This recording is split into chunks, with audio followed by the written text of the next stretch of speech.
Hey guys, welcome to this live session by Intellipaat. So in this live session, we're going to look into business intelligence. We'll start off from the very basics of business intelligence to the most advanced parts where we'll be understanding through doing practicals. So now, before moving on with the session, please subscribe to our channel so that you don't miss our upcoming videos, and also leave a like if you enjoy our content. So now, before moving on, we'll take a quick glance at the agenda. So we'll start off with the introduction to business intelligence, where we'll understand what it is and why do we need it. Once we establish that, we'll move on to the BI tools and we'll understand and learn what are the BI tools available and what can be used for exactly what purpose. And once we learn about all the BI tools, we'll move on with the first BI tool, which is Power BI, and understand how to do data transformations using Power Queries. Once we learn that, we'll move on with Informatica, where we'll understand ETL, that is extract, transform and load. After that, we'll start off with a cloud tool called Azure Data Factory. Once that is done, we'll learn how to create a complete data pipeline in Azure. After that, we'll learn how to create data visualizations using a top BI tool called Tableau. So once all of this is done, finally we'll look into interview questions. So we'll look into Power BI and Tableau interview questions, and that would bring us to the end of this particular live session. So now, without wasting any more time, let's begin with it. What is business intelligence? So BI is nothing. It is a set of processes, architectures and technologies that convert raw data into meaningful information that drives profitable business actions. So business intelligence covers the processes and methods of collecting, storing and analyzing data from business operations or activities to optimize performance. So as you already know that we are living in a data centric world where data is considered, or most of the companies makes their strategies and plans according to the historical data. So data is considered as one of the crucial or important resources for any business that help us analyze the market trend, as well as to know the customers, to know about the business, to make strategy. Therefore, BI has gained a lot of popularity in the industry. So BI has a direct impact on any company's plan or tactical and operational business decisions, and it supports fact-based decision that makes use of historical data rather than making assumptions or predictions on the basis of the experience of an individual. Rather, it makes decision based on the data. So there are a lot of tools that companies use. So these tools perform data analysis and create reports, summaries, also dashboard, maps, graphs and charts to provide users with detailed intelligence about the nature of the business. So that is why companies uses BI. And this is about, or you can say it is a crucial component of any business. Now, how do companies select BI tools? So you must be having question that now I know about what is BI, but how do companies select BI tools, or how do you select business intelligence tools for your company?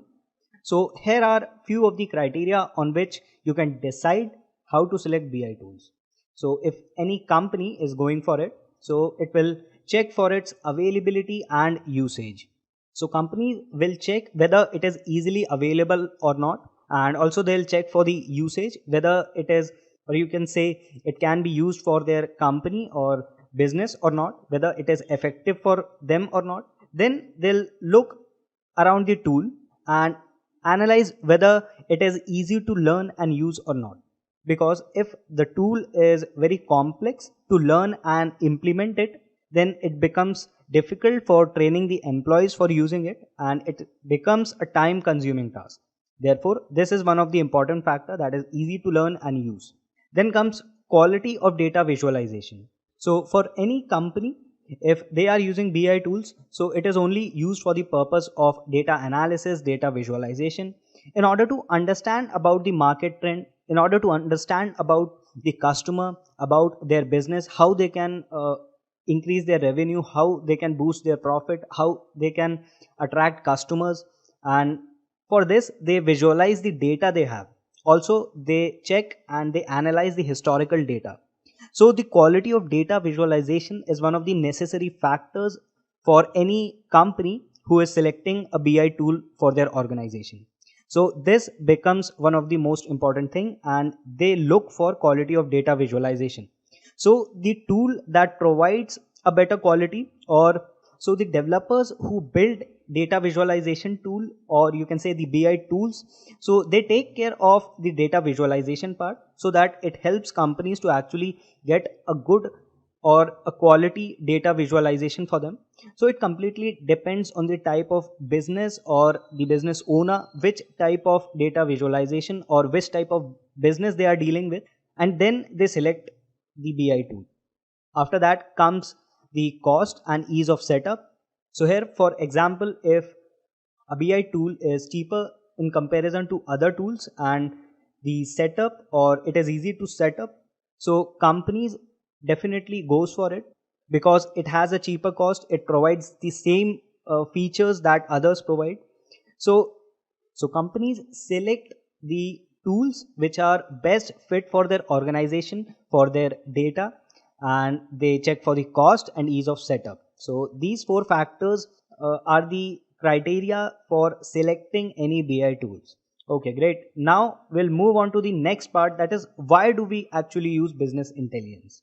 So in a real time scenario, or you can say in any business, if you want to tackle, repeat, in any business, you need to handle certain business problems, you need to tackle certain real time business problem, for which business intelligence or BI tools helps a lot.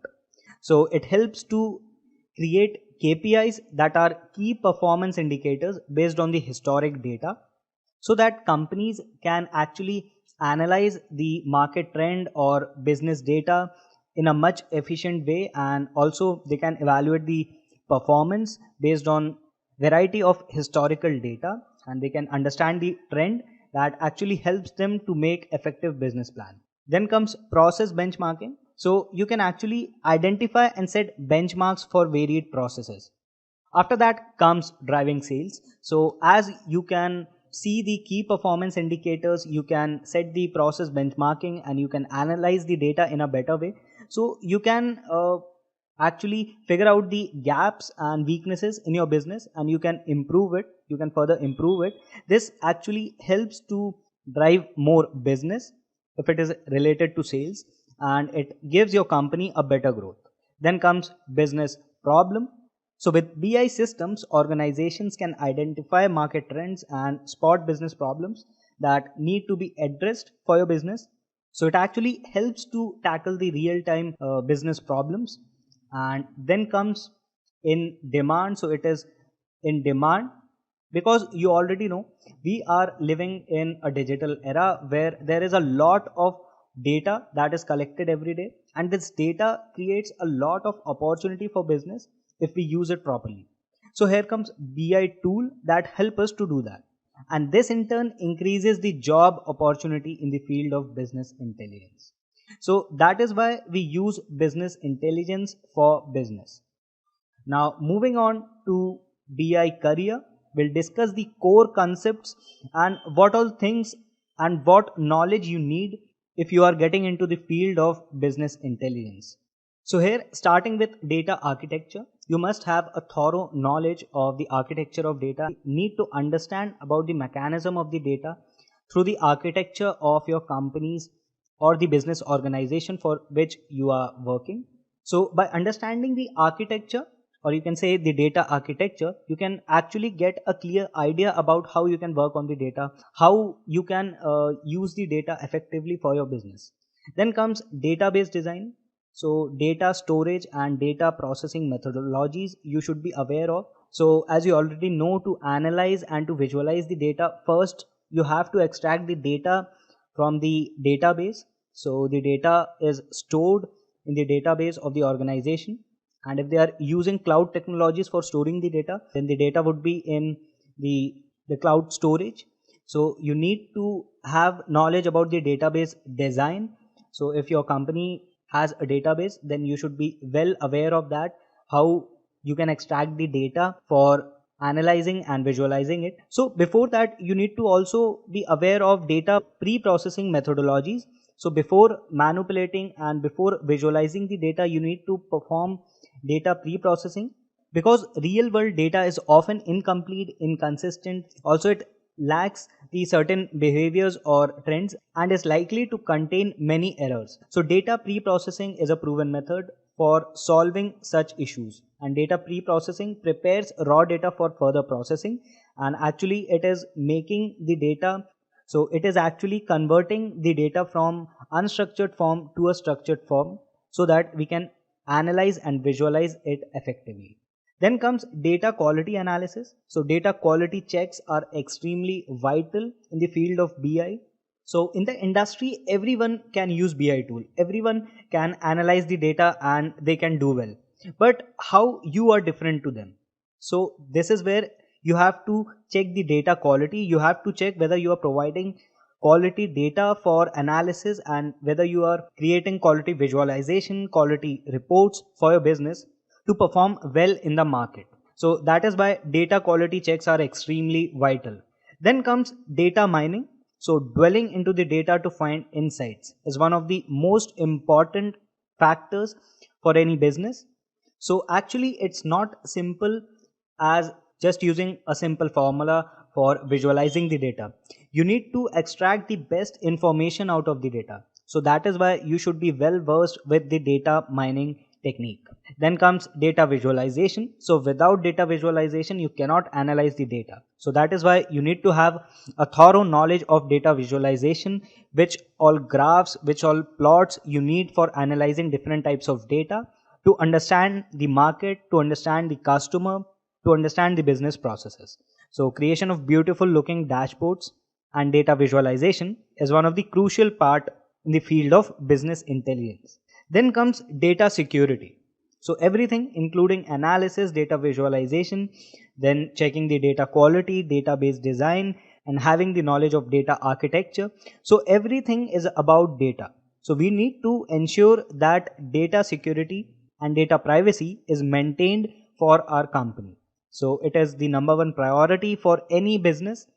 So these are the core fields, or you can say the knowledge or the skills, the field knowledge you need to have for getting into the field of, or for mastering the field and making existence in the industry in the field of business intelligence.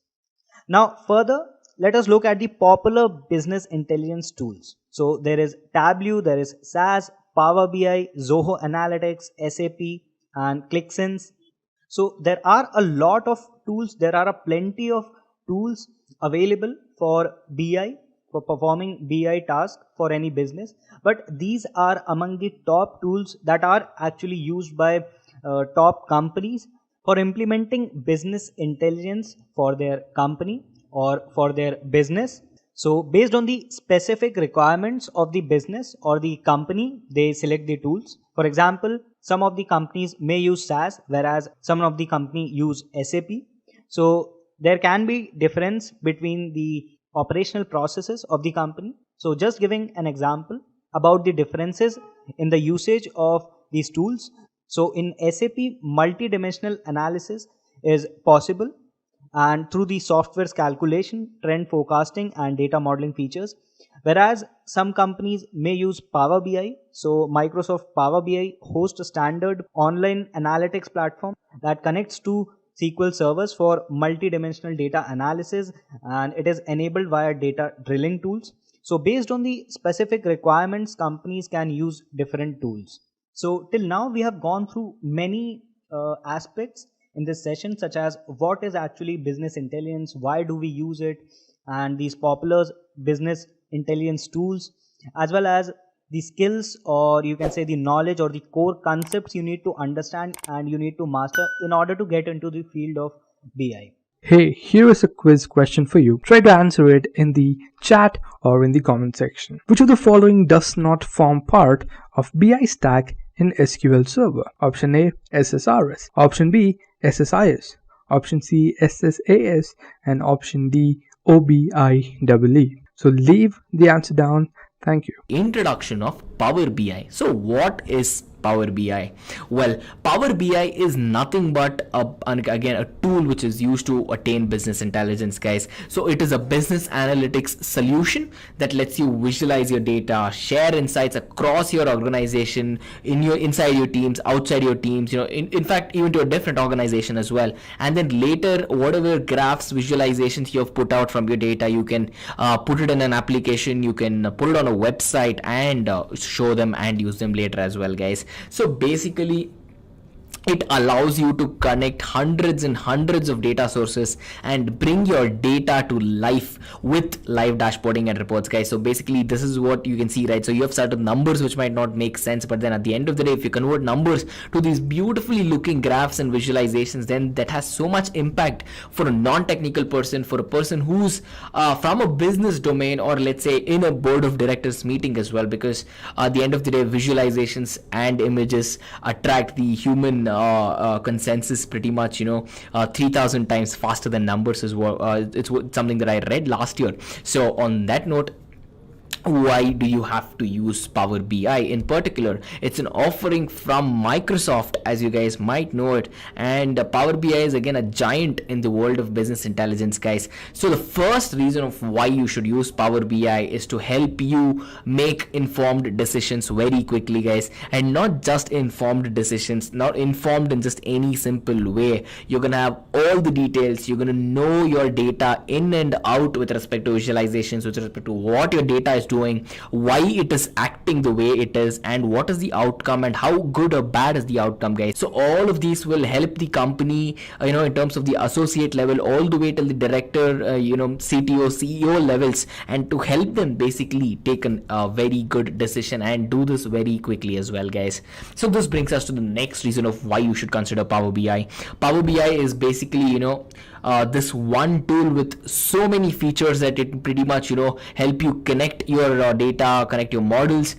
It'll help you model the data that you're connecting, and then pretty much you can explore your data. You can create all of these very good looking visualizations, visual reports basically, and then you can talk to your multiple teams about it. You can talk to just one team, designer team, business intelligence team, sales team. You can have all of these guys collaborate, pitch in on what they want to see at the end of the day, and then publish it to them and eventually share it to all your board members or other members of the teams as well, guys. So this brings us to the next reason of why you should consider Power BI, especially this particular reason, guys, because there's a statement which I read. It says that Power BI pretty much is again one of the most well-faring BI tools in the world today, and I think this reason pretty much this reason of why you should use BI actually connects to that. Basically what we're trying to say here is that you can take data from hundreds of sources, like I just said, and no matter where your data lives, Power BI has the ability to connect it and pull it and pretty much give you visualizations based on that as well, guys. And not just any visualization, you can have stunningly amazing looking interactive visualizations which will catch a lot of attention of a lot of people as well, guys. So then there's another reason which is again very good. As a company, collaboration is a foundation, right? So all your reports which will get published among your teams, all your dashboards which will get published among your teams, basically all of you guys together will come share insights about what's going on. All of you will have an idea of how your business is doing, and this will help you understand your business inside out thoroughly, guys. So what that further does is pretty much that will help you take your desk to wherever you go, because at the end of the day, Power BI apps can talk to any of the apps basically built by Microsoft, and all of these will give you very good seamless access to insights whenever you want, at your home, at your office, or if you're on the move as well, guys. So this brings us to the actual process of how Power BI works. Well, guys, to simplify it, I'm going to take it very slow, since the intent here is to make the all of the audience from the beginner level to the advanced level understand this. So I'm going to be a little slow here, and I hope you guys catch on to what I'm saying. So this is how Power BI works basically in the chain, guys. So there are pretty much 5 major steps of how it works. Step 1 is data connection. Next we have data transformation, we have data modeling, we have data visualization, and data reporting as well, guys. So coming to the first step, which is data connection, as I've already told you, you can talk to hundreds of resources at the same time and get Power BI to pretty much pull all the data from any, let's say, Twitter, Facebook, it can be any big data solutions, Hadoop, Hivepig. Any of these guys can talk to Power BI and get the data into your system where it can be processed and worked on. And the best part, in my opinion, about the data connection part of Power BI is that it is extremely simple to import data into Power BI. Or let's say you want to upload a custom file on your own and you just don't want to pull data from anywhere else, guys, Microsoft Power BI's interface is so simple, it actually makes it very easy even for a beginner to get started on this, guys. So coming to data transformation, which is the second step basically. So after data loading, what the data needs to be done at this point of time, your data will be very unruly, it will be very shabby, it will be very raw. There's a good chance it will not be structured as well. So basically we do this step which is called as pre-processing, and pre-processing, the literal term is data shaping or data transformation as well. So in this pre-processing we do a lot of changes and transformation in the data so that the next steps becomes very easy and maintains very good accuracy as well. So processing, how is it done? Well, basically we can do a lot of changes to the data that's present. You can rename your columns, you can rename your tables, you can change the type of data, so you can convert text to numbers to text, you can modify the rows, modify the columns, modify the data with each and every cell in the two-dimensional matrix of data that you see, and much more, guys. Okay guys, a quick info: if you're looking for an end-to-end business intelligence architect master's course, this is the right place. Intellipaat provides a business intelligence complete certification training which is in collaboration with Microsoft. So you can check out these details in the description box below. So data transformation plays a very vital role as a second step into achieving very good visualization. And this brings us right to the third step, which is data modeling.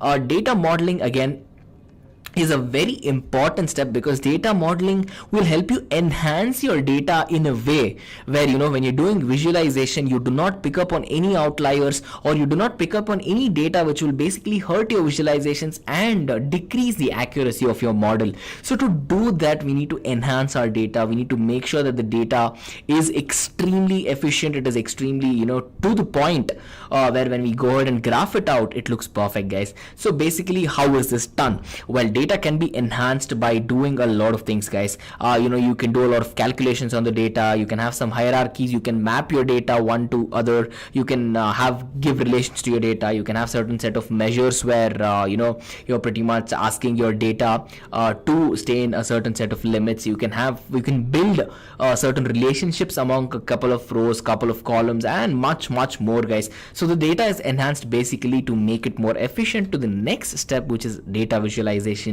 This is the heart of Power BI because this is where pretty much your data goes from looking like numbers or something on a spreadsheet to graphs, guys, and not just any graphs. Those are beautiful looking visualization, as I'll just show it to you in a moment. But then this is a very important step because you will not just have access to one or two types of graphs. You'll have a variety, you'll have a plethora of visualization types where you can go on to use it based on your personal requirement, guys. So this will feel like a tailor-made requirement to any company who require business intelligence. And then since they offer loads and loads of tools for us, it is actually one of the main reasons why Power BI will give you these attractive looking, amazing and beautiful reports, guys. So this brings us to the biggest advantage basically is that let's say you guys might have questions in the comment section basically, which says you might not have any coding experience, but then is Power BI for you as well? Guys, know that the advantage of Power BI is that even a person who is an MBA, who's a business guy, who has never written a single line of code in his life can come up with extremely good analytics using Power BI, guys. and then this is a very high paying job as well. The average salary is very high. And then if you can think about being in the information technology sector without writing code, then business intelligence could be one of your ways to actually amassing a lot of wealth and at the same time enjoying your job. Because for me personally, I love seeing visualizations as the output of Power BI, guys. And this brings us to the next step, which is basically data reporting. By data reporting, basically what we try to do is Power BI comes up with a lot of services. There is much more than what meets the eye in terms of Microsoft services, any services of course. And then these basically dashboards are used to create reports. These reports can be physically created, they can be put on a website, they can be published and exported in a very secure manner as well. So it is not that you create a couple of graphs and anyone can access those graphs, guys. So these are done under very high encryption, and you can export it and publish it and much more as well, guys. So coming to another important point of data reporting is that it is not a manual task. In fact, Power BI supports automatic data refresh, which can be set up once and then left as is. And what this does is this will give you almost real-time analytics of trends and results. So it will update itself on its own, and you do not have to have a human there intervening, putting in the new results, putting in new visualizations and whatnot, guys. So it supports an automatic data refresh, and this in my opinion is a very good advantage of a business intelligence tools, guys. So this brings us to the key features of business intelligence. Key features of Power BI. The first most important feature that I could think of was the usage of artificial intelligence, guys. So basically you can do any sort of text analytics, you can do any sort of image recognition by using Power BI as well. And then this is done basically by teaching machines to do stuff on their own, what we basically call as machine learning, if you guys do not know the term. But then for the people who do, then we use a lot of machine learning models which has the capability to automatically learn and integrate with their entire cloud platform, which is basically Azure, Microsoft Azure platform. And then there's something called Azure machine learning as well. And then Power BI has the ability, it is ready and it talks to Azure machine learning in a way where at the end of the day, even machine learning's goal is to achieve artificial intelligence. So with the help of visualizations, future predictions, trend analysis and much more, guys. So the next key feature is something called as hybrid deployment support, because Power BI comes with these so-called connectors, and these connectors will allow Power BI tools to connect with again a number of different data sources, again as I've been stressing, because it is extremely important in a world which generates terabytes worth of data every single hour. Yes, you heard it right, every single hour there are terabytes and terabytes worth of data throughout the world. And then knowing that you can probably use it and connect to it very easily and pull the data through is very simple and doable in terms of Power BI, guys. So you can have the data coming from any Microsoft's platform, from Salesforce, which is a very good CRM tool, and many other vendors as well, guys. And this brings us to the next key feature, which is getting quick insights out of your data.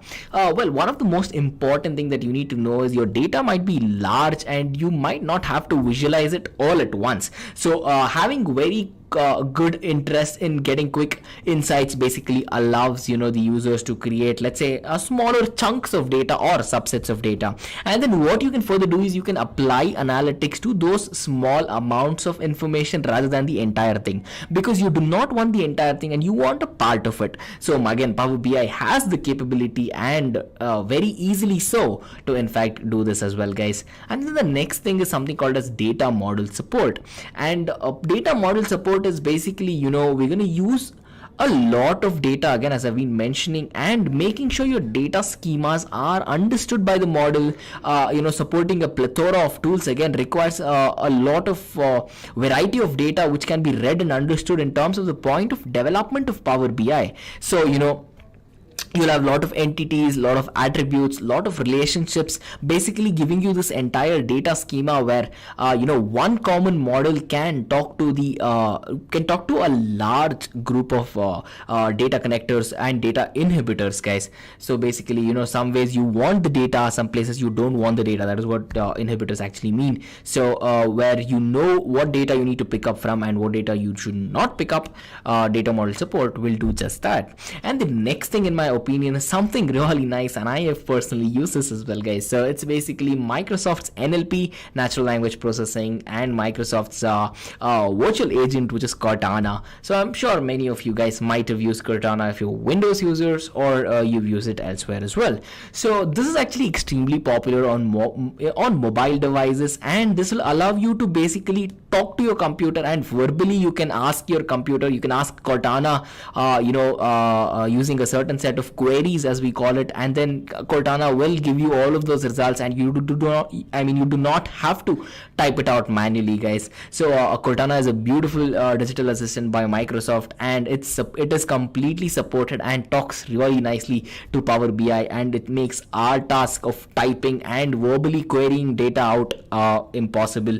And this basically I know 60 or 70% of the users who talk to their computers when they're doing business intelligence, and personally they're actually going about telling their queries out to the computer so that Cortana can hear it, convert it into text, and actually execute that query, guys. So this brings us to the next thing, which is the most important key feature when it comes to Power BI. It is the customizations. Thousands and thousands of different types of visualizations, different types of reporting aspects, hundreds of variables that it can look at the same time, guys. You can import any new tool which is from the entire Microsoft's a domain, and this will basically help you change the appearance of anything that you look at on a visualization screen. And this can be only done by the creativeness and the thinking, the thought process which went into designing Power BI, guys. In fact, here is a dashboard. So this is a Power BI dashboard, and this is what it would look like on a phone and a laptop as well, guys. So you have lots and lots of data, you have graphs, you have a map, you have heat maps, and then you can track each and everything that you can think of. And in fact, to the uninitiated people who might have not done sales, it will track everything that you might have never thought of before as well, guys. So it is extremely intelligent on its own, and with all of these insights that you've never had before, this will give you a clarity throughout your product, throughout your domain, your hold in this world of products like no other, guys.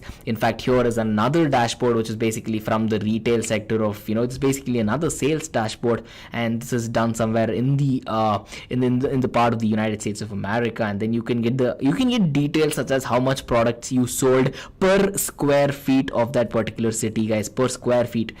Think about that. And then you can get the total sales. What is the sales per square feet? Again, as I told you, what was this year sales, how many stores got opened, total sales this particular year sales, what's the target, how far away from the target, how to achieve that target. Pretty much, guys, everything that you can think of, you can achieve in terms of the Power BI dashboard. Again, here is another very good looking dashboard, guys. So this is again something related to the number of times and requests, website outage, and so much more. But then again, let me quickly head back. You can see the difference in between these particular dashboards and how unique each of them look, guys. So this can be catered to the business's needs, and this can be designed to look as beautiful as it can, and with all the data that you particularly need in your organization, guys. Now I'll show you how to install Power BI on your Windows 10 desktop. For that, all you need to do is open a browser, and I'm using Google Chrome. In Google Chrome, what you need to do is open the Microsoft Power BI website. So I type Microsoft Power BI, click the first link over here, and this page comes up. And here you will always find an option, Start for free. What this means is that you can download the Power BI desktop for free, and then if you need a subscription account, you can continue it further. So I will start for free, and now I will find this pop-up. And now this is another option that I get here, download for free. So click over here, and now this pop-up menu appears, and you have two options over here. So, and as we know that Power BI is a product from Microsoft, you can directly download it from the Microsoft Store. So open Microsoft Store. By doing this, the product will download automatically and install on its own. And once that is done, you will see this. This product is installed, and you can launch it directly from here. As I had already installed my product, I was not going through all that process. So I will launch the product directly. Now Power BI desktop will open. Now once it's open, a menu will appear, and you will have to fill in your credentials. After that, click on sign in, and here you will have to use your professional account. I'll be using the account of a friend of mine. Okay, that was a mistake. Yeah. So sign in. Now I'll have to enter the password. Unfortunately, I have a password. So we have signed into Power BI Desktop, and this is how Power BI Desktop looks like. As we have discussed, there are three different views in Power BI Desktop: report view, data view, and model view. In addition to that, you have three different menus. In the home menu, you have these options. You have get data, enter data, edit queries, new page, new visual, buttons, and all of that. So what you can do is, before starting the process of creating a report in Power BI Desktop, you need to import data into it first. And for doing that, you need to click on Get Data. Once you click on Get Data, you will find these many options. Now what does this mean? This means that Power BI can take in data from a huge number of sources. It doesn't have to be a particular Excel file, it can be anything. As you can see, you can click on More over here. Now a list will appear. Now these are the different sources which are compatible with Microsoft Power BI Desktop. So you can take it directly from files, Excel, CSV, XML, JSON, PDF, anything. You can take it from directly databases. All these databases are fine. You can directly take in Power BI files which have a .pbix extension. You can take it from Azure, other online sources, and other files. That include RScript, Python, ODBC, Spark. Any kind of data can be ingested over here, and this will work absolutely fine. Now this is the beauty of Power BI Desktop. Or you can click on Enter Data and enter your data manually. You will find this option, column. You can input the column and then enter values as per as your requirement. You can simply edit it and then load it. You also have edit queries option. Here you can, once you have created a table, you can edit queries and you can use queries to extract specific information from that table. Or you can click over here from Marketplace. You will find these options. These are different visualizations. You can take it directly from the Microsoft website. It's absolutely free to download, or from my organization. Because we don't use Power BI as of now, we don't have any custom visuals. You can use custom visuals, and under my organization, you simply have to click it and then extract the visual directly. You can also switch your themes over here. And after that, now I will give you an overview of all the views that we have. First comes report view. Now this is where actually the report is created. In report view, you have two specific panes over here, the visualization pane and the fields pane. In visualization pane, you find these many visualization options. Once you enter a data set, you can visualize it with these many options. You have different things: stacked bar chart, column chart, clustered bar chart, clustered column chart, 100% stacked bar chart. As per your requirement, you have many other things and you can use any of it. You also have line and star column chart when you have multiple parameters in your table, and if you want to show a graph of multiple things, you can use all of this. You can also use donut charts, pie chart, scatter chart, and you don't have to worry. I will tell you exactly how to use these things in our next demo. You can also take data directly from RScript visuals and Python visual. You can create your reports in these visuals also. All these options are available to you, and all you need to do, click on a visual, and once you have data in it, all your parameters will appear over here in this fields pane, and you can directly select a parameter and drag it over the axis on which you want to project it. There will be two axes, X and Y, and you can put it directly over here. And there are other options also. You can add data fields over here, add data values over here, and these are the filters if you want to apply. Also, in addition, we have these options, and all this will be active when we enter some data set. That is the only reason why this is not active right now, but I will give you an overview. You have the title thing over here. You can enter a title, you can customize your background, the lock aspect, general things, you can give a border, visual header, and all those things. And analytics is not available for this visual as we have not entered any data. Once that is done, next comes data view. Here you can edit your data. You can manage it with query editing tools. Edit your queries, and once you have parameters in your data, you can manage those parameters directly from here.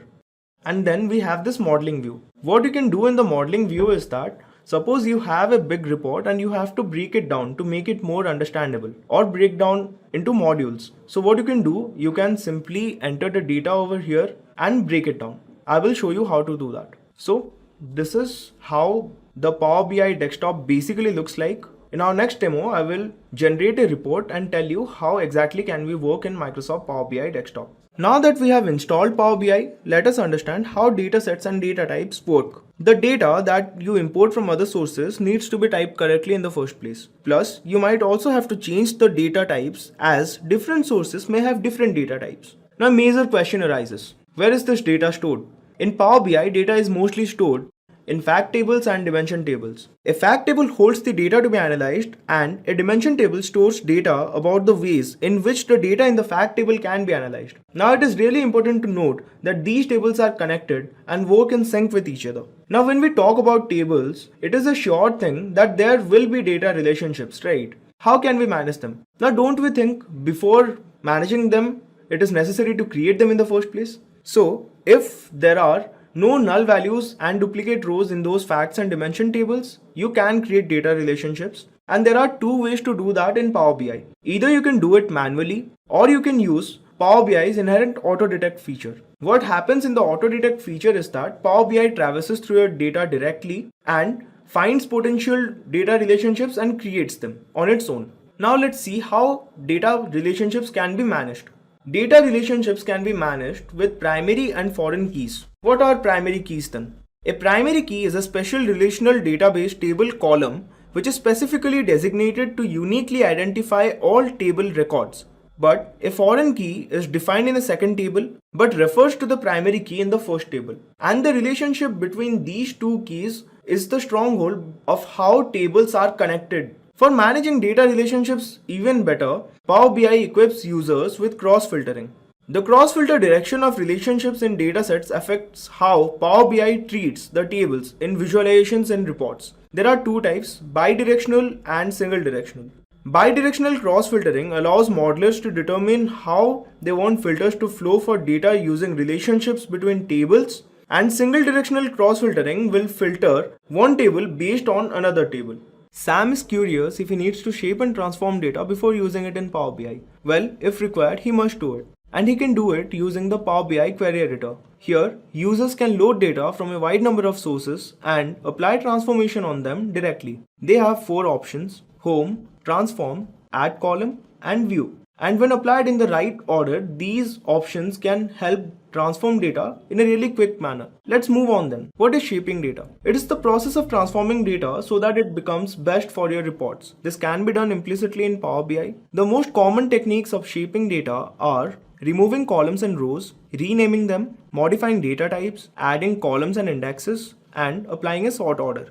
Now Tom wants to know, why do we need to transform data? If data is not structurally appropriate, we might have to transform it. And this can be done using the query editor. In addition, the table group offers functions to quickly transform data. So what are these functions? These are group by, count rows, split column, use first row as headers, any column, data type, transpose, fill, rename columns, reverse rows, move, and replace values and errors. So using these functions, you can directly transform data, and these being library functions, you don't need any extension for using them. Now a question arises, when a data is transformed, how do we merge it? There are two ways to do this. First is merging columns. Two tables must have a joining column where values will match, and when values match, users can easily join both those tables. And the second is appending rows. Take rows from one or more table and add them to the first table, and both the tables will be connected together.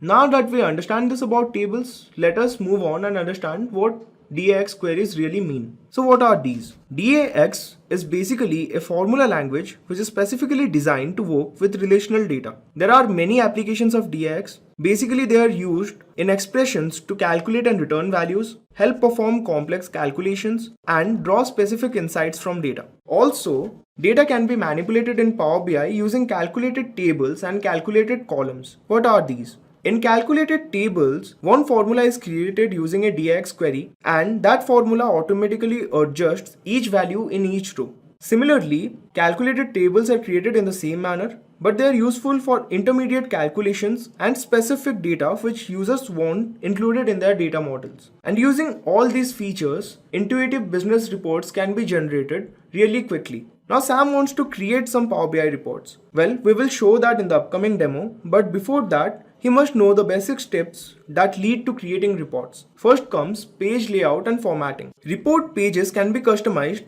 and page name, page size, page background and page view can be modified as per requirement. Also, charts can be created, and as we had demonstrated on the last demo, there are several charts that are implicitly available in Power BI. These include bar and column charts, line and area charts, line and column, scatter and bubble, pie and donut, table and matrix, tree maps, R visuals, and other charts. What's more surprising is that geographic data can also be included, and this can be done through map charts. Bing Maps is integrated with Power BI to ensure that users do not need longitudinal and latitudinal coordinates to include geographic data in their datasets while creating reports. And if everything goes as planned, you will successfully generate an insightful report on your business data. Now I will show you how to generate a Power BI report. For that, I need to open Power BI desktop first. So I will open Power BI desktop, and you can see this is my Power BI desktop and it is open now. What I need to do in the first place is that I need to import my data source, because without data we cannot create any report. And for that, I need to click on get data. This is the easiest way to import your data, and I need to select the file format. And because my file or dataset which I'm going to use to show you this is in Excel format, I will simply click over Excel and connect. Once you do that, you will find this browse menu or browse option, whatever you want to say. And from over there, you have to browse and select your file. I don't need to browse it because it's right here. So I will simply click on it and open. Once I do that, I find these options. Over here, I can see the number of sheets that I have in that Excel file, and I have only one sheet, so it's kind of mentioned over here. Now I need to select this. However, you can select as many sheets as you want if there are multiple sheets. So once I select this, I get a preview of that sheet with parameters and values. So this is basically how my data looks like. I have fuel economy, cylinder, display, horsepower, rear axle ratio, then I have weight, Q-sec, number of forward gears and carburetors. So what does this basically mean? So this is kind of the internal parameters in a car. So I'm going to make an actionable dashboard or a report using which you will be able to understand this data more clearly. So for now, I have selected this and I will click on load. Now I can say that my data is loaded over here. And how can I say that? I can say that because in this field section, I can see my sheet 1 over here, and under that these are my parameters. So using these parameters, I can create graphs and visualize them. And how can we do that? For doing that, or for creating a graph or a visualization in the first place, I have to select a visualization out of these options. Suppose I want to create a column chart. So I'll simply click on column chart. As you can see, this visualization opens, and when this opens, I will simply expand it to make sure that this is clearly visible to you. Now that this is open, I will go on and concentrate on my parameters. What I mean to say is that I need to select the parameters using which I will create the graph. Before doing that, I want you to see these two things. So this is the fields pane and this is the format pane. In the fields pane, you have different options: axis, legend, value, tooltips, then you have filters and drill through. So what you need to do here is that you have to take a parameter from here and drop it over here. Basically, this axis represents x-axis, value represents y-axis. So this is basically an area using which you can control your parameters. So we will work on that. Suppose I want to see a graph between, let's say weight and number of forward gears. So I will take number of forward gears and drop it over here. You see this add data fields here, right? I simply drop it on top of that. So that will be loaded. And the next thing I need to do is I will take this weight and drop over here. Add data fields here under value. I will drop it over there. So instantaneously, you can see that a graph is generated. Now, what does this graph mean? What basically means is that the number of gears that I have, suppose there are 3 gears in my car or 4 or 5 forward gears, accordingly the weight is getting changed. As you can see, if I click over here, this gets selected and this gets deselected. So what to do now? Suppose I am not happy with the title of my visualization. What I can do is that I can go to the format pane, and in my format pane I can click titles, and in place of weight by number of forward gears, I can simply write graph 1. This is just to show you. So I write graph 1. If I want, I can change the font color. I'll change it to this color. I don't know what we call this, but okay. I'll change it to this. But still my alignment is over here, so I will make it center aligned. But still it is not clearly visible. So I'll increase the text size. As you can see, now it is kind of visible. I will switch on or enable the borders. Okay. And on top of that, I will make sure that data labels are on. So what happens with data labels is that you get instantaneous data. I mean, look at the graph and you can judge. If you don't want this, you can simply move your mouse cursor over here and you will find data. So on taking my mouse pointer over here, what I can see is that number of forward gears is 3 and weight is 58.39. Over here, number of forward gears is 4, weight is 31.40, and that is how the graph is working.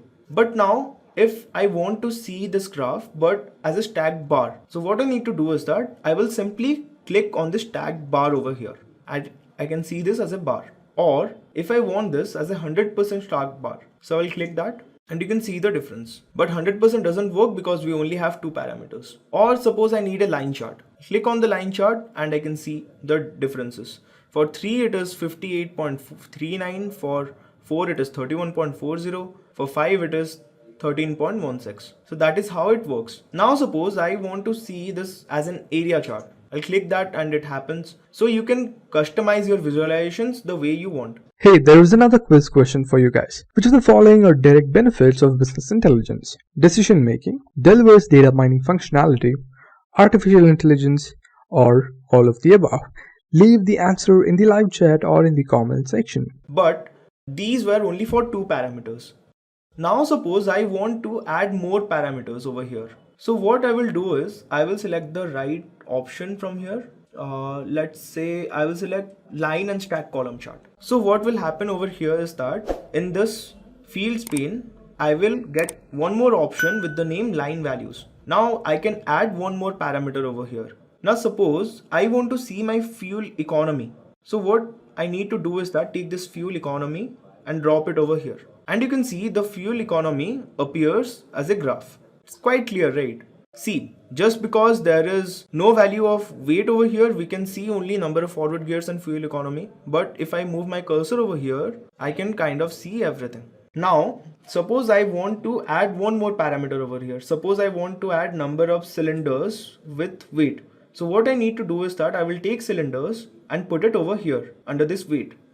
Added. So as you can see, my graph changed. So here I can see my cylinder value. Here I can see my gear to weight ratio, and here I can see my fuel economy. Now I want to create one more graph. So this is done. I can minimize it, take this to a corner, and now suppose I need to add an API. So I'll click that, key performance indicator. So what I will do is that once I select that, I will simply select fuel economy and drag it on indicator. I'll take horsepower and drag it to this axis. Now when I added horsepower to trend axis, you can see I see a value over here. And what does that mean? See, there are different filters over here also. If I want, I can apply filters is greater than, then apply filter. But there are not much parameters over here, so there is no point of doing that. So what this basically does is that it kind of adds value. You see your sum over here. If I want average, I'll click on average. You see a graph, it is changing. Suppose I want count is 1. Suppose now I want standard deviation. So what this necessarily means is that this value or the indicator is the fuel economy, and the trend axis that is going in the background, that actually means the horsepower. And as you can see, is continuously changing for these different aspects. So count distinct, it's 1, and this also changes accordingly. Suppose I need minimum 15. So this is the fuel economy and this is changing in the background, the horsepower. Now suppose I need to create a donut chart or a pie chart. Let's create a pie chart. So I changed that. For pie charts, as you can see different options over here. If I select this, all others are deselected. So let's maximize this to make it easy to understand for you. As you can see in this pie chart, different values appear. So here the horsepower is 65, minimum of fuel economy is 33.90. Similarly, it changes. So this is again a ring chart or a donut chart as we say. Again, this means the same. So this is how you can work around Power BI desktop. You can change your values, or if I want, I can add one more horsepower over here in this values and I will see this. So this basically shows horsepower and this shows the sum of it. I want average, so I click on average and I can see the values changing. But I'll maximize that. See.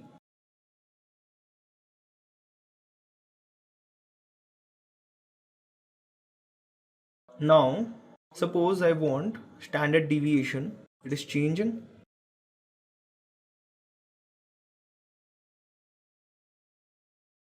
I'll switch on my title. Yeah, and now I'll give a title text. Let's say horsepower indicator. Fine. As you can see, my title appears over here. I will change its alignment and increase the size.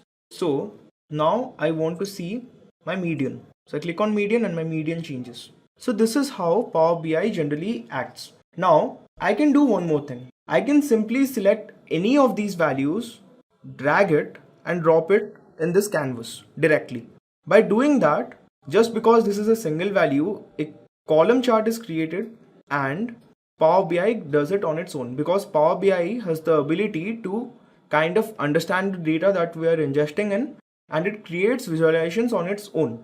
Now let's see, I take horsepower and put it on top of here. So a new graph is created. So this is like horsepower versus display.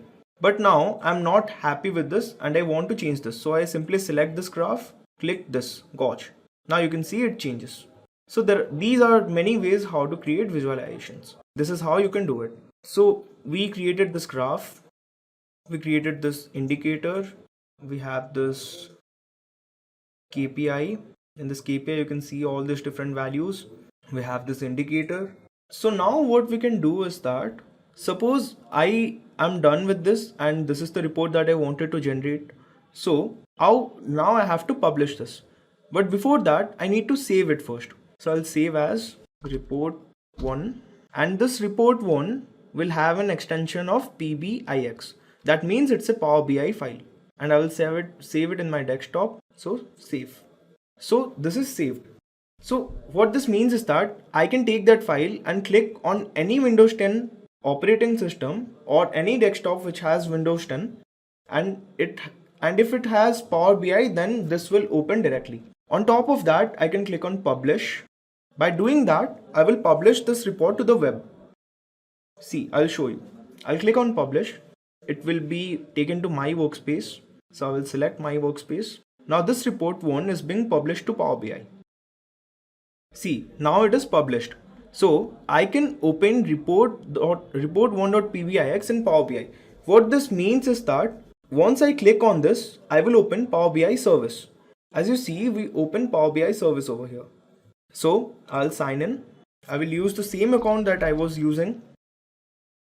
I'll enter the password and sign in. So this is my Power BI service, Power BI cloud service, and this is not free actually, but for first 60 days you can use it for free.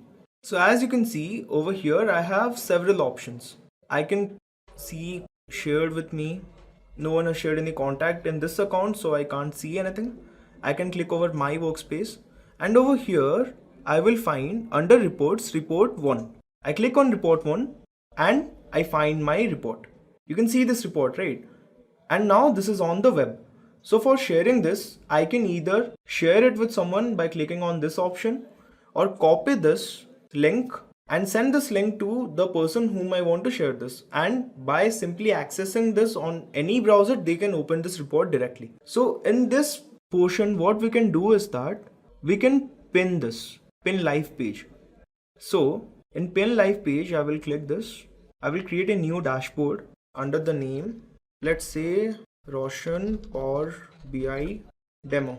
Then I pin it live. Now it is pinned to dashboard, so either you can create a phone view or go to dashboard.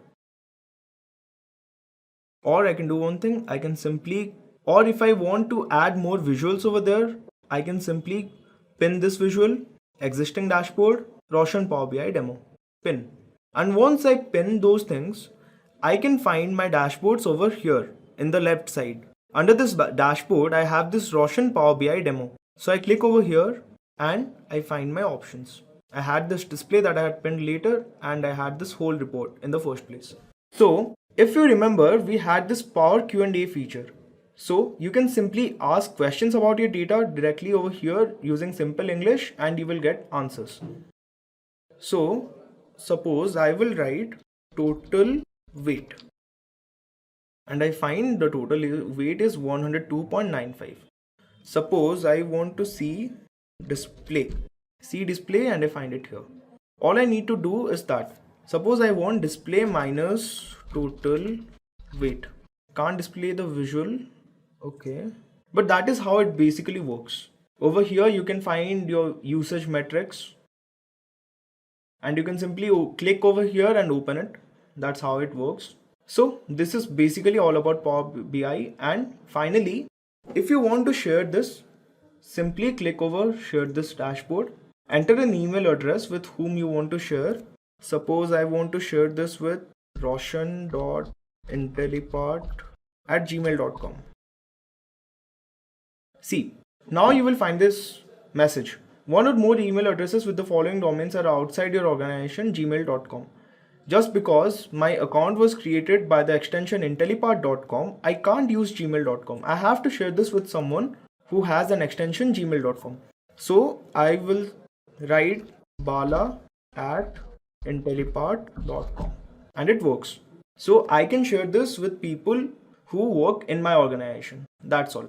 On top of that, you can provide access also. You can, once they are your partners or you are connected to them in Power BI, you can provide your colleagues access over here also. So this is pretty much it about how Power BI works. Now we have created our first basic dashboard with Power BI.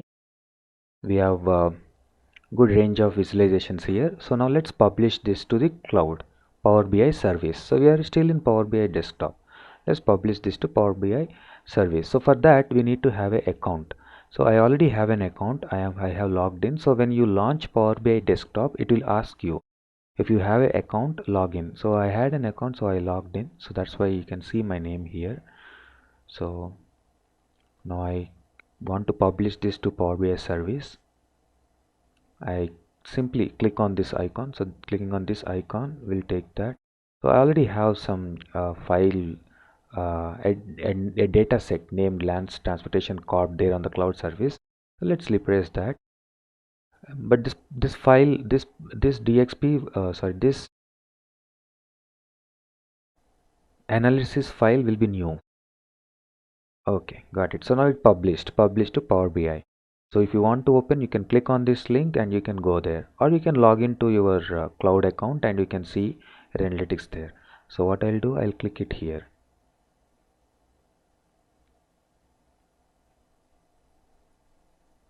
Okay, let's not do this with IE.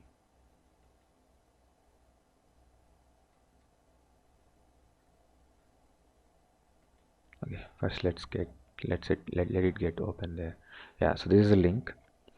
Copy this link, get out of here.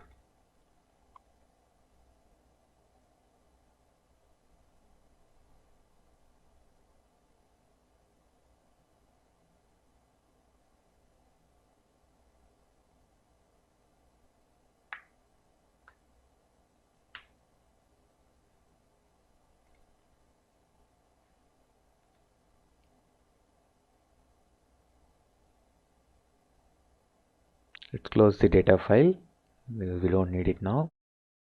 Okay.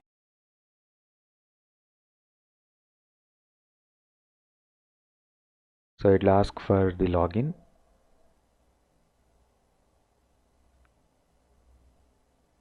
So I have this Microsoft account.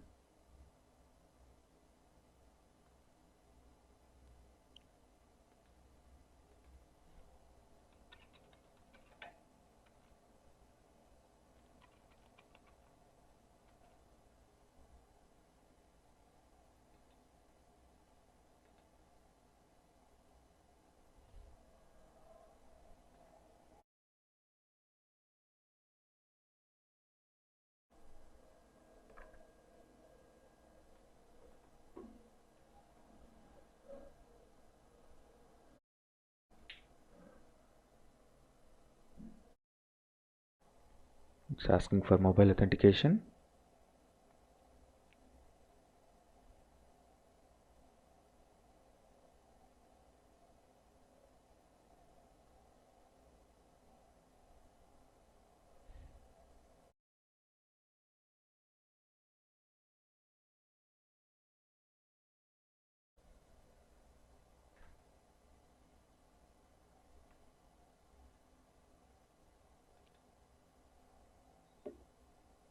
Here you go. This is Power BI Cloud Service.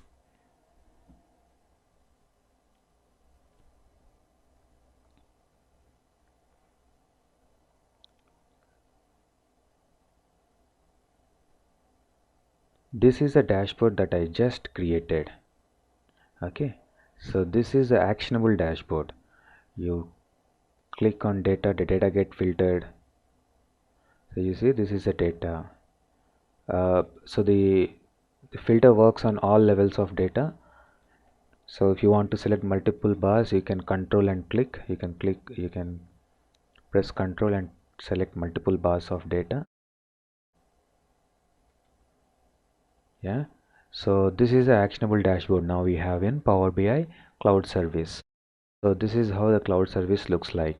So when you deploy a report, that will come here in this section, reports, in this section. So now from here you can compose a master dashboard.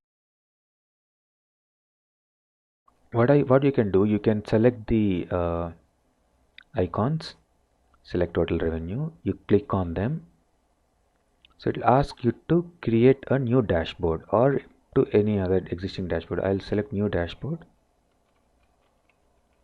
I'll name it as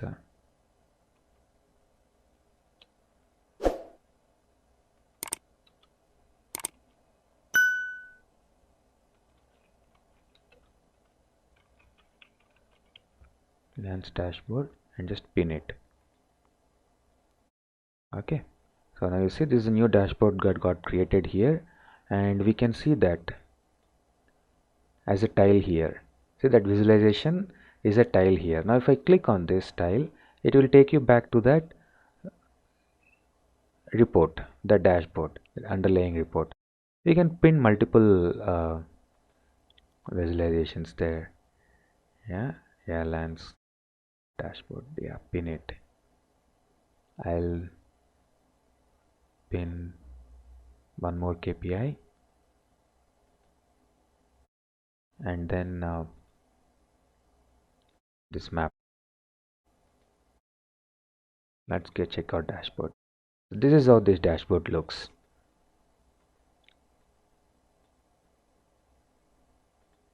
You can arrange them conveniently.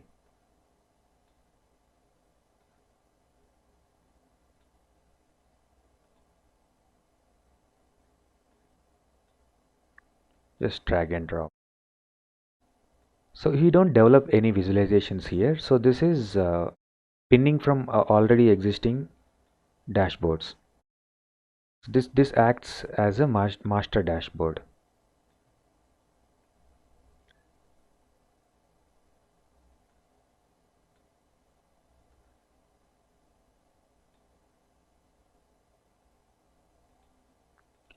If you click on that, so it gives you an aggregated brief overview of the data.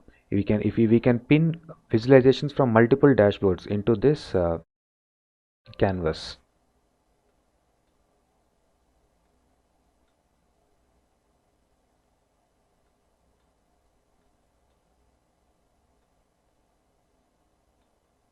Okay, let's leave it there.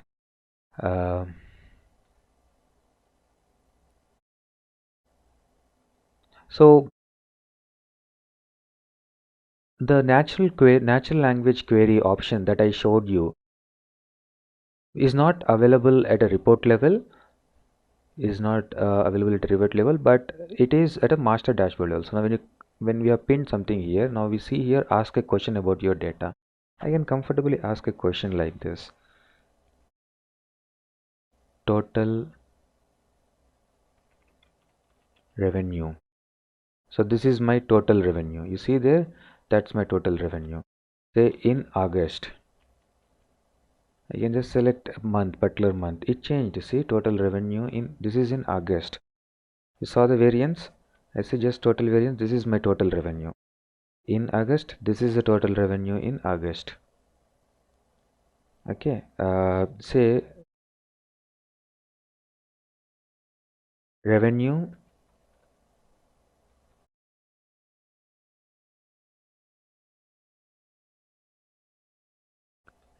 by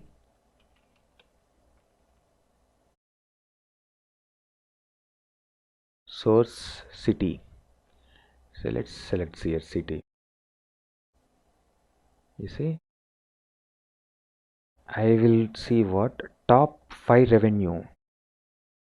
I have no visualizations for all this. See, top 5 revenue by source city.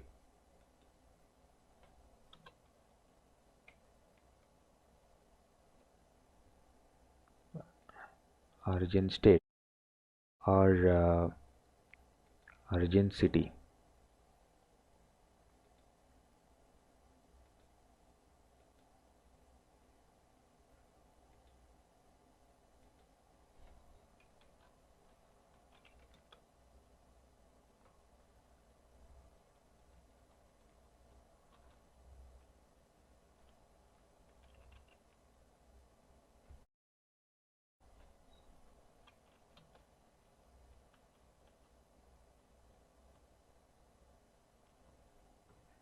Okay, this would generally come up in descending order of this.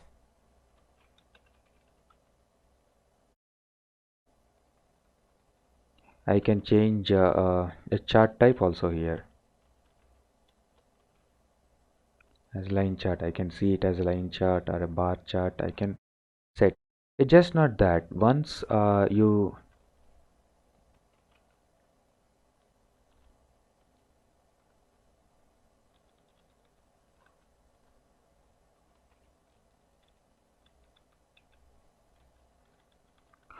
you start once you uh, finish creating a visualization, you can actually do some more enhancements. You can go at a visualization fields level. If you don't want this as a bar, you want this as a pie chart, yeah, you can convert that into a pie. And you want to change color schemes, yeah, you can change. You can do further modifications, and then straight away pin that visualization to your dashboard. That's it. Now get back to the dashboard. You have that here. You have that sweet pie here. So just created by human computer interaction.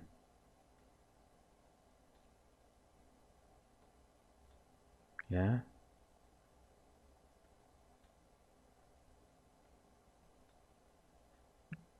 It's not that tough. Okay, arranging this.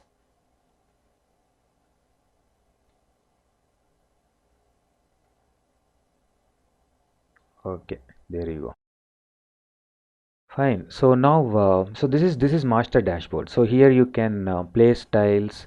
You can now, when you click them, you'll get back to the original reports. You can run natural language queries. Yeah, you can compose. You can create ad hoc reports like that. So that's one ad hoc report that I created. That pie there. Okay. So you can start sharing your application from here.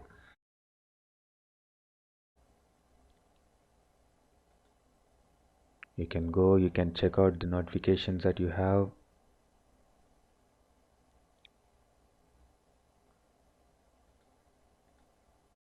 Select a particular visualization,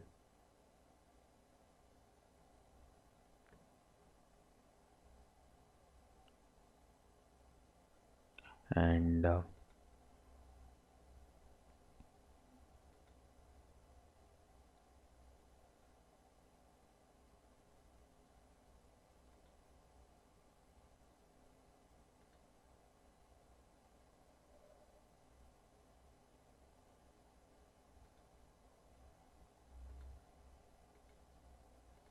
so this menu is getting changed every now and then. As I told you, right, this is highly evolving tool right now. There are a lot of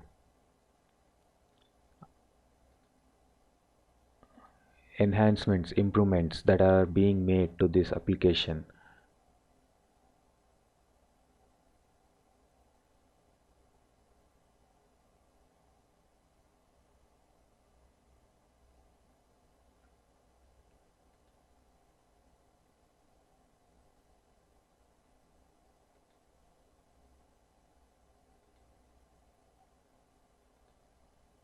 Where is this option?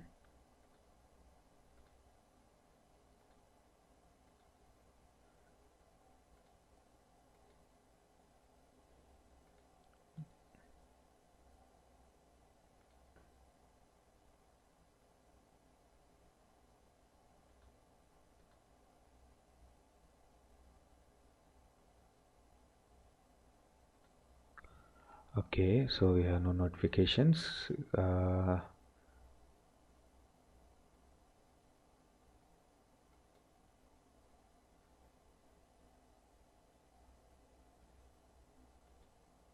So I think so just that share option is disabled here.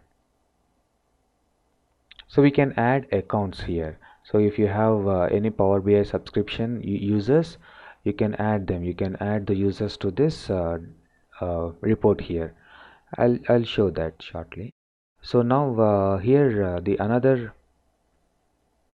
feature is the another way in which you can publish this report is by creating it as an embedded copy. So when you click on this publish to web, so it will create a copy, embed copy. So now you see this iframe code here. Yeah, you close this. Now anybody with a link, with this link, can access, can analyze, can view our analytics. So this can be freely embedded into any application. So this is Power BI embedded. You see, so this is a page. You don't get all that features here, the settings, filters, dashboard options. Yeah, at the moment there is no natural language query support also in this embedded copy, but still this is an actionable dashboard. You can still click this view data, check everything that you are interested in. So this is possible. So this is possible with Power BI embedded. This is the other way. So this is an easy integration into other applications, your existing reporting applications, quickly integratable. So yeah, so just created that link there. Okay, so we have two data sets, workbooks. We have multiple options here. We will keep exploring the options as and then we progress in our course. So for now, so that's an end-to-end flow. So we created an application in our desktop, Power BI desktop. We created a dashboard. We published that to the net, Power BI cloud service. We got that here under report section. We pinned some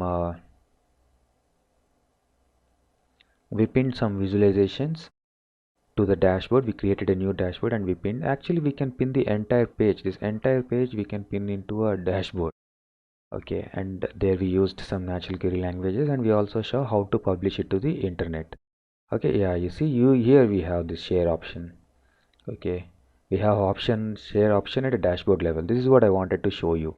So if you click on this, it will give you a panel here. So anybody with cloud subscription, that email address, if you add that here, yeah, you can grant access. So a mail will be sent to them, and once they log in their workspace, they will see our reports. So that's how this cloud, so there is no local setup, there is no local infrastructure for Power BI reports. So everything is on cloud. The only thing you can set up locally is a gateway, Power BI gateway, to talk to on-premise databases.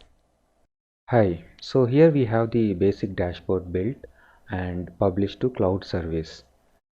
So we will go explore further in the next assignment on how to perform calculations.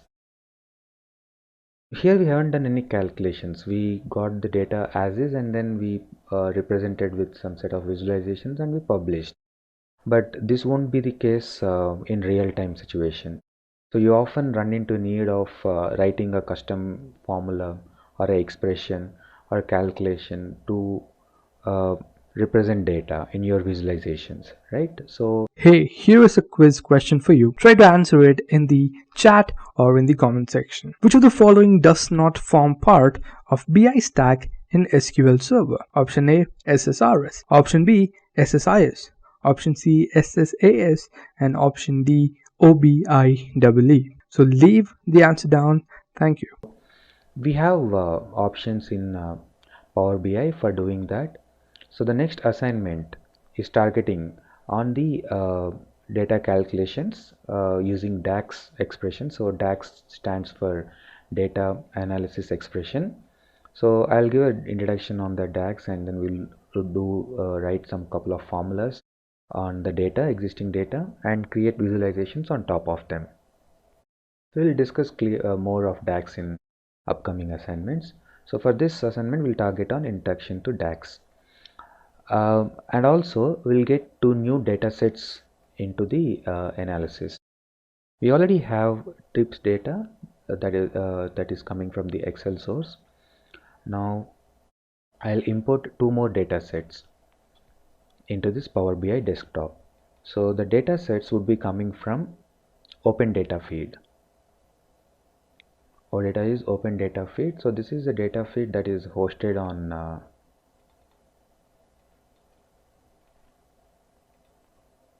web. So it's like a complete data warehouse being hosted on web, and we can get data feeds that we are interested in. Okay, so that feeds that would match my data are categories. So in this navigator I can simply see the preview and select the ones that I need. Shippers. Okay, load. So that will also embed directly into my analytics file. You can see these two tables, now they are added here. Go to this panel, I can see those two tables here. Okay, so the good thing with Power BI desktop is the moment you add any new tables into the analysis, if there are any relations between the two tables, they are automatically created like this here. You see, I have trips data, categories and shipper, because they already have keys in my data, shipper key and category key, so they are matched. Go and check out the definition of this relation. You can see here trips category ID, categories category ID. Yeah, same is the case with the shippers. So these relations are auto created in Power BI. So now we'll get back to the trips database. Okay, so this is the transactional data I have here. If you actually observe here, so here there is no option to write any expression for this visualizations. You see, we can only drag and drop fields here. We can drag, we can drop, we can configure those fields, we can format, we can set reference lines. Okay guys, a quick info. If you're looking for an end-to-end business intelligence architect master's course, this is the right place. Intellipaat provides a business intelligence complete certification training, which is in collaboration with Microsoft. So you can check out these details in the description box below. But we can't actually write any expressions at visualization level. All the expression writing should take place at a table level like this here, a new measure or a new column at the back end. So entire expression writing in Power BI is divided into two forms. Either you do a row level calculation, that is row context, or a set level calculation, which is set context. Row level calculation is something like creating a column out of some existing column. okay, subtracting these two values and creating a new column. So that is you do at row level. Okay, so that is row context, which is new column. And what is set context? Set context is new measure, creating an aggregated value. Maybe I want to find out the maximum of this ship days or miles, total miles or ship days. Yeah, so that is an aggregated value which is at a set level. So that is set context. So for such needs, we'll create a measure. So we have to decide first what we want to create. We want to create a measure or we want to create a column. For both, we will use DAX. Okay, so DAX is very simple. We don't need to worry about that. If you are at least some aware of Excel formula writing, you can easily pick on that. Is because DAX is completely Excel formula based. But it is more than that. Yeah, but still for now, we can consider it like that.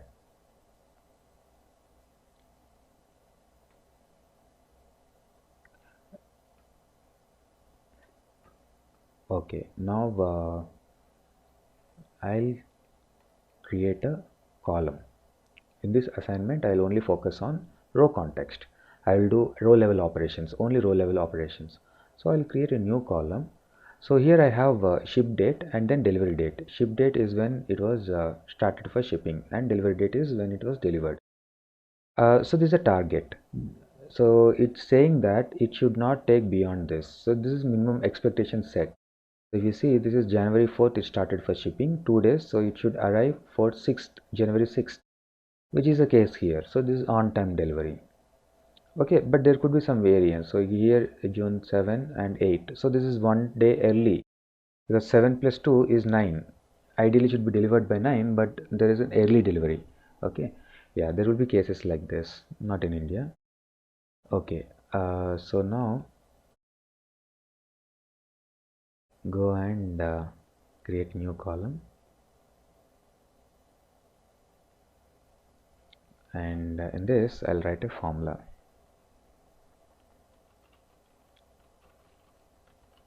Delivery days equal to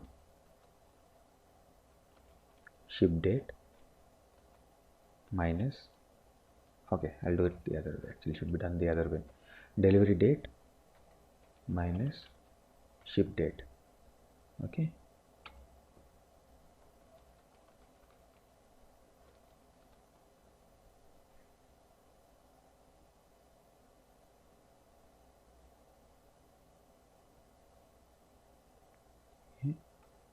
We have now a new column created here, but now right now this is in date format. But generally this expression will return a whole number because that context is not set, data type is not set. So select the column, go to modeling, and you can see data type. Why I am not seeing data type highlighted? Ship days, this should get highlighted generally. Okay,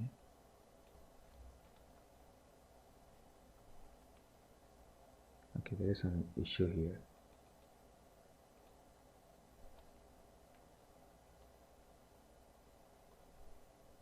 Delivery date, yeah, delivery date, sorry, not delivery date minus delivery date, delivery date minus ship date.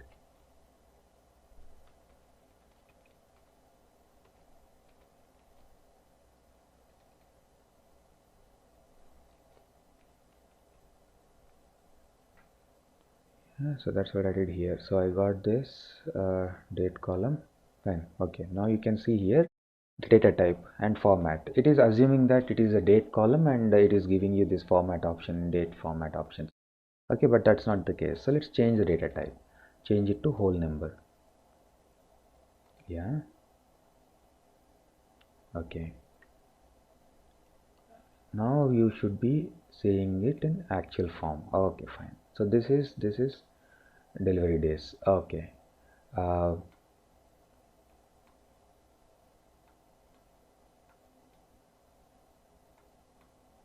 fine. All values seems to be okay. See here, huge negative values. Okay, this is because these are the shipments that are never delivered. Various reasons. Uh, Maybe address was wrong, people were not there at home, okay, met with an accident, I don't know, or not ready, goods were not ready for shipping. Various reasons they delivered are undelivered, so the date is null.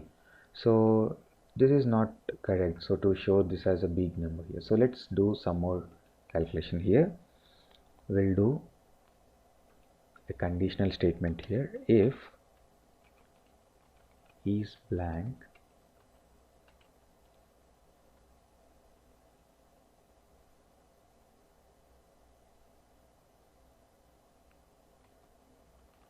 delivery date, then put 0, else do a subtraction. So if it is undelivered, there is no point in calculating the difference. Let's take it as just 0. Okay, so all these values will change.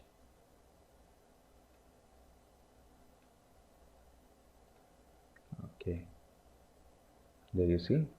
Okay, fine. So now I got delivery days. I'll go to the next level and I'll calculate delivery status.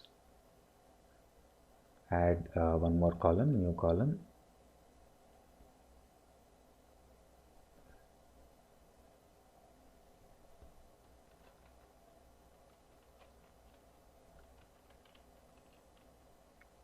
Delivery status. So this I will calculate based on the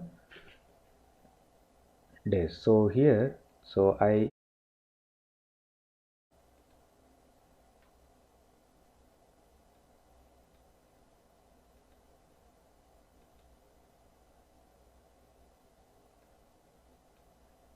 have delivery days and then ship days, right?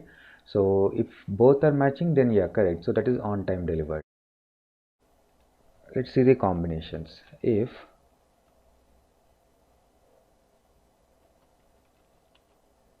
delivery days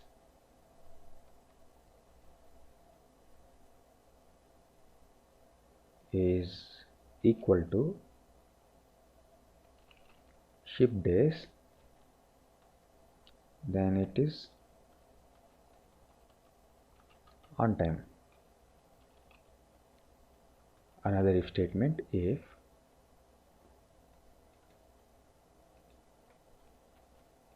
delivery days is less than ship days,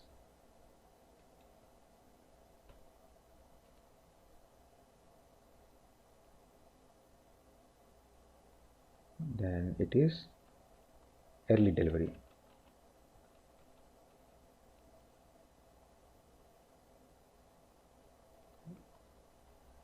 If it is not on time, if it is not early, then the last option you don't have to check, we can directly write late delivery. Okay,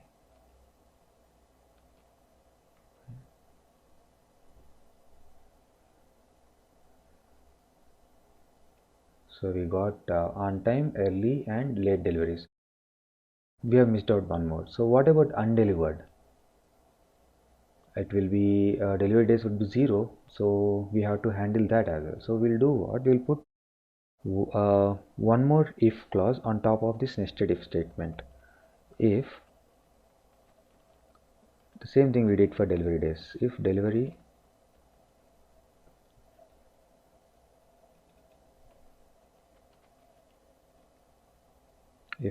date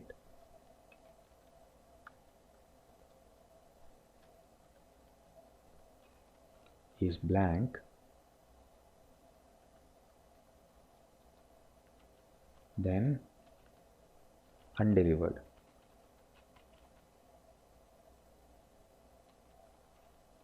Else do all this.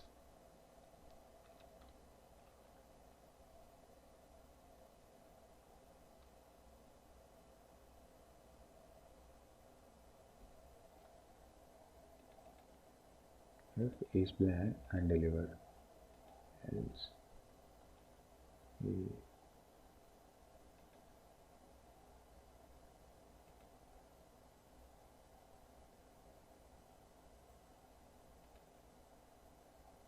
okay, if okay, we haven't closed bracket here.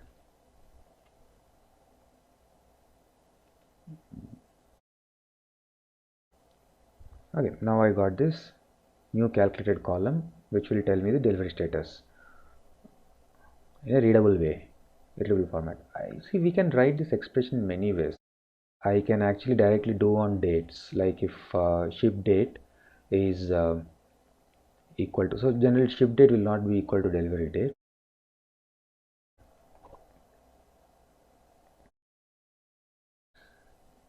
So if you add ship days to ship date plus ship days, if it is equal to delivery date, then it is on time. If ship date and plus days is less than delivery date, then it is early delivery. Yeah, so like that I can write a calculation. So I can write calculation in many ways. Okay, so here I have demonstrated a way. So I first calculated delivery days, because in delivery days also I can use in some way, and then I derived one more column, delivery status. So these are row level operations. So that way we create a new column, and these are called row context. Okay, so here we go, we have a column here. So now let's get back to the report panel. Create a new page, name it as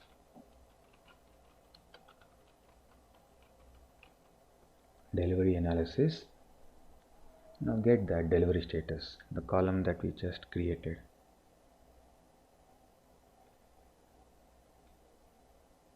See, now we have just verifying whether we got it correct or not.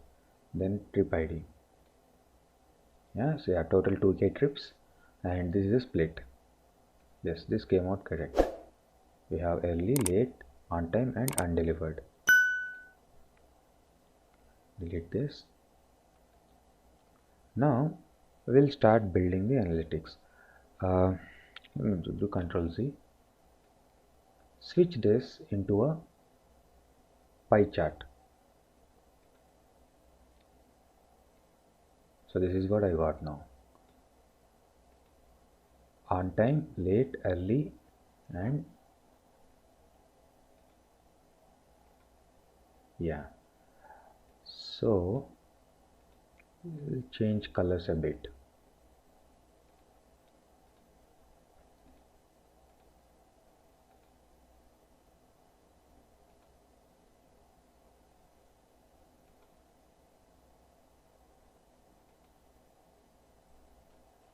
No.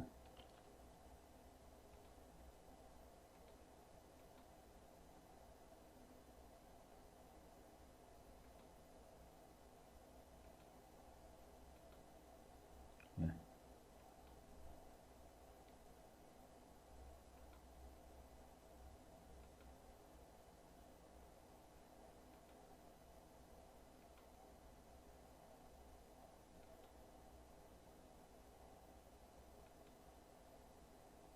So if colors, can convey, so early means good, right? So yeah, I'll put some contrasting colors.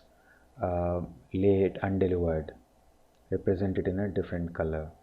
Early, yeah, some good shade. Okay, so fine. So we got this here. On-time deliveries, late, and we can see that late sector is relatively small compared to the entire stack. Yeah, you can put stacked percentage bar chart like this, and you can analyze data by trip ID. So you can see here. So if you take the on-time deliveries compared to on-time deliveries, late or nothing, so just the 3%. Yeah. Okay. So now I will go and convert this into a pie chart, and in the pie I'll put some more fields, some more categories, like After finding out that undelivered items are more compared to late deliveries, I want to further analyze where the problem is. So I will provide some more attributes here. So on the legend, I will drag and drop company name. So now this is drillable to the next level. So I go and click. So now I can see by company. So this is now right now it's giving only volume.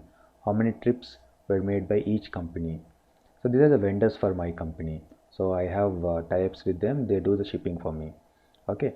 So now I can see that yeah, United packages have more shipmates, getting more business from me. Okay. So the other way is enable this mode, drill mode, and now if you click on undelivered, so it will take you to the data related to that particular undelivered packages. So in undelivered, you can see that everyone is contributing equally, 25%, 25%, 50%. This is 50% because we already saw that we have more shippings here for United packages. You go late and check out. So late, you can clearly see the difference. Only United Packers and Federal Shipping. So the third player is nowhere seen here. So who is the third player? Speedy Express. So there are no late deliveries from Speedy Express. You see, you click on late deliveries. Yeah, so we can see what good they are doing, but there are no late deliveries, and we can replicate that business model in other segment or sectors. Just not that, we can go further. After we got delivery, we can actually go and look out and check by state. Maybe somebody is doing good in some state and not in other state. You want to check out and replicate those practices. So you go check Federal is doing well. Okay, again they are doing well in Illinois IL compared to any other state, and Michigan. Yeah, so we can see like that. So this drill option we have for every visualization. We have two kinds of drill. At a time you drill down to the next levels like this, drill down, drill up, or you can enable this and drill by slice, the actual slicing. So you see this option, this will at a time will put all the data at once here, late, Speedy Express, by state, like that. So it will give everything merge and show it on single canvas. Okay, so drilling by merging, this option, this is newly added, good option. Okay, so we can do that as well. If you do this, it will not be able to relate from which slice we got this.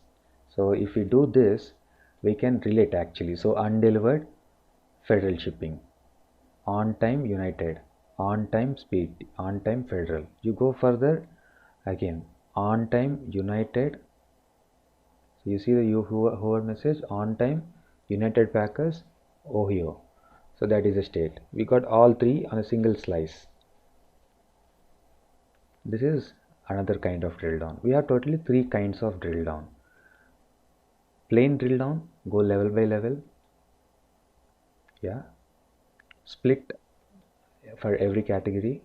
Then go by hierarchical drill down. So this is hierarchical drill down, or selected drill down. You select a particular size and drill only that particular focused area, interested area. So we have three kinds of drill downs.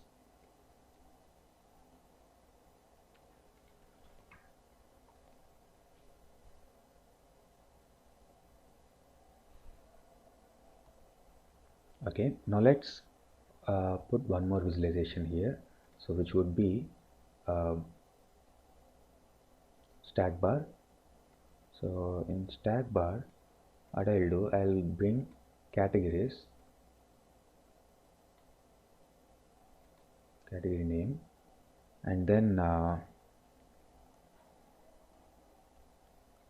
total miles versus loaded miles, variation between total miles.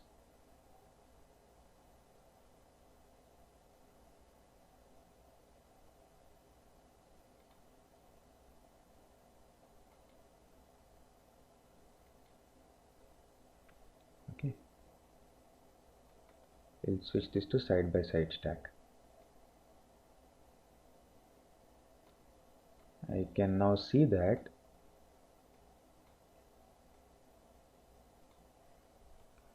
I can see here that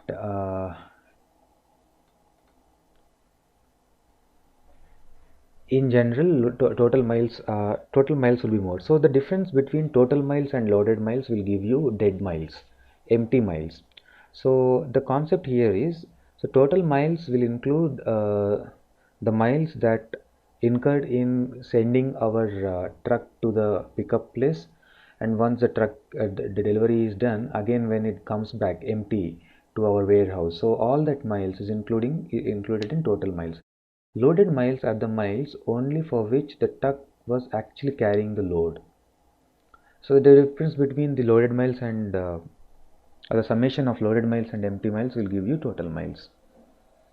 So we should, yeah, I think I already said this earlier.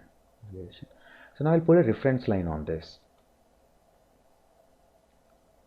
I select the visualization, so go reference line. We can add a bunch of reference lines. So these are analytical lines, so these are available for few visualizations, mainly for bar visualizations. So you go and select an average line.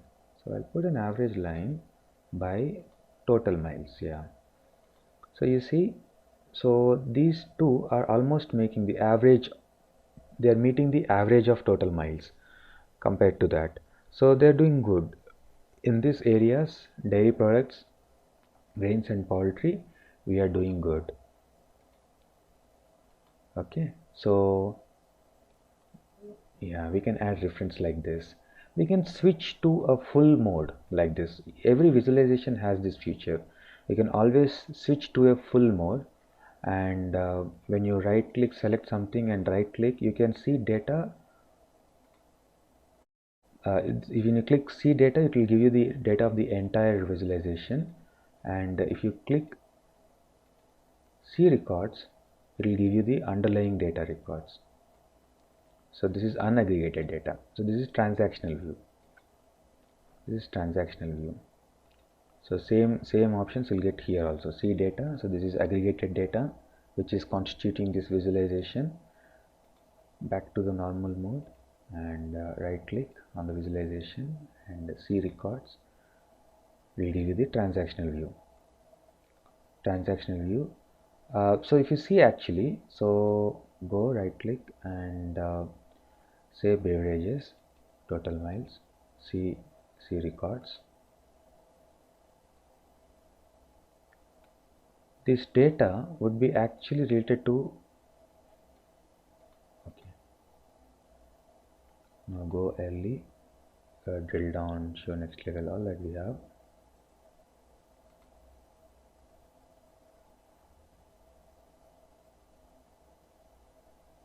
Okay, so because this data set, I want to show you.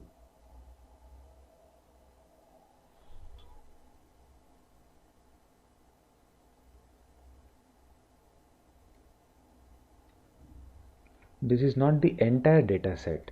So this is a data set which is constituting this.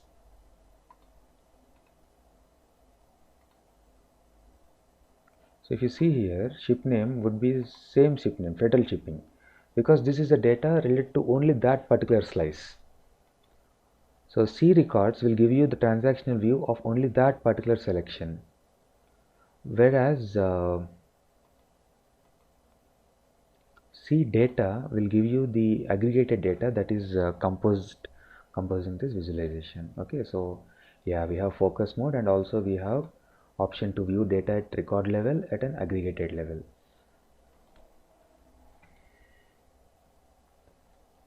So we'll just to finish this assignment, we will get one more analysis. We'll do one more analysis with this data and complete this.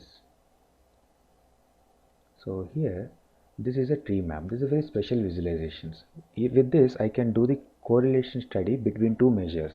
So the study I'll do here would be across my shipmates, across my categories, shipping categories. Okay, I want to do study between shipping costs and revenue, spend versus returns. Color saturation I would select revenue. Okay, change the color pattern a little bit. No.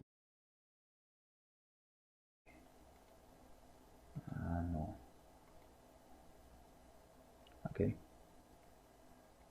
and change data label colors. So here label colors you can't change here. Data colors you can change data color. Font of the labels, if you want to change, you actually have to enable data labels, change the color there. So you see data labels also, right? And then you disable them. Yeah, the colors are changed. That's how you do it. Okay, so now we have here a tree map. So what study I can do here is, so you see here these two I am doing two correlation between two measures. One is shipping cost and other is revenue. So if you see the area of the tile, so these are tiles, each one is a tile here. So the area of the tile will reflect shipping cost, and revenue is the color intensity. The more the color intensity, the more the profit, the returns. Okay, you see these two tiles, they are equal in area, means the shipping costs, the spend on these two types of categories is same, but still the value proposition, the returns are more for poultry compared to this. You see this tile has least spending, less spending, yeah, compared to all others. The area is very less, but still the color intensity is somewhat average, means what, returns are better compared to this. So here this has least cost spending and least revenue also, that is okay. These two are average sized, so their color intensity is also average. Yeah, so the color is getting dimmer, so the saturation, you can see this here. So the highest intensity is this, maximum, and minimum, that is the lowest intensity. Okay, so this color saturation study is for revenue, color intensity, and size, variation of the tile size is will give you shipping costs. You can add some more, like trip type into groups, and go and explore that by specific category or at a time or everything. Yeah, you can get that like this, hierarchical. Okay, now we have more intensity, color variation in domestic, yeah, in international shipping mates, domestic shipmates, like this. So we can do a better color study like this. Maybe these are the small tiles you want to contribute, so you can focus on ships like this. See, actually we can do one more study also. If you actually observe 1 2 3 4 5 6, these 6 tiles, the 6 segments are contributing to almost 50% of your business. So the area will give you the costs, right? So you are spending almost 50% on this 4. So instead of analyzing this bunch of sectors, you can analyze this. So by spending that amount on 50% of your returns, you get the more benefit, because this is constituting to half of your business, these sectors. Yeah, so you can easily identify the more profitable areas also using this tree map. May not be 50%, but yeah, approximately 50%, half the area they are covering, this, just this 5 sectors, segments, tiles. Okay, fine. So what all we have done? Hey, there is another quiz question for you guys. Which of the following are direct benefits of business intelligence? Decision making, delivers data mining functionality, artificial intelligence, or all of the above? Leave the answer in the live chat or in the comment section. We have got data sources from two new data sources from OData, Open Data, the data cloud hosted on web-based data. We have we saw how to do drill down in three ways: drill down and drill up, hierarchical drill down, selected drill down. We saw how to add reference lines, and focused mode, see records, record level, transaction level, yeah, see data, see records, and then this tree map, very interesting map to do comparative correlative study between two measures. Okay. And the one important thing that I want to tell here is, actually we are showing data on all these three visualizations from three different data sets. Shippers is coming from shippers data set, categories is coming from the category data set, and revenue, spend, the number of trips is coming from this data set. But still we are able to successfully create these visualizations without any much conflict, because the relations are well created between these three data sets. So that is a good thing. So we can create visualizations from multiple data sets very conveniently in Power BI. A single visualization can be created from multiple data sets very effortlessly. Okay. In this assignment, we will further do calculations using DAX, basic calculations using DAX. Okay, so we'll be working on the same dashboard that we created in previous assignment. On top of that, we will compose few KPIs and put some trends. So this is a dashboard that we developed, so we'll be using this from previous assignment. Let's create some calculations using DAX functions on this.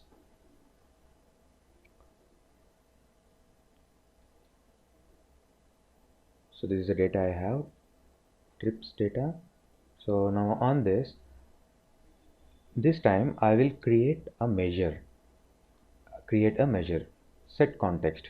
Okay, so the difference is, in our previous assignments we used DAX for creating new columns. So those calculations will be happening at row level. For each row, for each change in value, that formula is applied and the value is composed, and that's what we see as part of the table. Yeah, so this occupies space. On contrast to this, measures work on the sets of data, so you don't see a new column being added to the data set. So they will be composed and will be available on the fly. Let's do it. Let's create one measure.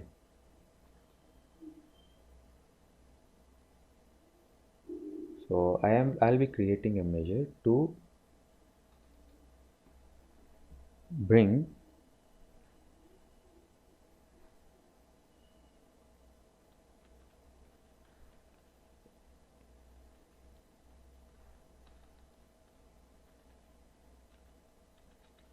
revenue per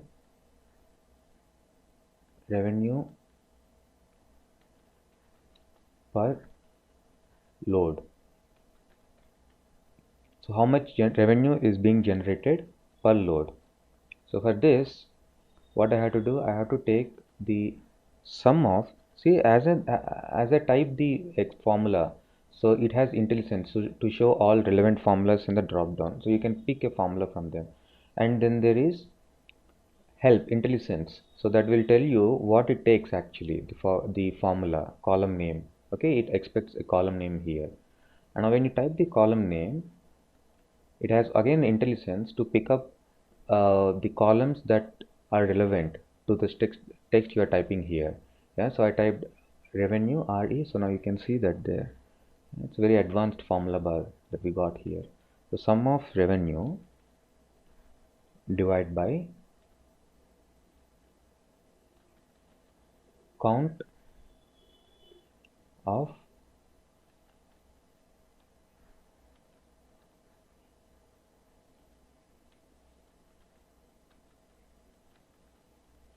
trip ID. So this will give me per trip.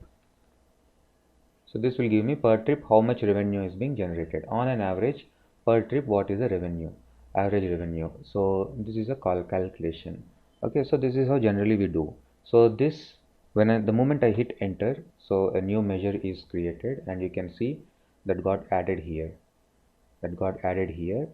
and you don't see that being added here, right? So that is because this is at a set level, so the calculation would be happening on the fly. Now you can use this measure very much as any other value in our visualizations.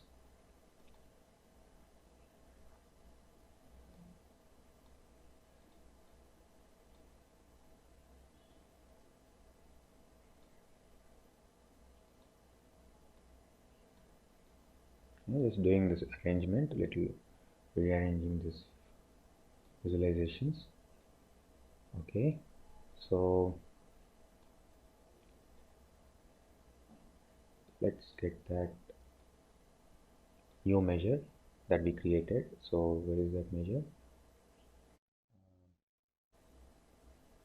Revenue per load. It's added as a data card. Now let's shift this to KPI. So per load I am getting this much revenue. Change this to 4K. Yeah, approximately 4K, 4.3K is the revenue generated per load. This is a KPI. Let's do some more KPIs. So I go create another measure.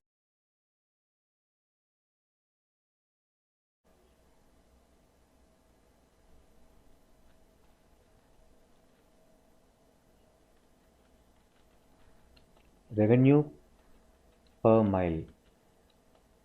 What is the revenue generated per mile? So here again, sum of total revenue. So instead of using divide operator, it's always better to use divide function. So we already used divide operator, we saw that how it works, right? So we have good advantages by using divide function over divide operator. The biggest advantage is if it encounters divide by 0. Yeah, if it encounters divide by 0 error, then it will not throw anything, it will not fail, it will not stop calculating, it will simply give us a blank value. It will give us a blank value. So that's one advantage. So divide by 0 errors can be handled by using this function, and you can also set what could be the alternate value. So now what I want here, I want sum of total miles. I'll take loaded miles because that's what gives me revenue. Sum of loaded miles. So this would be revenue per mile. Revenue per mile. What KPIs I have? Revenue per mile. Okay. Then I'll compose one more.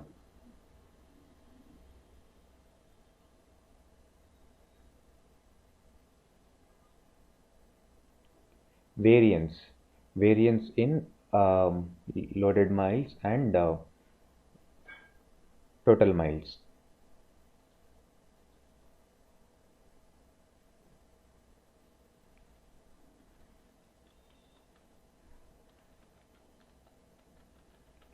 I'll call them as dead miles.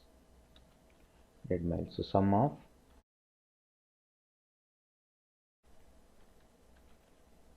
total miles minus sum of loaded miles. Okay, so now I got some measures here. Let's go and put them here. So just copy this, paste, paste, created 2 copies this KPI. It's a card actually, it's a data card. So as you can see, this is a card. So the second one, so the first one is showing revenue per load. So second one, let's put, okay.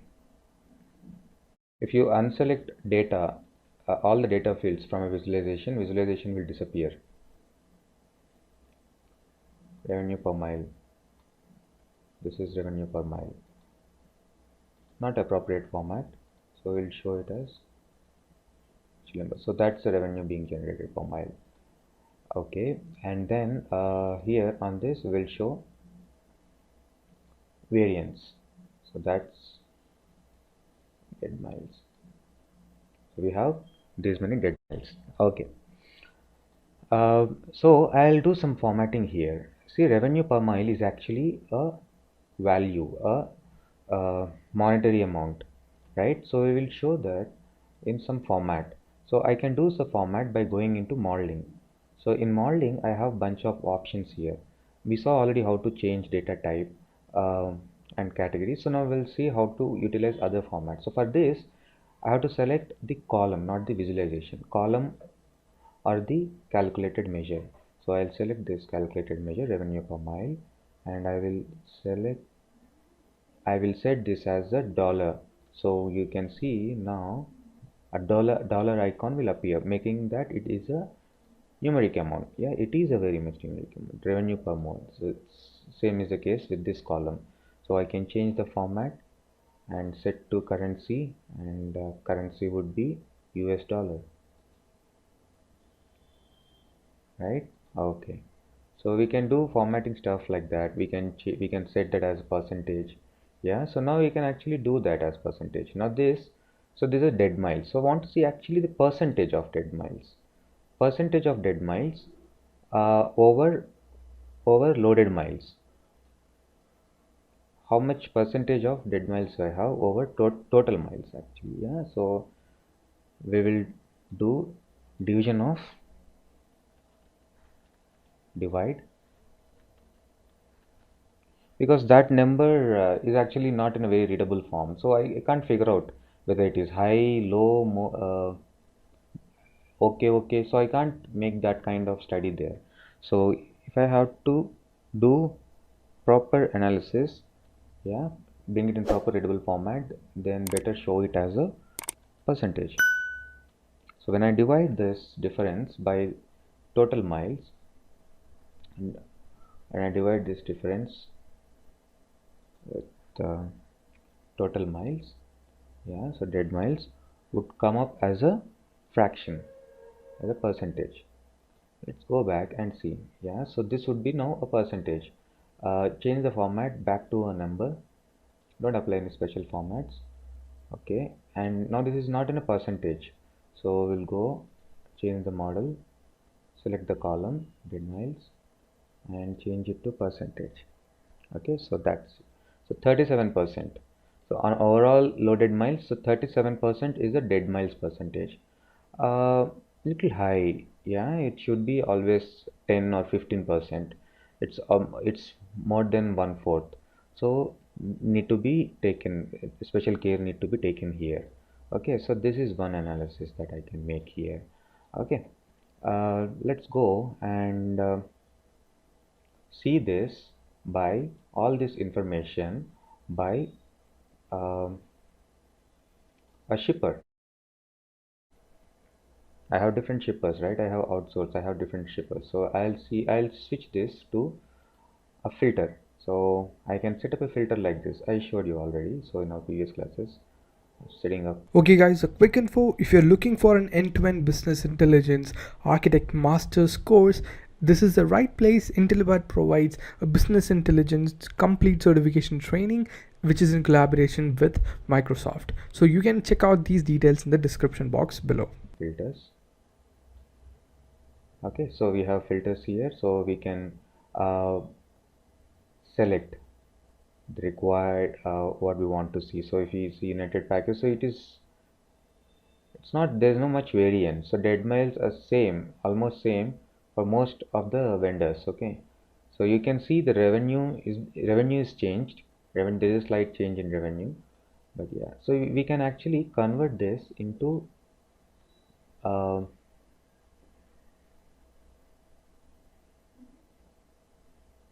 general properties. We can switch this to a horizontal format, and we can get rid of header and make it something like this.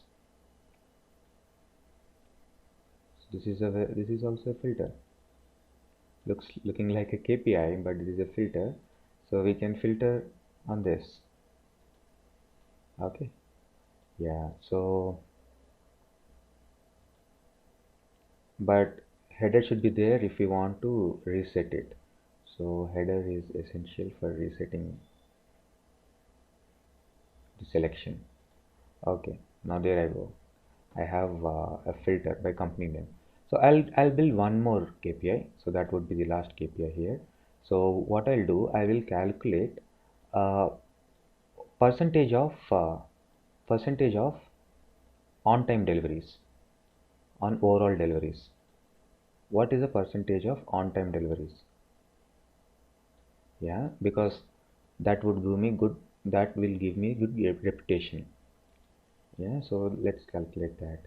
So it would not be a simple straight expression. It will be a little complex, but don't worry, we'll understand that quickly. So I'll go and create a new measure. So here also in modeling tab also we have option to create a new measure, or we can go home and from here also we can create a new measure, or we can right click on the table and say new measure. Okay, all three same. Okay, now when I right click there, here this measure that we added has disappeared. We'll get it back. So all these measures when I add, those are set level operations. So the formulas will be applied on the fly. So you don't need, they don't get stored. So they don't occupy physical space. So here I will write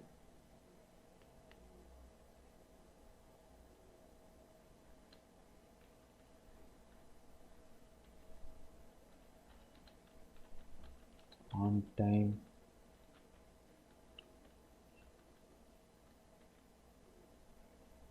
time deliveries.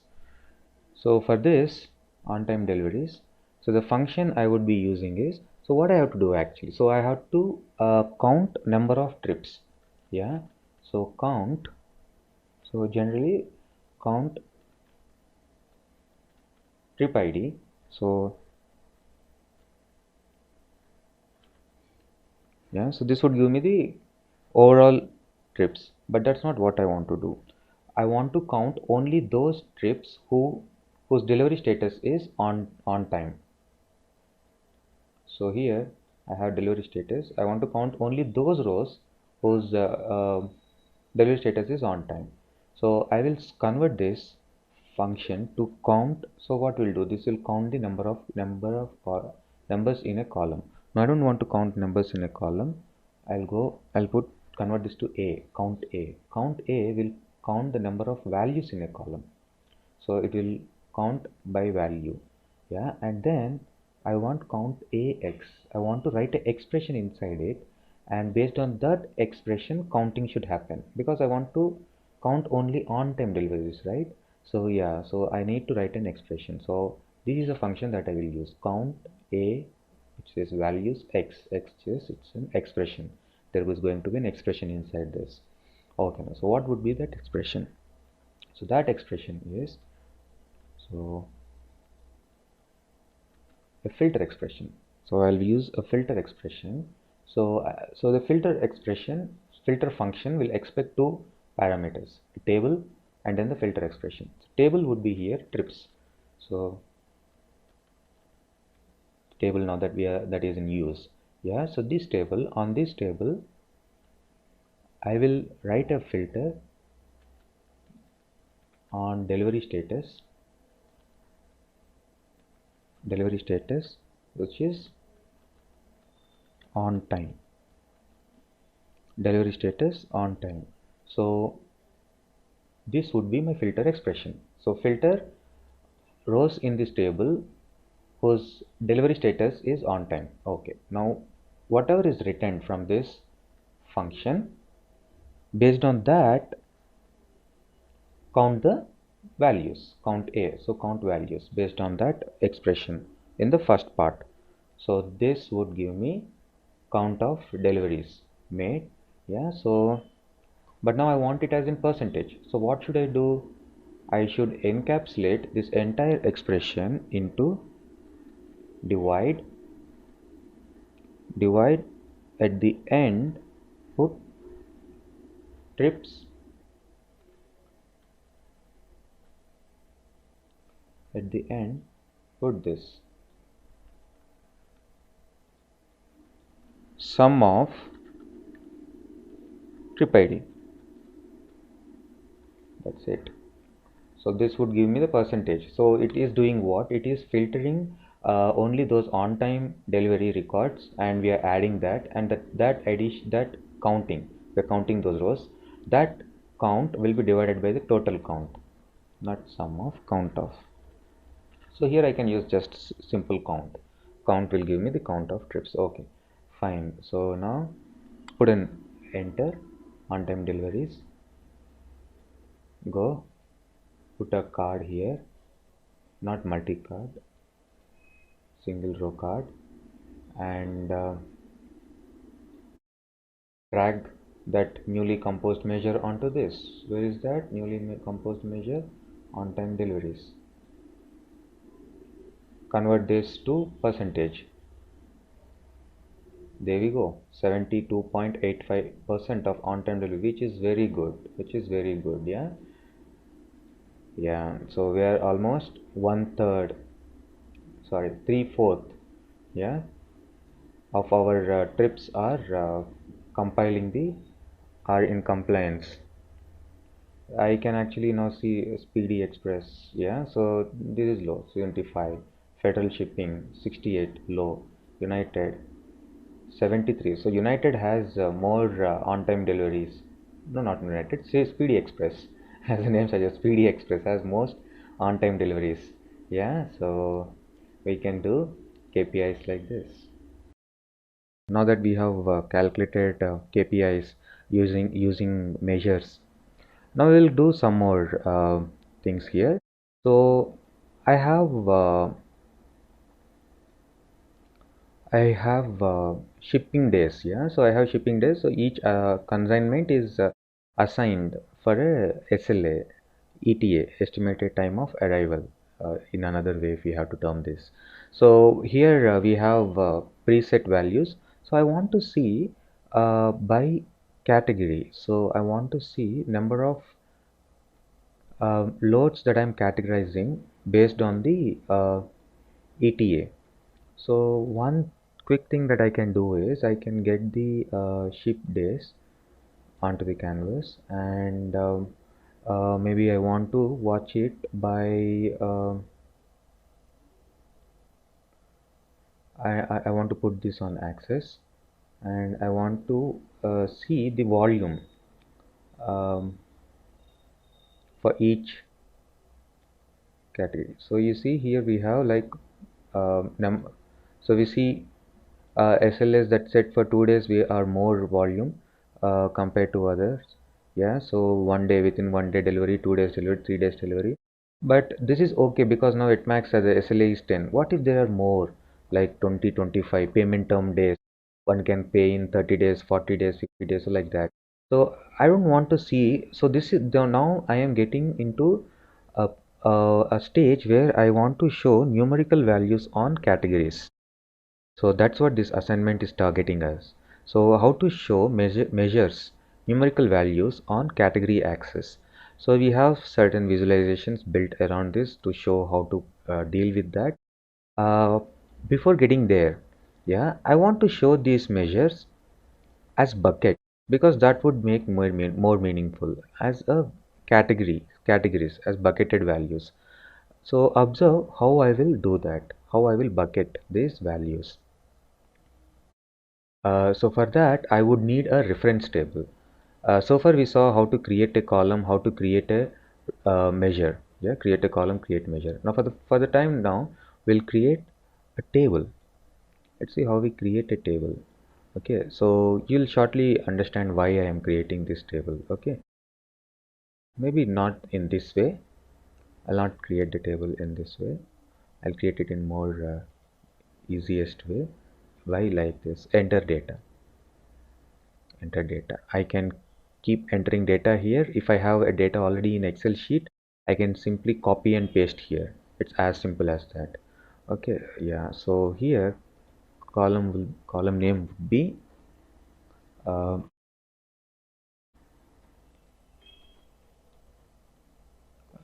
days category. Days category, and next column minimum days, maximum days. Okay. Now the buckets would be 1 2 sorry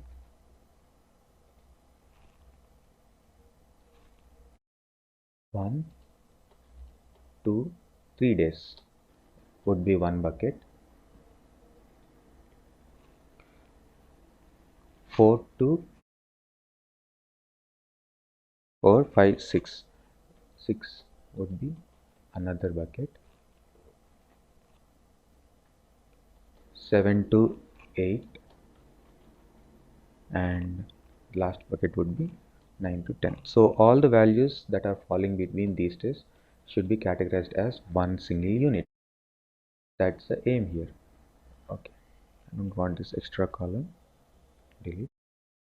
The minimum days here would be 1 3 4 7 sorry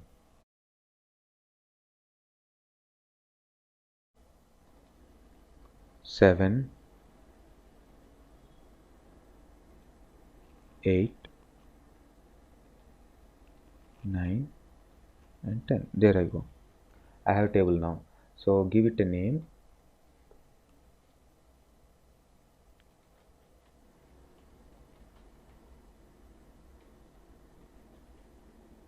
Days categories. Okay. It will shortly will be added here.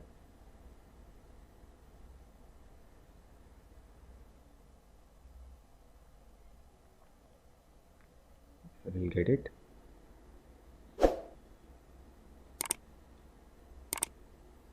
Yeah, you see, now we have that here, days categories. So now this I will use to create a column in my existing data.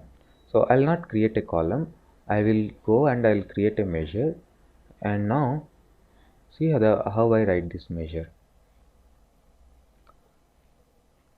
So I'll name this as I'll be doing this on shift days. So shift days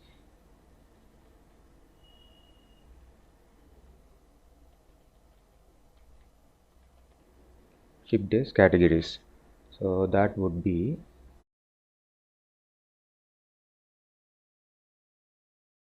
so I'll be using a function to write an expression. So the I would be using calculate. So calculate is a function where you can write expressions and filters and stuff. Okay, calculate will be very handy function. We will use it more. So this session and the previous session was are on basics of DAX writing. Okay, so we are doing basic calculations. We have more sessions on advanced DAX to understand it better. Okay, so now we'll use this function, and I will count. This time I will not use count A or count X. I will use directly count rows. Straight away count rows by applying a simple filter like I used earlier. Okay, filter what? Filter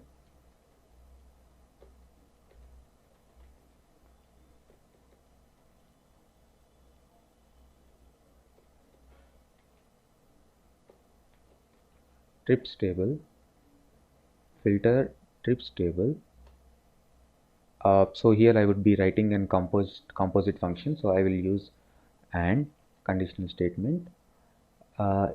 If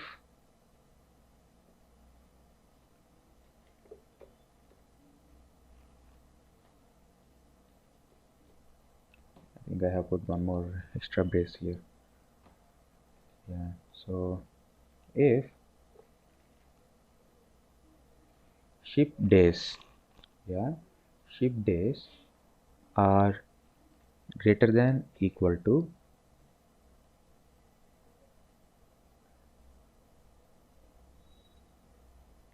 I'll go for ship days categories. So that new table that we created, days categories, mean what is the name? This function will stay here, no need to worry. Yeah, max days, min days, fine. If this is greater than min days and same function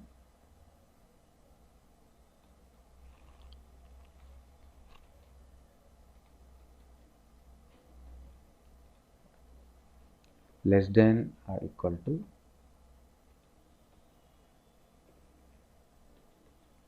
max days.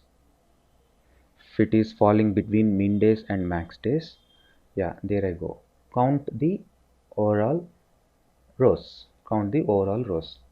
Count the rows from trips if the trip ship days are falling between these values. Okay.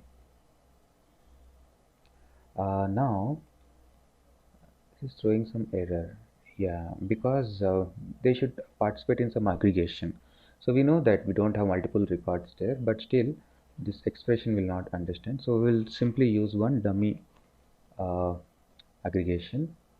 It will be applied at row level. So now that it is applied at row level, we have only one row per category. Ideally it will not do any max, but still we need that here to get rid of that warning message.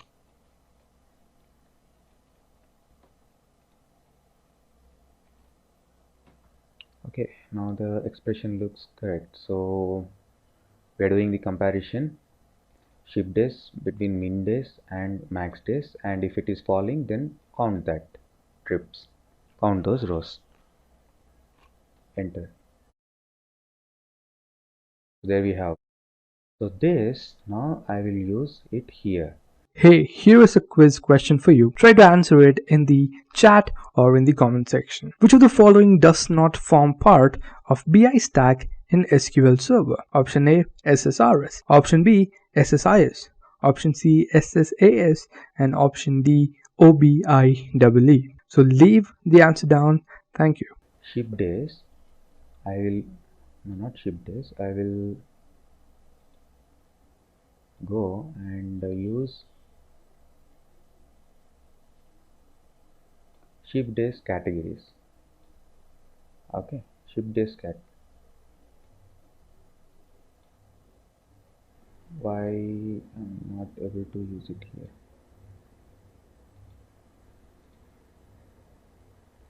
Check out this. Okay, as a card.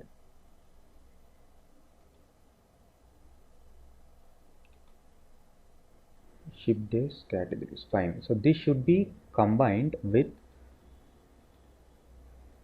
categories, the actual categories. Now we are actually counting only the variation between them.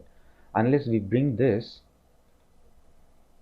don't see the actual category. Okay, yeah, now you see the category.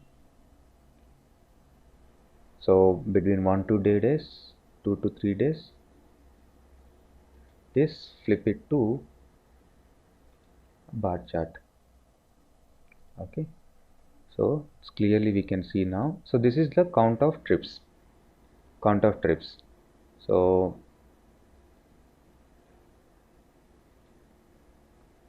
what we have done earlier, we were showing 1 2 3 4 shipping days in just plain numerical values. Now we have categorized columns. This is also called as binning. So we have bins, we have categories like this.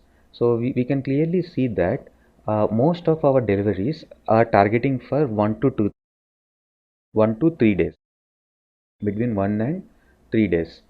Then next is 4 to 6, and 7 to 8, 9 to 10. So these buckets are almost same. Okay, let's understand it better. So now this I will split by trip type in category access. I will put it as legend. Yeah, now you see, so this in focus mode. See, uh, this slice says that these are intercom. Intercom means within a factory, within a company. Okay, like a shuttle, inter-shuttle kind of transportation. Okay, then we have domestic, then we have international. See, all our international deliveries are ranging between 7 to 10. Yes, that is correct, right? So they'll take more days. Yeah, so the data is correct. So, but there are some international deliveries which are falling in 4 to 6 days bucket also, which are on par with domestic deliveries. Means what? These domestic deliveries are taking lot of time. This bucket need to be specially analyzed because it's taking more time. Okay, now if you see here, there are gaps. Means what? Within this bucket there are no intercom deliveries. Within this bucket there are no intercom, and there are no domestic deliveries. That's why we see blanks there, so that legend is not coming up for all.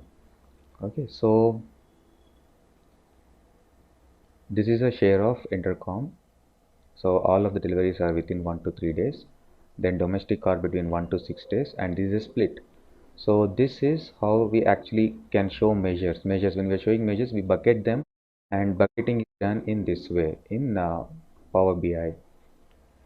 Yeah, so that's how we do bucketing in Power BI. So we have to create a reference table, and on using that reference table, we create a function.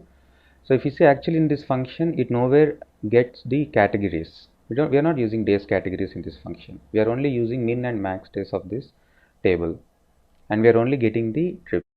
Now when we put it on visualization, we use categories in the visualization, days categories from that newly created table. So that will take care of bringing in the counts as per the bucket and composing this visualization. Let's do some more visualizations. I want to see the difference between target days and ship days. I mean actual delivery days and ship days. Okay, so I will pull ship days and delivery days,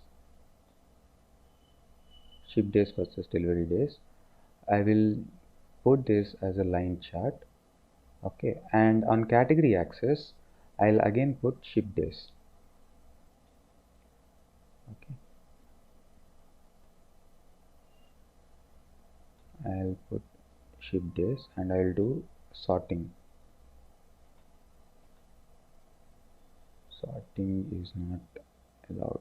So instead of actual days count, because this is actually doing the overall count, which will not be accurate. So I want to do average study. Average of this versus average of this. This would give me the correct data. Yeah. So you see now, so I have two measures here.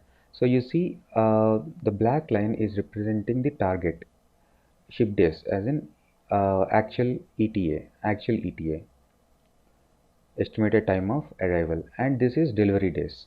Okay, if you see up to 4 days, our target when it is up to 4 days, within 4 days both are in line, means the lines are going linearly, means there is no deviation, means uh, for the timeline that we have set, the delivery timelines are matching, are setting, they are in compliance.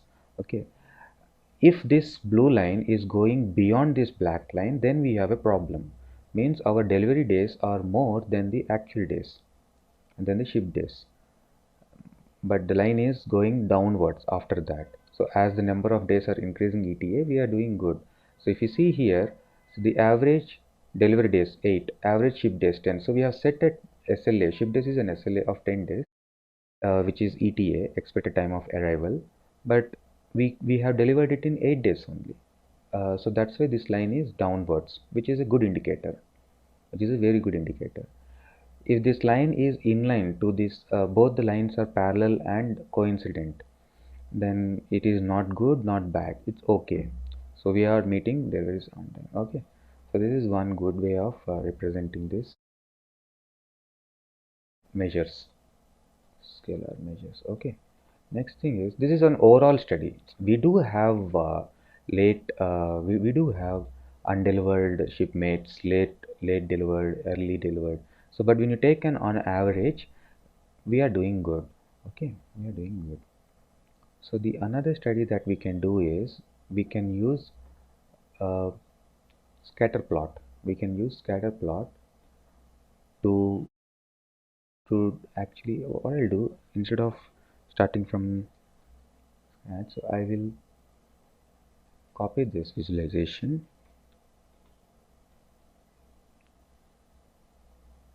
and I will switch this into a scatter plot, because I want to do that comparative study on same kind of data. Okay, okay, now this I will add one category. So in scatter plot, what happens, it will lay points for each data point. So this would be X, ship days. Instead of ship days, I will take it by destination city details, average of delivery days and average of ship days on X-axis. So this is a correlation study. I have and the volume.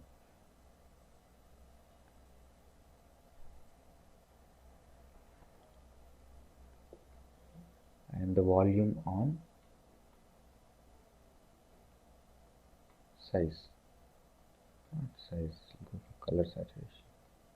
Actually, color saturation. Okay, this is not right. So this should also be count of. Okay, so these bubbles. So we right now we can't control the size of these bubbles. So we have average of, oh, here we should be having it as average. Okay, so there you go. So now here, what it is saying is, has, you know, um, this is on delivery days. This scale is on delivery days and this scale is on ship days. As ship days are increasing, towards the right side, ship days are increasing, and towards the top, delivery days are increasing. See, when ship days are increasing, yeah, and delivery days are increasing. So this quarter, you see this quarter, this is okay, this is normal, because ship days are increasing and delivery days also increasing. That's why it is on top quartile. But you see this data, these data points. You observe these data points. These data points, if you observe these data points, these are doing good. These are doing really good. Why? Why? Because these are on the extreme right side. Means what? Number of shipping days are increased. So for these points, shipping days are more. Okay, the shipping days are more, but they are not on extreme top. Means what? Delivery days are not more. Delivery days are less. So these are the cities where, if you see, if you point, ship days are 4, but we have delivered it in 3 days only. Okay, so 5, actual SLA was 5, but we are delivered in 3 days. So these are the points where we are doing good. So if we study these points and understand the business models implemented on in those cities, or is it because of the local conditions, we can enhance or we can improve our business. Yeah, so we can do colors formatting, show all. Yeah, we can do all this. Yeah, bubbles, we can fill,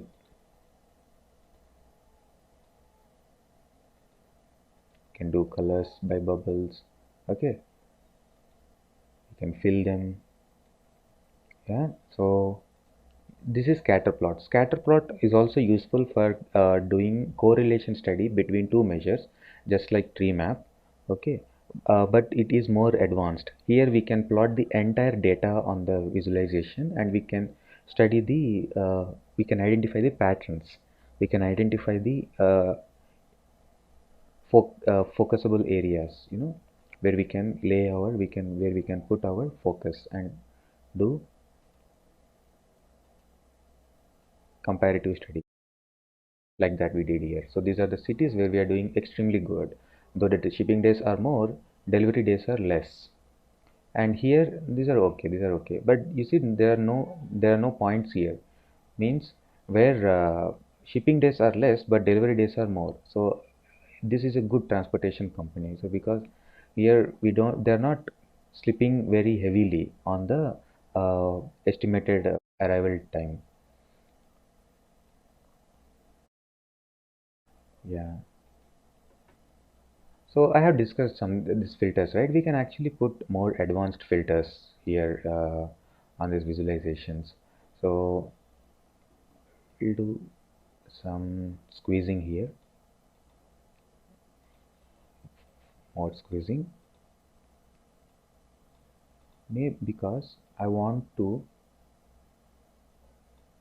do this study based on a state.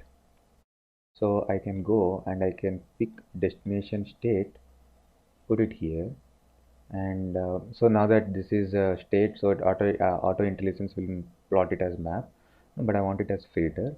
So on this filter I can actually enable features like uh, search box if we actually have more values. Yeah, now it doesn't make much meaning here, search box, and we can have options like select all.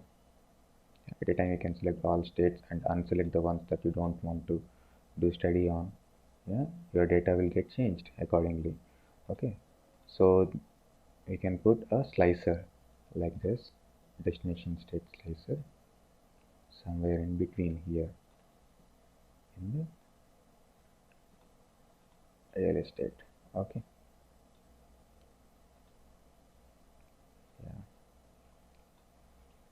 or I can move this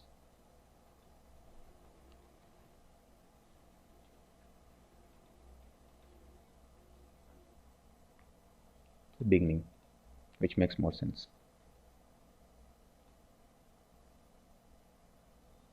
There you go. I have destination city filter. Based on that, I can filter this entire analysis.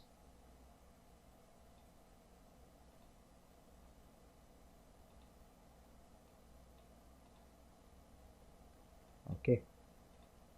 In this assignment, we will be targeting Power Query. So we will be getting an introduction towards how to use Power Query, the benefits of it, and make an audit dashboard on this transportation corporation data. Okay, so this is assignment that we'll be covering as part of this session. So to start on, I will set the prerequisites. So here, um, every load that a truck carries, every load, so each transaction here is a trip, right? So it has a source city, destination city, and arrival time, all that. Fine. So it has also a auditing mechanism, like each trip should cover certain checkpoints. While a truck is going from destination source A to destination B, it should cover some checkpoints in this course of journey, say like 4 checkpoints, 5 checkpoints. So there would be some checkpoints where it has to get filled, fuel, and then refreshments, driver change. So there would be some compliance stuff that a truck driver should take care of. Okay, so here the data is recorded at a transaction level, I mean at a trip level. So how many checkpoints each of this trip has covered. Okay, so here we can see the data checkpoints. Okay, how many checkpoints have been covered. But how many checkpoints were assigned for each of this trip. Each of this trip ID, say like for suppose this trip, okay, this trip for this customer from this source to this destination. So how many checkpoints were assigned? Okay, now it says that we are 10 checkpoints were covered, but were there 10 checkpoints? Did it cover all the checkpoints assigned to that or not? For that, we have to get data from a online system. So now we will connect to a RDBMS data source.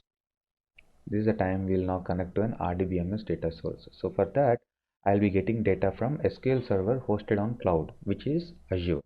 Okay, so I'll pull data from Azure service. So because that recording happens online, so to their centralized system.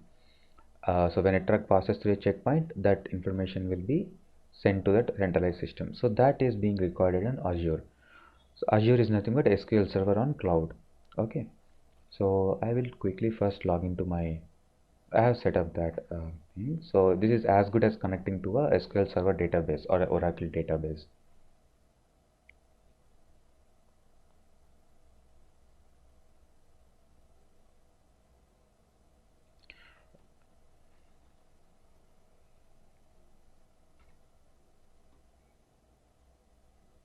So I'll do a quick login just to get the server credentials where the database is hosted.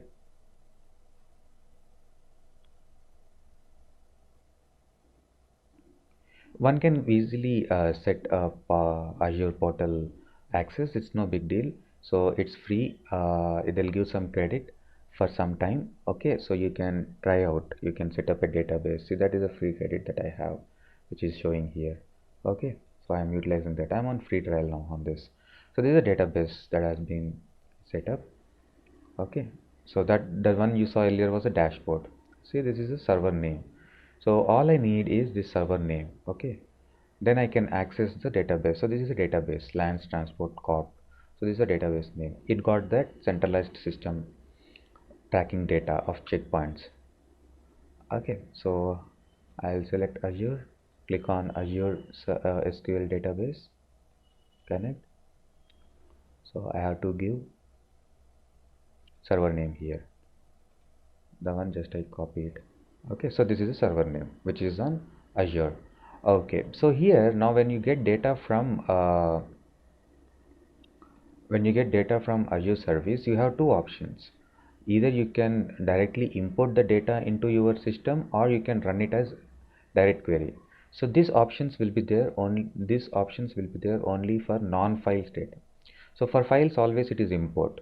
If you are getting data from a non-file, then yeah, so you have that option of directly linking it. So nothing will be stored in the analysis file. So it will have only reference points, as in then the analysis gets loaded or refreshed, so data will be brought from the live system. So that is direct query. Import is data is directly embedded into this analytics file. Okay, so when we are connecting to RDBMS data points, data sources, we also have an option to write SQL statements here. So this is a panel where we write SQL statements, set command timeout. There's some of the advanced properties that we got here. Okay, so right now I will import the data, okay, into the system, and so I'll click OK. So you might be getting doubt. I said all files will be directly imported. There is no direct query option. What if the data changes in the file? All you have to do is make sure that file is in the right place where supposed to be, and click refresh here. The latest data in the file will get loaded automatically into the Power BI analysis. But unless you click refresh, latest data will not reflect if it is file. Okay, so this is the database, this is a server, this is a database. In database I have these two tables, checkpoints and checkpoint points. I'll pull these two tables into Power BI analysis. Okay, this is a different way of getting data in the system. This is real-time data. Once I get that here, I'll tell you the model. It's loading the data into the analysis.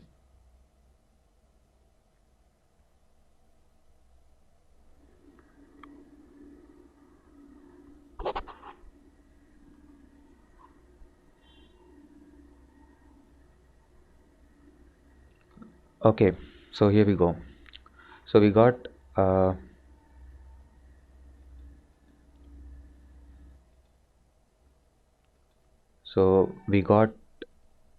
checkpoints. So checkpoints are, the actual designated halts. Suppose vehicle supposed to stop there. So these checkpoints have, there's some names and then the IDs, then the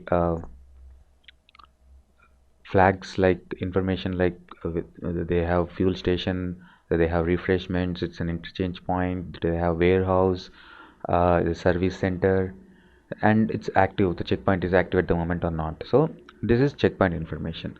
Then we have a many to many mapping relation table, checkpoint trips.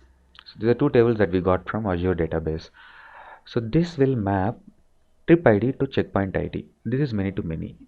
A trip will have multiple checkpoints. Multiple trips can pass through a checkpoint. Okay, so this is a relation how it is created this table. So it will do the mapping. It will see the trip ID and it will check whether if the trip has passed the checkpoint, it will make an entry into this table. Okay. So now we'll go to relations. We'll understand the relations here. We'll spend some time in understanding these relations. If the key namings are correct, if they have correct key names, then the relations are automatically created. Okay. Hey, there is another quiz question for you guys. Which of the following are direct benefits of business intelligence? Decision making, delivers data mining functionality, artificial intelligence, or all of the above? Leave the answer in the live chat or in the comment section. So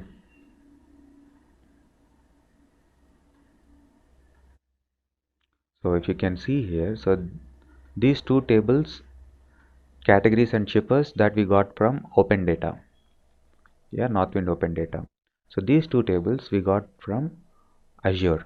So you can see these are the checkpoints, and these checkpoints are linked to our actual data with this many to many link table. Okay, so what it will do, it will join trip ID to this trip ID and checkpoint ID to checkpoint ID. So you open this relation just to check out. You see here checkpoint trip ID is mapped to trip ID in trips, and here checkpoint ID in checkpoint table is mapped to checkpoint ID in trips. So this is a, and you see here this is many to one. So this is many to one, and this is here many to many. So the actual many to many relation is established here. So you can see this is one to many, and this is also from one to many. So the many to many established relation is broken down into a link table, the help of link table here. Okay, so this is a kind of normalization. It's called fourth normalization. Okay, so that's how a data model is created. Remember this is a reference table that we created just on the fly to create buckets. Yeah, so we don't need to link this table to any existing tables here. Okay, so now we have this. So another important thing that I want to mention here is, so when you mark a table as cross filter direction as both, when you set this feature that cross filter direction can apply to both. Okay, it means that if you filter by checkpoints, if you want to see per checkpoint how many trips have been covered, yes, you can see per checkpoint how many trips were covered, you can see. At the same way, per trip how many checkpoints were covered, yes, you can see that. So this is both way, filter can work in both ways relations. So that's why we actually by default also all the relations gets created in bidirectional. So these are bidirectional relations. This is different. This is nothing to do with this link, this one to many, many to many. This is the cardinality actually. So the thing I am telling you about is bidirectional filtering. So that is Like per checkpoint, I want to see how many trips were passed from that checkpoint in a day or in a year. That I can do. So from here to here filtering. The same way, per trip, how many checkpoints were covered from here to here. So that is bidirectional relation filtering. Okay. So that is possible with Power BI. You can click manage relations and view all the relations at a time, whatever the relations are there. Okay. And yeah, now it's the time to get into Power Query. So these assignments were targeted to cover Power Query basics. Okay. So Power Query here can be browsed by clicking on this edit query. So if you click on this edit query, it will open a panel. Yeah, this is a panel where we actually do Power Query stuff. Okay. Yeah, you see this? All the tables will reflect here. Okay, it has bunch of options like transformation, so like column formattings. Yeah, here in this first panel we do a lot of column formattings, transformations, edit column transformations, column level, table level transformations, column level transformations. So you can do lot of data modeling stuff. This is different from DAX. Okay, so this is different from DAX. So this is Power Query. So in everything you write here is also called as M. Okay, we don't actually write anything at least in this assignment. So we will actually use all these options that are available here in this transformations panel. Okay. Uh, the first thing is if you want to modify any existing data source pointer, so we have like data coming from Excel sheet. Maybe if the path has changed, yes, you can change the source again. You can select the relevant path, or the credentials has changed, or the link URL has changed. You can. So in this analytics, we are getting data from 3 different sources. All the sources we can see here. We can set permissions. We can do things around changing the data source properties. Okay, I'll do a basic transformation. So what I'll do, we have some inbuilt intelligence options here. So I will extract from ship date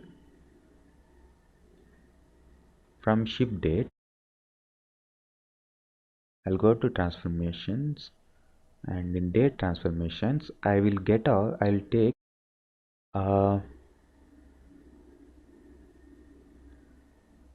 week of the year. What is the week of the year? So I just click on that. So you check out what happens.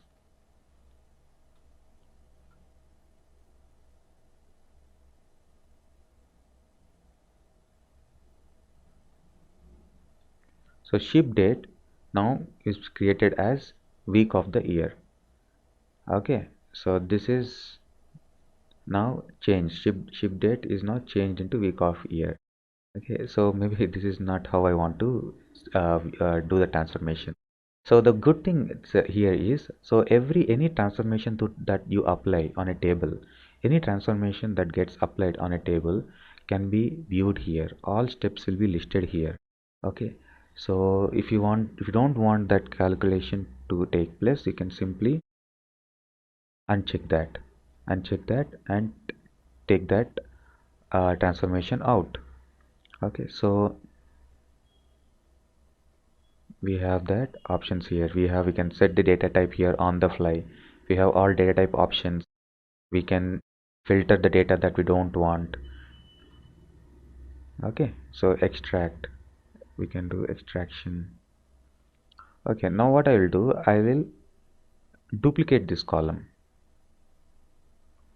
I will do what? I will duplicate this column. So for that we have an option format where in home keep row split. Yeah, so this is copy of ship date, and this copy I will only show week of year.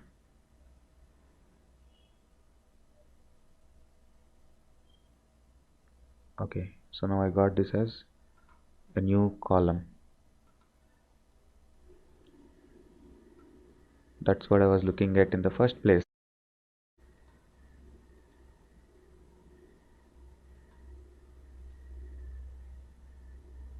Yeah, you see, it gets added as a new column, week of the year. So we need to go to add column panel. We need to go to add column panel, not here. In the transformations, it will do transformation of the existing column. Yeah, that's not how I wanted to show. Yeah, so that's one way of doing it. We don't want to show the column in the current format. We want to flip it altogether to a new format. We can do this. Now here I added as a column. So I extracted. So this is not DAX. Okay, remember this is not DAX. So this is like, you can see here, transformations, go home and choose advanced editor. So it will just show you. So this is the Power Query language here. So you can see here. So this is add column, week of year. It is extracting and adding as a column. Okay, so that is a step again that we see here. We will simply name it as shipping week. Okay, shipping week. And in addition to that, see, just like number on when you represent it on a visualization will not make much sense. So what I will do, I will do a little transformations, further transformations. What I will do, I will format, add prefix.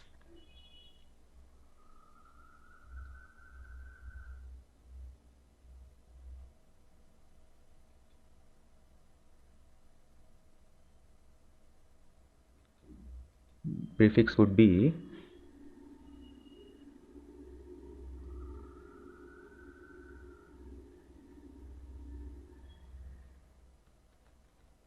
week.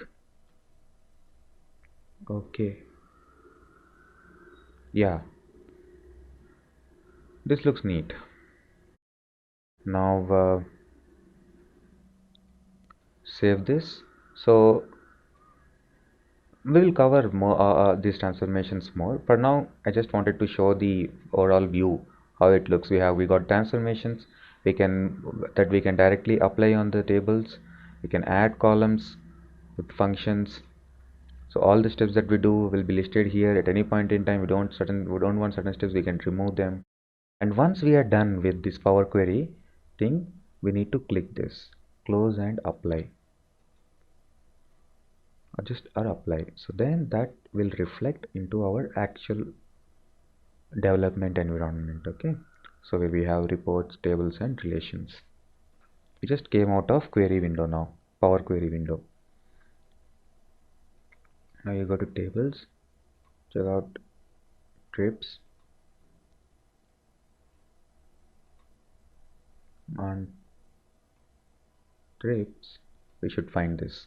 So if you click on this column, you don't actually see any formula here. You click on this, you will see a formula here, because this column is created by DAX.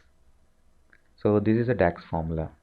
But if you click on this, it's nothing you see here, because this is created by Power Query. Okay, we can do much advanced things with Power Query. We'll discuss that. Okay, now let's build a new dashboard. Call it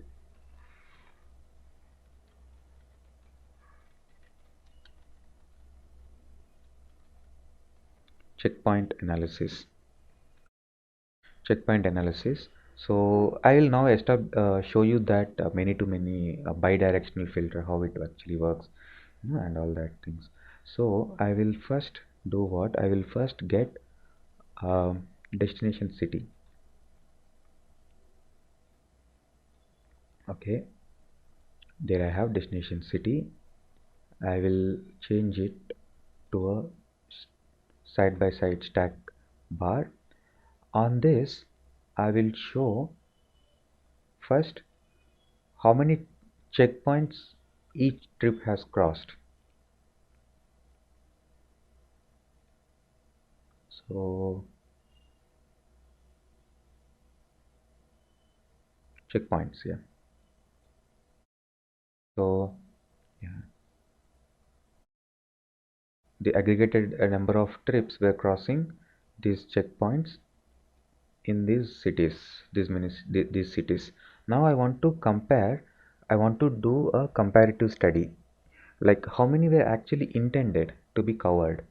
So what I'll do, I'll go to that table where we had many to many relations, so checkpoint IDs. So these checkpoint IDs I will pull into this bar diagram, count of checkpoint IDs. Yeah, so count of checkpoint ID. So this is my target. This is my target. So this would be on trip per city. Okay, per city per trip. So we are adding all those checkpoints at a trip level. So that's why count. Here we don't need to add. So at a trip level, okay, because at a trip level this is already added and we are seeing the data. So at a trip level we have this information, like this trip ID has covered 7 checkpoints. But if you actually go to that table, then we see that trip ID, if you map that trip ID, and we will see how many checkpoints were covered. So that count is what we are getting here, count of checkpoint ID. So this is a target. So this is, you can rename to make it more readable.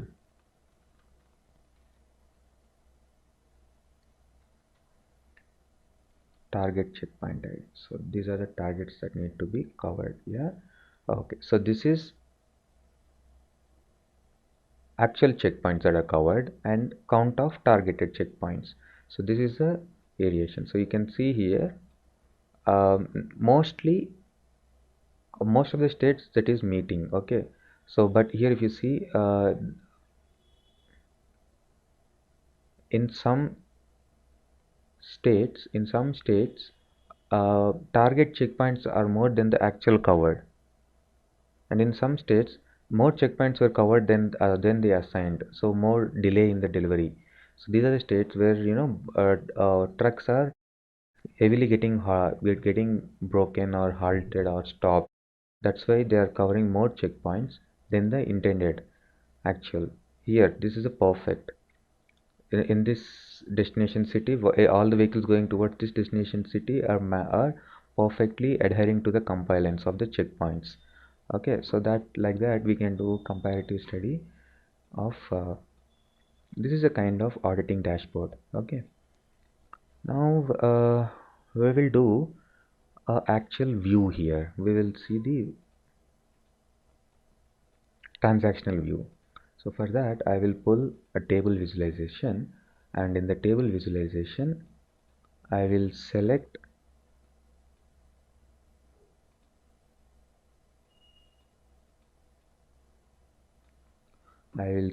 fields like the trip ID, actual trip ID,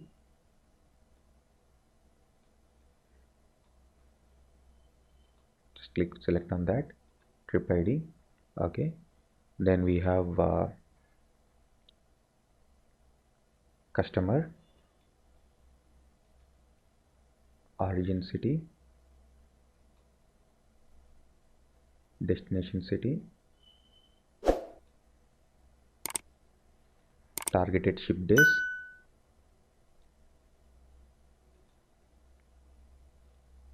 trip type, and some more fields from other tables like shipper,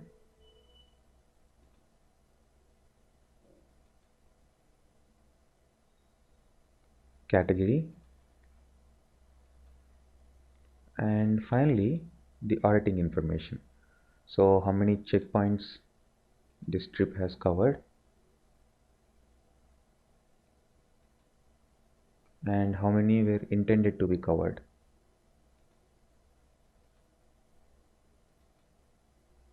Sorry, not this.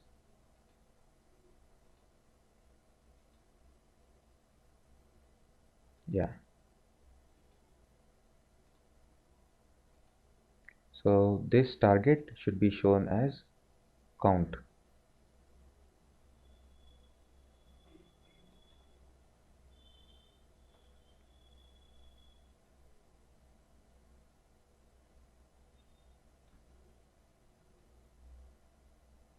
Okay, there you go. So we have this detailed visualization See, it has an intelligence to put up total line for numeric columns. Okay guys, a quick info. If you want to do an end-to-end certification on Power BI, Intellipaat provides a complete training on Power BI with certification, and those details are available in the description. Now let us continue with the session. Here it doesn't make much sense. So what I'll do, I can take that out. General, we can take out totals bar. Okay. Now we can see in detail this data. We click on particular destination city. The data related to all the destination city will be visible here. A single click, ascending, descending, sorting. You can do sorting also on this data. Okay, so this is a detailed view. We can put details views like this with table visualization, but the thing is, right now at the moment table visualizations doesn't support row level selection. You can't select a row in this table visualization. That's not possible. You can select that only on bar charts or any other visualizations. Selection within a table visualization is not possible. Only overall filters will work. Okay, I'll put one more filter. So this time I will do aggregated study, not like a transactional study. So for that I have to go for matrix. So get matrix here.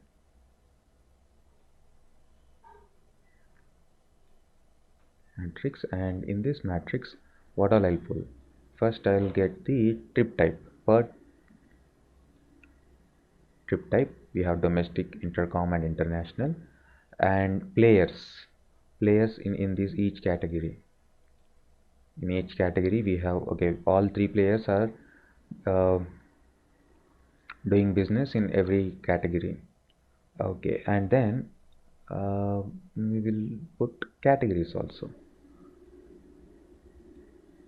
Yeah, so these are the categories within each.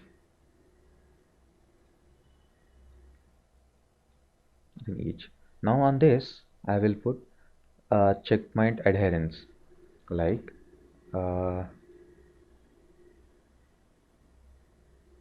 so actual checkpoints values would be checkpoints, and then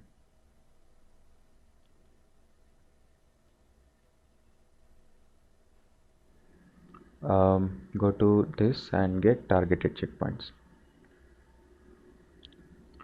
See, so we have totals, subtotals for each level. Automatically they have come up here, and we have data like this. What we can do, we can actually put this trip type in columns and can view data like this also. Per within domestic, how is the variance? Okay, let's, before doing that, do some formal arrangement of columns. Yeah, then get this into column. So this is a normal mat. Generally in Excel also we compose, right? We have some options. We have some nice formatting options that are available here, like you can go and change the style of this matrix. For example, this I like, and we have also like this black header and just flashy rows. Yeah, this is good. Okay,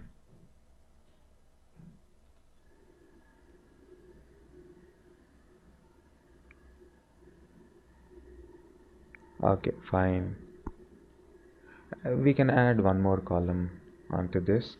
We can put by origin state. It's okay. Yeah, this visualization is good. So now we do what? Now we remember we have extracted week numbers.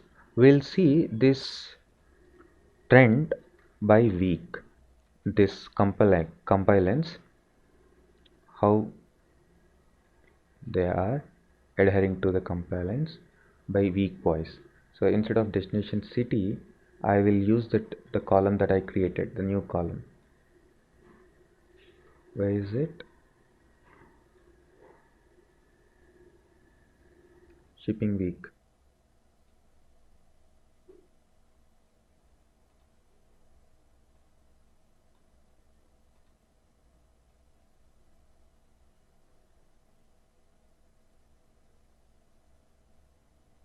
Yeah, there we go.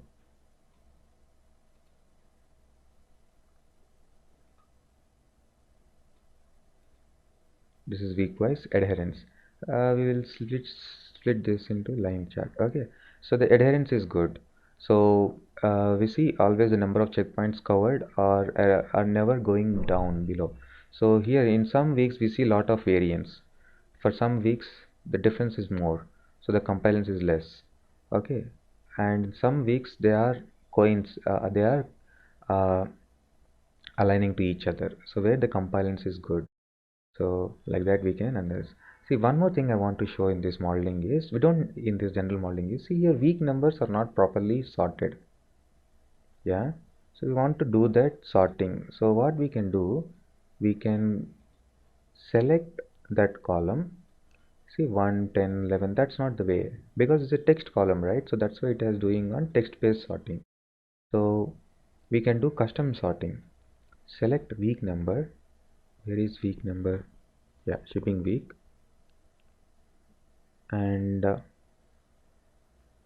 we also have week of the year, right? Do we have it, or we lost it? If we don't, we will compose it. We have shipping week. Okay, I have directly appended that. Yeah, I have directly appended that. So what I'll do, I'll create a new column. So just to pull week number. So for this I will write, I'll go to Power Query. I'll not do, again write a DAX, but that's not what I will do. I'll go to Power Query. I'll add a new column, and from ship date I will extract week number. So I did this already, but what I did, I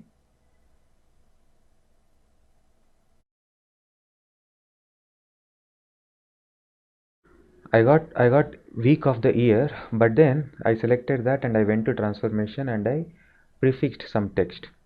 Like in formatting, I prefixed some text. So that's how I got this. Now I'll not do this. I'll keep this column as is, this new column, and I'll use that column for doing custom sorting. See, I could have created that column using DAX also, but this assignment is more often Power Query usage. Okay, so now we have this column. Now this column should get sorted based on this column. How do I do that? Select the column that we are supposed to sort, shipping week. Select that column, go to modeling. In modeling, we already saw how to change data types, categorize them, do a dollar symbol or percentage, these options, right? Formatting and properties. We also have sort option here. Click on this column, we can select. So this is the default sorting happening based on that column. We can change, we can select on what column the sorting should happen. So see here now, week 1, 2, 3, 4, 5, 6, perfectly sorted. Yeah, based on that column. This is custom sorting. For this you don't need to go to Power Query. Here that we have it in data modeling. Data modeling, along with adding column or measure, we can do custom sorting also. We have explored all these features in modeling. Okay, we can add new page from here also. Instead of clicking tab, we can add new page here or duplicate existing page. Instead of clicking on visualization, we can click here and add a new visualization and later select what kind of visualization it should be. Yeah, we can add text box images like we do in PowerPoint or Word. Yeah, we can do things like that. You can go and manage relations from here, or we can click here and see all the relations that are there on the table on one go here on this manage relationships window. Okay, so now I completed a proper dashboard analysis. Now in this for this corporation, from the data they have given us, we have constructed a dashboard, overall overview kind of a dashboard, which gives you a brief peek peek into the data, and then we have built one analysis file for delivery analysis to do the delivery analysis, then also a checkpoint analysis. Now we'll save this and we'll publish this. Remember, when you're publishing, don't select any data because it will get saved and published in the same manner, and always be on page 1 while publishing. So now click publish. So it will ask us to sign in. Yeah, I have to do the sign in. Yeah, so I did the authentication, I signed into the application. So now it is asking whether to replace the data set. Yes, and now it is publishing this to the Power BI cloud service. So see, the desktop client is free. Anyone can download this and start building applications and share the file. So when I save this, it actually gets saved as like this, a file. Now when I publish this, this will go and sit on cloud service. So for cloud service, you need to take subscriptions. So those subscriptions are chargeable. So $10 per month right now, but we can set up free trial. We can set up free trial which is for 60 days. So I am actually using a free trial now. Just we'll get rid of this.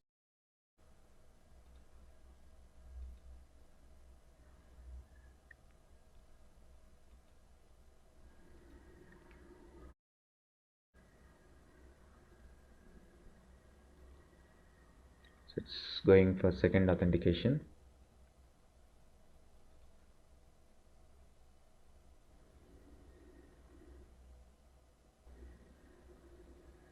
So we just finished authentication here process. So now that DXP, the local DXP, will be published onto this cloud service. Okay, so now we can see all those 3 panels here, all those 3 dashboards here.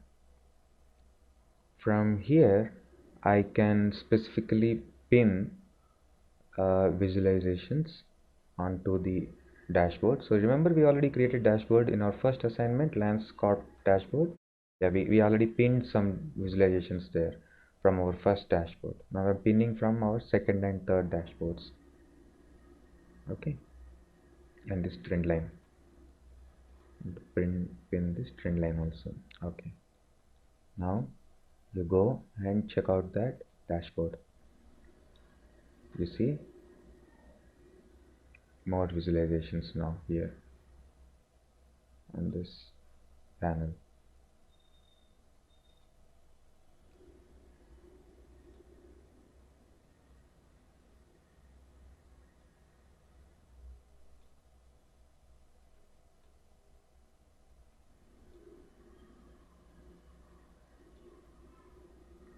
They have to stabilize this. It's still not very user friendly arranging the styles here. Okay, so now you see here, this is the dashboard we got. Now we can go into full page mode. I look at this dashboard. So now this page is coming from delivery analysis. Now I click this, it will take me to delivery analysis tab here. Yeah, back. Now I have seen this checkpoint analysis. Okay, and now I click on this. I'll go to checkpoint analysis panel. So these are the dashboards that we prepare and deploy onto cloud service.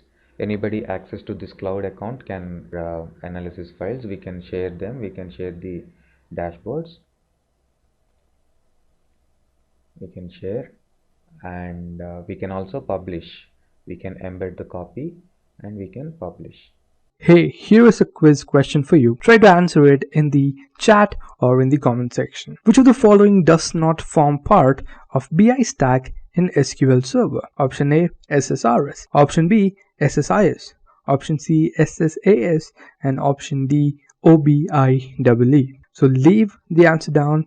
Thank you. Okay guys, a quick info. If you're looking for an end-to-end business intelligence architect master's course, this is the right place. Intellipaat provides a business intelligence complete certification training, which is in collaboration with Microsoft. So you can check out these details in the description box below. So we'll start our next assignment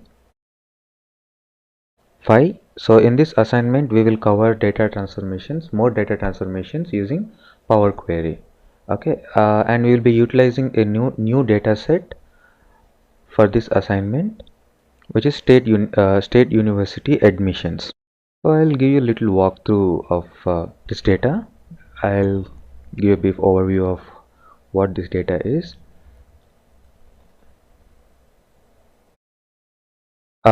So this is the number of applications received by various universities located in USA.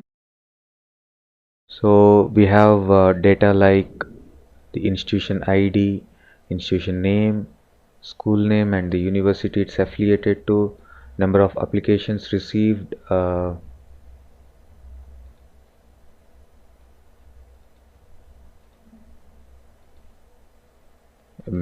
total number of applications received, and then the split by foreign applications, Hispanic, Indian applications, Asian, Black, specific. So race wise, number of applications received in each university in each state. Okay, so this is a main data set, university applications, and then we have a data set which will give us the information like how many universities are there in each state universities, and how much fund they are receiving, state fund, and how much trust, so the accumulated fund they have with them, okay, per state. And these are the targets. So these are the targets. Number of applications should be received by each state for various years. Okay, so now we are in 2010, so the data is from 2010 to 2016. Okay, so this is a data set that we have. So this data set now I will take into Power BI.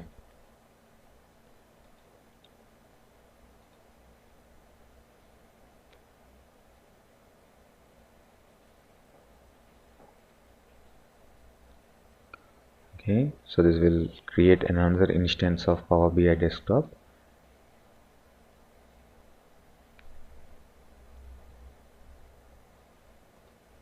So we'll be performing all these transformations using Power Query.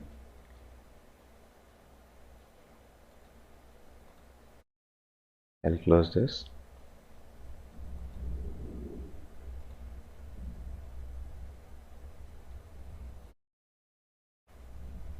Okay, so let's get data from the university admissions.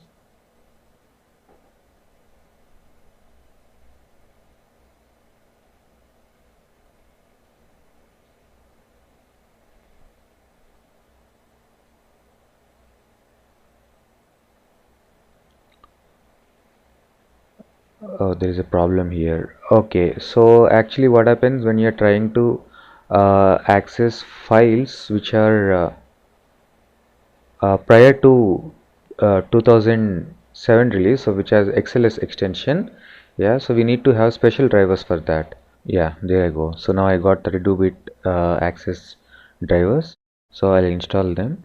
So actually Power BI also comes in two versions, 64-bit and 32-bit.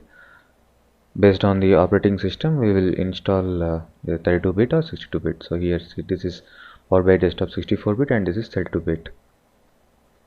Okay, I'm putting the access drivers. This will help in reading Excel files prior to 2007 release. So I got these drivers from this website, so you can download from here, access drivers. Just when you click on download, it will ask which version you want. This is 32-bit. If there is no extension mentioned, it's 32-bit. Generally it would be mentioned as 84 or 86, not very sure, but for 64-bit it would be clearly written as 64-bit. Okay, so the installation is over. Let's get back to the file. So you can actually clearly see here the problem, that why it is unable to read that Excel file. Now retry.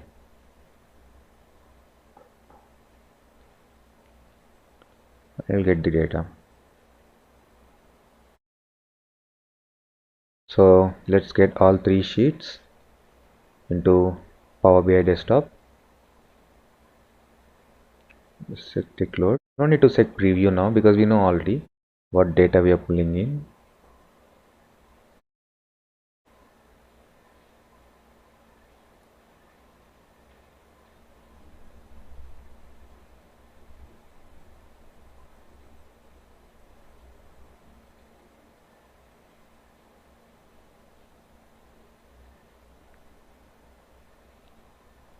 Okay, so what is happening is now the data from all the sheets is getting embedded into the system, and table, schema, data model, everything is getting created, detecting relationships. Yeah, so see, now we got all 3 tables here, and then if there are any relations that will be created. I don't think now we have any relations here. Okay, yeah, let's get back to the data.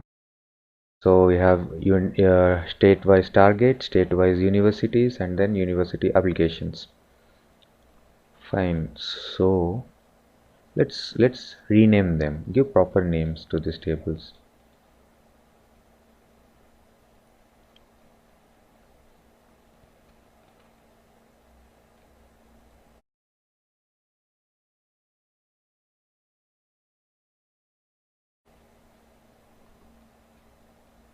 State targets.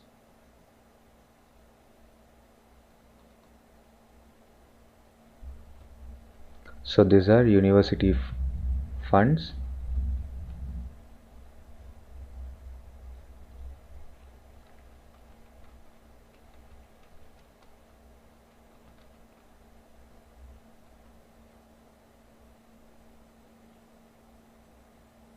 University funds, and then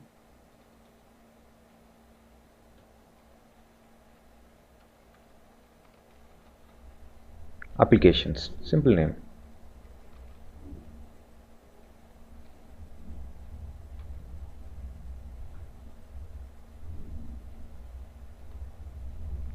Okay, so we got applications, we then got targets state-wise, and then we got funds universities-wise. I think even this data is at university level, state level, state targets and state funds.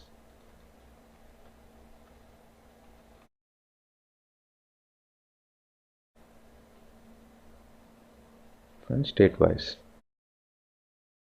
Okay, so now after loading this data, so this is the university data, right? Okay, after loading the data, I realized that there are some more applications in a different data sheet. Okay, now I want to get that data as well.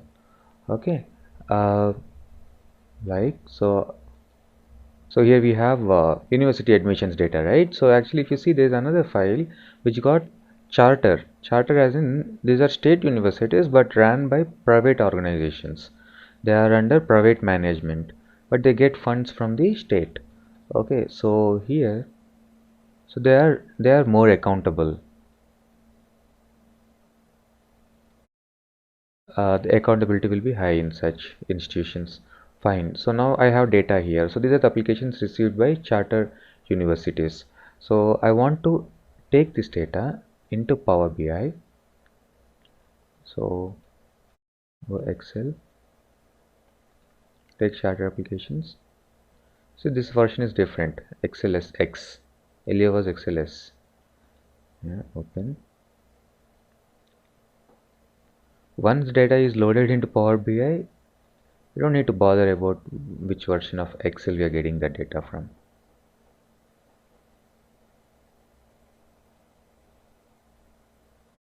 Okay, now this is a table we got here.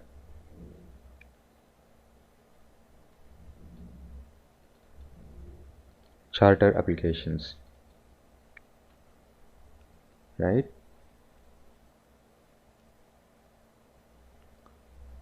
Yeah, so now I don't want to have two data sets separately because both contain same data, same number of columns. Sorry, not same data, same metadata, same number of columns, column formats, everything. Just that we have different data sets. Now I want to append this data set to this. I want to make this as part of this. So what I have to do is get into Power Query, Query Editor.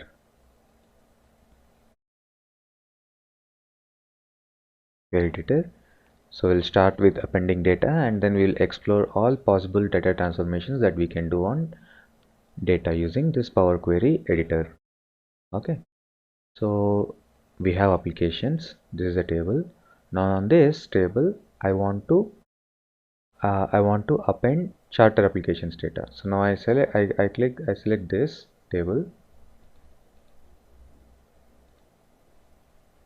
Okay, and go here. So here we have options. So you want to merge queries or append queries. So in our case it will be append queries. Append works as union in SQL, union all. Okay, so here we have options, append query or append query as new. So it will append that new query and create a new table. Now I don't want to create a new table, I want to append to the existing table. So this table itself.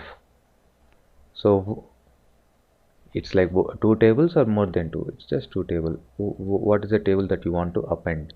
So this is the current table. Now we are in, for this table we will be appending charter applications.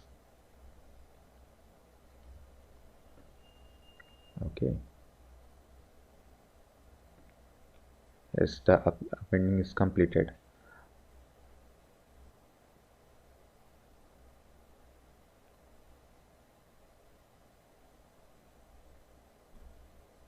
Close and apply. We'll just verify that. Open this actual admissions file.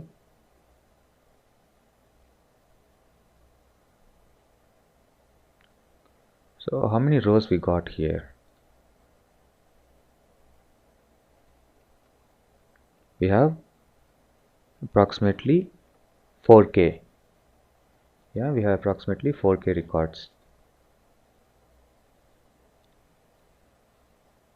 Now you see here we have 4K.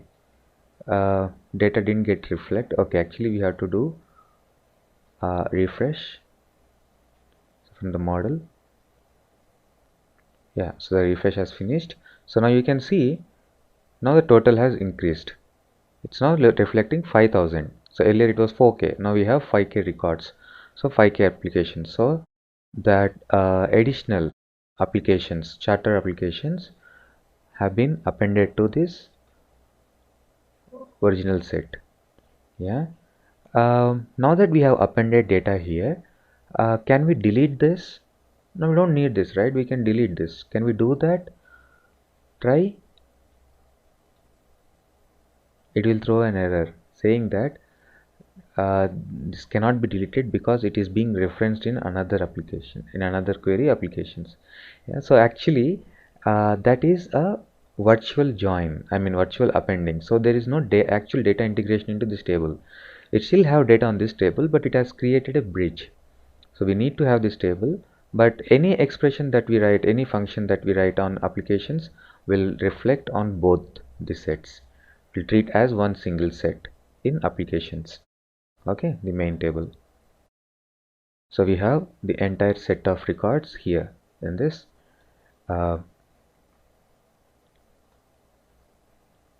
main table applications. So now I'll do I'll do some text functions. So text functions like, so here you see institution name. This institution name is a combination of university name and state code, CS California. Yeah, so here we have state code also clubbed with institution name. We don't have that column anywhere else in the data set. We don't have that state code again anywhere else. That is essential for us because you see the other two data sets, they are all led by state code. So we need to have that state code separated here. So how? Let's do that here. So select the column and select split columns. split columns by delimiter. So how will we split this? So what is a delimiter? I mean, what we can see that each word is separated by space, but every word is separated by space. So I can't split by space. I get a lot of words. So we have advanced features here, advanced settings that we can rely on. So first we select the delimiter, the separator, word separator. In our case, it is a space. Yeah, space is being, and split by what? At the leftmost delimiter, rightmost delimiter, or each occurrence. In our case, it happens to be the rightmost delimiter. We can write more delimiters. If you don't have anything, we can type the delimiters if it is not available in this list. So okay, so click OK. Now the column gets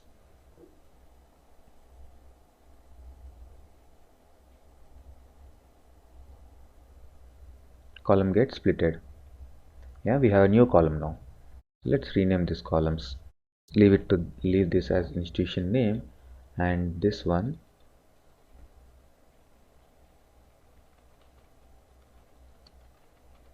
state code.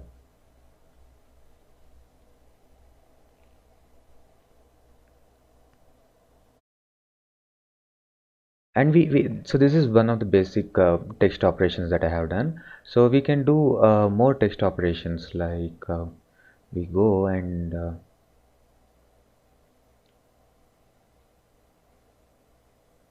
you see the school name. Yeah, school name, it's all in small letters, right? Let's increase the readability of this column.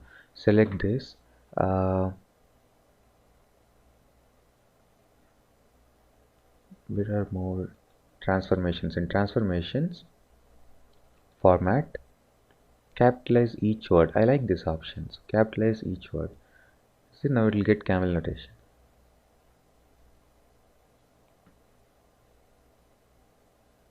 So anything you do on transformations, you don't need to worry. It will not create any new column or anything. It will replace the data in the existing column. And you can see for every action that we are doing, a new step is getting created. At any point in time, you can move back and check what the data was at this point in time. What was the data at this point? Yeah, you can actually check. If you don't want a particular step, you can get rid of that here. Just click here, it will be cancelled. Okay, we'll come back here. We have more options here, like column level options. We can format text, we can set the type, we can set the data type, we can strong type, we can rename, fill empty values. You have empty cells you want to fill with the preceder or the successor, filling down or filling up, replace, pivot. Yeah, we'll come here, we'll come and we'll explore all these options in detail. First we'll go to other data sets. So here I have state targets, right? Yeah, let's start with state funds. So this table is good, but actually if you see, the column names are not properly aligned here. So I have an option here. So you can go and do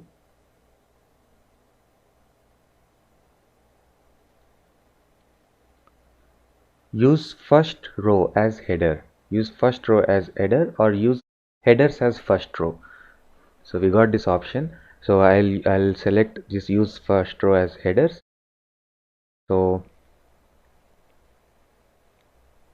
yeah, there I go. So I have columns here and names, but this is not correct. See, right? See, these are states, but under states I don't have universities, funds and all. So this data is in flat mode. So I want to transpose this data, then it becomes meaningful. So I will take this step temporarily out. I'll not do that step. So before doing that, I will do a transpose of this data. So select the table and say transpose. Flip the data. Now it is more readable and more convenient. We can easily do the reporting. We can establish a join between our applications and this table using state code. and we can retrieve state-wise number of universities and the funds they got. So what are the options that you see here in this ribbon? Transform or add column. You can see most of the options here also. Use first row as header.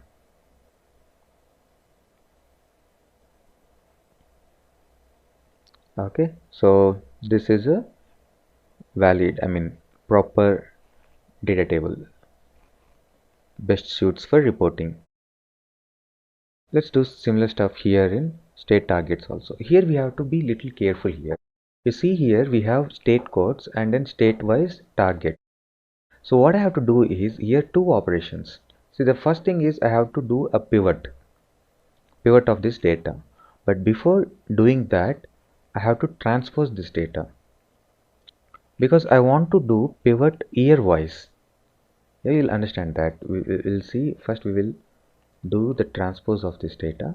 So I have state names, state codes, and then years and year-wise targets.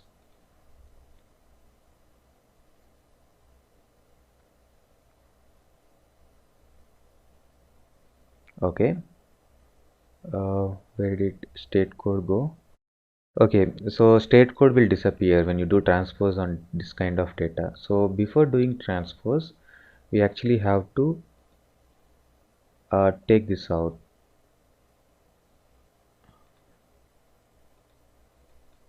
Use header row as a column, as a regular row, header row as a data row, so that states will also be in column, and when I do transpose they will so the state codes will be in a row, and when I do transpose that row will convert into a column, because only rows will convert into columns, not headers.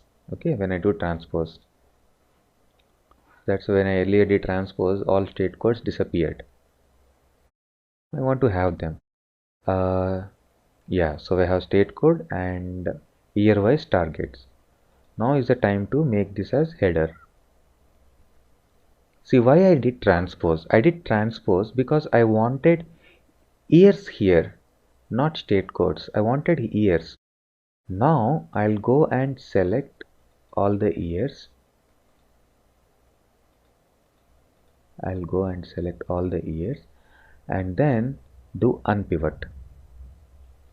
You can do unpivot of selected columns, or you can do unpivot of columns that are not selected. So I'll click this. So this all gets unpivot. Now it is a tower. Now it is easy to use. We have state code and year wise targets, but I don't want previous year's targets because I don't need to show them anymore on my dashboard. So I have data only for current year. So let's filter this set. So when I filter this set, the underlying data will also get filtered. So for the reporting purposes, only the data which I select here will be available. It is completely filtered. Okay, so now I select 2006.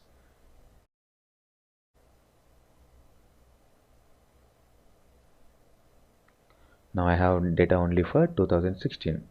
Now that I have latest data only for latest year, I don't need this column anymore. I can remove this column. Yeah, it is possible. So now I have state codes and then targets for that state codes, because my entire data is for current year. The two files that I got, they are for current year. So there's no need of maintaining that unnecessary data. So I can filter and I can ignore. This tool is very powerful. You can do lot many operations like that. Okay, now let's get back to the applications. And now here I don't want to have this as a separate table. The state funds, yeah, let's leave it as a separate table because we have more columns here. Okay, but this has only one column, values. So instead of maintaining this as a separate table, what I will do, I will merge this table into applications. I will merge that into applications. So how will I do? So you'll go to home tab, and here we have an option to merge queries. Merge the existing, which is applications, the master set. So to this I will merge state targets. On what? On state code here with the state code here. Remember the state code we extracted from this institution? Yeah, we are using that now. So we are joining these two, and the join that we select will be left outer. So it will ensure that we will not miss any data from the master data set. So if there are no targets for any state code, then for those states it will show blank, but it will not ignore those states in our main data set, which is very safe. Okay, because we don't want to lose any data from the applications. If that's not the choice, you want only those states where there were targets, then go for inner join, only matching rows. Okay, fine. So safe option, left outer, select that.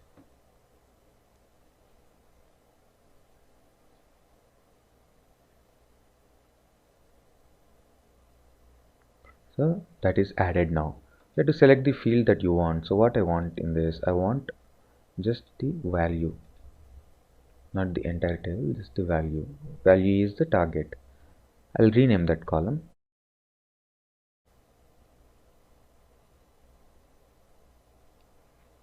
This would be target.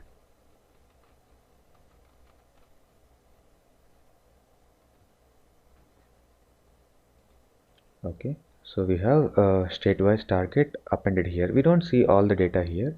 It's just a little preview. But yeah, believe me, that merge is appropriately calculated, applied. Okay, so yeah, so now we finished that. We have more options, like we can uh, choose certain columns that we want, and we can ignore columns that we don't want. We can like remove the columns that just we did in state targets. Keep rows, so we want to remove certain rows from top. So this is data cleaning. This is actual data cleaning. Yeah, data in some terminologies is called data massaging. So yeah, we can sort a column and then group by, and then we do all this stuff. Yeah, let's go.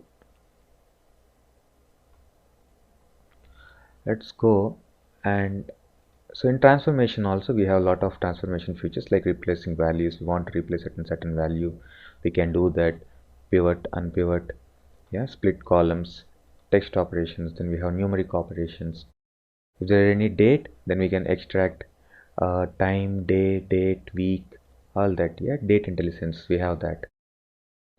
We'll add column now. We'll explore this tab.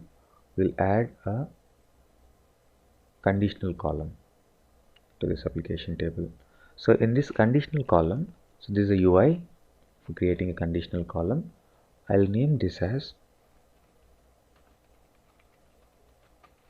applications status. So what I'll do, I'll create 3 categories, like high, normal and low. High is for more number of applications, low and medium. Okay, so before that, let's check out.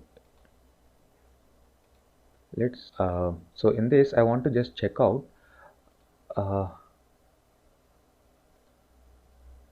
applications, total applications that are received here. So this field will give us total number of applications. Okay, total number of applications received from all states. So this I will split by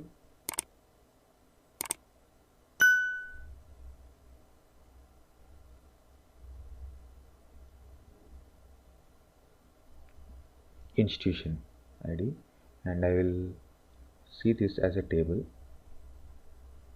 So institution ID,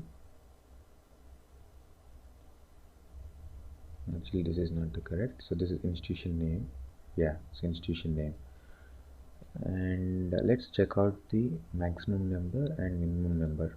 Okay,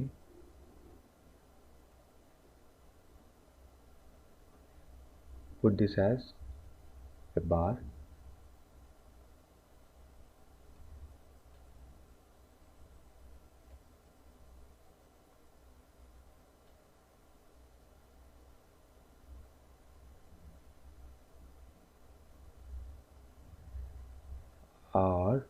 or I can do better than this. So what I'll do, I will select by institution name, not by institution name.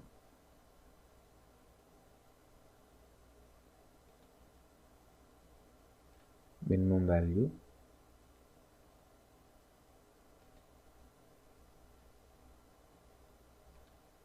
institution wise minimum value. Okay, let's just take the count of applications received in each institution and put a reference line.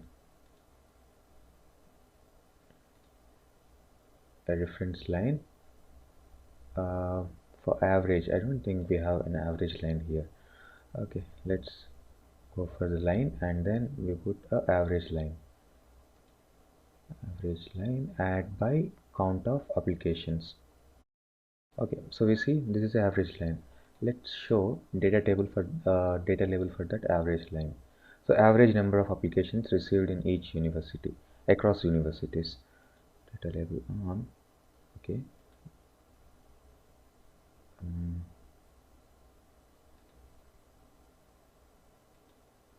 Yeah, so that's somewhere around 16.22.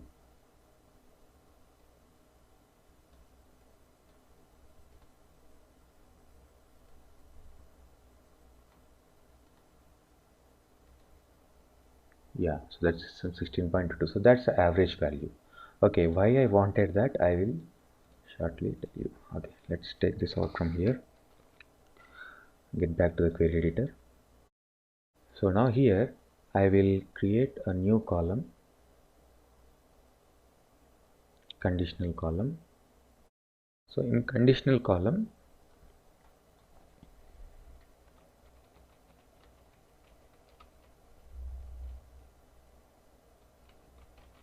status, column name would be total number of applications. So the order of this conditions, is very important, because that's how this gets evaluated. This expression gets evaluated. Okay, so if it is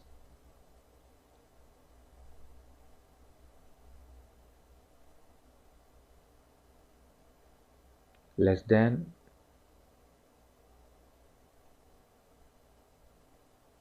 or equal to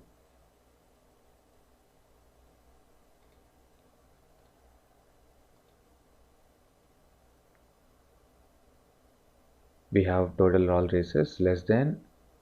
If it is less than, say we just check this 20, right, is the average. So I'll go and I'll put it as, if it is less than 20,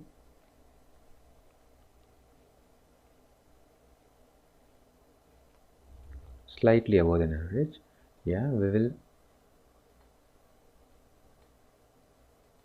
it shouldn't be slightly above average.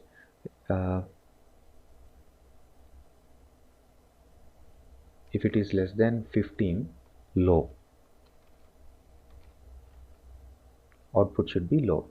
I can actually type a text, or I can select a column. If I want to show any column, yeah, instead of a number I can show that, or I can simply type a value. Next rule,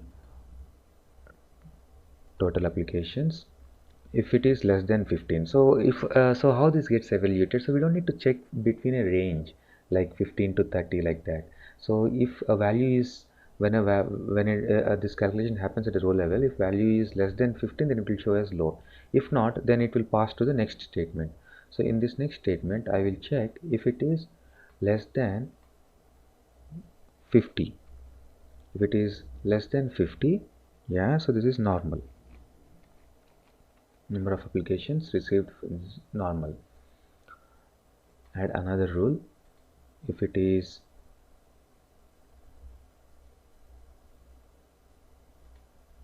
less,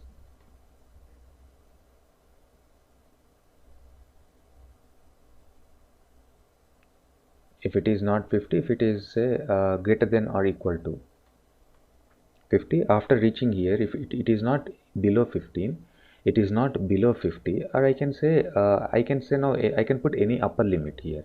I don't want to write again less than. I'll just say if it is 50 or more than 50, high. So yeah, that's why this order of evaluation is very important. You can actually move this order up or down, or you can take out a condition. Yeah, so options are there. This is a default option. If nothing gets passed, so you want to have on default values, yeah, we can put that here. Okay, so you see that new column has been added here. Okay, so you can actually check syntax for this. When anything we do in Power Query, what happens actually, a Power M script gets generated. So these are script. So we added this additional column, right? This can also be added like this using the function each if. Each if is a function. So each if, then else if. So it has similar syntax to other programming languages. Then last is else null. If nothing is specified in otherwise condition, right? So that's why null. So this is the M syntax. So we just added, so here it will show the last operation. We just added the conditional column here. Okay, we have other columns, like most of the times we may want to have one unique identifier for each row. If there are any duplicates, we want to generate a unique identifier. So that is nothing but an index column. Index, you can start it from 0 or we can start it from 0 or 1 or any value that we want, and a unique key will be generated for each row. Sometimes it will be very handy. Yeah,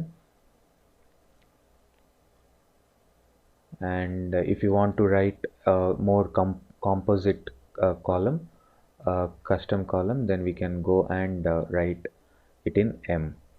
Using M we can create more complex column, like a date functions. We want to extract days and then add it to another field, compose a new date out of it. Any expression we can write here and compose custom columns. So these are the transformations that we did. Let's check out, did we, yeah, so yeah, most of the transformations we covered. Summary tables, yeah, let's do the summary tables. So now I have this data, so I want to create a summary table. Like I want to store applications received, actual application received by institution name. Yeah, by institution name, the number of applications received. So I can do that group by. So if I do group by, this existing table will get modified. Yeah, this existing table gets modified.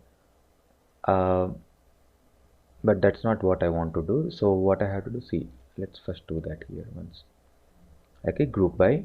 So I can do group by institution ID. No, by I want to do by institution name. Institution name, what I want to do, I want to do count of rows. Yeah, this is what exactly I want to see. How many applications received per institution. Okay. No need to select any column here because we are counting rows. So what happens, this existing table gets transformed and a new aggregation table will be placed. See, this entire thing has been replaced. So these are the universities and those are the number of applications received. So there is a new table that got created, but actually this is the existing table got transformed like this. Maybe this is not how I want to do. So what I will do, I will create a duplicate copy of this table.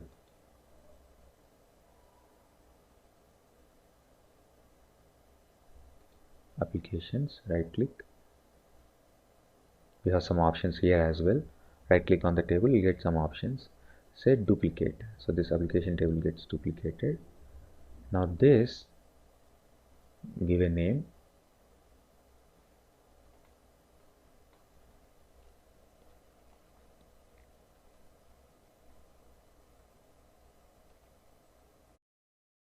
applications aggregation. It's still loading. Okay, here it is. I got it. So on this table, I will do aggregation. So before doing that, I don't want to have all these operations. So like adding that conditional column, capitalizing, renaming columns. Yeah, change split columns. Yes, leave it till there. Actually, I don't need split columns also. Split by delete. Append query. Yes, keep data up to here. On top of this, now go and compose aggregation. Yeah, so this is still referring to this data set. Now on this I'll do group by institution ID, no, not institution ID, institution name. Okay, so this is an aggregation table which is part of our data model. Now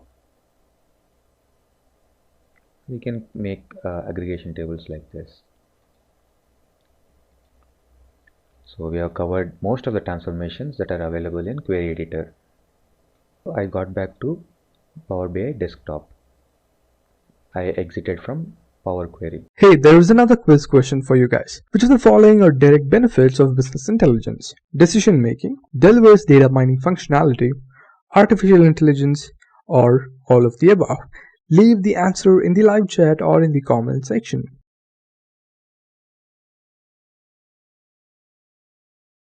Before understanding what is Informatica, let us see why actually do we need Informatica.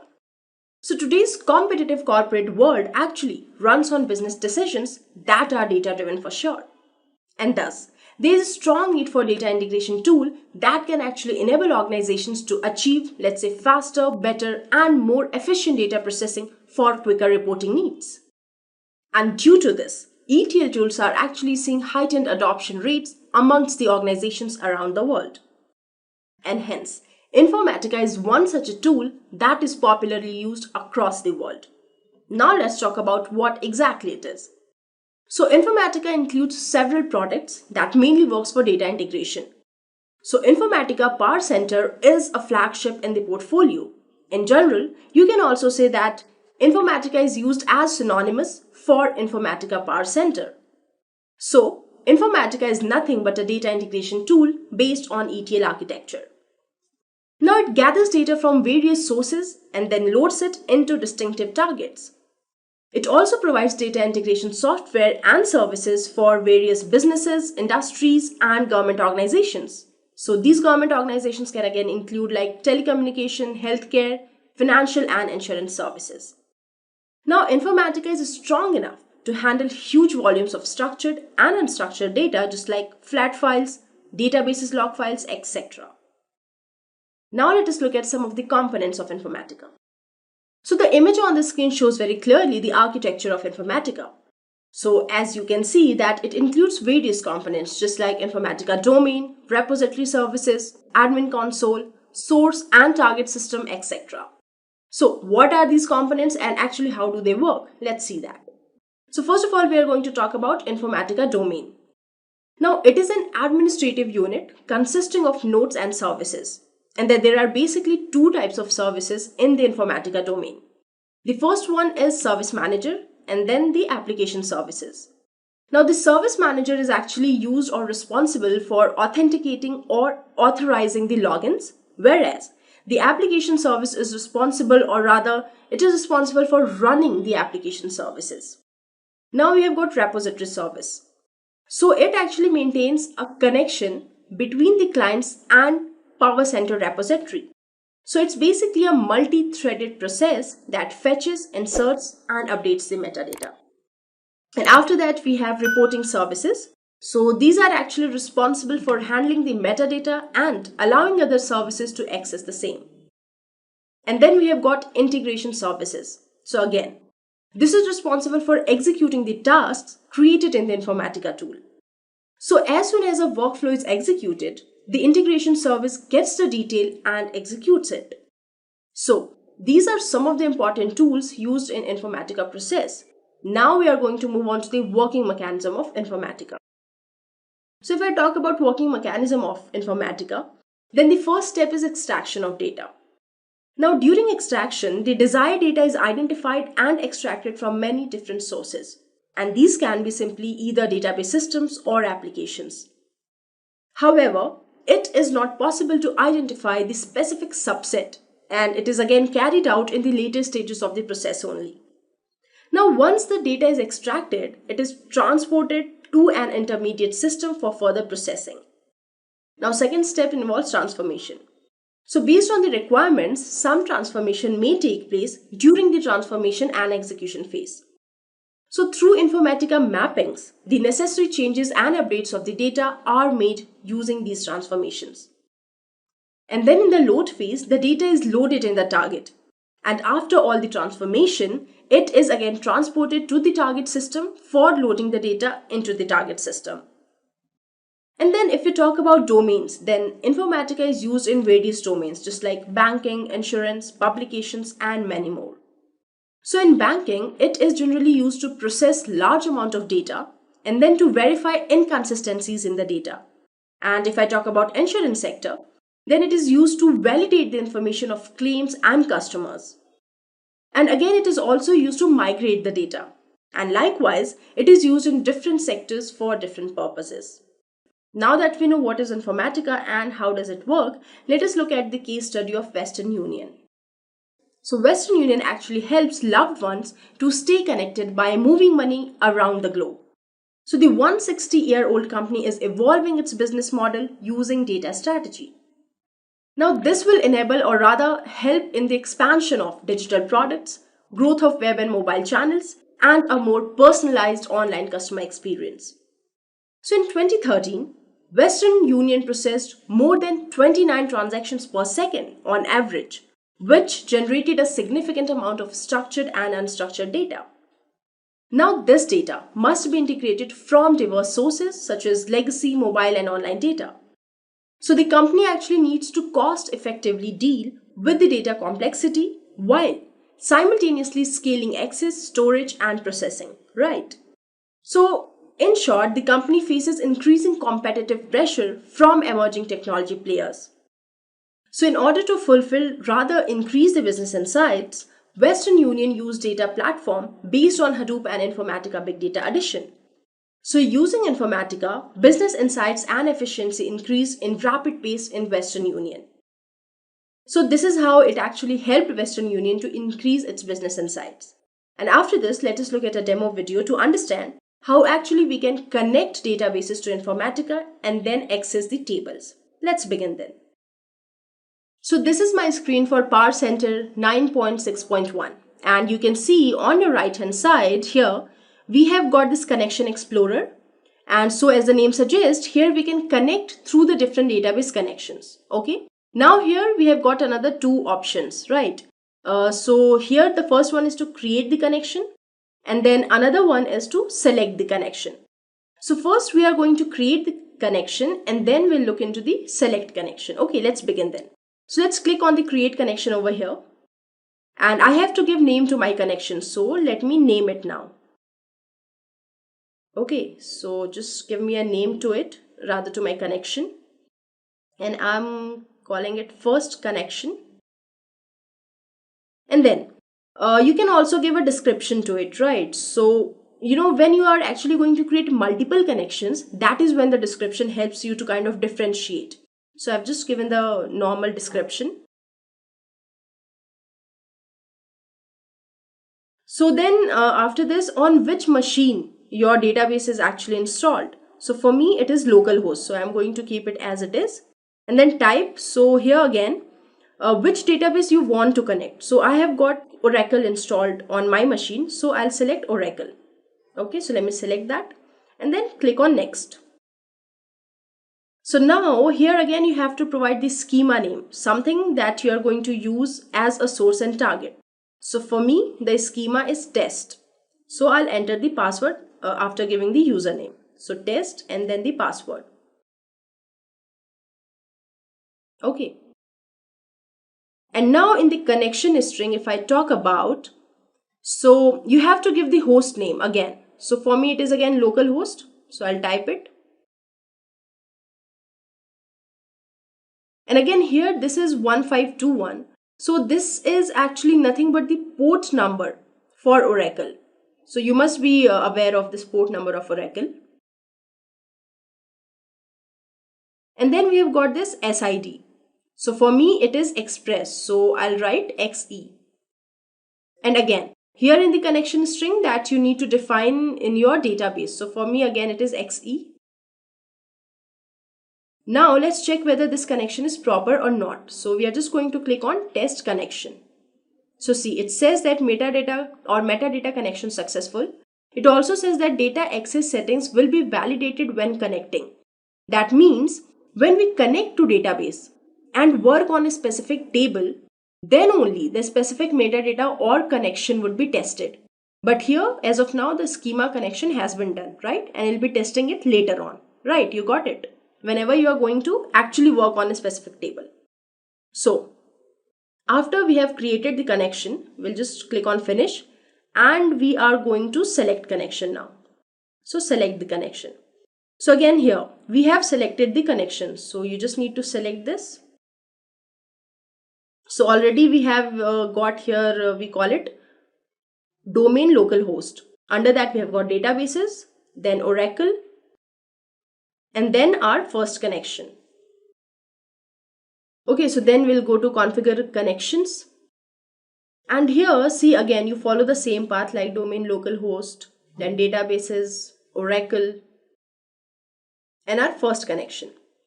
Now you can also edit this first connection. You can edit the details that you have already entered over there. See all the details that we entered. And also you can simply remove your connection from here. And if you want to copy this specific connection, then that is also possible from here. Now let's go back. So click OK again. OK. So now in this select connection, my first connection is up here. So this is how we create a connection and then select it. And now in this selection, which all tables are actually available under this selection. So for that, just double click on first connection. Okay. And then here is my schema, which is test has appeared. And again, in that, we have got all these many tables. You can check all these tables are over here, right? And then we have also got views and synonyms. So whatever is present in the schema, I can simply look into that. So from here, we can see all our tables, views and synonyms. And this is how you connect your database, select the database and then select the schema and access your tables. So I hope you guys have got a fair idea about it. Okay, so let's move ahead. So Informatica, we have basically 4 client tools. So which all are Repository Manager, Power Center Designer, Workflow Manager, Workflow Monitor. So these are the 4 client tools we have. The first one basically a Repository Manager. So what is meant by Repository Manager? So on the left side, so we have like 4 client tools. Under Power Center Client, we have 4 client tools. Repository Manager, Mapping Designer, nothing but a Power Center Designer, Workflow Manager, Workflow Monitor. In the bottom, we have 4 icons, either Repository Manager, Power Center Designer, Workflow Manager, Workflow Monitor. These are the 4 client tools we have. The first one, Repository Manager. So what is meant by Repository Manager? The basic on the real-time world. In general term, repository means it's a storage area. We can store all the metadata. So whatever we have done, the other 3 client tools, where we can store all the data within the repository manager. And also, if you joined into the account, you got all the access, you got all the requirements. If you want to start your work, first you need to configure your environments. Which all are environments we have in the real time? So it's a development, QA, production. So these all details like development details, QA details, and then production repository details. So these all details will get it from your team. Like we required, if you want to configure the repository, the first thing is required domain name, and then a repository name, and then host name, port number. So these all are 4 major things we required within the repository configuration. So once we have configured repository, we can able to connect based on your login username password. And one more thing I need to add here. So where we need to configure the repository under repository manager. If we can configure the repository by default, it should be reflected the other three client tools. If we can add within the repository by default, it should be added the other three client tools. Even though if you want to edit, it should be reflected the other three client tools. Even though if you want to remove it, it should be reflected the other three client tools. So repository is the parent, the rest of three will act as a child. So any questions about repository manager?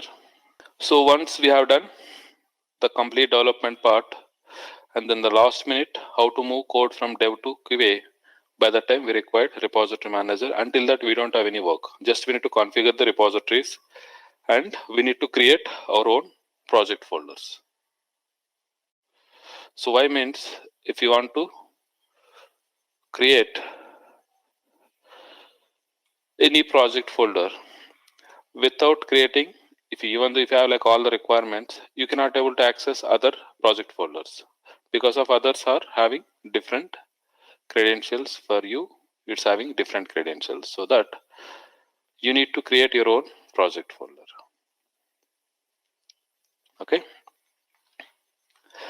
So the repositories and project folder stuff we need to work under repository manager. This is the use of repository manager. On daily basis, out of 4 client tools, daily we are using the last 3 client tools, not repository manager. Very initial time, we can go for it. Fine. The next one, the key thing of Power Center Designer, Informatica Power Center Designer. This is the key thing of Informatica. So basic mapping designer, nothing but a Power Center Designer.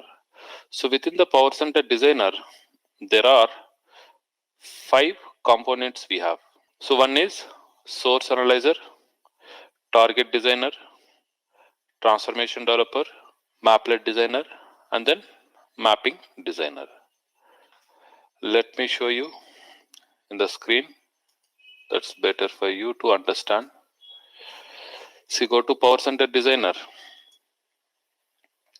So we have 3 parts here basically. Repository Navigator in the left side, and then right side we have the designing part where we need to develop our mapping. In the bottom we have output window. Hey, here is a quiz question for you. Try to answer it in the chat or in the comment section. Which of the following does not form part of BI stack in SQL Server? Option A, SSRS. Option B, SSIS. Option C, SSAS. And option D, OBIEE. So leave the answer down. Thank you. Creating our mapping, if we can save, where I can able to see our mapping is valid or not, in the output window in the bottom. So left side we have Repository Navigator. So what it contains, Repository Navigator? It contains all the repositories, and each repository we have many project folders, and each project folders we have subfolders. These all are information we have under Repository Navigator on the left hand side. And then right hand side we have Mapping Designer, where we need to develop our mappings based on the requirement. After developing our mappings, if we can save, in the bottom we can able to see in the output window whether this mapping is valid or not. Just we can remove some of the things. Now if we can save, how to save? Use Ctrl S. See in the output window, our mapping is valid. This is the existing mapping. Now this mapping is valid. So like this. These are the 3 parts we have. And the earlier we discussed under Power Center Designer, we have 5 components. Which all are those? So these all are 5 components. The first one is Source Analyzer. Second one is Target Designer. And then third one, Transformation Developer. Fourth one is Maplet. Fifth one is Mapping. Even though out of 5, daily we are using Source, Target, mapping. This transformation developer, Maplet, both are optional. Let's start with source analyzer. So what is meant by source analyzer? See, in the name itself, just we can analyze the data.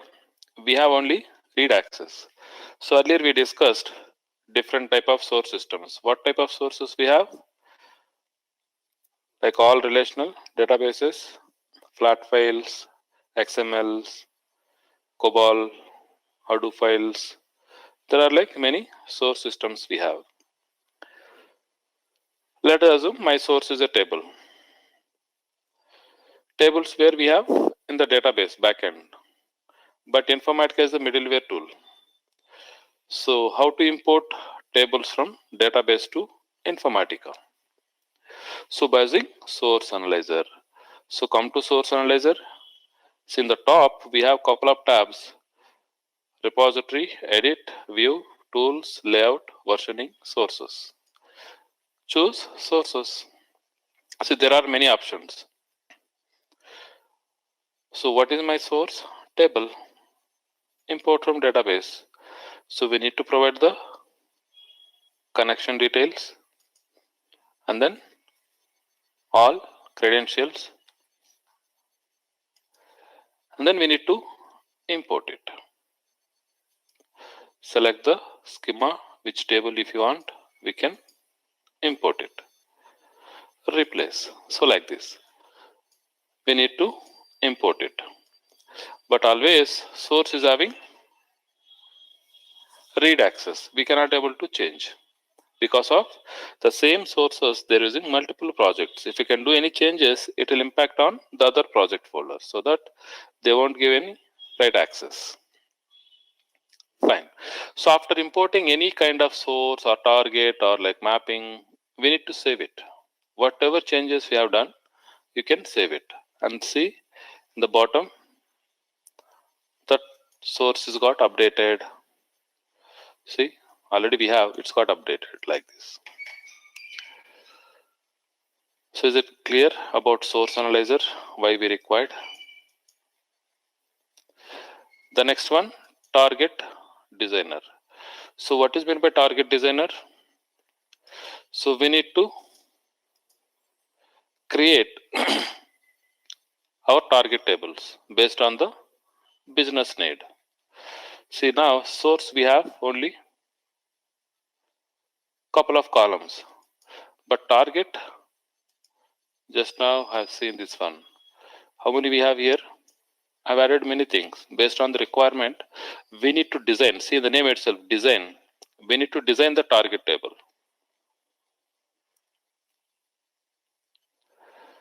So we have write access here. We can design it, but after creating target table, we have only columns. There is no data. Only columns we have.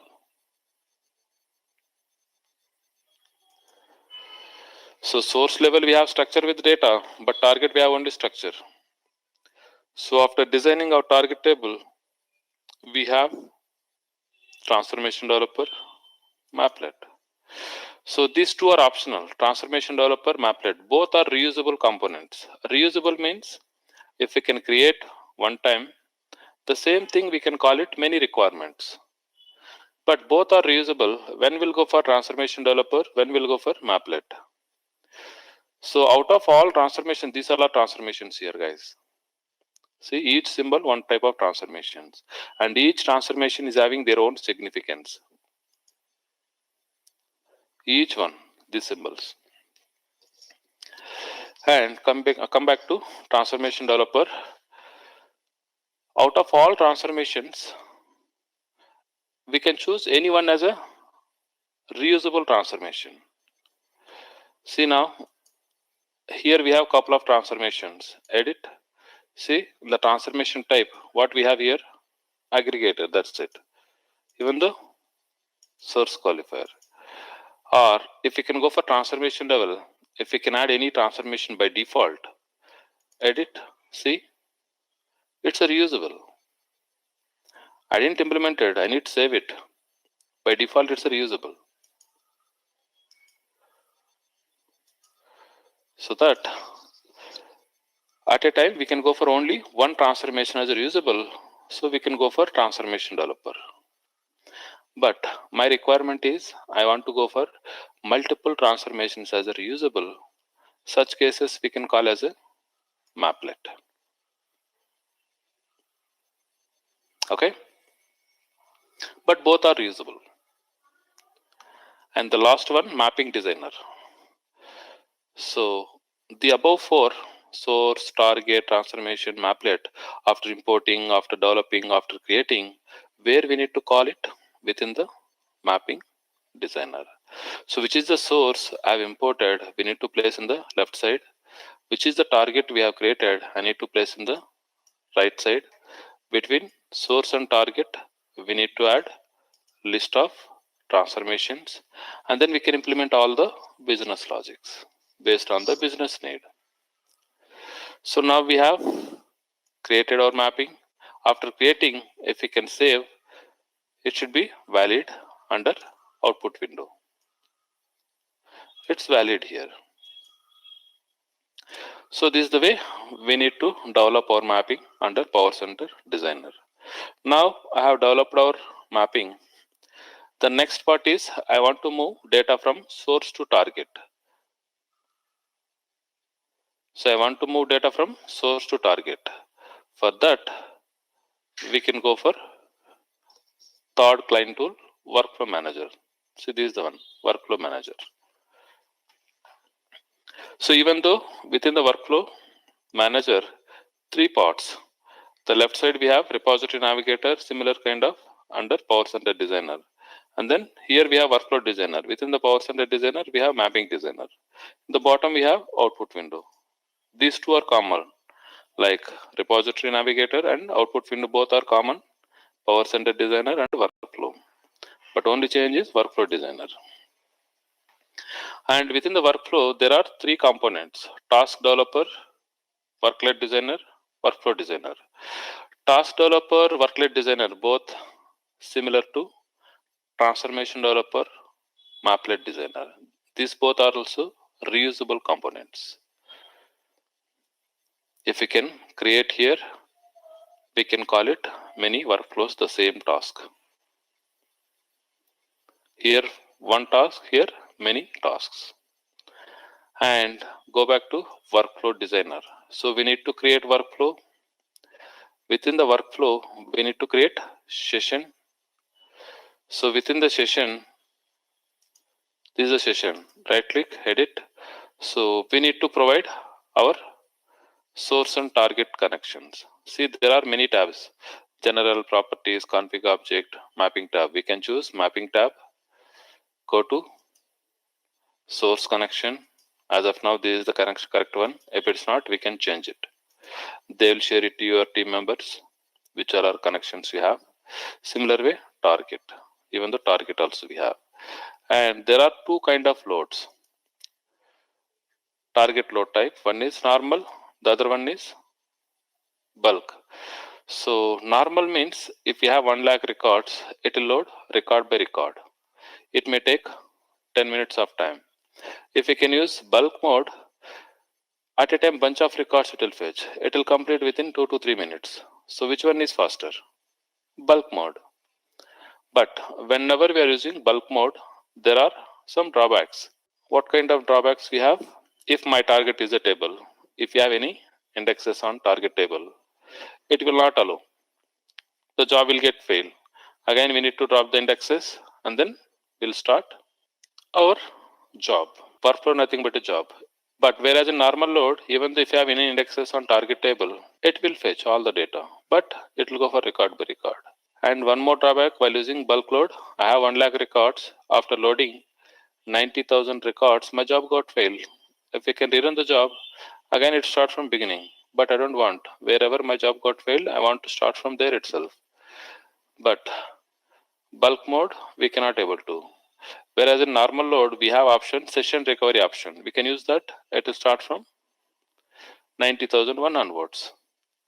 So most of the cases we can use normal mode, but the performance wise, there are like multiple options we have. Partitioning we have to increase the performance.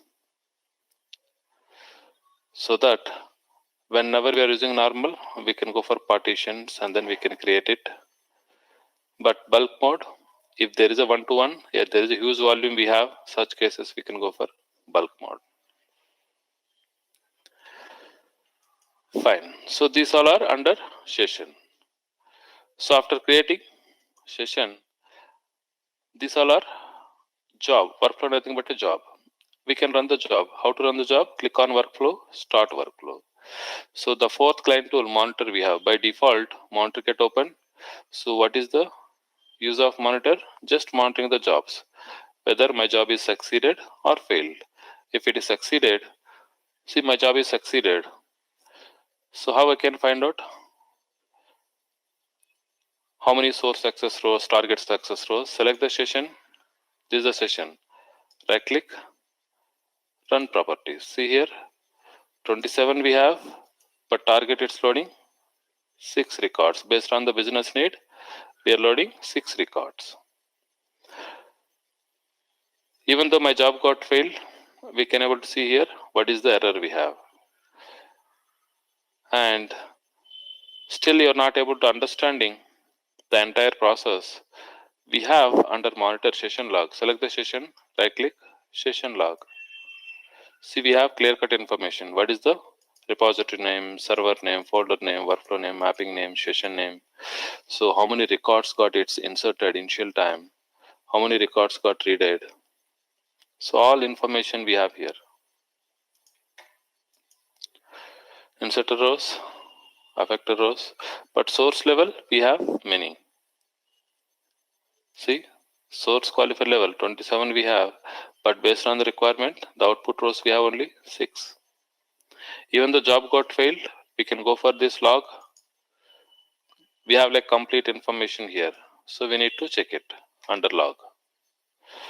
The job got failed, we can check it here. Get session log.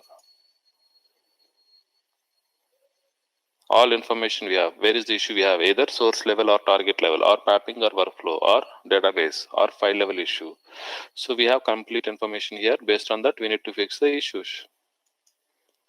So once we have done, my job is succeeded. It's got loaded with 6 records, right? Go to target database, we can check it. So we have basically SQL Developer and Toad. Some of the clients they're using SQL Developer, some of them they'll go for Toad, but both are a bit similar. Go to database, we can write the query. This is the table we have. And we can check the data in the database, our expected data is loading or not. Even though within Informatica also we can see the data without connecting database, we can see here. But if it's a huge volume, we cannot able to. If it is a less volume we have, we can do it. How to see in the Informatica level? Go to target, right click, preview data. So we need to provide the connection, username, password.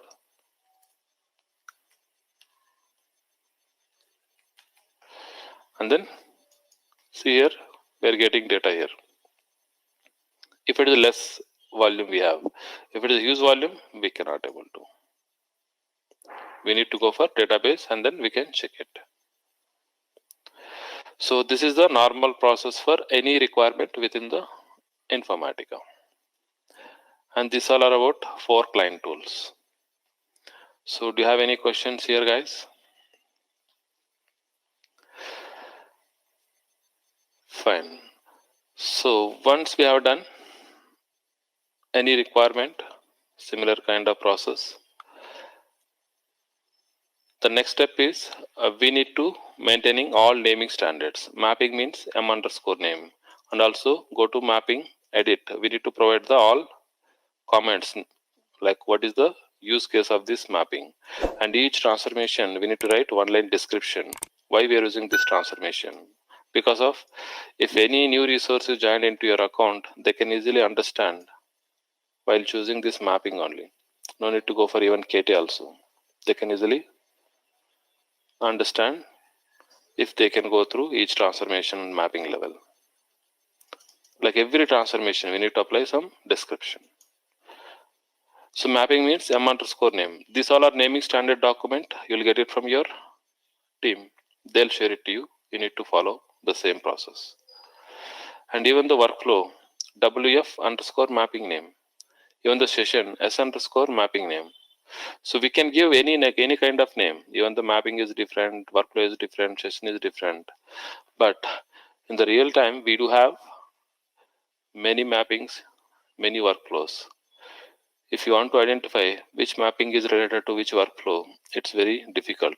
We can find out, but it may take longer time. So instead of that, we can choose all naming standards. You can track easily. You knows like what you have done, but others they cannot able to understand. So that always we need to maintaining naming standards. So once naming standards is done, then we'll go for unit testing. So in unit testing, we need to follow what is the source and target monitor level, the count, my job is succeeded or not, and then parameter file, the server level, whenever we ran the job, the parameter file got created or not, log file, and then the source and target count, and then the metadata validation, and then what is the core business logics we have. These are our steps. We need to take the screenshots and then we need to place it into the Word document. This for your internal reference. So now we have done completed on requirement. After 6 months, there was an issue with your developed mapping. So if they'll come back to you whenever you have worked on it, by the time this is the exact result, I got it, this is the proof.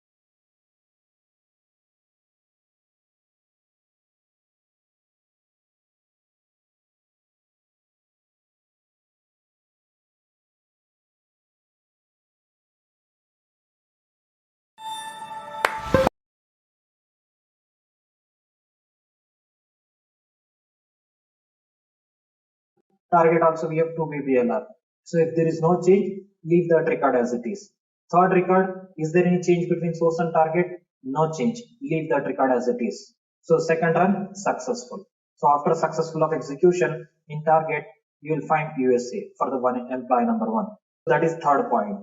These 3 points are very important because in real time we will be creating SAT type 1 mappings. So if you remember these 3 points, then it would be helpful a lot. Fine. Now let's say again the same person, he has moved USA to UK on 8/8. There is a change on 8/8. This person moved US to UK on 8/8. And if you are executing this mapping on 8/8, it will take the source employee number, check in the target table whether the source employee number exists or not. Now yes, exists. So if the source employee number already exists, now there is a change between source and in source we have UK, target we have USA. In this case, we have to update the target record with the source record. And also we have to update the update date. So 8/6 we have to update with the system date. 8/8. Done. Next, second and third record, there is no change, no insert, no update, leave that record as it is. Third time after successful of execution, you will find the output like this in the target table. Okay, so here what we have to observe means a employee, he was there in HYD for some time, then he moved to US and then US to UK. Even though he has moved to different locations, we don't have HYD address record in the target. We don't have USA address record in the target. We have only whatever is present in the source, the same present in the target table. This is called maintaining the latest data or current data in the target table. Also, we call this scenario as SAD type 1 scenario. So SAD type 1 means to maintain the latest data or current data in the target table. Here, do we have the latest data or not? Yes, we have. So we don't have the HYD record, we don't have the USA record. Since in the source we have UK, target also we have UK. This is called SAD type 1. Now we are going to implement this one practically. So we are going to create a source and target table and we are going to create a mapping and we'll execute and see how we can perform this session level update else insert. Now let me create the source and target table, show you how we can perform that one. I think I have already created that table. EMPSUI underscore yes. So currently we have like this. There are 4 rows in the source table. Target also I have. Source table truncated. Let me insert once again. While practicing, you have to create a table name like this. Whatever scenarios I will be explaining in the class. For all our source tables, at the end I will give the name as underscore yes. You also follow the same naming convention so that it would be easy to refer which is the source table, which is the target table. For all the target tables, at the end you give underscore t. And the table name also, since we are talking about session level update else insert, I have given the naming convention as employee underscore SUI. SUI means session level update else insert underscore yes. So this is the source table and this is the target table. Like that you can give some meaningful names so that it would be easy to understand. Here in source table we have three columns: employee number, employee name and address. So we have to pass the values here. One row inserted, two rows inserted, third row. And one more thing, here I'll be explaining all these scenarios with less number of data so that it will be easy to understand. First, if you can understand the concept, it doesn't matter how many number of rows are there, the same scenarios we will be implementing in real time. First, you have to understand the concept in better way. That is the reason I am explaining the same thing with less number of records. Next. Hey, there is another quiz question for you guys. Which of the following are direct benefits of business intelligence? Decision making, delivers data mining functionality, artificial intelligence, or all of the above? Leave the answer in the live chat or in the comment section. So after inserting the data in the source table, commit. Manually, we have to create all the tables. Since this is in real time, already source tables will be there, target tables also will be there, in source data also already data will be there in the real time. But here, since this is a training, you have to create the source table, target table, insert some rows in the source table, execute the commit, and then create a target table. Then use those same source and target tables in the mapping. So everything we have to do. Now the source table is done. So we have these four rows in the source table, target. I think I have already target table. Now the source table and target tables are ready. We are going to import the same in the mapping. So go to the sources, import from the database. Source table name is EMPS underscore yes. You can copy and search here.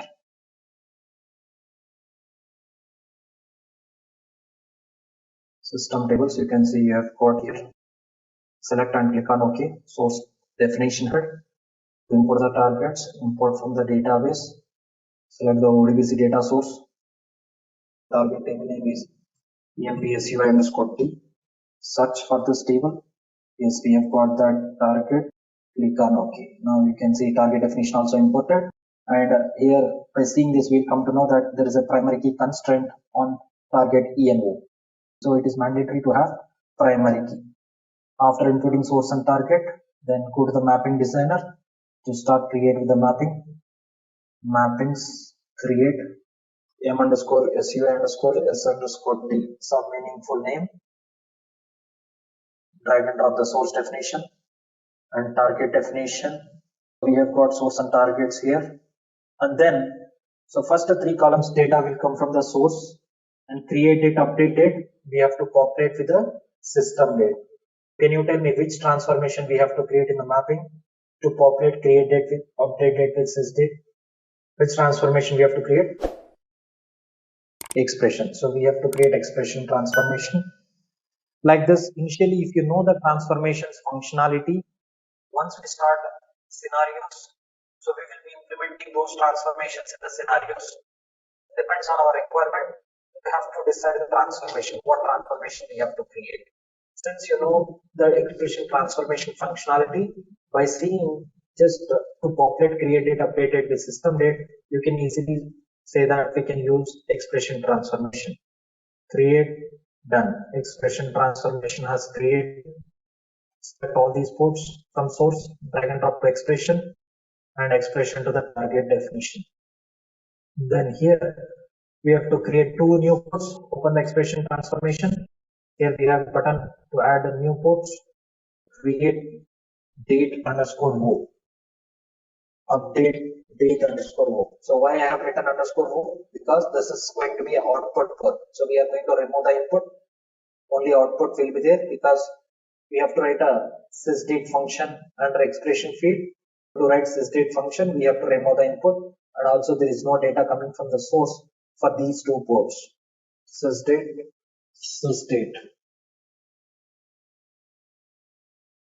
We have given the link. So with the mapping created, and it shows mapping is invalid because what is the data type we have given for dates? String. So we have to change the data type to date and time. So data type apply. Okay. Save. And now you can see mapping is valid. For this, we'll create a session task. To create a session task, we can create either in task developer and workflow designer as well. So for now, we'll be under task developer to create a session task. Later in future class, I'll explain what is the difference between creating the session task under task developer and the workflow designer. So first be under task developer, go to the menu tasks, create. Here you can create a session task.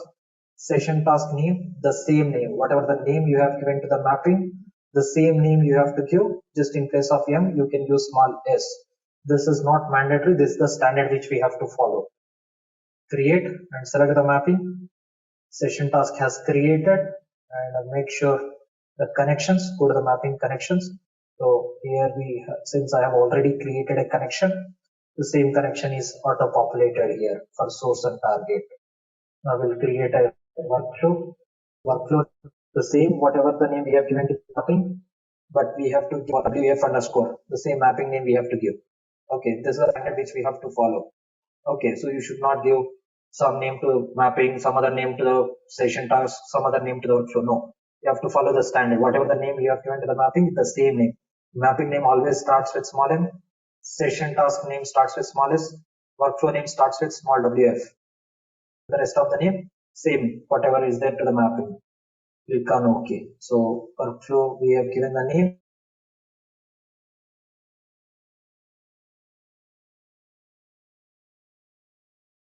Now we have created everything, mapping, session, workflow, everything, and it is ready to execute. So before we execute, so whatever the mapping we have created, this is like a normal mapping, not update else insert. We have not implemented anything till now for update else insert.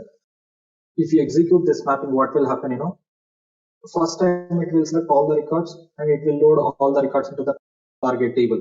Second time, again, it will select record by record. Again, it will try to insert another copy, another set of it is going to insert. So, but we don't want to do like that. So we have to perform the update else insert, and we have to check like whether the source record exists or not. If it does not exist, then we have to insert. If it is already present and if there is any change, we have to update. That we have to implement. But still, till now, we have not set to perform update else insert. So for that, what we have to do is we have to set these properties. Go to the session. The first property set is go to the session here. The properties are treat source flow as. We have to set it to update. Session task. We have to go to under mapping tab. We have to select the targets and it's define target load type. Set it to normal. This is one. Under same targets folder, we'll find one more option. Update else insert. So the checkbox will be there. We have to enable. These two properties we have to set in session task to perform update else insert. The first property is go to the session task, open the session task, go to the properties. So here we have treat source flow as. Currently it is insert. We have to change this property to update. That is the first property. The second one is in the same session task, go to the mapping tab. This is the mapping tab. Under mapping tab, we have to select the targets folder. Here we have the targets folder. In this targets folder, first one is target load. Here, this thing, we find target load type. Currently, this is set to change it to normal. Later in future classes, I'll explain in detail what is the difference between bulk and normal. For now, you set it to normal. And then the other property is update else insert. Here we have update insert, right? Checkbox. Just update else insert. Enable the checkbox. Currently, this checkbox is not enabled. You have to enable this checkbox. Okay, so if you enable update else insert checkbox, then it will understand that it should have to perform update else insert, right? Then apply, oh, save. That's it. So we have to set these two in session. Since we are setting the options in session task form update, that is the reason we are calling this scenario name as session level update else insert. That means in the session task we are setting to perform update else insert. We have set the property. Now it is ready to execute. So we'll start execute.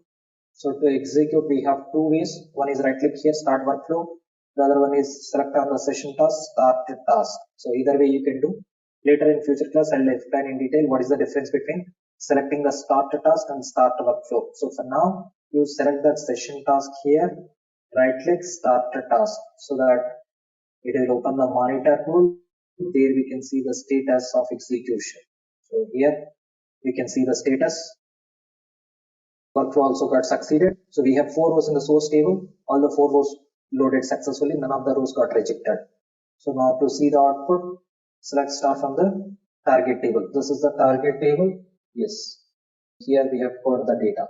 So first time, whatever we are expecting, so all the data has loaded from the source. So we have 4 rows in the source table. All the 4 rows got loaded successfully. So you can see the same as it is. So we have these 4 rows, all the 4 rows loaded successfully. This is what we are expecting. First time we should have to load all the source data. Done. Next, second time before we execute, we will update one of the source record. Okay, we will update one of the source record manually, and then we will execute and see what will happen. Update source table, set address is equals to USA, where employee number is equals to 1. Execute. So here I think the mistake I have given the column name as EMO. We have updated one row, commit. Now select the source table. So we have got for the employee number 1, so address as USA. In real time, we are not going to update. So we will not be doing any updates in the source system. Through front-end application or through some other source team, we will getting these updates daily. But here, since it's a training, you have to update it manually. But in real time, through some other source, we will be getting these updates to our source system, to our source tables. Okay, but for now, we have to do this update manually. Fine. So I updated one of the record in the source table. We execute. What we'll do is, let me of this, and I'll copy this data here, whatever the data we have, to compare first load and the next load. So I have copied the data. So in the source, we have USA. So now what we are expecting? We are expecting to update the address for the first row, right? And also we are expecting to update the update date. So now we'll execute and see. So as soon as we start execute, since we have enabled the update else insert option in the session properties, what it will do is internally it will take the source employee number, check in the target table whether the source employee exists or not. If it does not exist, then at the back it will write an insert statement to insert that record. Now, since the record already present, we have executed first time. Since the record already present, and it will check whether the source record already present or not. If the source record already present, at the back it will write an update statement to update the record in the target table. So now, second time we are executing, start the task. It started execution, and it's running. Got succeeded. So we have to wait till the workflow got succeeded. So workflow also succeeded. Now we'll go here to see the output. So execute the target table query. We have executed, and you can see here for the first row, whatever the address we have updated in the source table, same address it has updated in the target table. And since we are executing this on same day, there is no change in the time, but we can see the difference there. There is no change in the date. We can see the difference in the timestamp. So here we have 849, but here we have got 852. So address also updated. So address and update date both got updated. So apart from this, Ali, I have you see question. create date also. Yes. I can see the update date change in all the records, even though. Yeah, the same thing I'm explaining. So we are expecting to update only address and update date.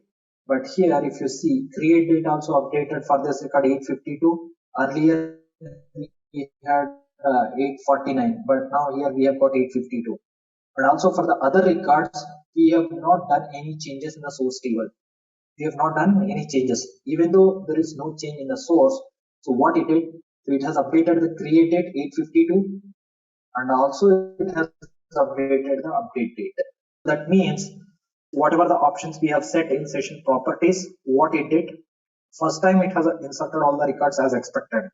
Second time, we have updated one record in the source table, and we are expecting to update only that record into the target table. But that session level update as insert option, it has updated entire table, all the columns it has updated. That is the meaning of this session properties, whatever we have set. Session level update else insert. So whatever the property we have set, update else insert. So this what it will do is, so this will insert update whole table. We should not do like that. So we should not record whatever there is no change. We have to update only the record where there is a change. Okay, but this session property which is there in Informatica session properties, update else insert option, this option, even though there is no change, it will update entire row or all the columns, all the table, it will be updated. That is the disadvantage of this option. If you have requirement to update whole table, if the record already present, it doesn't matter whether there is a change or if there is no change. Then if you want to update target table, whole table, then we have to set this option. But generally, we don't create this type of mapping in real time. Then why I have explained means, first you should have to understand what type of issues will be there. Update else insert means what? Whether it is going to update, like insert all the rows while updating, whether it is going to update all the columns or a whole table. This you should have to understand from here how we can overcome this, how we can update only the specific columns, how we can update the specific rows. This option, if you set, we have seen practically it has updated whole table, but we should not do like that. We were expecting to update only the specific columns. We have seen in session level update insert the session property whatever is there. So that what it does is, so it has updated whole table. To overcome this, overcome means we have to update the specific column here, address and update date. These two columns only we have to update. That means the specific columns we have to update. So to update the columns, we have update strategy transformation. Whenever we have a requirement to update the specific columns in the target table, then immediately in our mapping we have to create update strategy. This update strategy transformation has four tags. So one is dd underscore insert, dd underscore dd underscore. So these are the four tags we have in update strategy. So whenever we create update strategy in our mapping, we have to write any one of these tags inside the update strategy transformation. Even though we have four tags, in real time, 99% we write only dd underscore update tag. What will happen if we write dd underscore update tag means at the back at runtime update strategy transformation, we'll write an update statement to update the specific columns in the target table. So dd underscore update tag, if we write in the update strategy, then update strategy transformation columns in the target table. So update strategy transformation we use to update the specific columns in the target table. So even though we have the other tags dd insert, dd reject, dd delete, we never use in real time. So if you write dd underscore insert a tag inside the update strategy transformation, at runtime it will write the insert statement to insert the records into the target table. Like that, reject, it will reject the records, delete also to delete the records, but we never use these tags in real time. So in interview also, if they ask which tags you have used, you can say that dd underscore update, because no need to use this dd underscore insert, because if you directly connect from router or any other transformation to the target definition, it will be inserted. So to insert the data into the target table, no need to use update start as a transformation. Update start as a transformation mainly we use to update the specific columns in the target table. Whenever we create update start as a transformation, we have to write tt underscore update tag inside the update start as a transformation. And apart from this, we also have to select the session task. Go to the session task. Under properties, we have to set option treat source row as data driven. So whenever we create update strategy, any one of the tag we have to write inside the update strategy, and then make sure in session task under properties tab, select treat source row as data driven option so that it will update the specific columns in the target table. Now I have explained this scenario session level update else insert. There we have seen first time it has loaded all the records. Second time, even though there is no change, it has updated all the records into the target table. Now in the next scenario, what we are going to do is we are going to insert for the first time all the records. Second time, if there is any change, only those specific records we are going to update. If there is no change, we are not going to touch that record. So we will be updating those specific columns. The next scenario is mapping level update else insert. Also, this is SCD type 1. In this scenario, what we are going to do is first time we are going to load all the records. From second time, if there is any change in the source, we are going to update the specific columns in the target table, address and update date, and we are not going to touch the create date. And also, if there is no change, we are not going to touch those records. That is what we are going to update. We are going to implement in this scenario. So for this, the source emp mui underscore yes, source table mapping level update else insert underscore yes, employee number, employee name, address 1A HYD, 2B BLR, 3C CNI. This is the source table. And the target table emp mui underscore t, employee number, employee name, address, create date, and update date. Target table should have primary key constraint to perform update else insert. These are our source and target tables. First time we are going to insert all the records. Second time only if there is any change, we are going to update those specific columns in the target table. And though no change, we are not going to touch those records. To perform update else insert here and to know whether the source record exists or not in the target table, what I'm going to do here is I'm going to join with the source table with the target. So like this, select star from emp mui underscore yes, alias name yes, left join. I'm going to do the left join emp underscore mui underscore t, alias name t, on s dot employee number is equals to t dot employee number.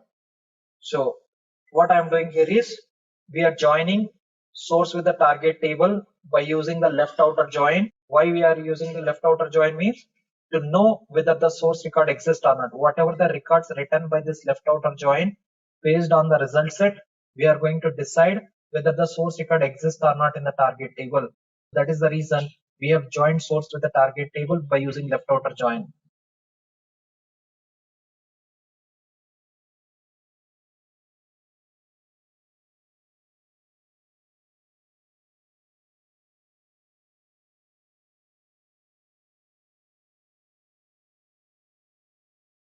You understood, right? Why we are joining source with the target table? Because to know whether the source record exists or not. If the source record does not exist, we have to insert. If the source record already present, we have to update. So to decide which source record should insert and which source record to update, we have joined source with the target table by using the left outer join. Like this. This is the output of left outer join query. Now let me show you the same thing here. emp underscore mui underscore yes. So I have already this table, and let me update one of the record. This is the source table. 1, 2, 3, 4. There are 5 records. The target. If there are records, I'm just truncating the target table so that we will not have anything in the target. I have already created those tables. This is the target table. So you can see here we have employee number, employee name, address, create date, update date, and this is the source table. Now, if I do the left join of these two tables, select star from source table alias name yes, left join alias name T on s dot employee number is to T dot employee number. So if I join like this, you can see there are no matching records. So it has written all the records from left side table, and for the corresponding we have null values here, right? So this is the left outer join result. Now, so same thing I have written here. Okay, so now by seeing this output, now we are going to decide which record should exist, when whether the source record exists or not in the target table. From this result, take any one of the target column value. Take target employee number or target employee name or target address, target create date, target update date. Take any one of the column value, and if now I have taken the target employee number, T dot employee number. If T dot employee number is null, we have null value right in the target employee number. So currently we have target employee number is null. So when we will get the target employee number is null, whether the source employee number exists in the target table or does not exist. Can you tell me when we have got the target employee number null here, whether the source record exists or does not exist? Source employee number does not exist in target, right? So source employee number does not exist in the target table. Then we have the target employee number as null. Now in this case, if the source record does not exist in the target table, then you tell me whether the source record do we have to insert or update in the target table. If the source employee number does not exist in the target table, whether we have to send that record to insert or update. Insert. Yeah, so we have to send that record to insert. So like this, if the take any one of the target column value, if it is null, means when we have got null value here means if the source record does not exist in the target table, then we have got the null value. Suppose let's say there is a record here, 1A UK, some create date and some update date is there. Now if we have the record like this, if we execute the query, so what is this query? First it returns the matching records from both the tables. The output of the query like this: 1A HYD, 1A UK, and some create date, update date. Like this we have. And for the below two records, there are no records, there are no matching records. It would be the same thing. So if there is a record in the target table, we will get the output like this. Now tell me here, target employee number is null or not null? This is null or not null now? Is not null. So now this is not null. So target employee number we have got not null. So when we will get target employee number as not null, whether the source employee number exists or does not exist in the target. So when we have got the target employee number as not null means if the source record already present in the target table, so that means source record already exists in the target table, we will get the target employee number as not null. So this when we will get not null means source already exists in target. We will get this target employee number as not now. If the source already present in the target table, to update the data in the target table, we check is there any change between source and target record. So source and target record, source address and target address we have to check. So if those are different, then only we have to update that record. So if they are same, we should not touch that record. In this condition, we also have to check source address not equal to target address. Correct? So if the source record already exists in the target table, to update the record in the target table, we also have to check source address not equal to target address. If they are different, then only we have to update. Correct? So if that condition satisfies, now can you tell me whether the source, whether the target record needs to be updated with the source record or not? So first, target employee number should not be null, and if there is any change between source and target, then we have to update the target record with the source record. So what we did here, we have joined source with the target table to know whether the source record exists or not in the target table. For that, we have joined source with the target table by using left outer join, and we have got this output. So by seeing this output, we are deciding whether the source record exists or not. How we are deciding means we have taken the target employee number, any one of the target column we can take. So here I have taken target employee number. So currently we have got the target employee number null. So when we have got null means if the source record does not exist here, then we have got null. So if the source record does not exist means we have to send that source record to insert.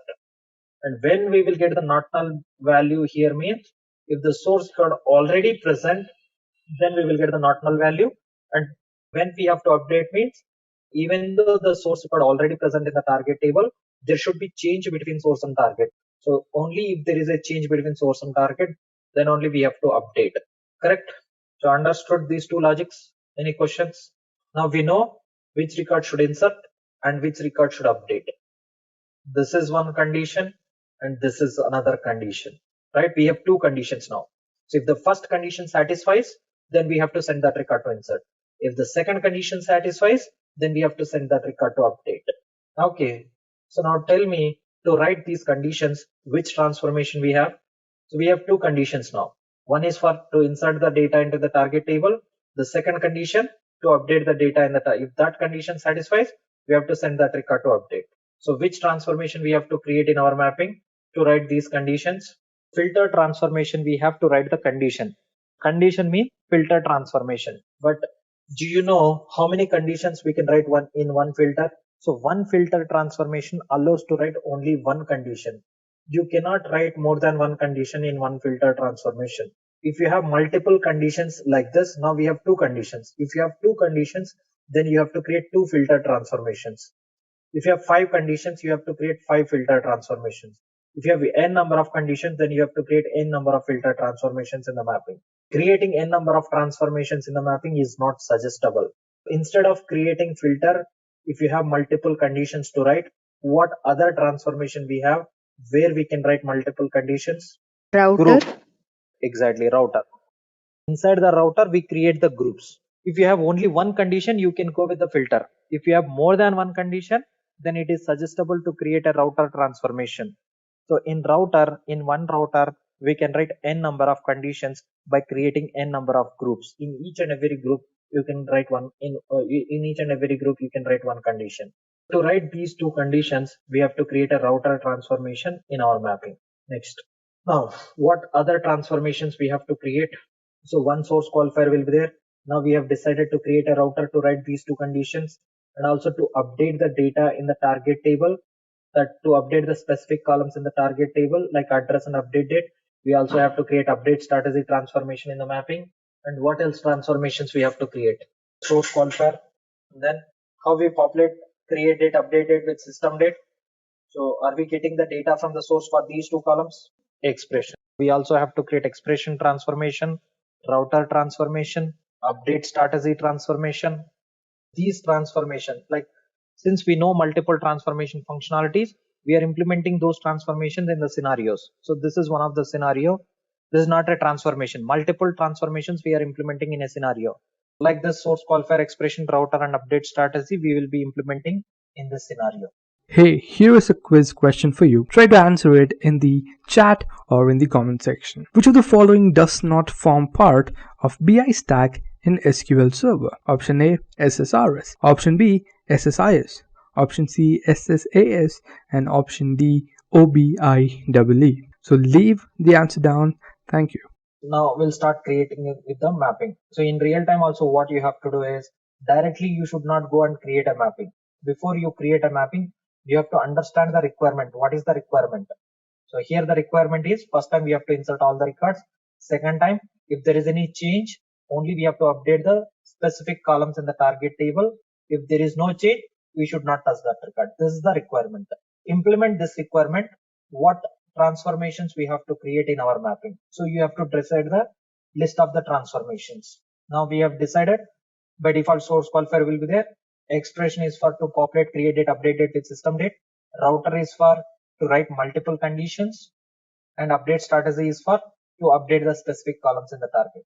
Like this, we have to decide the transformations, and you should have to know the purpose of those transformations, why we are creating those transformations in the mapping. Now we are clear about the transformations list. So once you are clear with the transformation list, then you can start creating the mapping. First I will draw the mapping here and I'll explain here, then quickly we'll do the practical for that mapping. So first import source definition, target definition. This is the source definition, employee number, employee name, address. Drag and drop the source definition into mapping designer. As soon as you drag and drop, along with the source definition, source qualifier will be created. This is source qualifier, and then the target definition. This is target definition. Here we'll have employee number, employee name, address, create date, update date. These are the columns in the target, source qualifier, and this is target definition. Till here, you know, importing source, importing target, drag and drop source, drag and drop target. Next, what we did here, we have joined source with the target table by using the left outer join to decide whether the source record exists or not. So I'll show you here how we can join source with the target table. So now let's start importing the source definition, target definition. Go to the menu sources, import from the database, connect sources, emp mui underscore yes, this is the source table. We'll search here for that. emp mui underscore yes, select and click on OK. Source definition imported, and then target designer clear. Go to the targets, import from the database, connect target table emp mui underscore t, search, select, open mui underscore select and OK. Now target definition also imported. Go to the mapping, create a mapping, mappings create m underscore mui underscore s underscore t, source to target we are loading. Give the name and then open, drag and drop the source definition from sources folder, drag and drop the target definition from targets folder. So till here we did, right? The same thing here I have explained. So after importing source and target, to join target table is without using joiner. When we use joiner, that I will explain later. So before joiner transformation, since our source and target tables are there in the same database, source table and target table, they are under same database. If the source and target tables are under same database, what we have to do is we have to consider target also as a source. For that, what we have to do is go to the source analyzer. Here you have to import the target table. Sources, import from the database, connect. So here search for the target emp mui underscore t. You have to consider target also as a source. You don't need to create a new table. Already we have created target table. The same target table you have to import under source analyzer, because we have to join source with this emp mui underscore t table. So that is the reason we are importing this emp mui underscore t in our source. Select, search. Here we have got that. Click on OK.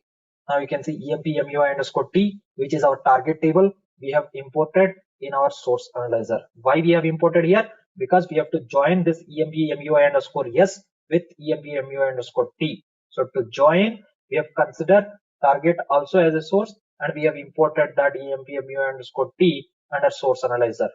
After importing like this, go to the mapping. So here you also have to drag and drop emp mui underscore t from sources folder to the mapping designer. Now we have two sources. One is emp mui underscore yes, the other one is emp mui underscore t. So these two, source and target. So we have got like this. Now to join these two, what we have to do? How we can join these two sources? Any idea? After having two source definitions and two sources, how we can join these two? No. After having the two source definition and two source qualifiers, to join these two sources, what we have to do is select any one of the source qualifier, either first one or select second one. Select any one of the source qualifier, press delete button in your keyboard. It will ask you, do you want to delete that selected transformation? Click on yes. Now that second source qualifier I have selected and deleted. After deleting, you have to drag and drop deleted source qualifier corresponding source definition ports to the first source qualifier. Select all these ports, drag and drop to the first source qualifier like this. So how we can join means delete any one of the source qualifier and source qualifier corresponding source definition ports, drag and drop to the first source qualifier. Now in this source qualifier, we have to write this join query, the left outer join query, whatever that query we have to write inside this file. We have to give the link from source qualifier to the next transformation. You have to write a query without creating the next transformation, without giving the links from source qualifier to the next transformation. If you write a query, then it is going to be invalid. Now if you write a query here, it is going to be invalid. After writing a query, we have to validate. We cannot validate. The query cannot be validated. Why means we have to give the link. first after giving the link from source qualifier to the next transformation, validate the query. Next to the source qualifier, we have to create expression here to populate target, create database, expression, create, done. So expression transformation has created. Now select all these ports from the source qualifier, drag and drop to the expression. Done. Now you can validate the query. Open the source qualifier, go to the properties. Here, whatever query we have, we can validate it. Validate. Now you can see no errors detected. So always after giving the link from source qualifier to the expression or any other transformation, then only you have to validate the query. Done. We have validated, query is valid. And one more thing you have to remember here. Now from source qualifier, whatever the number of links we have given, if you have given 5 links from source qualifier to the next transformation, in your query select statement also, you have to select same number of 5 columns. Suppose here I have given 6 links, but I am selecting only 5 columns. Then also the query is going to be invalid. Whatever the number of links you are sending, or whatever the number of ports you have connected from source qualifier to the next transformation, the same number of columns should be there in the select statement. So if you have more columns or less columns also, query is going to be invalid. Now we have written a left join query to join source with the target table. Now joiner, when it comes to the picture, when we have to use joiner transformation, if we are going to write a query to join the tables like this, when we use joiner transformation, when we use joiner means if the joining tables, so here the joining tables are emp underscore s and emp underscore t, these two are the joining tables. So here we have joined those two tables. If the joining tables are from different databases, not from the same database, or we also call it as heterogeneous sources. If they are from different database or heterogeneous sources, then we can use joiner transformation. If the joining tables are from same database, always we have to follow the same procedure to join the tables. If the joining tables are from heterogeneous sources, or one is a relational table, the other one is a flat file, we can join table with a file by using joiner transformation. That is also called heterogeneous sources. If we have heterogeneous sources, then only we have to create joiner transformation. Otherwise, if the joining tables are from same database, then you have to follow the same procedure by writing a query inside the source qualifier transformation. I have tables, say table A and table B, for different schemas of a single database, Oracle. In that case, if we have two tables from different schemas, can we use the same approach which you have explained, or we have to use joiner transformation? You can use the same approach because they are under same database but different schemas. That's fine. Database name is, now here the database name is ORCL is the database name. The username is or schema name is system. Under same ORCL, you can create another schema or another user, but you can join those two tables by writing a join query. So I'm telling different databases or different database types. Types mean like one is Oracle, the other one is a DB2 or Teradata or Sybase, like that. Okay, a SQL Server, like that. The tables are from different databases, different data types of databases, or in Oracle only. If you have ORCL is one database and the other database ORCL1, that is different database. Okay, under Oracle only. But under one Oracle, I mean like database name is ORCL. Under one ORCL is the database name. Under ORCL, we can have multiple users or multiple schemas. Both are same. Users or schemas are same. So you can have multiple users or multiple schemas. So in that case also, you can use the same process to join the tables. What you have to do is while importing, like the username you have to select differently. Currently, I have selected these two by giving the username as system. But that time you have to give the different username password.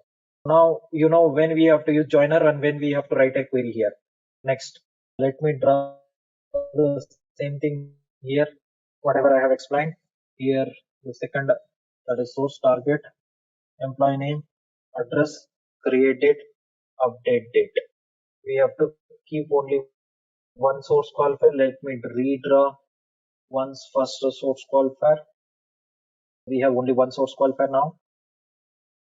first columns, first three are from source, s dot employee number, s dot employee name, s dot address. Then from the below one, that is target, t dot employee number, t dot employee name, t dot address, t dot. So if you drag and drop, it is going to be like this only: employee number, employee name, address, and once more, if you have employee number, ENO.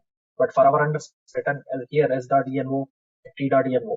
Like this, we'll have the codes from these sources. Next is source qualifier. We have to create expression. I'll draw the mapping here, and also I will explain practically so that you will understand in better way. So once you are able, s dot employee number, s dot employee name, s dot address, t dot employee number, t dot employee name, t dot address, t dot update. So these are the columns, and mainly we have created this expression transformation to populate, created, updated with system date, cd underscore o, ud underscore o, output ports. At the end, we have to write underscore o for this output port. This is the expression, and once we drag, all these links will be there. Dot number, t dot employee name, t dot address, t dot create date, t dot update date. So after expression transformation, so here you have to write sysdate in these two ports. So after expression, you have to create router transformation to write these two conditions. Let me draw the router here. Transformation has created to drag and drop all the time. The router state not written. Remove the input for these two ports. Your Here voice is also again sysdate. breaking. Expression to router transformation, and then in router we have to create two groups. Since we have two conditions, we have to create two groups. The router, go to the group. Here we have two groups. Group name here, the condition we have to write.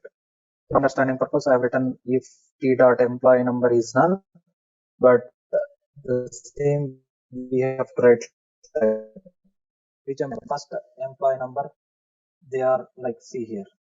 So the first employee number, this is coming from MUI underscore yes source. NO1 is from target. If this employee number is null, then we have to insert. So the same thing. This is insert group. This group. Okay guys, a quick info: if you're looking for an end-to-end business intelligence architect master's course, this is the right place. Intellipaat provides a business intelligence complete certification training which is in collaboration with Microsoft. So you can check out these details in the description box below.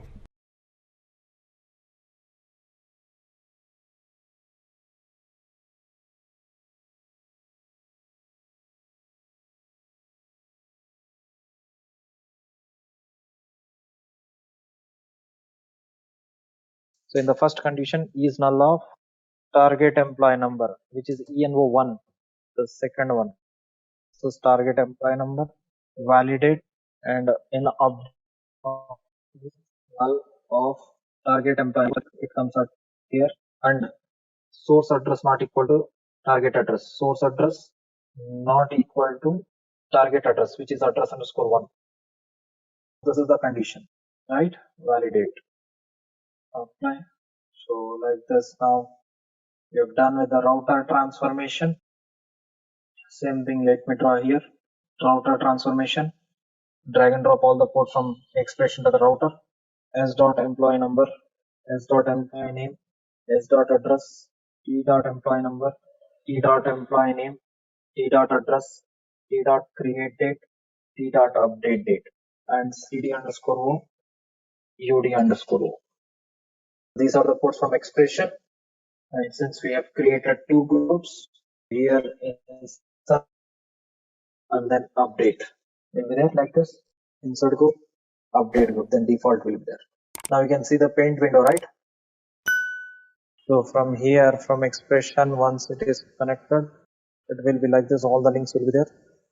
From expression to router. After router, inside the router transformation, we have to write the conditions. Insert group condition is null of target employee number. because here we have t.envo, so that's why I have written target employee number, whereas here envo1 from the target table we are getting envo1, so that's why inside this router I have written envo1. For update, not is null of target employee number, and source address should not equal to target address. If they are different, then only we have to update. Let's say with this we have created a mapping session, workflow, everything, and it is ready to execute. We have started execution. As soon as we start execute, so left outer join query will execute first, which is there in source call file, and then we will get this output.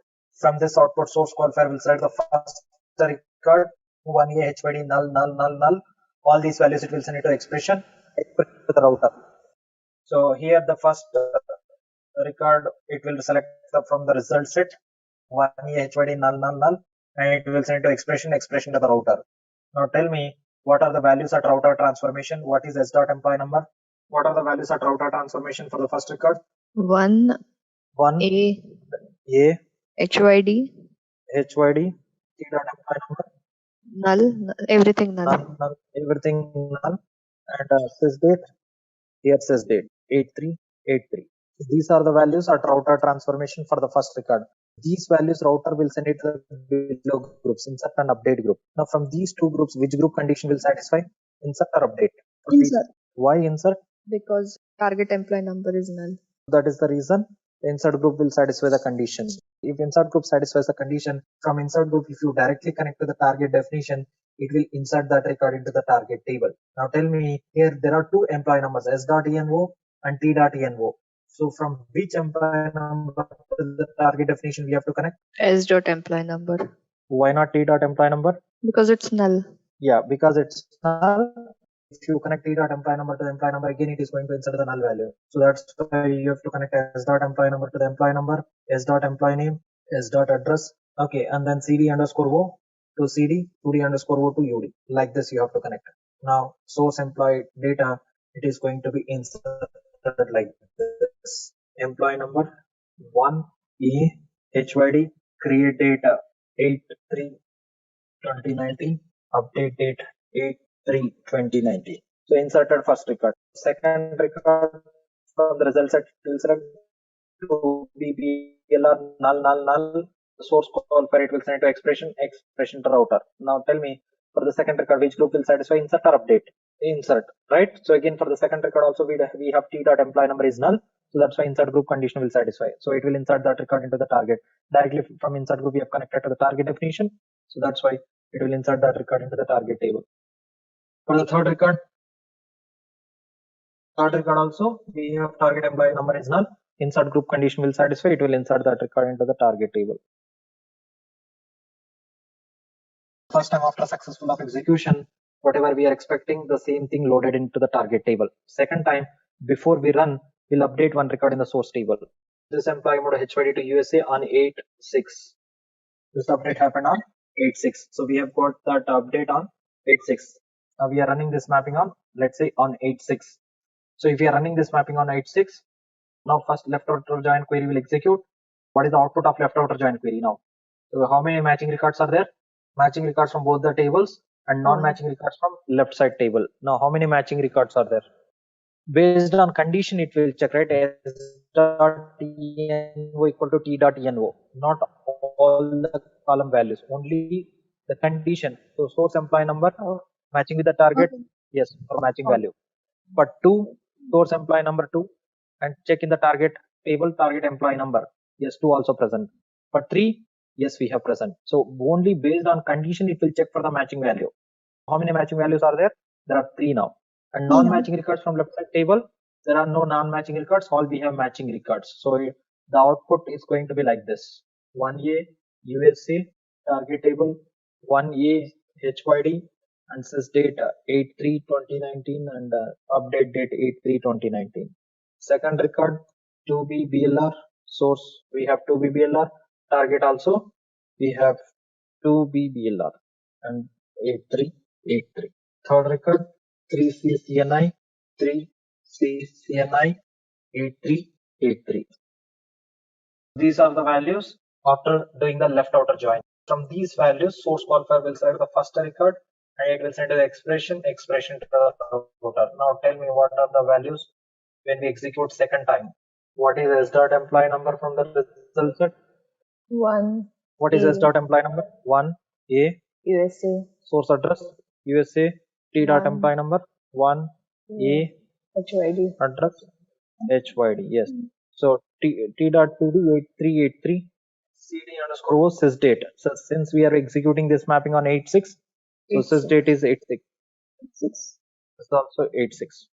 Now these values it will send it to the below groups, insert and update. Now tell me which group condition will satisfy for these values? update, Why update? because T dot employee number and S dot employee number is matching, and Yeah, they're not matching. It's not null. yeah, T sorry, dot it's employee number is it is not null. And address is also different. address is different, source address is different, target address is different. These values are different. Since the source record already present and there is a change between source and target record, we have to update. So update group condition satisfied for that, and these values it will send it to the update group. Now update group, if it has satisfied, so what we have to do, we have to update the specific columns in the target table, address and update table. So for that, in our mapping, we have to create update strategy transformation. Create update strategy transformation UPD, and then after creating, so is it necessary to drag and drop all the ports from update group to update strategy, or what ports we have to drag and drop? Update date we have to drag and drop because we have to update the update date. So that's why which update date, td.ud or ud underscore o? ud underscore o, because that contains the system date. And then s dot address, because from source we have to take the latest one that we have to update in the target, so that's why we have to take the source address. Now let's say I have taken these two, and from update group to the target definition we have to connect to update the data in the target table. Can we connect from this address to this address? No, No. Why? it won't allow. Why it won't allow? Two inputs can't go to address. It will be confused. Exactly. So this is called many to one. When like multiple ports to a single port, it will not allow to connect in Informatica. But one to many, one port to the many ports you can connect. So here we are trying to connect multiple ports to a single port. So multiple ports to single port won't allow. That is the reason what we have to do. We have to create an instance of the target definition. Copy of the target definition, select, copy, paste. The target definition instance will be created. This is called instance, target instance. Why we have created instance? Because many to one is not possible in Informatica. We cannot connect multiple ports to a single port. So that is the reason we create an instance of the target definition. Now from here, so we can connect address to the source address to the target address, update date to the update date. Now inside the update strategy, we have to write dd underscore update. That I will show you where to write. Okay, let's say we have written update dd underscore update tag inside the update strategy. This update strategy at the back at runtime, how it will write the update statement means it will write like this: update target table set address, which is target address, is equals to s dot address, and then ud is equals to ud underscore o, which is sysdate. Like this it will write. Now this update statement, it is going to update address and update date. Now tell me, if you execute this update statement, it is going to update on how many rows in a table? All the rows. This update statement will update on the target table on all the rows. So are we expecting the same thing? No. What we are expecting? Which row we have to update? Employee number 1. We know that it should have to update employee number 1. How Informatica knows? How update strategy knows that it should have to update the employee number 1 record, right? For that, generally what update strategy will do is it will write a where clause, where here I have asked you to create a primary key on the target table, right? So whichever the column is a primary key column in the target table, that column it is used in a where clause. If target table has employee number as a primary key column, if the target table has the employee number on the primary key column, employee name on the primary column, where clause has key.employee name.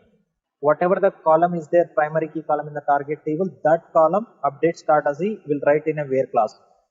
So to this column we have to pass the input value. Yes, go ahead. It is implicitly appended the where clause, or we have Yes. to. we no need to write that where class. Implicitly at runtime it will write the where class. In that where it will take the primary key column from the table, target table. If there is no primary key created, then it is going to update whole table. If we do not have the primary key in the target table, then what happens? That is what I am telling. If there is no primary key constraint on the target table, it will not write a where class. And if there is no where class, what will happen? This update statement is going to update whole table.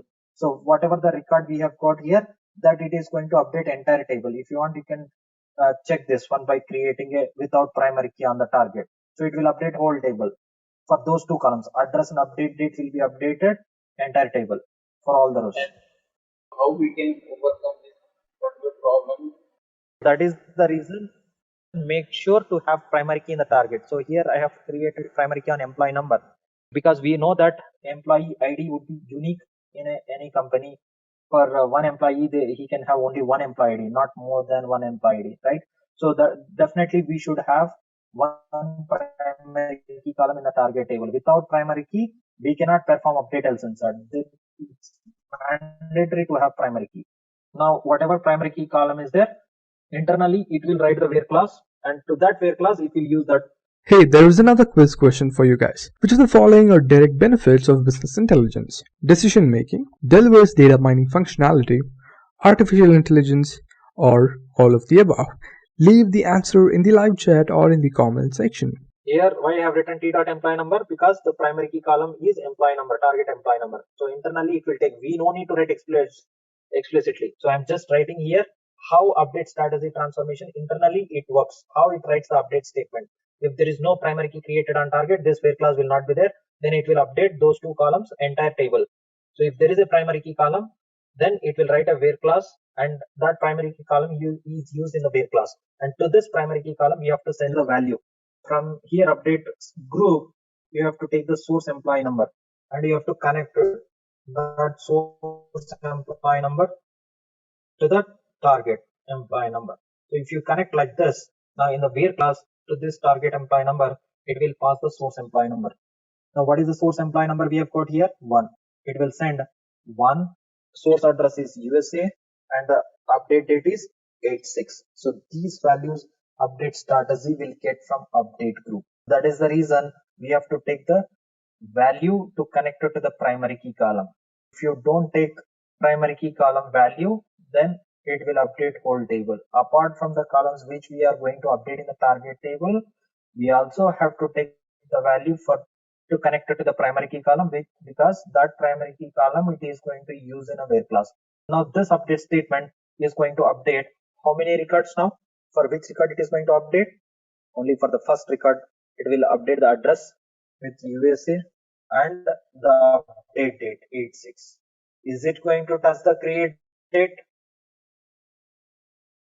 86. First record updated successfully. Next, from the result set, it will select the second record, 2BBLR, 2BBLR. Source qualifier, it will select the second record, it will send it to expression to router. Now tell me, for this second record, which group condition will satisfy? Insert or update? No insert, no update. None of the group conditions will satisfy, because when like target employee number is not null, but source address and the target address both are same. There is no change. None of the group condition will satisfy. It will leave that record as it is. Same for the third record. There is no change, no insert, no update. It will leave that record as it is. So after second time successful of execution, we will find the data in the target table like this. So quickly, I will implement the same thing here. So after router, we have to connect insert. Now you can see from insert group to the target, I have connected create date, update date to the target definition, create date, update date. And here while explaining, I have created update strategy before we execute second time. But while practicing update strategy also you create in the beginning itself. Like this, we can create update strategy. From update group to the update strategy, as I told you, source employee number, and then source address, and then update date. Create an instance of the target definition, right click, copy, right click, paste. So that the target instance will be created. From employee number to the target employee number, address to the address, update date to the update date. That's it. Inside the update strategy, we have to go to the properties tab. Under properties, we have to write dd underscore update. Validate. Done. So with this, we have created a mapping. Mapping is done. Go to the repository, save. So once it is saved, you can see the status mapping is valid. Done. After creating a mapping, what we have to do is, as a developer, we have to format this mapping in a proper format. So now to do alignment, so we have to right click here, arrange all. So like this, once it is arranged, mapping will be properly arranged like this. So if you don't arrange like that, by seeing, I mean, like if you join as a fake, then they'll understand that you're not real time guy. So you have to follow all the standards, the naming conventions and the formats and all. We have done with the mapping. Now we have to create a session task. So for that, open the workflow here, tasks, create session task, s underscore emui underscore s underscore create, select the mapping, click on OK, done. Session task has created. Then go to the workflows, create wf underscore m underscore emp or mui underscore s underscore t. Click on OK. Drag and drop the session task here. Give the link. And one more thing, if there is a primary key constraint on the target, make sure here under mapping tab, select the targets. This option target load type, set it to normal. So we'll discuss later the difference. So if there is a primary key constraint in the target, you have to set target load type as normal. So target definition and target instance, both places you have to set this to normal. So if the primary key constraint is there, then bulk mode it will not allow. We have to change it to normal. So why means that there is explanation. So I'll explain that later. For time being, your target load type to set it to normal. Apply. Okay, save. That's it. With this, we have implemented everything to perform update else insert, and now we can execute. Right click, start execute. First time we are expecting to load all the data from the source to target. So this is the session task. You can see all the 5 rows. So here there are 2 targets. So this is the source 5 and T2 is the target instance. So here we can see in the mapping T2 is the update. From update status it has connected T2. Okay, so if there are any records updated, that count we can see here, but corresponding to T2 you can see the count as 0. That means none of the records for the first time has updated. So all the 5 records are inserted. MUI underscore T is the target which is connected from insert group, and all the records got inserted, all the 5 records. So now to see the output, execute this query, target table, we have got all the 5 records. Copy this output here to cross check after execution of the second run. Now we will update one of the source record. So for employee number 1, we will change the address HYD to USA. Update source table MUI underscore yes, set address is equals to USA, where employee number is equals to 1. Okay, execute, 1 row updated. To make sure to execute commit also. Execute commit, data won't save permanently. So now in the source table number 1, we have address as USA, whereas target table we have address as HYD. Now we are going to execute second time. So this time we are expecting to update only address and update date for employee number 1. And there are no other updates for the other records. Those records, whatever the dates are there, it should not touch. Now we'll execute second time. Start task, started execution. We can see the statistics here.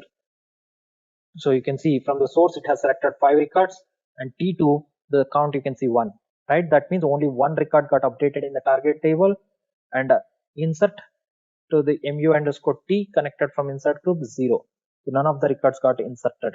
By seeing this, we can say that only 1 record got updated. You execute the query, and you can see the difference here. For the employee number 1, address got updated to USA, and the update date also got updated. So you can see for employer on earlier it was 1049, now it is 1051. You can see the difference in the timestamp. How about create date? Is it updated? No. So earlier it was 1049, current also 1049. How about the other records? Is there any change in the other records? There is no change. Only whatever we have updated in the target table, specific column address and update date got updated. So again, you update this record, employee number 1, commit. So third time, before execute, I have updated again to UK, and we are executing third time. Start task, started execution. You can see only one record got updated. Whatever the data is there in the source, the same updated here. And 1053, before it was 1051, now it is 1053. And for the other records, there is no change. And also we'll insert one new record. We'll insert one new record in the source table, and we'll execute and see whether that record inserted into the target table or not. Employee number 6. So I've inserted one record, commit in the source table. Now in the source table, can you please be on mute? We have one record here, inserted new record. One new record got inserted, 6th record. Target table, we don't have that 6th record. Now we will execute. Only that record needs to be inserted into the target table. Then the other records, no insert, no update. Now we can see the statistics of that. You can see there are total 6 records in the source table, and to the target only one record inserted and update 0. Target table, we have got only that new record got inserted with that date. So for the other records, there is no change.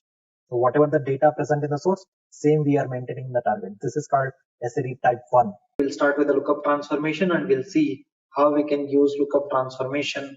There are different scenarios. We'll go through one by one. So lookup transformation is one of the most important transformations which we have in Informatica, because many of the mappings we create lookup transformation in real time.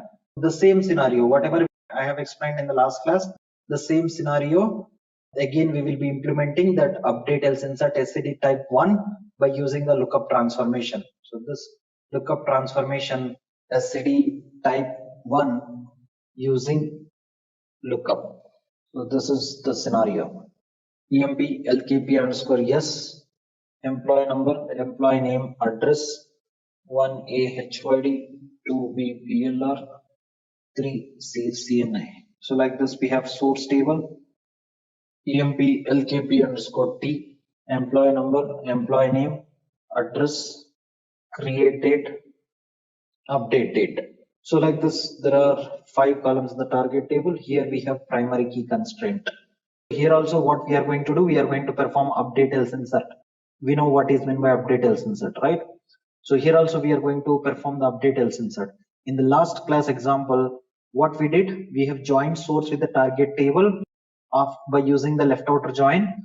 Whatever the result written by that left outer join query, based on that result, we have decided which record should insert into the target table, which record should be updated. But here, instead of writing the join query in the source qualified transformation, we are going to create a lookup transformation.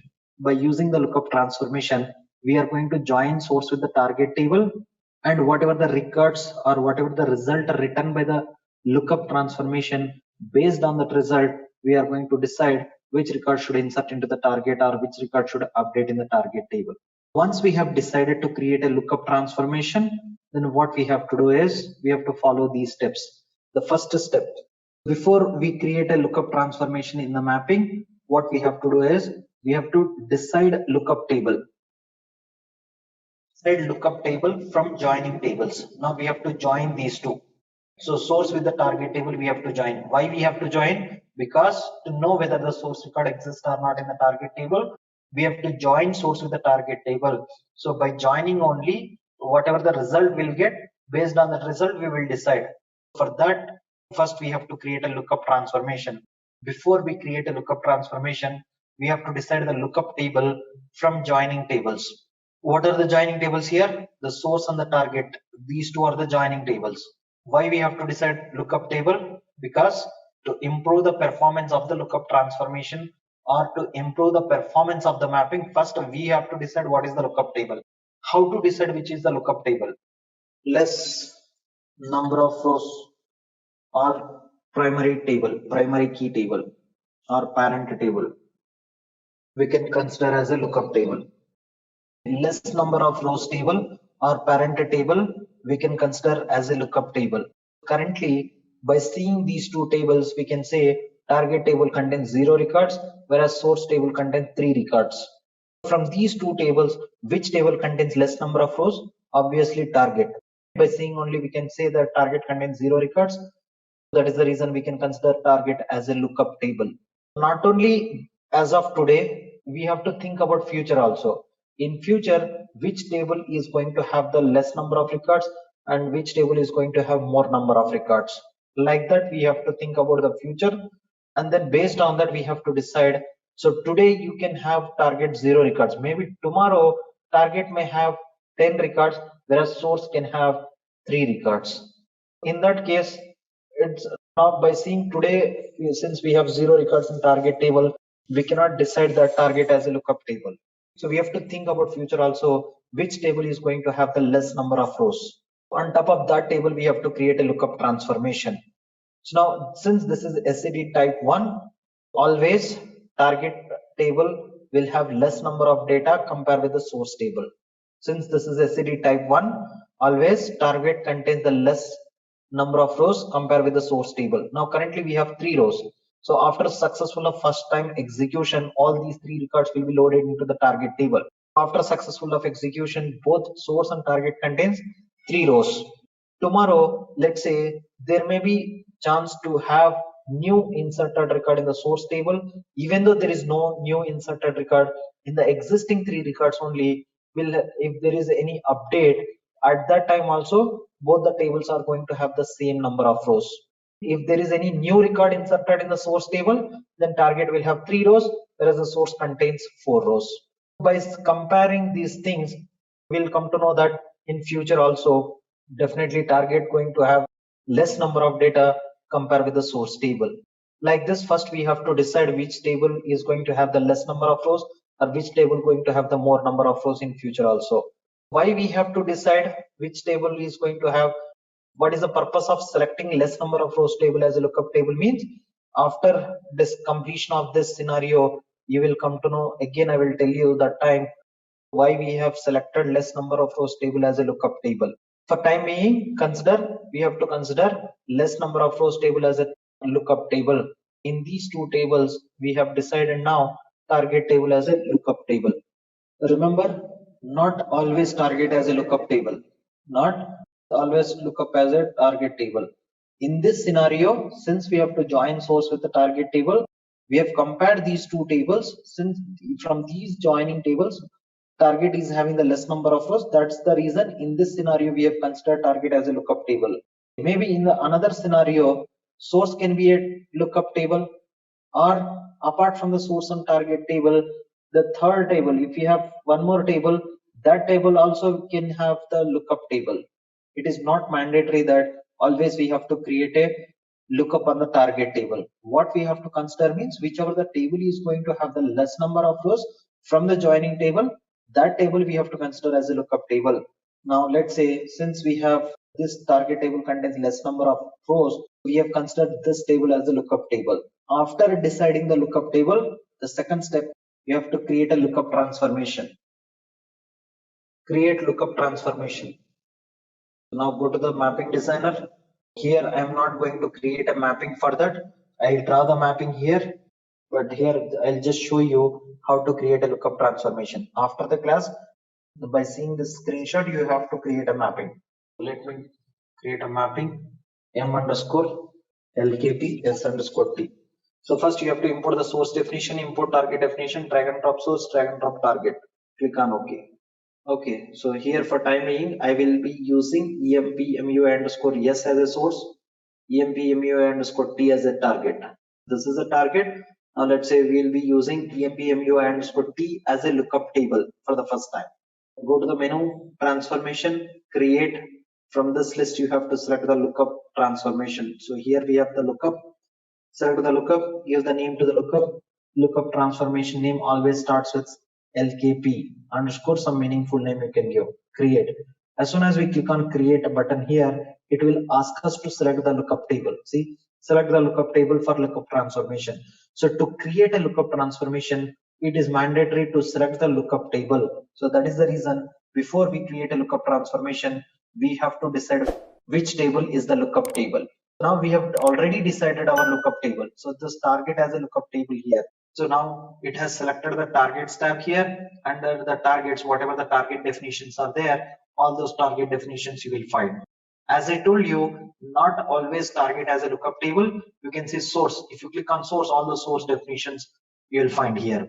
Source definition, on top of the source also we can create a lookup. And not only source and target, so you can also import the third table. Even though if you have not imported that table in the source designer, source analyzer, or a target designer, so you can directly import from the lookup table from here, from relational table. You can connect to any other third party, third database. So from there also you can import that lookup table like this, not under the same schemas, not under from same databases. So here we are importing the table, the lookup table, by connecting to the third user or third schema or third database, any other database. So lookup transformation, not only from the same database, we can also import the tables from different databases or different schemas. And also flat file. We can also join table with a flat file by using the lookup transformation. Here import from the file. By selecting this option, it will ask you to select the flat file which you want to join with the source. So for now, the flat file still we have not started. We'll discuss about the flat files later. So for now, since we have decided the lookup table as a target table here, select this as a target table as a lookup table, click on OK. As soon as we click on OK, lookup transformation will be created. Source qualifier tab. Yes, source qualifier tab contains the source qualifiers. Now, suppose let's say in any other mapping, hold on, let me show you that what source qualifiers are there. But most of the times the lookup table can be like target or some other table, not the source qualifier. Okay, that mapping has not saved. Mapping create m underscore lkp underscore s underscore t. Sources mu underscore s, targets mu underscore t, and then we have to create a lookup transformation. Create from this list, select the lookup transformation lkp create. As soon as we click on create, it will ask us to select the lookup table. Selected, click on OK, done. So with this, the lookup transformation has created. Now whatever the transformations till now you have created, like expression transformation, normalizer transformation, filter transformation, router transformation, all those transformations don't have any ports by default, right? We drag and drop the ports from source qualifier to those transformations, but here we have got the ports here. We have not created any ports in lookup transformation, or we have not added any ports in lookup transformation. Then from where we have got these ports? These ports are copied from lookup table. Whatever the ports are there in the lookup table, while creating a lookup transformation, we have selected the lookup table, right? From that table, all the ports will be copied to the lookup transformation. Lookup transformation contains lookup table ports, and these ports are having only output ports. There are no input for this. You cannot connect any from previous transformation to these ports, but you can take the values from the lookup table. By passing the input value to this lookup transformation, you can get the output value from the lookup table. So now we have decided to join source with the lookup, that is target. Now we have created a lookup on the target table. After creating a lookup transformation, then third step, what we have to do is we have to drag and drop only joining port from SQ to lookup. What we have to do after creating a lookup transformation, these steps are fixed. Whenever you create these lookup transformation, these steps are fixed. You can follow the same steps. Drag and drop only joining port from source qualifier to lookup. I'll tell you why. What is that source qualifier tab? So here the joining tab is joining port is employee number. Only employee number we can drag and drop here. Not required to drag and drop all the ports to the lookup transformation. What I have written, drag and drop only joining port. Joining port means from source to the target based on which column we are going to join, employee number. So here also we have employee number, here also we have employee number. So based on employee number, we are going to join these two. After drag and dropping employee number, that is joining port, then fourth step, add joining condition. We have to add the joining condition. Open the lookup transformation, go to the condition tab. Currently there are no condition. So here we have a button to add a new condition. So as soon as you click on button, a new joining condition will be added. So left side you have lookup table column, which is employee number. Right side you have employee number. This is from source. And also you can see operator. Here we have equal to operator. As I told you earlier, joiner transformation supports only equal to operator, whereas lookup transformation, if you click on this lookup equal to operator, you can see less than or equal to, greater than or equal to, not equal to. Whichever the operator you want, you can use here in join condition, but most of the times we use equal to operator. Sometimes very rare case we use other than equal to operator. So if you want to use other than equal to operator, then also definitely we have to create a lookup transformation, no joiner. There that equal to operator is fixed. You cannot change that joining condition operator. We have added a join condition. Click on apply. Okay, so that's it. So we have added a join condition. So these 4 steps are fixed whenever we create lookup transformation. So till now whatever I've explained, the same thing I will draw here. The mapping, rest of the mapping you have to create after the class. So here I will draw the mapping and I'll explain how the lookup transformation works. So this is source definition, employee number, employee name, address, source qualifier, and then target definition, employee number, employee name, address, created, update date. This is source definition, source qualifier, and this is target definition. Then we have to create a lookup on target here to join source with the target. This is the lookup transformation, and then lookup transformation name is LKP. So here we have employee number, employee name, address, created, update date. So after creating a lookup transformation, we have to drag and drop the joining port. So since ENO already there, so again if you drag and drop the same port, it is going to give the name as ENO1. This link will be there from source qualifier to the lookup. So the joining condition would be ENO is equals to ENO1. So till here we did the same thing in the mapping designer. Now let's say with this we have created a mapping session, workflow, everything we have done. Let's say it is ready to execute. As soon as we start execute, what it will happen? First, it will connect to the integration service. Integration service will start the DTM engine for this mapping. DTM means data transfer manager engine. It will start for this mapping. DTM engine, first it will validate the mapping. It will validate source and target connections. If everything is valid, then DTM engine, it will enable the reader thread. Reader thread, if we have lookup transformation in the mapping, reader, what it will do is at the beginning of the execution, so since we have the lookup transformation in the mapping, it will create a cache. That cache name called static cache. Static cache is a copy of a lookup table. In temporary memory, a temporary table will be created. That temporary table contains what columns and what data means it's a copy of a lookup table. What is the lookup table? This is the lookup table in the mapping. Target is the lookup table. Copy of the lookup table means it is going to be like this. This is the static cache. Now static cache created with how many records? 0 rows. We don't have any data here because lookup table contains 0 records. So that is the reason static cache also created 0 records. While creating a static cache, if lookup table contains 1 million rows, with the same 1 million row static cache also will be created. But now since we don't have any data in the lookup table, that is the reason static cache also created with 0 records.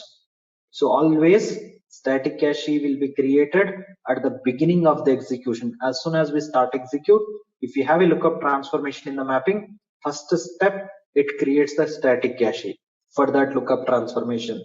Static cache is a copy of a lookup table. Whatever the number of rows are there in the lookup table, with the same number of records, static cache will be created. Now done, static cache created.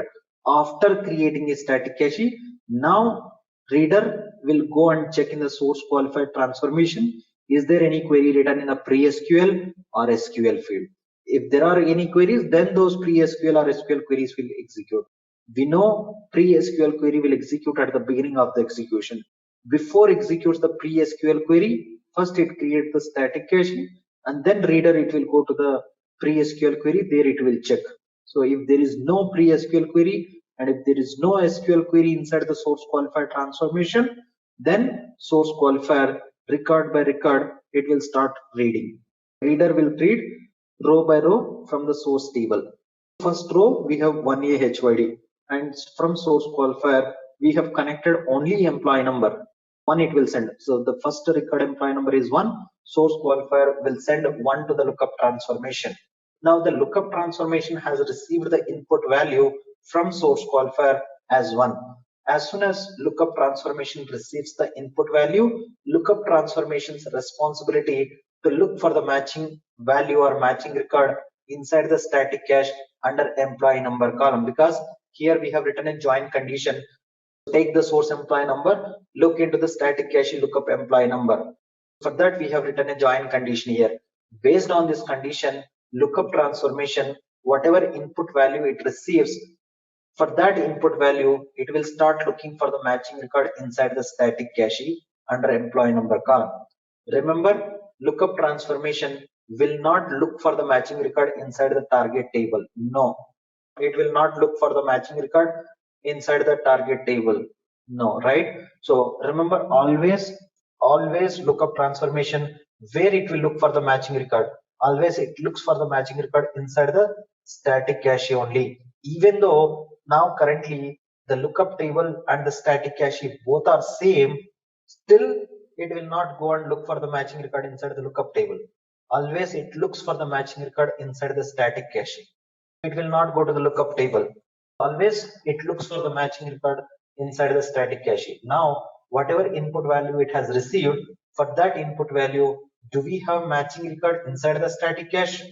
Do we have matching record inside the static cache for that input value? No. We don't have any matching record. If there is no matching record found for that any input value, then lookup transformation ports contains null values. All the lookup transformation ports contains null values. It returns null values. Whatever input value it has received, for that input value, if there is no matching record found inside the static cache, then lookup transformation ports contains null values. All the lookup transformation ports returns null. If lookup employee number, I have taken the lookup employee number as null. When we will get the lookup employee number as null, for the source record, if there is a existing record in the target table or not. When we have got the lookup employee number as null here, whether the source record exists in the target table or does not exist. Does not exist. Right? So if the source record does not exist. Hey, here is a quiz question for you. Try to answer it in the chat or in the comment section. Which of the following does not form part of BI stack in SQL Server? Option A, SSRS. Option B, SSIS. Option C, SSAS.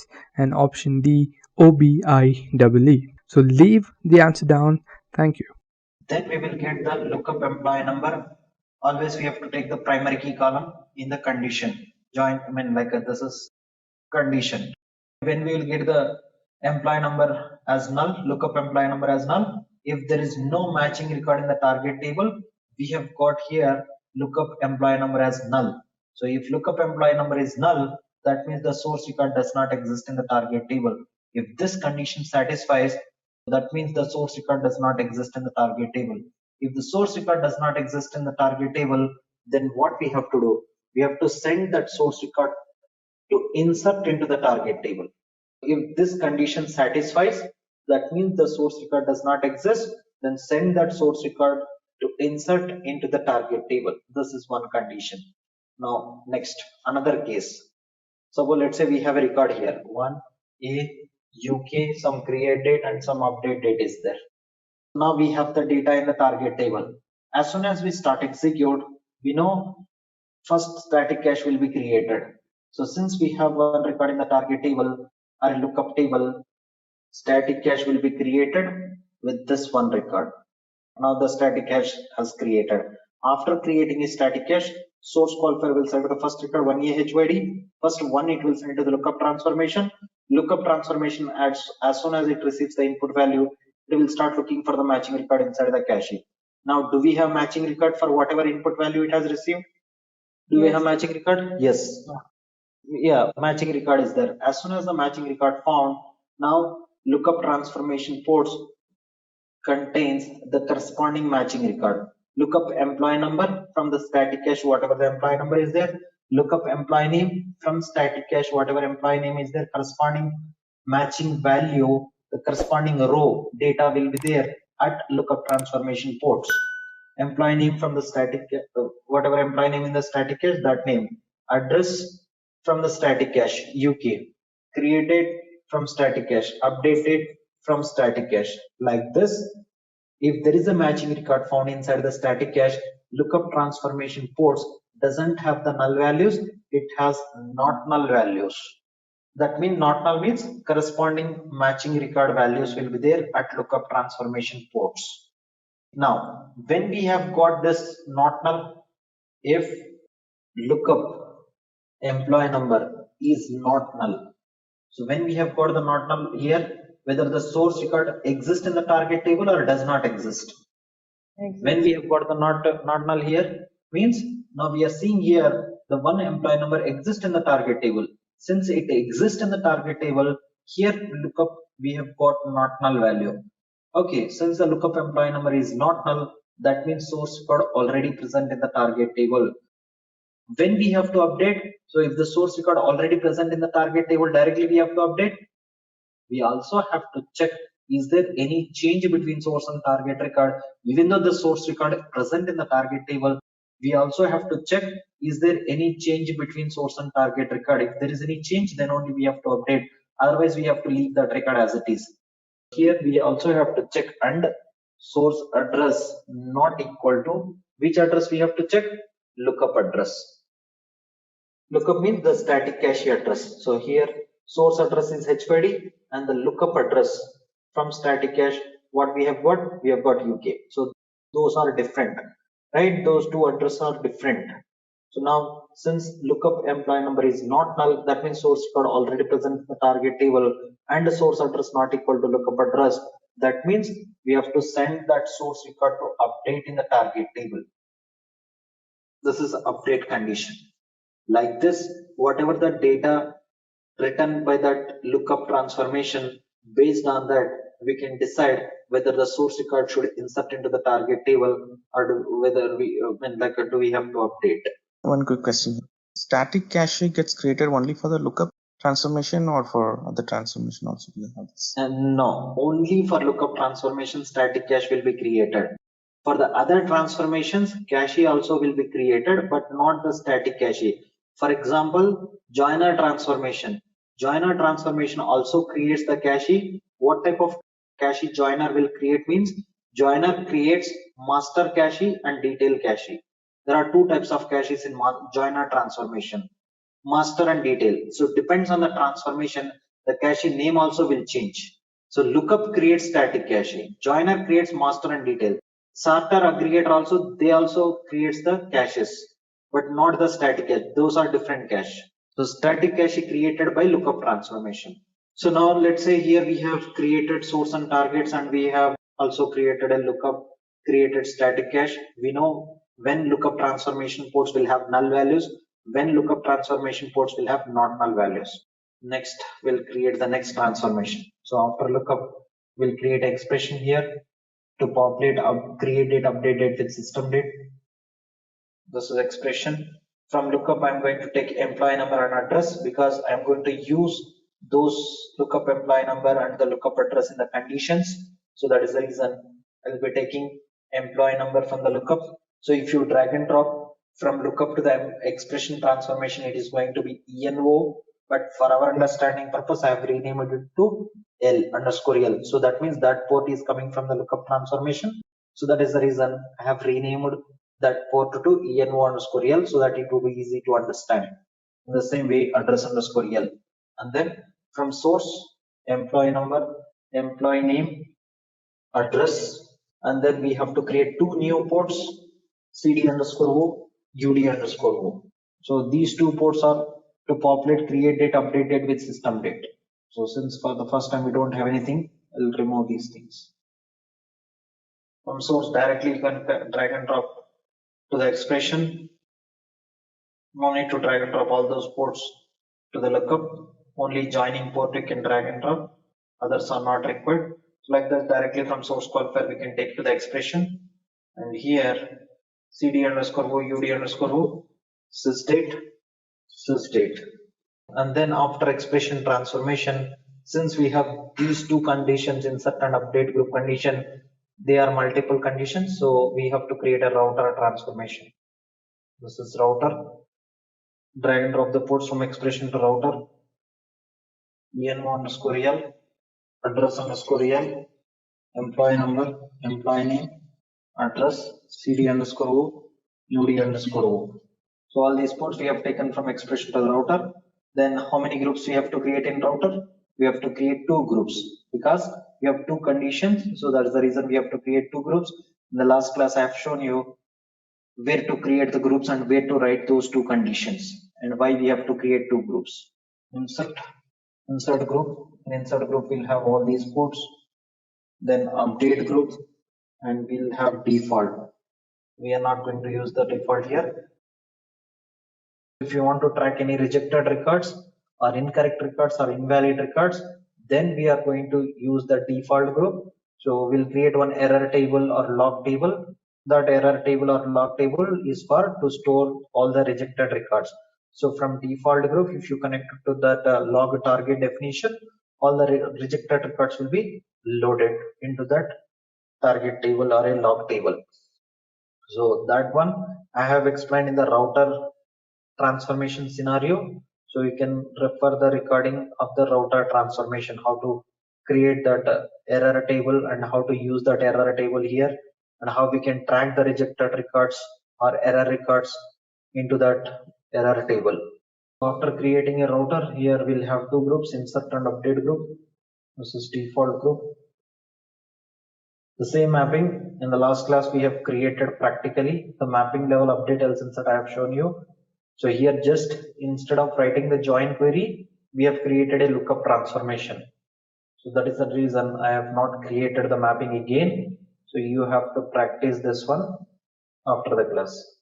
Okay, after giving the links like this, now in insert router transformation, you have tried the conditions like this.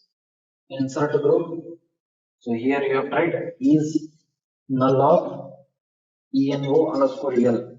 So because there in router I have written env underscore el, so that is the reason this condition, if lookup employee number is equals to null, we have to write like this inside the router. Update group condition not is null of env underscore el and address, which is source address, not equal to address underscore el. Right? So this is update group condition. So like this, we can write a insert or update group conditions, and then from insert group, source employee number to the target definition, source employee name, source address, cd underscore o to cd, ud underscore o to ud. Like this, we can connect to the target definition, and then next to the update strategy, update group, we have to create update strategy transformation. So I have explained what is update strategy, why we have to create update strategy, what tags will be there in update strategy, and what ports we have to take from update group to update strategy.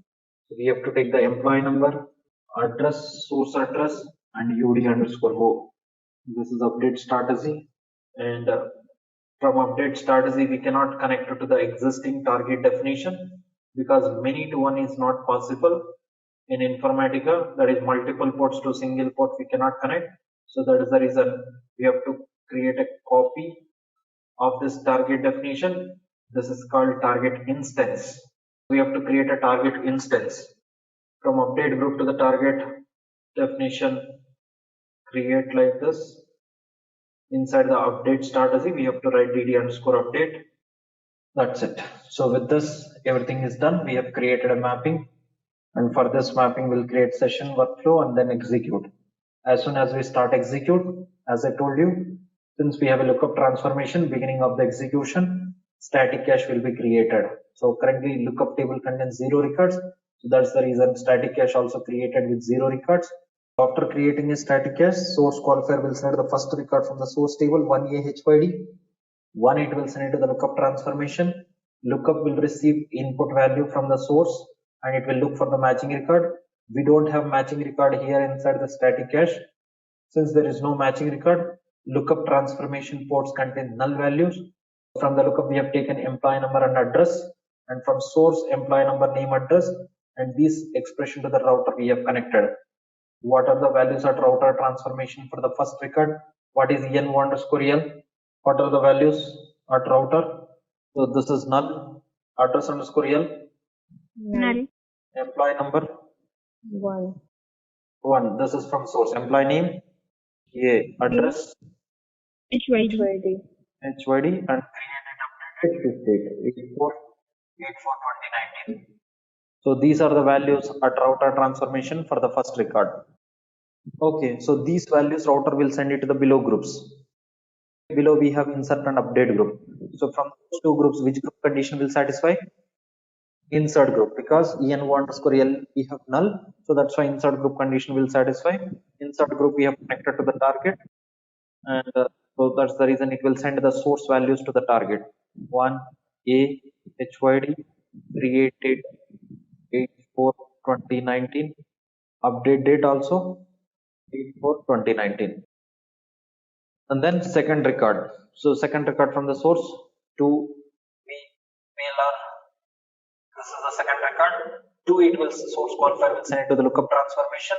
Lookup will look for the matching record here. Do we have 2 here? There is no matching record. For the second record also, since there is no matching record, so lookup transformation ports contain null values. Same lookup employee number null, address null. So here to the router we have sent, like a router employee number and address would be null. So those values it will send to the below groups, below insert and update. So for the second record also insert group condition will satisfy. Since insert group condition satisfies, it will insert that record into the target table to the VLR and the same dates. Next, third record 3CCNI. 3 it will send to the lookup transformation. Lookup will look for the matching record inside the static cache. There is no matching record. Since there is no matching record, again lookup transformation ports contain null values. Since the lookup employee number is null, it will send that null to the below groups. Like insert group. Insert group will satisfy the condition for that record. 3C CNI, and these are the dates: create date, update date. For the first time, we don't have any data in the lookup table. Static cache will created with 0 records, and then after creating a static cache, source qualifier record by record it has processed for all the source records. We don't find any matching record inside the static cache, so that is the reason lookup return null values for all those three. For all the 3 source records, insert group condition satisfied, and all the 3 records inserted inside the target table. So first time whatever we have expected, all the 3 records loaded successfully. One thing we have to observe here, static cache created at the beginning of the execution, and even though the records are getting inserted inside the lookup table, so do you find are these records also getting inserted inside the static cache? That means static cache, while creating a static cache, whatever the number of records will be there in the lookup table, with those number of records static cache will be created. Even though during the execution the records are getting inserted inside the lookup table, static cache won't create, or it won't allow to insert any records, or it won't allow to update any of the records. None of the records will be inserted or updated during the execution. Beginning of the execution, with whatever the number of records or whatever the data it has created, till end of the execution, static cache remains the same. So that is the reason we call that cache name as static. What is meant by static? Static means it's fixed. So it is fixed. So at the beginning of the execution, with whatever the number of records static cache created, till end of the execution, even though the records are getting inserted inside the lookup table, static cache won't allow to insert, or it won't allow to update any of the records. No. Then after loading all the source data into the target table, now there are no records to process, right? So now what it is going to do, it is going to display the succeeded message in the monitor, right? Before it displays the succeeded message in the monitor, that is the end of the execution, whatever the static cache it has created, it is going to be deleted from the memory. Static cache created at the beginning of the execution, during the execution none of the records it allowed to insert, and after processing all the source data into the target table, before it displays the succeeded message, static cache will be deleted from the memory. We no need to delete explicitly. Internally, automatically this cache will be deleted at the end of the execution. Again, when the static cache will be created? At the beginning. The next time, in the next run, beginning of the execution, cache will be created. Now in the next run, so if you start execute, so with how many records cache will be created? 3 records. Whatever we Yes, not in the target lookup table. So we should have to say lookup table. Second time, let's say before we execute, this person moved HYD to USA on 8/6.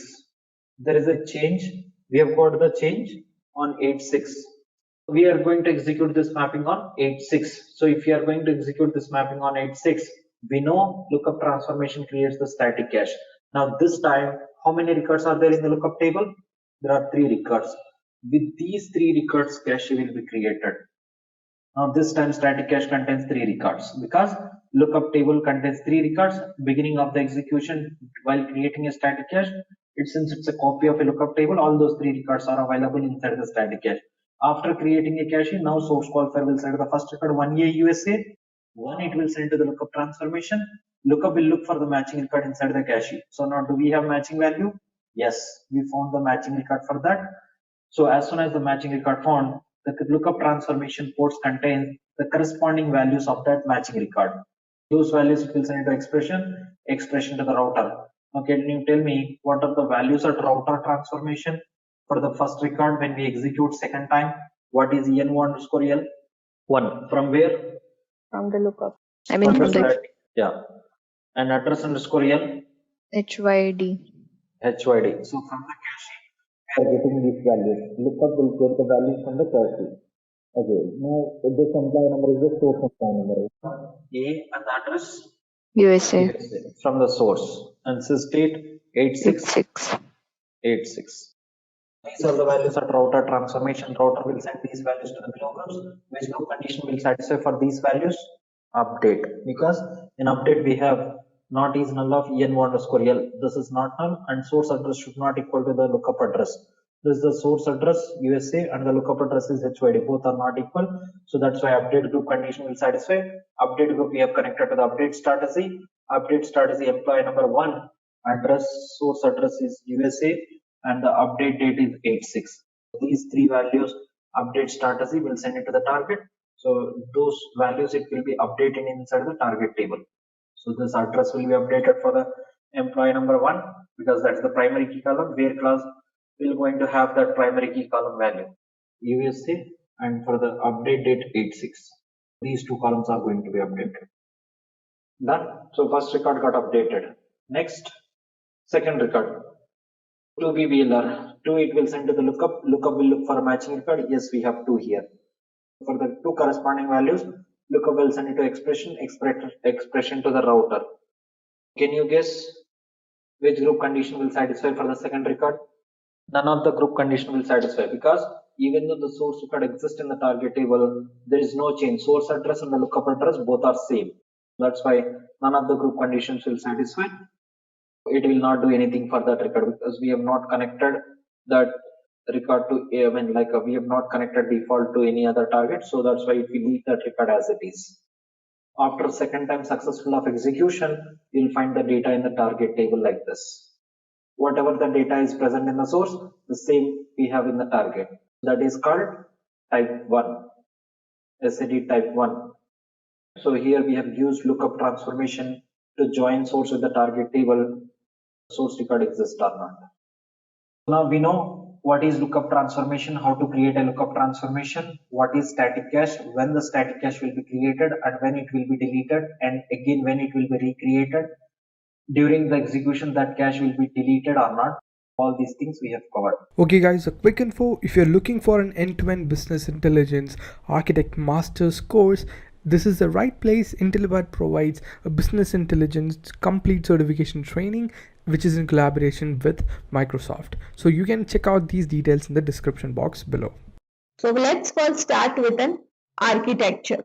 So in architecture of 9.6.1, it is divided mainly into the three parts. The first one is the application clients, the second one is the application services, and third one is the repositories. Now what's the first layer? It's a client. So what it suggests that whatever is visible to the customer or to the developers, that are the clients. These are the two objects which are visible to the developer, to the clients.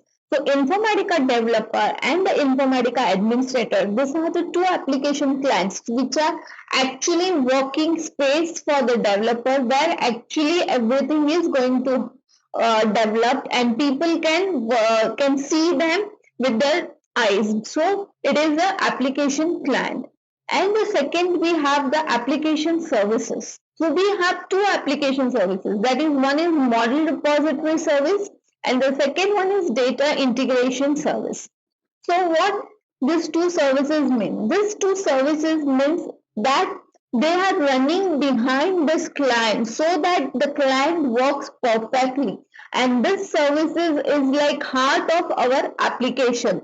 So like clients like something we can tell it's our body which is visible to everyone, and the application services are something our heart which is not visible, but without heart our body doesn't work. The same way, without this services, our application clients will not work. So these are the two major services which are available, that is model repository service and the data integration service. So repository service is like we have in this 9.6.1, we have an inbuilt repository, that is model repository, and this service helps to run that particular repository. And the second one is data integration service. This service is mainly used to connect with the different machines, different domains, different nodes, and the different database connections and everything. For that, we use the data integration services. And the last one, we have the repositories. So now, since this is an ETL tool, that Power Center, so it stores the data to transform. So we have the repositories where we are storing the data. The first one is the model repository, which stores the metadata of the database or any of the files. So it is a repository which stores our source and the target metadata. Then we have the profiling warehouse. Profiling warehouse is something where actually when we are doing the analysis of data and that data has been stored over here. So the profiling warehouse is something where the analysis of data has been stored over here. And finally, we have the domain configuration repository. So here, whatever we have done, the configuration related to the domains, the nodes, the user creation, the rights, the given to the clients, the rights given to the users, all the things have been stored into this domain configuration repository. So this is the architecture of the Power Center 9.6.1. So by looking at this architecture, we can see that in 9.6.1, it's a completely web-based application where the workflow, the workflow designer, mapping designer, repository designer, everything comes into a single screen. There is no different screens or different windows we need to open for the for workflow, for mappings, and for the repository. Everything is covered into the single screen. So now let's see how our Power Center looks. So as you all can see, this is the way this Power Center developer looks. In this we have Object Explorer. This is our working space. These are the different views which are available. We'll see each and every views in the detail. This is also our outline view. So these are the different views which are available into the Power Center. Hey, there is another quiz question for you guys. Which of the following are direct benefits of business intelligence? Decision making, delivers data mining functionality, artificial intelligence, or all of the above? Leave the answer in the live chat or in the comment section. Azure Data Factory. What is Azure Data Factory? Data generated by several applications and product is increasing exponentially. So we all know that we are living in the world of data. So all the different applications which are running, they are generating millions and millions of data. Azure Data Factory, or we lovingly call it as ADF, falls under the identity domain of services in the SEO, which is nothing but the search engine optimization catalog, and it is cloud-based integration services. Basically, it works on data. It orchestrates and automates the movement or transformation of data. So ADF, or Azure Data Factory, is a code-free ETL or ELT solution, which is completely based off cloud. You don't need any hardware. You don't need any licenses. You don't need any kind of setup. You quickly can go in without using a single line of code. You can perform your data movement as well as orchestration. As data is coming from a number of different products, to analyze and store all this data, we need a powerful tool. Azure Data Factory helps us here. How does Azure Data Factory help us? Storing data with the help of Azure Data Lake Store. So Data Lake Store is nothing but a Hadoop compliant storage.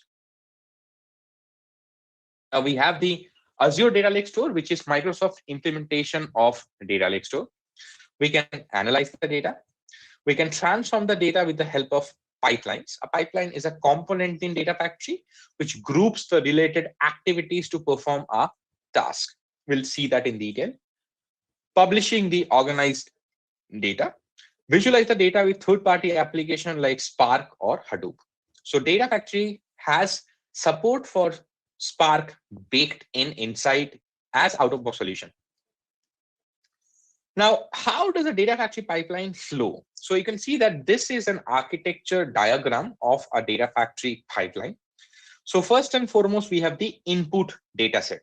What is an input data set? It's nothing but the data which we have in our data store. We need this to be processed. So we pass the data through the pipeline. So input data set is nothing but the source data that we capture, which is coming from the source. Then we have the pipeline. So this is the building block of Data Factory. It basically performs an operation on the data that transforms the data, which could be anything from just data movement or some kind of transformation. So it can happen that you get your data from a source and you want to push it to a destination without doing any kind of transformation. So let's take an example that you get your data from an FTP location. And from that FTP, you want to push it to a SQL database without doing any kind of transformation. You can do that. On top of that, if you want to do any kind of transformation, you can do transformation right from Azure Data Factory using the power of Apache Spark, and then push the data to your destination from source. Then we have the output data set. This contains the data that is in a structured format, as it has already been transformed in the pipeline storage. It is then given to linked services such as Data Lake, Blob Storage, or SQL. So output data set, I won't say that every time it is structured. You can work with semi-structured output data also. So you can work with JSON, XML, and other semi-structured data set. And then you can push this for your consumption. Now, where do you want to push your data? Of course, you can push it in multiple locations. You can store it in a Data Lake store, you can store it in a Blob storage, or you can store it in a SQL. Now, to establish the connection with these sinks, we use something that we call as link services. Then what is a link service? Link services store the information which is very important when it comes to connecting to external data sources. So link services are nothing but the username, password, server name, database name. So the connectivity informations are stored in your link services. So there can be different types of link services. You can store it in a Data Lake store, you can store it in a Blob store, or you can store in a SQL. It's not just limited to these three. There are way more link services that we can access in Azure Data Factory. Okay guys, a quick info. If you're looking for an end-to-end business intelligence architect master's course, this is the right place. Intellipaat provides a business intelligence complete certification training, which is in collaboration with Microsoft. So you can check out these details in the description box below. Then we have the gateway. So this is an important concept. What is a gateway? This is called as gateway, or we call it as a data gateway, or we call as a integration runtime. This connects to our on-premises data to the cloud. So we do not need a client installed on our on-premises system so that we can connect to Azure cloud. Now, there can be scenarios where you're getting your data from an on-premises source, or you want to push the data to an on-premises destination. In either way, since Azure Data Factory is a cloud-based approach, you have to set up a connectivity to the on-premises source or the destination. So what we have to do is we have to provide a networking handshake. Using the data gateway or the integration runtime, we can establish the connectivity between on-premises as well as cloud. Finally, we have the cloud. Our data can be analyzed and visualized with a number of different analytics software such as Spark, R, Hadoop, and so on. So this is the end way where we have analyzed our data, transformed our data, and finally we want to consume it. That's also possible using Data Factory. So why should we use Azure Data Factory? So there are just a couple of things which are listed here. It can be more than that, way more than that. Improves productivity with shorter time to market. Data Factory is a tool and it doesn't have any kind of language in it. So what we can do is the learning curve is very easy in here. You don't have to do much of learning, so you can very quickly grasp the concepts of Data Factory. So the time to market reduces drastically. It reduces overhead costs because it's a one-stop shop where you can perform your data movement as well as data transformation. So you don't need a lot of things to get involved, a lot of products to purchase. So the cost is very less, and cost is actually very less. If we see the pricing of Azure Data Factory, it's very, very cheap. Transfers data using pre-built connectors. So a lot of connectors, if I'm not wrong, currently we have support for around 70 connectors, which is out of the box from Data Factory. So you don't need to create any custom connector. Of course, you can create, but most of the connectors that we use are pre-built in Data Factory. Integrates data cost effectively because the pipelines and the process is such user-friendly, we can very easily save cost. Gets continuous integration and delivery, which is CI/CD. So we can easily connect with a Git repository and set up a CI/CD pipeline with ADF. It's very easy and works the way we want. So we can do our own custom logic in our Data Factory so that we get to know how we want to do this. It improves productivity with shorter time to market. It develops simple and comprehensive ETL and ELT process without coding or maintenance. So as I said, ADF is not just an ETL where we have extract, transform, and load. On top of that, we can perform ELT as well, where it's extract, then load, and then transform. So it doesn't require any coding or any kind of maintenance. It's completely code-free. It ingests, moves, prepares, transforms, and processes our data in a few clicks and completes our data modeling within the accessible visual environment. So Data Factory comes with its own canvas where you can quickly design your transformation logic and your overall program flow very easily. The managed Apache Spark services takes care of code generation and maintenance. So as I said, Data Factory has support for native Apache Spark out of the box. And the good thing is that this Apache Spark is a managed environment. So you don't have to bother about the infrastructure. You don't have to bother about the setup, the configuration, the maintenance of the Spark environment. It's completely managed by Microsoft. You can create your own programming logic without writing code.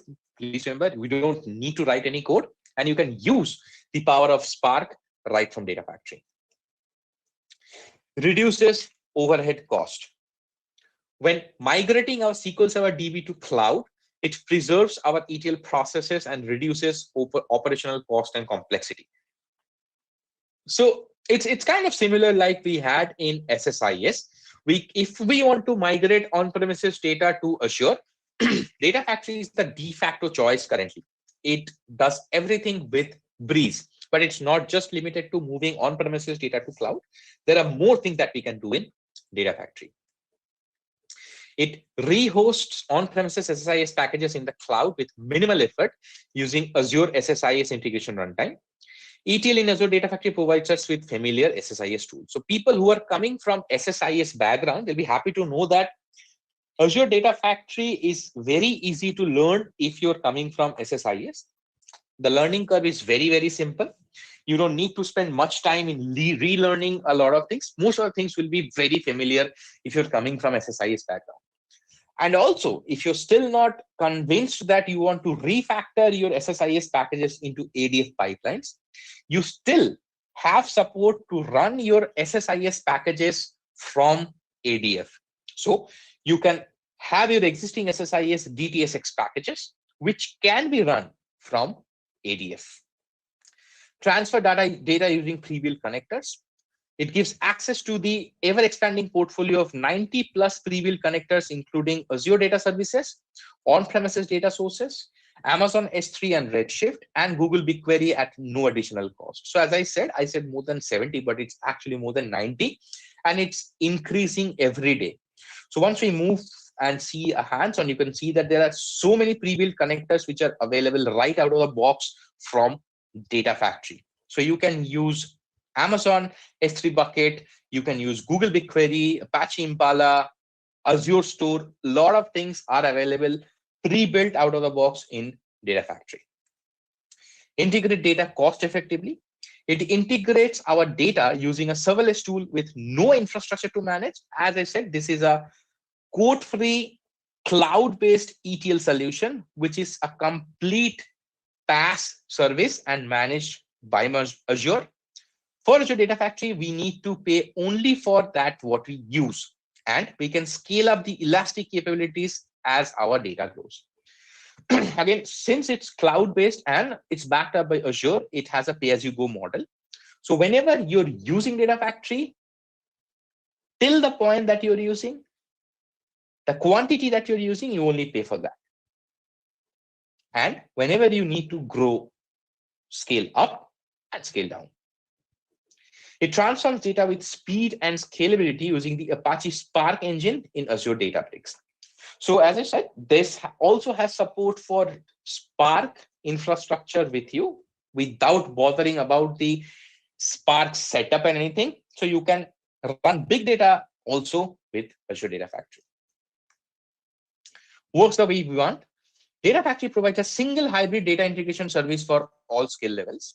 We can use the visual interface to write our own code in Python, .NET, or ARM to build pipelines. We can add any processing services into the managed data pipelines or insert custom code as a processing step in any pipeline. So if you still want to use code, you have support to run your code in either Python or .NET or ARM, which is Azure Resource Manager. And still, if you're not convinced, you still have support to create custom components. So you can write your custom code and still use your pipelines. Gets continuous integration and delivery connectivity, so CI/CD. It continuously monitors and manages pipeline performance alongside applications from a single console with Azure Monitor. So again, as this is part of the Azure suite, so you can easily integrate this with Azure Monitor, and you can visualize what is going on inside your Data Factory pipeline. It integrates our DevOps process using the built-in support for pipeline monitoring. So this can very easily be integrated with Azure DevOps. So you just have to connect it to Azure Git or a normal Git repository, and you can create your very simple and quick CI/CD pipelines for a continuous integration and continuous deployment.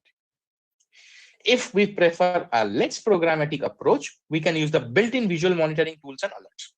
So not just it has support for Azure Monitor, Azure Data Factory itself comes with an inbuilt monitoring.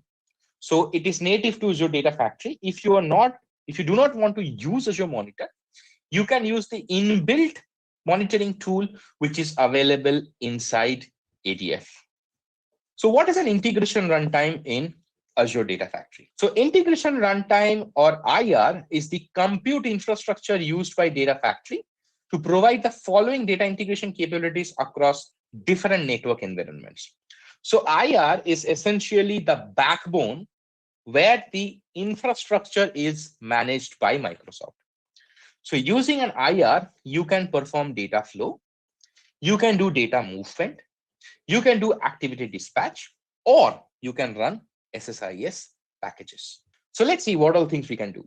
So in Azure Data Factory, an activity defines the action to be performed. So these are the terminologies that we use inside Data Factory. If you hear the term activity, this means the action that you want to perform in your Data Factory pipeline. A linked service defines a target data store or a compute service, meaning that this is the place where you define your connectivity and all the other related information. An integration runtime or IR acts as a bridge between an activity and linked service. So this is the managed infrastructure. Now, in Azure Data Factory, we have three types of integration runtime. The simple one is the Azure Auto Resolve IR. Second one is self-hosted. And the third one is Azure SSIS IR. Now, based on your requirement, you can choose any of the IR. So this is a pictorial representation which shows the different types of integration runtimes, which can be used in combination to offer a rich data integration capabilities and network support.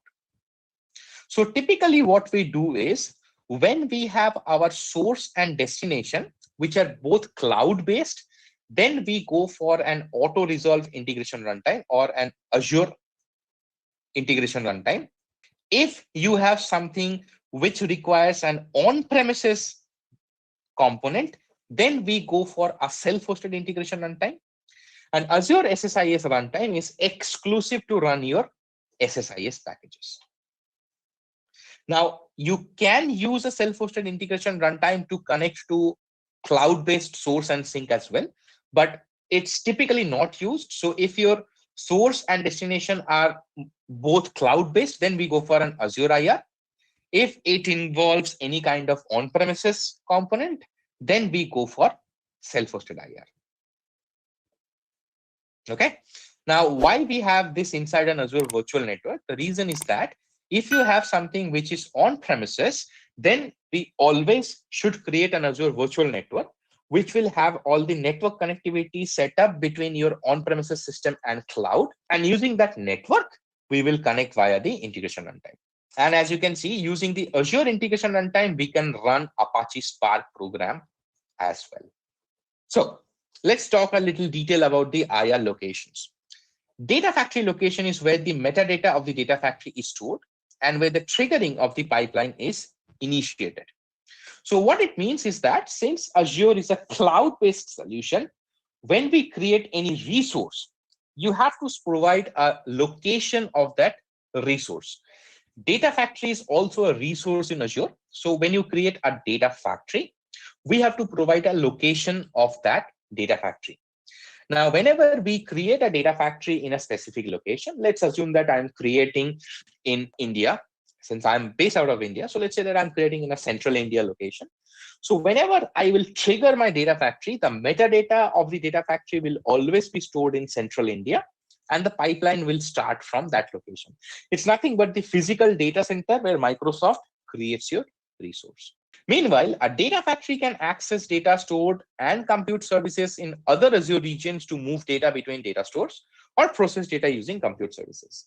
Now, don't think that if I create my Data Factory in central India, I won't be able to access data which is stored in any other location. That's absolutely not correct. If you create a Data Factory which is based out of central India, if your data is in Japan, you can still access the data using Data Factory. This behavior is realized through the globally available IR to ensure data compliance, efficiency, and reduced network egress costs.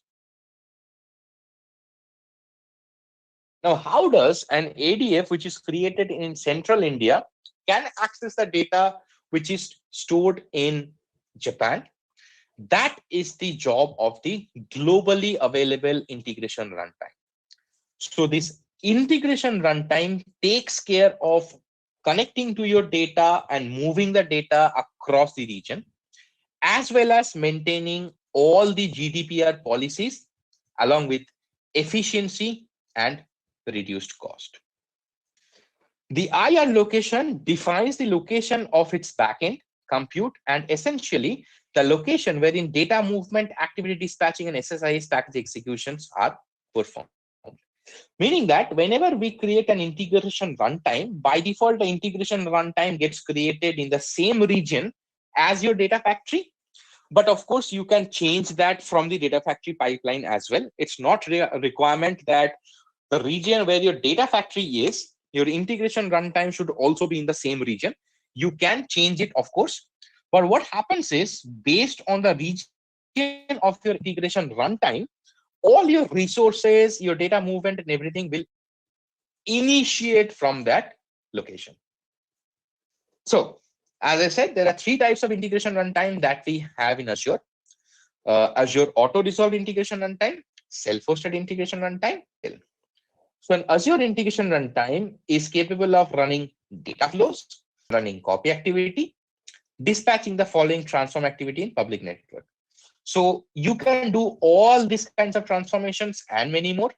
You can do a copy activity. So as I said, we typically use an Azure integration runtime if my source and sink is cloud-based. And we can run data flow. Data flow is something which actually helps us in running Spark jobs. Azure integration runtime supports connecting to data stores and compute service with public accessible endpoints.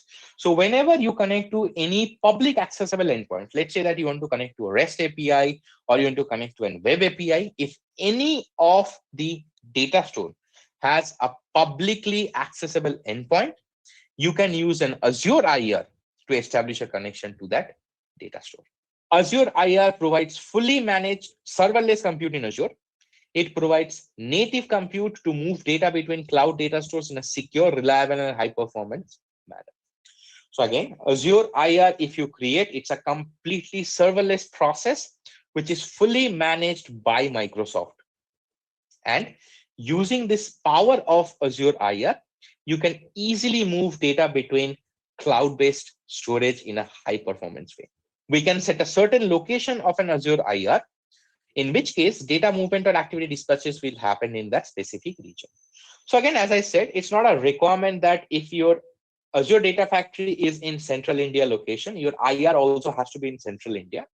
You can choose your IR in any region. So the requirement typically that we follow is that if your data source is in some region, we set up the IR in that region, because that makes the performance a little better. Then we have the self-hosted integration runtime. So self-hosted integration runtime is typically used when we are running a copy activity between a cloud data store and a data store stored in a private network, especially an on-premises network.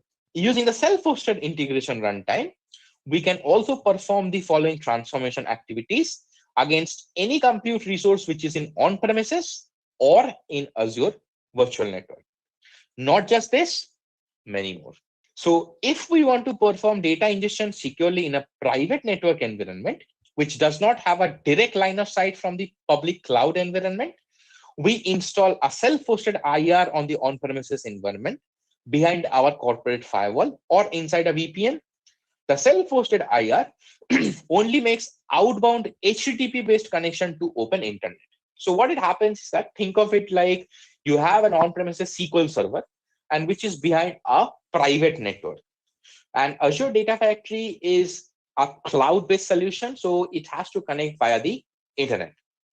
Now, in this case, what we would do is we will install a self-hosted IR inside that VNet. Now, the self-hosted IR will create a secure HTTP channel. Using this secure HTTP network, we can establish a connection between Data Factory, which is from internet, and the self-hosted integration runtime. Self-hosted IR needs to be installed in an on-premises machine or in a virtual machine inside a private network. Currently, running a self-hosted IR is only supported with the Windows OS. For high availability and scalability, we can scale up the self-hosted IR by associating the logical instance on multiple on-premises machine in an active-to-active node. So what we do and how do we set this up? Set the self-hosted IR is one limitation. It currently runs only on Windows machines. It's not supported yet on Linux or Unix. So we can install an exe which is available free of cost from Microsoft, which will be installed in any of the on-premises machine which has a virtual private network peering enabled. And this will create the secure HTTP tunnel. And if you want to scale up the tunnel, you can, of course, use multiple logical instances, which will create a bigger tunnel using an active-to-active. The self-hosted IR is logically registered to the data factory, and the compute used to support its functionality is provided by us. Therefore, there is no explicit location property for a self-hosted IR. When used to perform a data movement, the self-hosted IR extracts data from the source and writes it to the destination. So since the self-hosted IR is logically registered to a data factory, so I'll explain in a different way. So what happens is, whenever we have any on-premises component which is behind a corporate firewall, we install a self-hosted IR inside that firewall. Now, once this is installed, this creates a handshaking with the data factory. So each data factory is uniquely associated with one self-hosted IR. So whenever we install the self-hosted IR and enable the firewall to enable outbound HTTPS traffic, it will generate a key.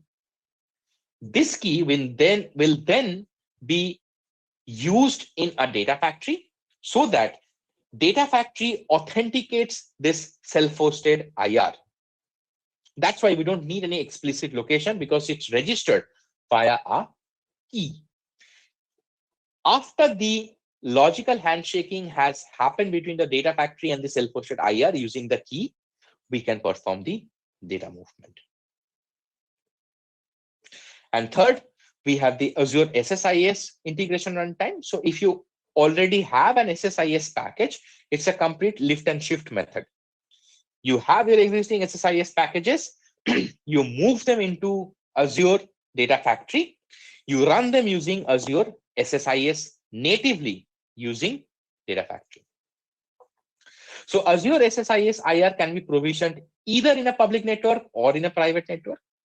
On-premises data access is supported by joining Azure SSIS IR to a virtual network that is connected to our on-premises network. So the crux is same. Let's say that you have an SSIS package which needs to access an on-premises data. So we have to use the same self-hosted IR. And sorry. So then what we would do is we would create our Azure SSIS IR inside a private network where we have the data access. Or if you have an SSIS package which doesn't require any private network endpoint, then we can use a public network. Azure SSIS IR is a fully managed cluster of Azure VMs dedicated to run our SSIS packages. We can bring our own SQL database or the managed instance server to create the catalog of SSIS DB that it is going to be attached. So what happens in this case is, let's say that you have some existing SSIS packages which you have migrated to ADF. How SSIS packages typically run is, it requires the SSIS DB or the integration services catalog. So Microsoft will give you a fully managed cluster of Azure virtual machines, which will create the runtime for SSIS. Or if you already have a SQL Server license, or you have an Azure SQL managed instance, you can reuse the SSIS DB of the Azure SQL managed instance or reuse the licensing of your SQL Server, and you can save a lot of cost in Azure SSIS DB.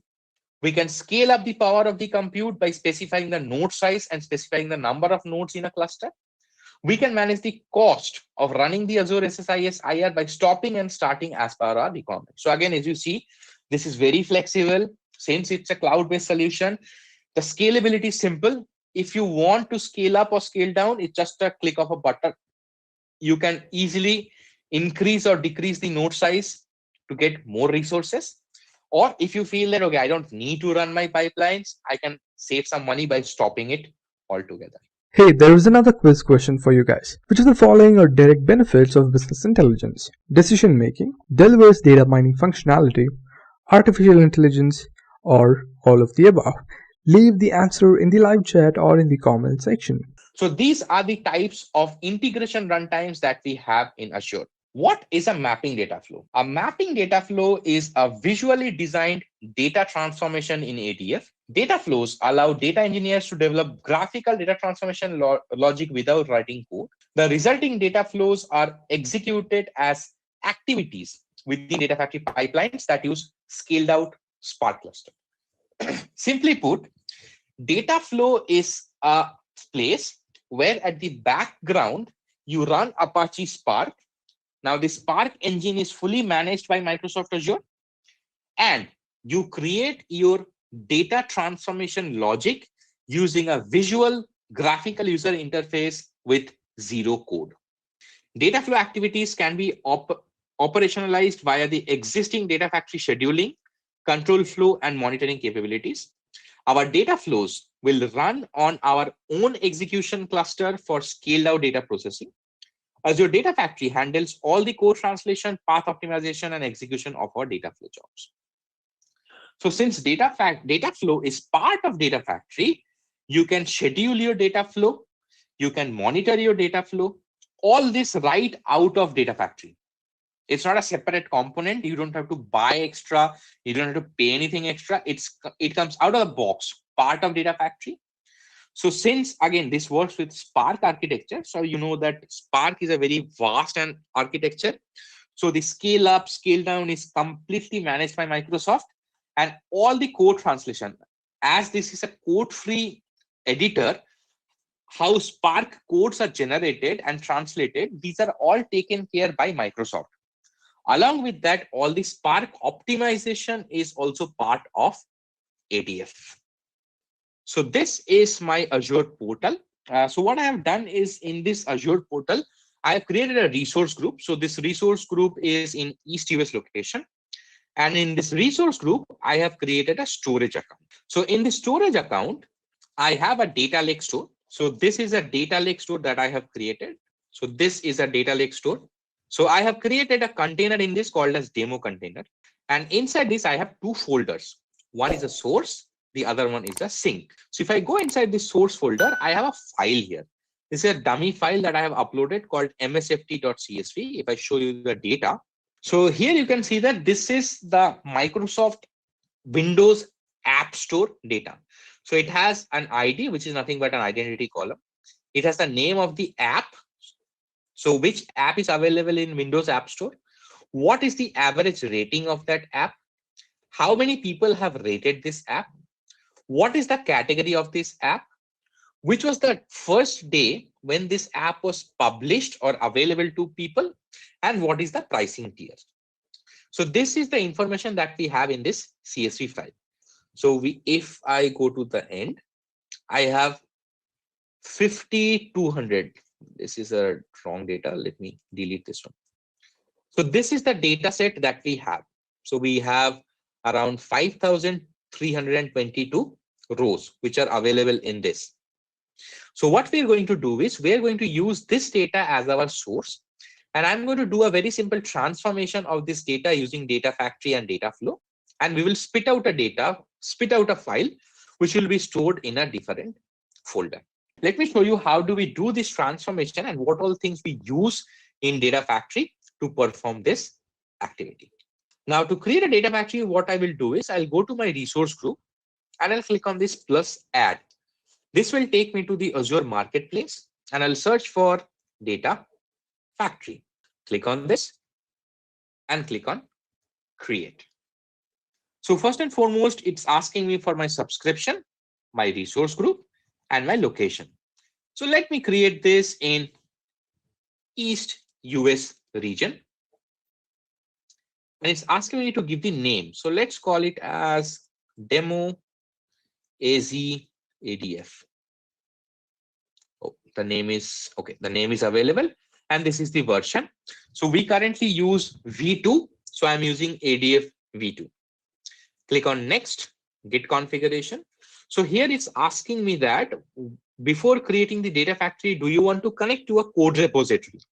You can either use Azure DevOps, or you can use GitHub, or you can configure this later as well once the data factory has been provisioned. Then we have networking. So here it's asking that how do you want to enable your data factory? Meaning that your data factory, if you don't click on this managed virtual network, meaning that your data factory will be available over the internet. If you enable this, then your data factory will be inside a virtual network. And here it's asking that when you create a self-hosted integration runtime, how the connectivity will happen, via a private endpoint or via a public endpoint. So I'll just choose this as public endpoint because I don't want to set up any virtual network now, neither in here, this case. Then we have tags. So tags is something where you can quickly identify your data factory. So let's say that I have 5 data factory. So I can say that this is my data factory. And the value I can say that this is DF1. So I can quickly identify my data factories using the tag. This is completely optional. And finally, we click on review and create. It's that simple to create a data factory. Then we hit this create button, and this will initialize the deployment. And after the deployment, the data factory will be created. For now, click on this. So this is the landing page that we have. Here we have some Azure related activity. We are not interested in this. To open a data factory, click on this author and monitor. It will open up its own workspace. So this is how the ADF landing page looks like. So if you look into the right hand side, this is the update which comes from Microsoft. Microsoft periodically pushes what all updates are coming in ADF. Then here you can switch. So if you have multiple data factory, you can switch to a different data factory right from here. This is the notification window. This is your feedback window, and these are the help information. Inside here, you have some wizards where you can quickly create a pipeline, create a data flow, create a copy activity, create a template, configure your Azure SSIS, or set up your code repository. And these are some of the quick start guides from Microsoft. On the left hand side, we have the home page. We have the author. This is the window that we will be concentrating most. This is the monitor window. So if you go here, you can see your data factory pipelines, what has been run, how much time it has taken, what is the result, is it a success or a failure? All these things you can see from here. And manage is something where you can define all your linked service, integration runtime, etc. Now, if I go to this integration runtime, you see this auto resolve integration runtime. Let me close this one. So this is the auto resolve integration runtime, or the Azure integration runtime, which is automatically created whenever you create an Azure data factory. And this is a public endpoint, and this is auto resolve region, meaning that since I created my data factory in East US, this is automatically resolved and created. If you want to create a new integration runtime, click on this plus new, and here you can choose. So if you want to use an Azure SSIS integration runtime, you can select this option, and you can click on continue, fill up the required information. So for an example, what is the location, how many cores or nodes you need, all these things you can set up in here. Or if you want to create an Azure or a self-hosted integration runtime, you can click it from here. Here again, you can choose, do you want to create an Azure integration runtime? Here you can choose your region. Or do you want to create a self-hosted integration runtime to connect to your on-premises network? Then the next concept that we have to understand is your linked services. So linked services, currently you see that you have nothing in here. So linked services are something where we provide an information of where or which connection we want to connect to. So to connect a linked service, so for my case, when I'm showing you the demo, I want to connect to a data lake store, which is Azure based. So what I'm going to do is I'm going to click on this plus new, and you can see that We have all these Azure connectors, database connectors, file-based connectors, protocols, NoSQL, and apps. So these are out-of-the-box connectors available from Data Factory. And you can choose different compute units also. Okay, so I'm going to connect to a data lake store. So this is a Azure Data Lake Store Gen 2. So I'm going to quickly search for it, or else you can find it from here also. You can go in here. You can see there should be, where is that? Data Lake Gen 2, or you can search it in here also. So Azure Data Lake Gen 2, click on continue. It's asking you to give a name. I'll just keep it as it is. How do you want to establish a connection? Since this is cloud-based, so I'm going to connect with the auto-resolve integration runtime. How do you want to connect? You can use either account key, service principal, or managed entity. These are the security measures. So I'm going to connect using the account key. I can select my subscription. I can select my storage account name. Just a sanity to check test connection.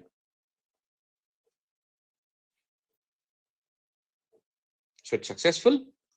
Click on create.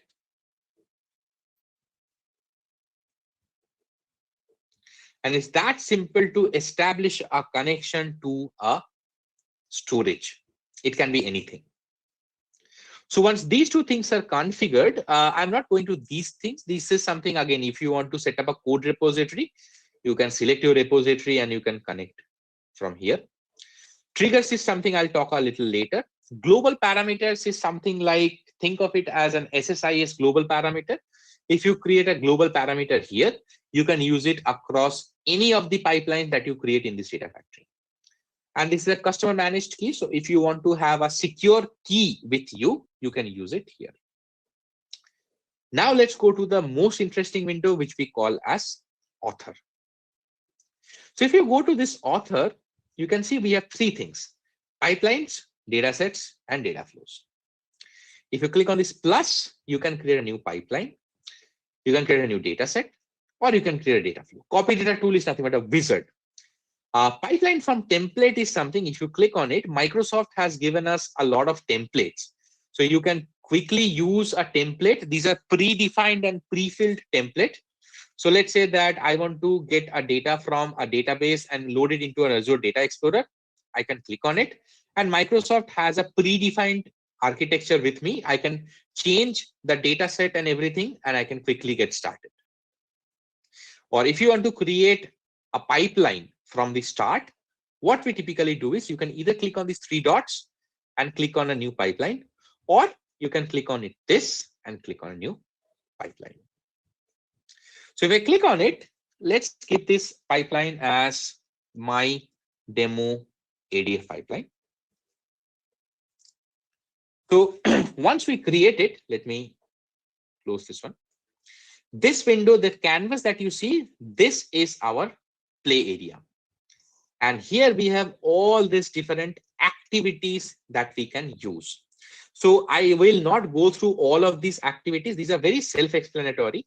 So copy data is something, it says that you connect to a source and connect to a destination and you can move the data.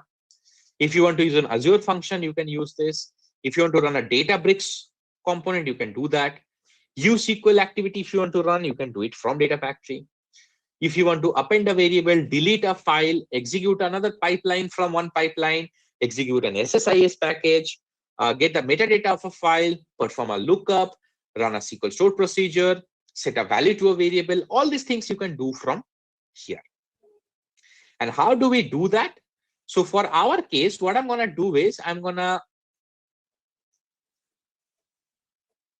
connect to this specific file in the source folder and perform some transformation on it. So I need a data flow.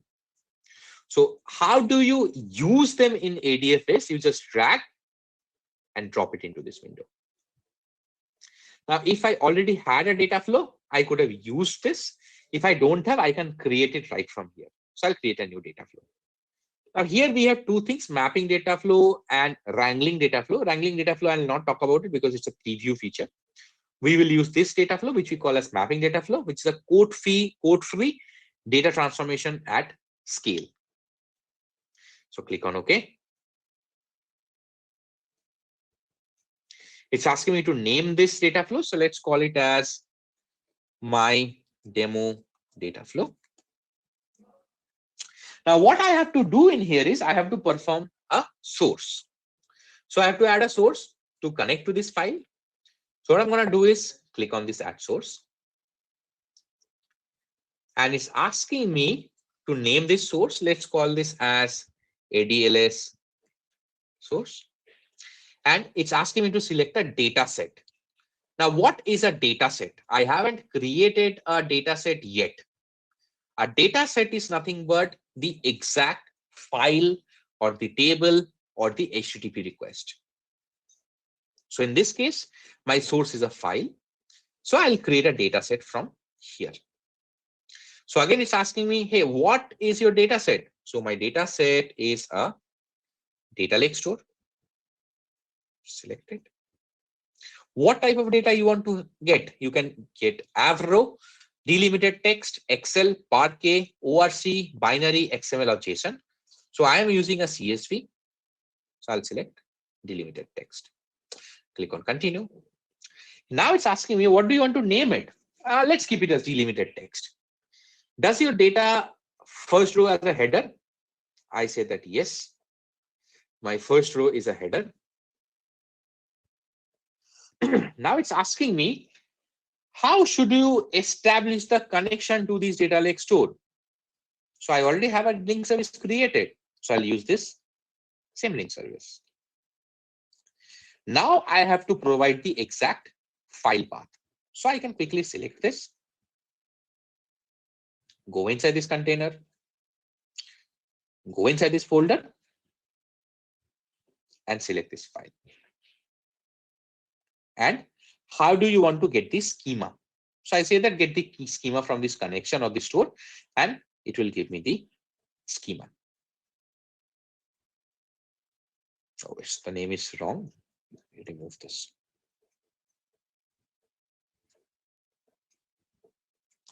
Now, what I can do is I can go to this projection and I can see the schema already available with me. Now we have a lot of other options. I'll quickly talk about them. Schema drift is something that is a very common problem we face in ETL. Is that, let's say that tomorrow my file structure changes. If you click on this checkbox, Microsoft will not fail this ADF pipeline. It will log the drifted schema. If you say that infer drifted schema. But if you click on this validate schema, then what's going to happen is if your schema changes tomorrow, then your pipeline is going to fail. If you want to skip some lines, you can do that. Sampling is something that we typically use during a development phase. In source options, we can see multiple things. We can use delimited path. We can use wildcard path. If you have multiple files, you can do that.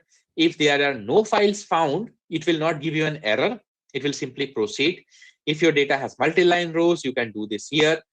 This is a very good thing. So you can store your file name. So ADF is capable of getting your file name also, and it can store in a new column. This is your schema. Optimize is that since I said that data flow runs on a Spark cluster, so all the partitioning is managed by Microsoft. You can, of course, set a single partition, or you can set your custom partition using the algorithm that you need. Or if you want to manage this by Microsoft, choose the current partition. Inspect will show me the column. Another good thing is that here, during your development time also, you can visualize the data. For that, you have to enable this data flow debug. I'm not going to do that because it's a bit expensive, but it's possible. So now that I have my source created, I want to get some transformation. So what type of transformation I can do? Let me see the data once. Okay guys, a quick info. If you're looking for an end-to-end business intelligence architect master's course, this is the right place. Intellipaat provides a business intelligence complete certification training, which is in collaboration with Microsoft. So you can check out these details in the description box below. So let me do a simple transformation. So let me do a transformation and let me get only those rows where the rating is more than 3.5. So if there are any apps where the rating is less than 3.5, I'm not going to take those apps.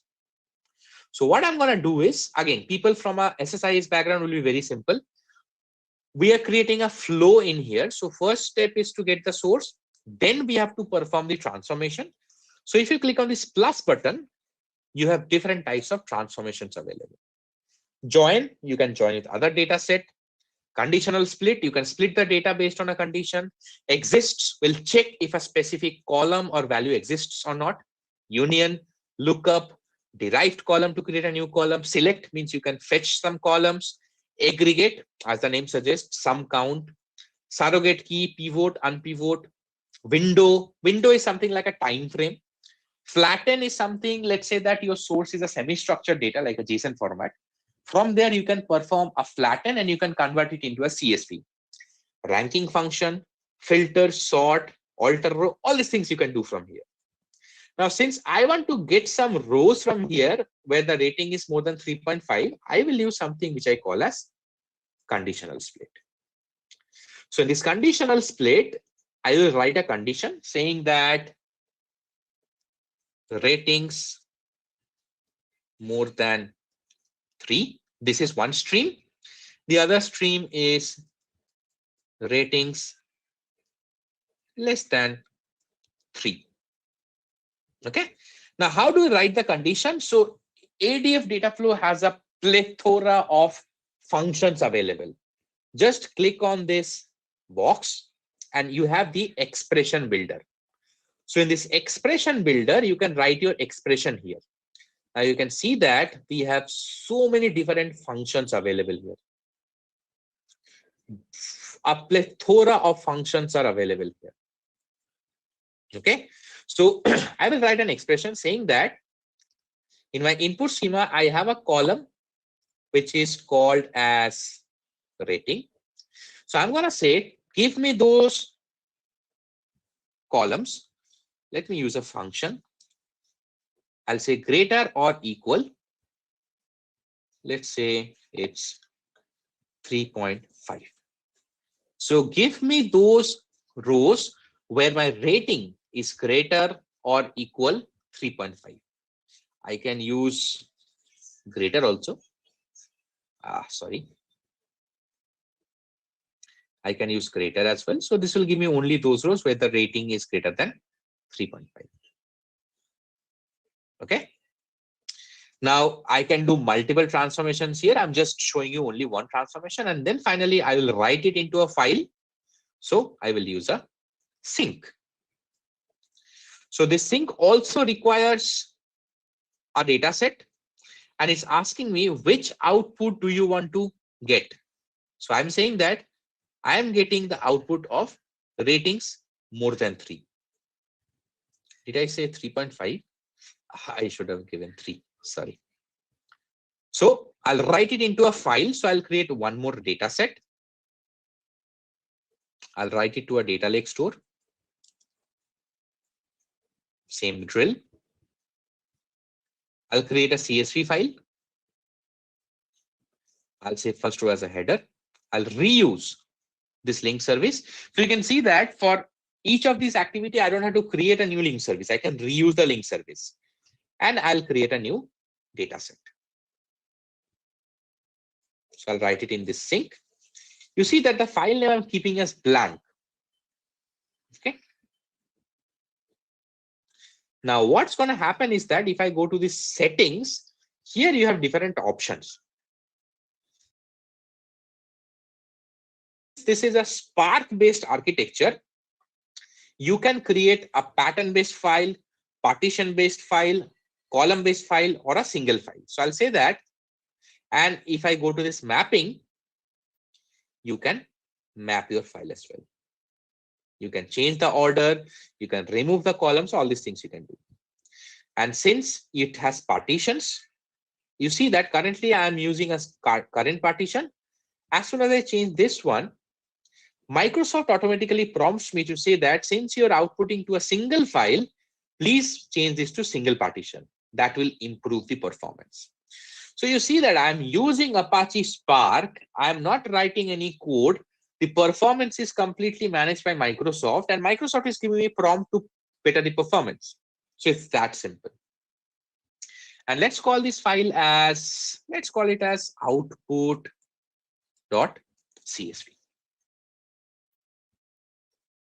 Okay. So all my transformations are done. I have created a mapping data flow. Now, as a good practice, we always do this validate all to check that if there is any error in my development. So my development looks good. Now I'll go back to my pipeline. So I have my data flow ready. Now, how do I trigger this? First and foremost, we have to do this publish. So what happens is when you do this publish, ADF performs the code check-in. So this is completely managed by Microsoft. As I said, no, Microsoft manages this completely. So until and unless you do a publish, you won't be able to run this. Once this is published, how do we run this pipeline? So you can either do a schedule-based run or you can do an ad hoc run. Now, if you want to schedule your pipelines, that is called as triggers. Click on this add trigger and you can click on a new trigger. Click on new and you see that you can give a name and you can schedule this, saying that I want to run it on a specific time zone and I want to run it every minute, hour, day, month, week. When do I want to run? I can schedule it from here. Or if you want to just run it, click on this add trigger and trigger now. Click on OK. So now what's happening is we'll get a prompt in here and I can show you. So see that the pipeline started running. Now we can go to this monitor window. And you see that the pipeline has started. So this is the out of the box mechanism where we can see the pipeline execution. Now you can click on it and it will show you the details of all this. So you see that I had only one data flow. So this is the input. And here it's running. So there are multiple steps that happens. Acquiring compute means that Microsoft is setting up the Spark infrastructure. It takes some time because it has to set up the virtual machines, then set up the Spark system and all that. After this is done, we will have the data flow running and finally we'll have the file created. So you can see that my data factory pipeline has run successfully and the data flow also has run. So the good thing is that you can click on this and you can see even the rows. So I got 5321 rows from here. In the conditional split, I got 4011 rows, which got written. So if you go here and refresh now, I have the output.csv created. And here I will have only those rows where the rating is greater than 3. So I have 3.5, 4, 3.5, etc. So this is the power of Azure Data Factory. Without writing a single line of code, we used a Spark program which performed a simple transformation. You can click on this and you can see the details. But of course, we have very big power. So you can use big data, you can use different transformations, you can combine them together and work on it. Hey, here is a quiz question for you. Try to answer it in the chat or in the comment section. Which of the following does not form part of BI stack in SQL Server? Option A, SSRS. Option B, SSIS. Option C, SSAS. And option D, OBIEE. So leave the answer down. Thank you. How do we create pipelines using data factory? Alright guys, so creating a pipeline basically is listed as one of the steps in performing your ETL solution, guys. Now we have a school database let's say we are trying to extract some data from the database. We will be extracting, and if something has to be processed, then it will be processed, right? Then it will be stored in somewhere, wherever we want. Now let's see the steps for so basically guys, as we are seeing in this on the screen, so we have your database, SQL database, and we are trying to extract some data from the database. So we will be extracting, and something has to be processed, then it will be processed and then stored in the data lake. So these are just some sample databases, guys. It can be anything. It can be happen between your blob storage to SQL, or SQL to blob storage, or your blob to data lake, or data lake to blob. It can be anything. Your data source can be anything. There is no specific restriction that your source should be something or your destination should be something specific. It can be anything. All right. So these are the steps for creating your pipeline using Data Factory. The first thing we will be doing is we will be just creating your link service for your SQL Server database, or whatever. I have taken in my case, I have taken the example as SQL to data lake. So that's why I'm just showing the steps for creating the link services. ETL just steps for creating this ETL process. So we will be creating the link service for SQL Server database as the source database, and then we will be creating link service for the target database, which is, in our case, it is Azure Data Lake Store. And then we will be creating the data set for the data extraction. This one we will be just doing an author and monitor tab, guys, once you will be creating the Data Factory, you will be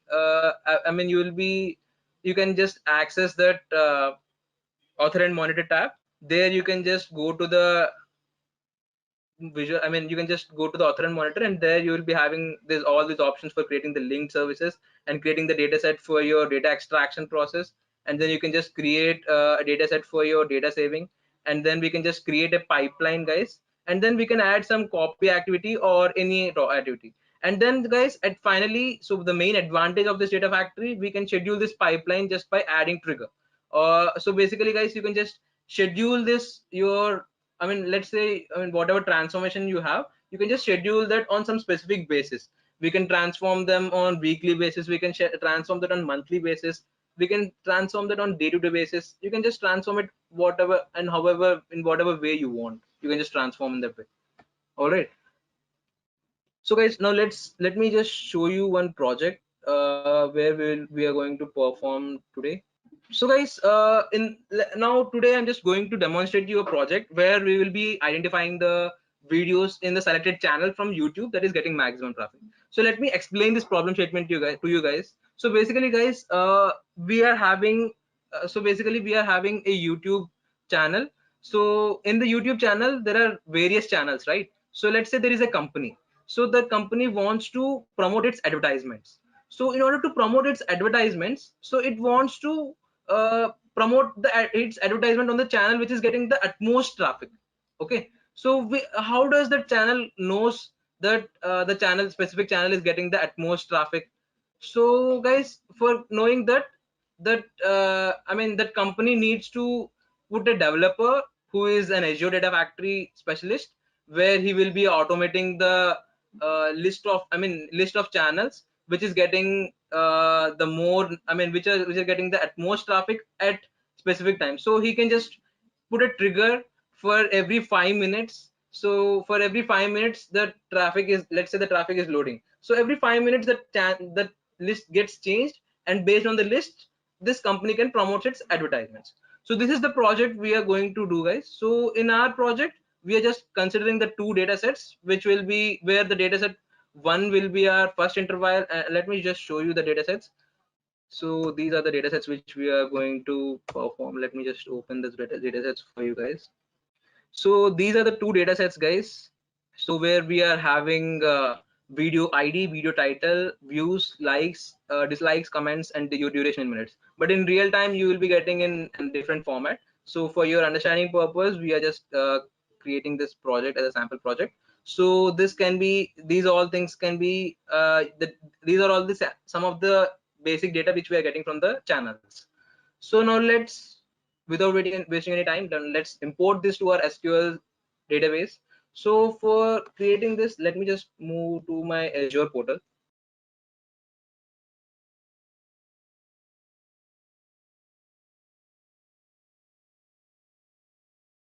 Alright guys, now first of all let me create a SQL server. So what I'm going to do here is guys, so I'll be just creating my, so first of all we'll be just creating an SQL server, and then we will be just creating some other different data store, which will be, let's create data lake, and then we will be just creating pipelines just to load, I mean make some kind of things. I mean we can just transform the data, and then we will be just building I mean to copy that all the data. I mean we will be just performing a basic query. We will be just performing on that, where we will be just let me show you.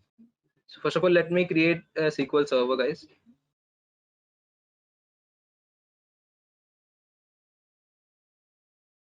So guys, if you have a resource group, it's fine, or else you can just create a new resource group. First of all, let me create a resource group as workshop. So I'll just give my server name as YouTube source. So I'll just give my admin details, which will be Intellipaat, and then I'll just give it as. Alright guys, let's create this server.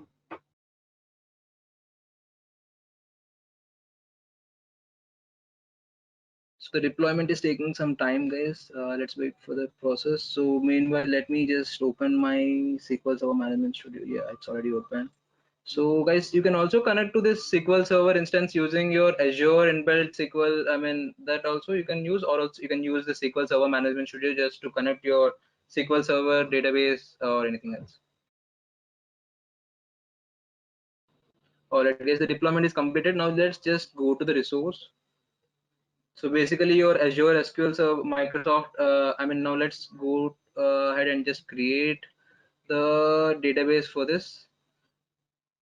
So guys, basically your Azure SQL database is a managed cloud database which is provided as a part of Microsoft Azure. So let me just create the database here. So my database name will be, let's say SQLDB. All right. So I just don't want it to be an elastic pool. You can also create an elastic pool or a managed instance, guys. So basically, there are different concepts. So basically, when we talk about elastic pool, so your elastic pool is like something, nothing but a collection of your databases with some shared set of resources. I mean, which are managed using your SQL Server database server, guys. So basically, what is the benefit of using an elastic pool in Azure is that, so using with this, you can just create a single database which can be moved in and out of an elastic pool, which gives us flexibility actually. So, but we don't want that. We can just create a normal SQL database for this purpose, because cost also varies for every database whatever we are creating. So now I'll be just creating my SQL database. So you can just see the estimated cost per month whatever is shown over here. So let's create this thing.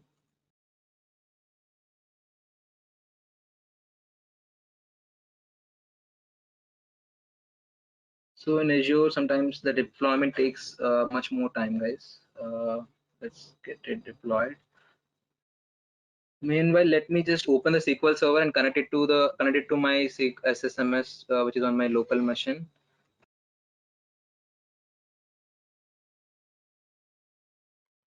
Let's go to the SQL servers. There you can just find the SQL Server.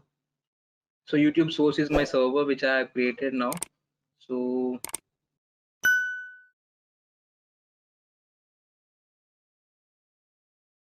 alright guys, let me just check the service settings over here.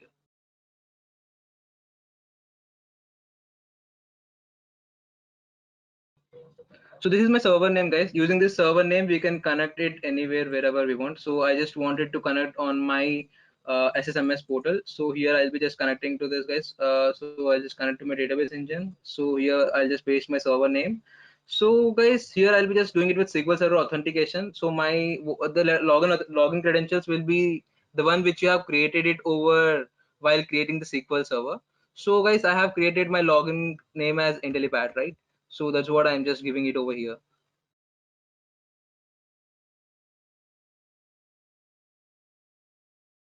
So guys, I need to sign in with my Azure account for getting this client IP address. So basically our client IP address is not having the access to the server, so we need to just sign in with our Azure account, and then we need to create a firewall rule for that, enabling it. So let me log into my Azure account.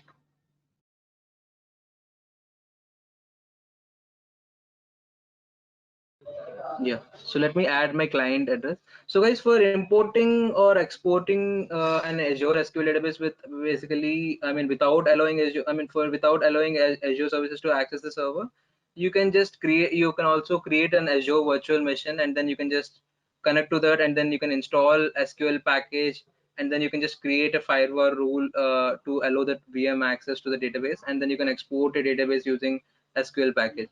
So but here what we are doing is that we are just importing, I mean, we have just created a server on Azure, and then we are just, whatever data we are having, we are just importing to our SQL, I mean, to our Azure SQL database. So let me expand the database over here. So this is my database which I have created on my Azure SQL server. So guys, let me open SQL import and export services. So with using this thing, I can import my.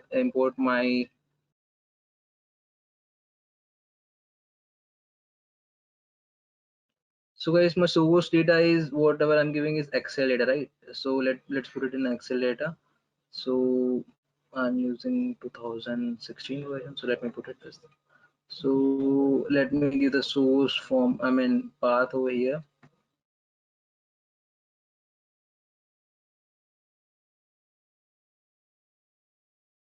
Alright guys, now destination is nothing but my Azure SQL server, right?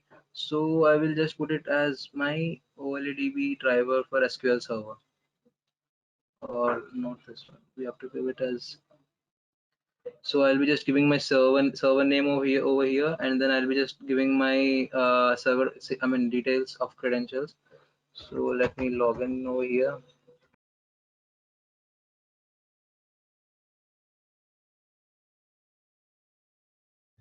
Yeah, now let's choose this. Yeah, you can choose this over here. So this is my database which I have created on my server, right? So now I'll be just uh, going forward. So what I'm doing over here is, guys, I'm just copying the data from all of the tables to the server. So let me edit the mappings.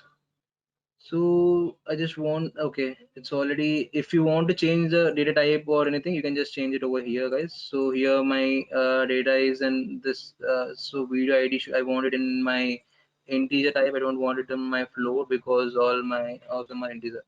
So I'll just put it into int, and then my views are also integer type. Views cannot be in decimals, right?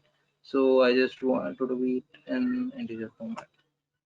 And you, I mean, I just want everything to be integer instead of float. So I'll just change this thing. Also, you can alter these data types over using query. Also, we can do it manually also in this way. All right, guys. Now let me just go on next. Okay, I think everything is fine. Yeah, good.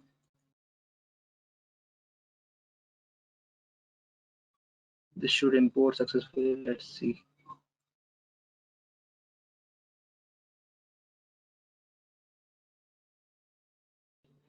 Yes, guys, we are good to go. So our process is very successfully done over here. So let me just query this data. So it's taking good time. So okay, meanwhile, let's just create our data factory and also data, I mean, final.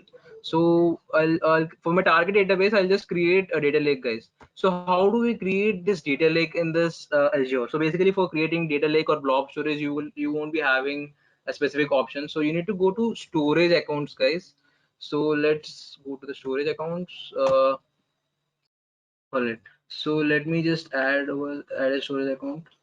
So it's basically your Azure Data Lake. When you talk about your Azure Data Lake, it includes the capabilities which are required to make it easy for developers or your data scientists or analysts to store the data of any size or shape. So we are just creating the data lake over here. So let me just open. So I'm just choosing the pay as you go subscription. Now already we have created the resource group. I'm just creating, I'm selecting the workshop as my resource group, and then I'm just giving my name for my storage name, which is data lake. So let me just give it as target database. So okay, it's already taken. Let's give another name. So guys, basically we are using data lake version 2, so which is the latest version. So we are putting a replication mode as read, access, geo redundant storage. That's fine. Access tier we are choosing it as hot. So let me just create. All right, guys, it worked. Let's create this. So guys, you all might have a query in your mind. What is the difference between the Azure Data Lake 1 and what is this Gen 1 and Gen 2? So guys, basically here for Azure Data Lake generation 1 is the file system storage in which your data is distributed in blocks in hierarchy file system, guys. So your Azure Data Lake generation 2 contains both file system storage for performance and security, guys, and your object storage for scalability. So Azure Data Lake Analytics is also support which is not available right now because it is expired right now. So now some of the new features are updated in this thing. Let me just go to this thing.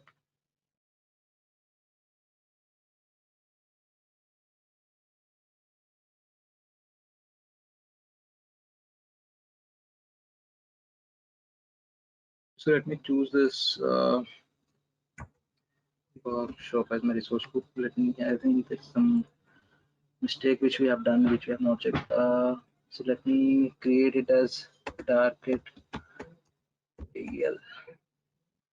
Yeah, fine. So version 2 is this one, and this is version 1, and this is blob storage. We can just create these three services in data lake. Yeah, we are good to go.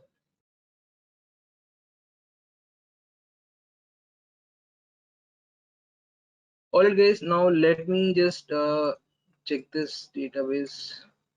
Okay, we can just check it over there. Now let me just create the data factory now. So we are creating a job where we can just automate all this process to be happen.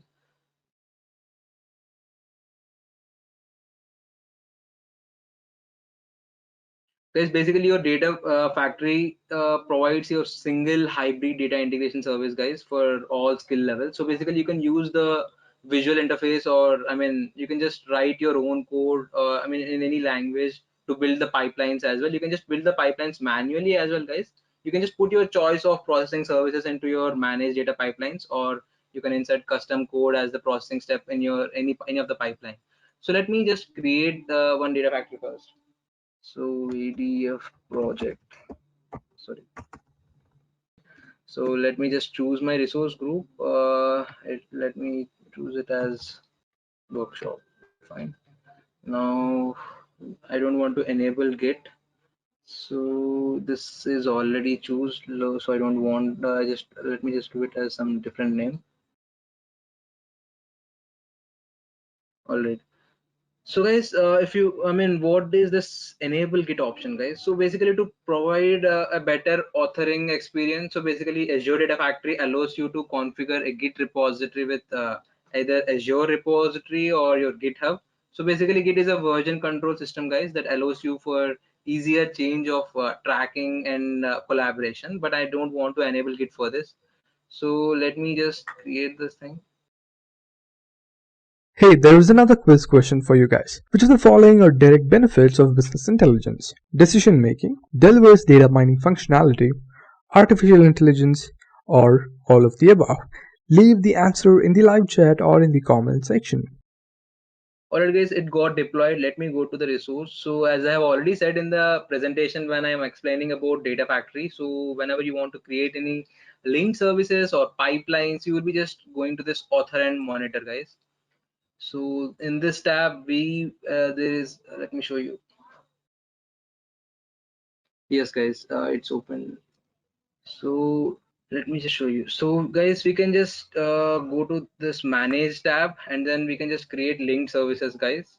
So you can also directly create all the process at one go, but this is more, I mean, you are having this specific thing where you can just create link services, where you can create integration runtimes. You can just do some git configuration over here, and then you can just define triggers and whatever you want. So guys, first of all, let me just create the link services for this. So first of all, I'll be creating a linked service for my source database, which is my Azure SQL, right?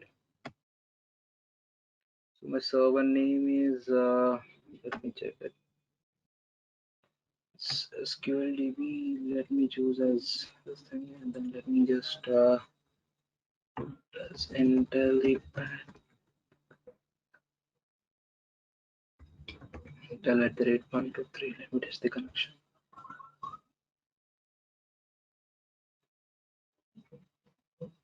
Okay, let me just or else let me do it over here.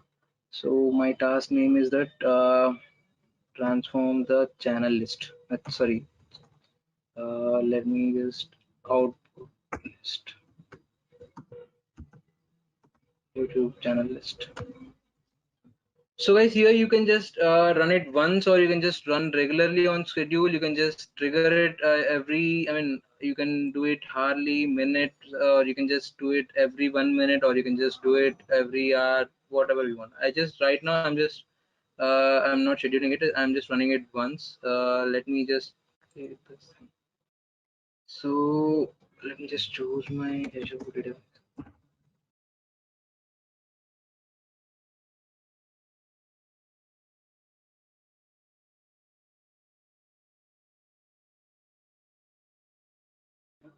Or else let's do one thing. Let's do it with service principal ID. So I'll be just creating.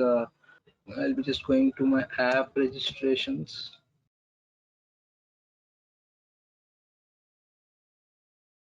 I just create a new app over here, which will be my Azure SQL.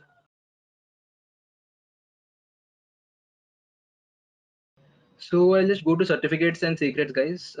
So here I'll just upload a new client secret, which will generate my principal key. So let me just put it as secret. Add this thing. So this is my application. You have to copy this thing, which is your key. So let me just put it in my notepad for safe side. So click on overview. You can just go. You can get the principal ID, which will be your application ID. So this is my application ID, right? So first of all, let me copy this thing here. Service principal ID, and the principal key is noted over here, right? And also we have to view the firewall access in Azure SQL, right? Let me just do that as well.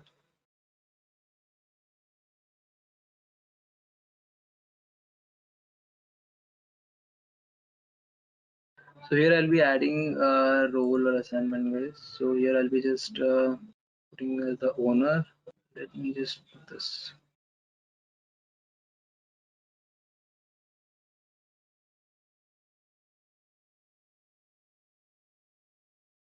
Let me check this application. I mean, let me confirm this app registration name. So whether it is SQL or anything else, let me just go through the application.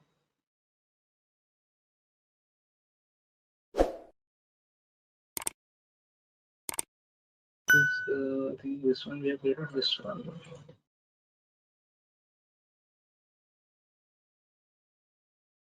Okay, we have to create for Azure SQL.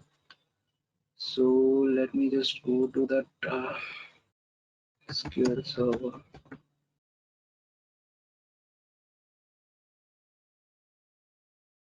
So under the access control, I'll be just giving the access for mine.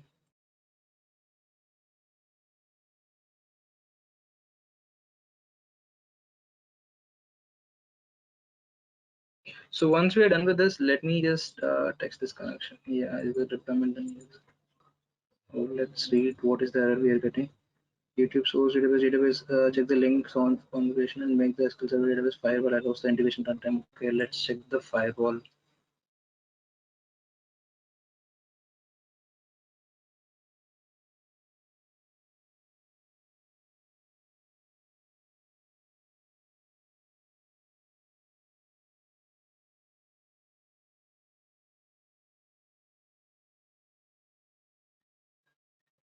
So we're done with the principal key, and then we're done with the care. Let me just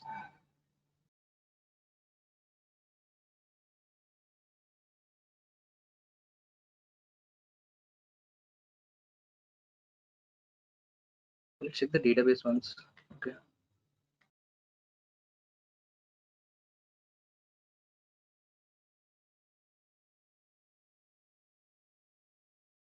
So this is a source database, right? So let me just check the access for this thing as well.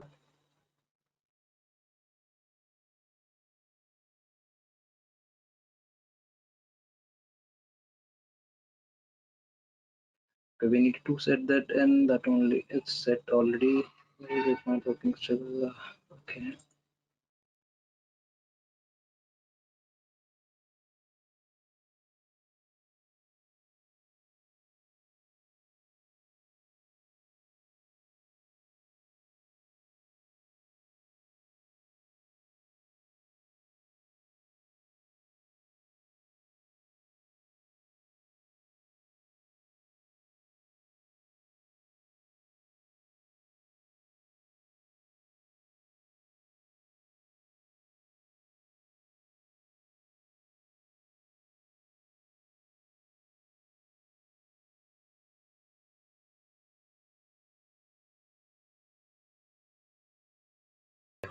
Successful.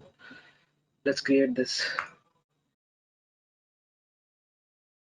Alright guys, now link service for Azure SQL database is successful. Now let's let's go for the step.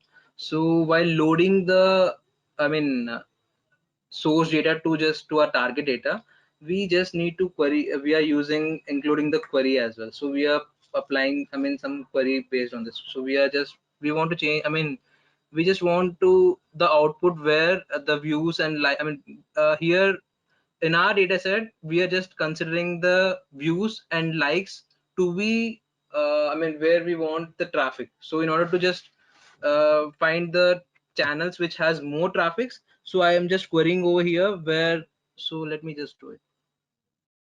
Select video id. So first of all, let me just see the schema as well. So you also can preview the data over here, guys. See, here is a preview of the data. So now let me use the query for this.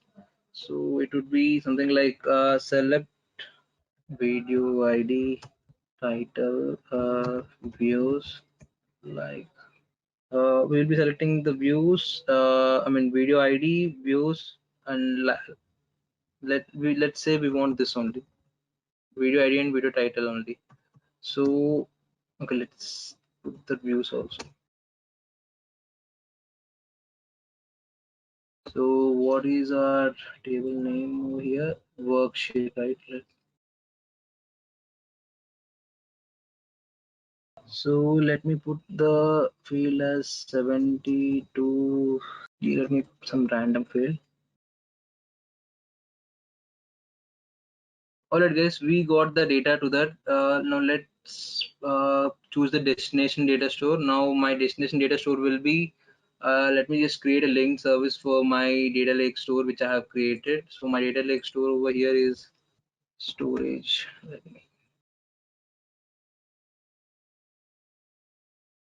It's target DL, right? So let's choose the data lake storage Gen 2 over here and then click on continue. Now let's choose the integration service one.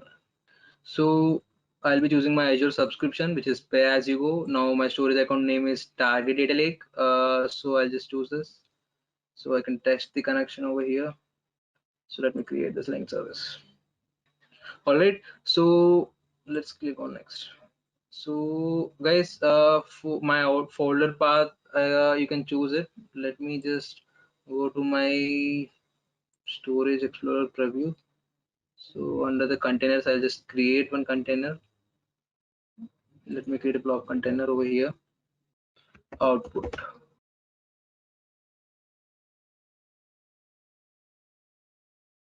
So guys, as I've already said, what is the difference between Gen 1 and Gen 2? So basically Gen 1 is a file system storage, which your data is distributed in blocks in hierarchical file system, and your Gen 2 is which contain both file system storage to performance and security, and your object storage for your scalability, right?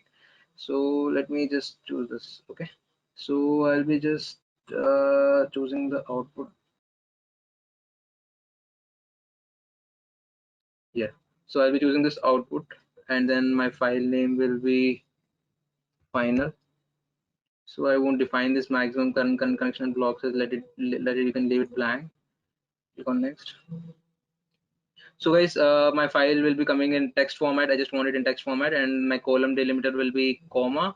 You can change it as well, and then row delimiter will get auto detected, which is /n, which is ending of the line, and then I just click on next. Let me just do it. Alright guys, you can also monitor this thing. So it's still in progress guys, it's taking some time. Let's see.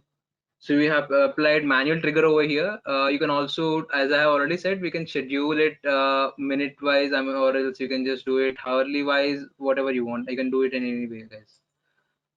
Let's just open this thing. It's still in progress. Let's wait for getting it succeeded. So guys, basically, let me just show you.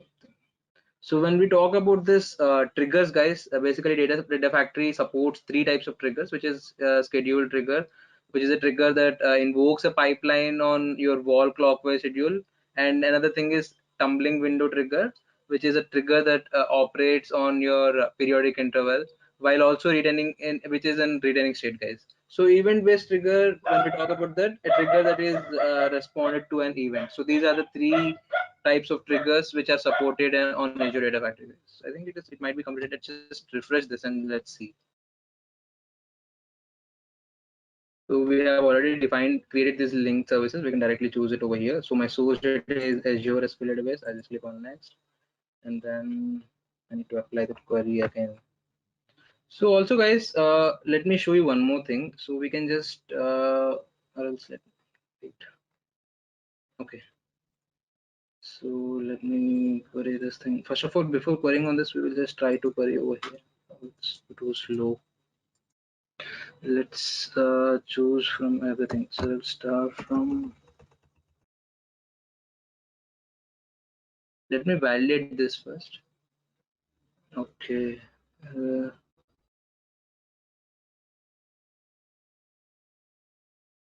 Okay guys, this is the output which we are getting, so it should work actually. So the query is working, that's why we got the output. So we have given some 100 channels and we are getting 1 2 3 4 5 6. These are the channels which are getting the utmost traffic as per my constraint which I have set to my dataset. So just click on next. Yeah, so I'll be choosing my data lake storage as my destination data store, which we have already defined, which is the linked service. So let me choose this thing output. Yeah, with this file name, you can just test this connection. Alright guys, it got validated. Now let's finish this thing. Now let me just let's move ahead to storage accounts and check whether that they got updated or not. So this is my target database and I think it should be under process still. So let me open it in Storage Explorer preview mode. Still getting loaded, I think. Yeah, it's successful. In this way we can just build these things and we can just do all these things whatever we want. We can just build pipelines and we can just create data flows all over here, guys. So basically here in this panel we will be creating the data flows, and here we have created the YouTube channel, source pipeline, and then we have created for our destination pipeline. Okay guys, a quick info: if you're looking for an end-to-end business intelligence architect master's course, this is the right place. Intellipaat provides a business intelligence complete certification training which is in collaboration with Microsoft. So you can check out these details in the description box below. So let's start with the Tableau. So what is a visualization? So basically a visualization is typically converting the raw data into the presentable format. So that is, more of understanding about the insights of the data. Like, typically this is your raw data in the rows and columns. What we do is we create a visual story from this one so that it is easy to understand and easy to read. once it is actually readable and understandable, then the businesses can take the actions accordingly. So to do the visual format, we have various forms of visuals available. That is a chart, diagram, pictures, and so and so. So you can create any of these things to create your visualized reports. So the moment if you see this is a raw data, and if you present it in this way, they're like more of trend lines and the bar graphs or the pie graphs, like how much is the composition of each attribute it is. So these things you can actually view on the beautiful charts. And what are the benefits of visualization? There are many more benefits. It will help users to understand the various cuts of your data. So this means the different perspectives of the same data we can understand. And also it is possible to interpret vast amounts of data, as we know that the Excels and all these things are limited in terms of working on the data. But these kind of visualization apps help you actually to interpret vast amounts of data, and also it offers the ability to note exceptions. The moment you create a report, we can understand what are those exceptions from the data it is turning out. Like do you have any outliers in the data? So these things you can identify, and also it will allow the users to analyze the visual patterns in the data. So once you identify the outliers, or once you identify the regular ones, so you can start actually analyzing the data. It can be anything, like the trends or the seasonality, or whatever the data is actually providing you the information, you can start analyzing it. Also you can explore trends within a database. That is you can compare the years, or you can do the forecasting. And also, so this will help you in doing a better plan for your organizations. So what is visual analytics? There are various types of analytics today we are speaking about. It is a predictive analytics is there, visual analytics is there, big data analytics is there. So visual analytics is more on the descriptive part. It is typically like we present what happened and what is actually exactly happened in that time, like what are the trends and what happened. So the visual analytics is a field in information. It focuses on analytical reasoning. So something has happened, like the past, there is a past historical data available. So we try to understand what exactly happened by reading that data in the form of visual interfaces. Like we create the interactive visual interfaces so that you can do the analytical reasoning. So that is called the visual analytics. So the data analytics is nothing but your predictive advanced analytics. So it is a process of examining data to identify the patterns. Once you identify the analytical reasoning, then you start actually looking out for the patterns of your data. So this means you're trying to do the discovery of your data, you're doing the interpretation, and then you're communicating the meaningful information to draw conclusions. And also business decisions usually with the help of specialized software. Plus you will forecast it, or you create a prediction model out of that data, what is going to happen in the future. So like everyone say that picture is worth 1,000 words. So it's more like visualizing something than reading the attributes. It is better to visualize. So that is the reason the actual visual representation are much more easier to remember, memorize, and also communicate. Visual representation enhances the human cognitive process. So some of the business needs can be fulfilled using the visualization. So it's more than you can provide more information than a table, like like a rows and columns, also in much a smaller place. So this means I can show it even in the mobile also. So the reports, once it is prepared, visual reports are prepared, that can be communicated to the required business users even in the mobiles or iPads or Android phones. So the data visualization leads to better understanding, which is more on the descriptive way. It can help you to take business decisions accurately and quickly. So the businesses, when we prepare that, we understand the needs of the businesses. That is what we do is we provide the dynamic visuals by doing the manipulation and in the interaction directly and easily with the data. And also you can update automatically, like you can do the real-time updations also. You can facilitate data analytics and data discovery, that is for the further future, the actions to be considered, and identify trends and patterns that will help the organization to take actions accordingly.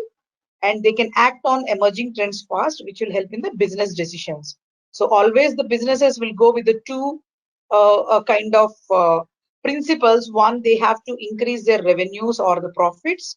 The second part is reduce the cost, so that they can actually reached their revenue goals for the organization. And how data visualization is different from Excel. So Excel is more of, you prepare the text reports, like, MIS kind of, the rows and columns reports you prepare, like, pivot tables and all. Charts also you prepare, but those are not interactive. The main, what do you call, the advantage using the visualization apps are, it is an interactive reporting, it's a real-time reporting, and it is more on the visual side. So you don't need to actually present any text tables or something. Okay, so you have a question whether Tableau is cost effective. Is it for small scale industry or the large scale industry? Yes, Tableau is equally the same price of, even the other visualization apps are available like Click and all. And they have various pricings available in terms of, like, if you want to go with the 10 licenses, they have a different cost. And if you're going with the bulk licenses, they have a different cost. So it is your organization, it is up to your organization to discuss with them and, get a better quote to get the, the price. And also for the learners, it is available. The Tableau is free. The Tableau public is free. So the next one, there are, you can work on any industry data. It can be like, industries can be BFSI, retail, telecom, government, any data, be it any data that you can use it for your visualization. And, it can be on the real-time scenarios. It will help you to replace your manual reporting efforts. Also, it provides a real-time insight, and, you can uncover the various patterns and trends from your data. So this data will help the organization in reduce costs. So this means you identify which are the, the areas where you can improve the cost, you can enhance your quality, also you can improve the customer experience. So here in the real-time scenarios, they spoke about the healthcare industry. So what they're saying is you can uncover the hospital trends, patterns, like, the patients, when they're coming in, and how long they're staying in the hospital, and what kind of the treatment they're undergoing, and at what time they're coming in, like, when they're getting the treatment done, is it within the turnaround time or not? So these kind of things you can identify. So this means you're uncovering the hospital patterns and trends. Also the reduced cost, to identify when is the time we have to actually place the manpower using the data, which is a particular hour we need more staff, which is the hour we don't need much of staff.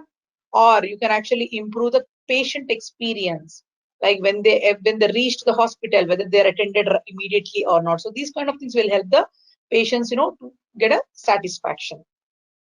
But all these things, the challenge is how to get insights and actions from the information. So for that, we need something to analyze, or we need something to create and, the raw data into more of visual form. And then, you can take actions. For that, we need an application. So here we are discussing about the Tableau. Tableau empowers everyone in any organization to take the right path forward. So why we are using the Tableau, we will discuss that. There are a lot of visualization apps available, but Tableau is number one in the Gartner Magic Quadrant. So you must all be knowing that, Gartner is the one actually who places the various technologies and tools in their Magic Quadrant, who are actually leading leaders, challengers, and all these things. In that, Tableau is actually, is number one from almost many quarters, along with Click and the Power BI. So this is an example of the healthcare dashboard. If you see, the dashboard is more of, speaking about the patient's arrival time and how many are attended within 4 hours. That means they have a compliance for the hospital. Whoever actually comes to the hospital, so they have to be treated immediately, or they have a turnaround time of 4 hours, whether they are actually treated within 4 hours or not, or how many are less than 4 hours. There is a data missing also. The green actually shows here the data is missing. So this means why the data is not captured. So these kind of information, the moment you create a report, you can try to actually fix those issues. So this way, actually the visualization, analytics will help the organization to take proper actions. Again, as the data getting captured, or, any actions to be considered. Introduction to the Tableau. So what is Tableau? Tableau is an interactive business intelligence software which is used for data visualization and the data analytics. This is an American computer software company founded in 2003 by Chris. So a Tableau can analyze, transform data into interactive visualization in a few seconds or minutes. It is faster and it can analyze a lot of data. A lot of data means you can, imagine the GBs of the data. It actually can analyze within few seconds or minutes. And you can create interactive reports. If you see on the right hand side, there is a report which you're seeing. This is what actually the Tableau looks like. Once you create a report, this is what actually it looks like. We will discuss further into this one. Just this is for your understanding. And Tableau can query a range of data, including relational databases. So this means you can connect to various types of databases.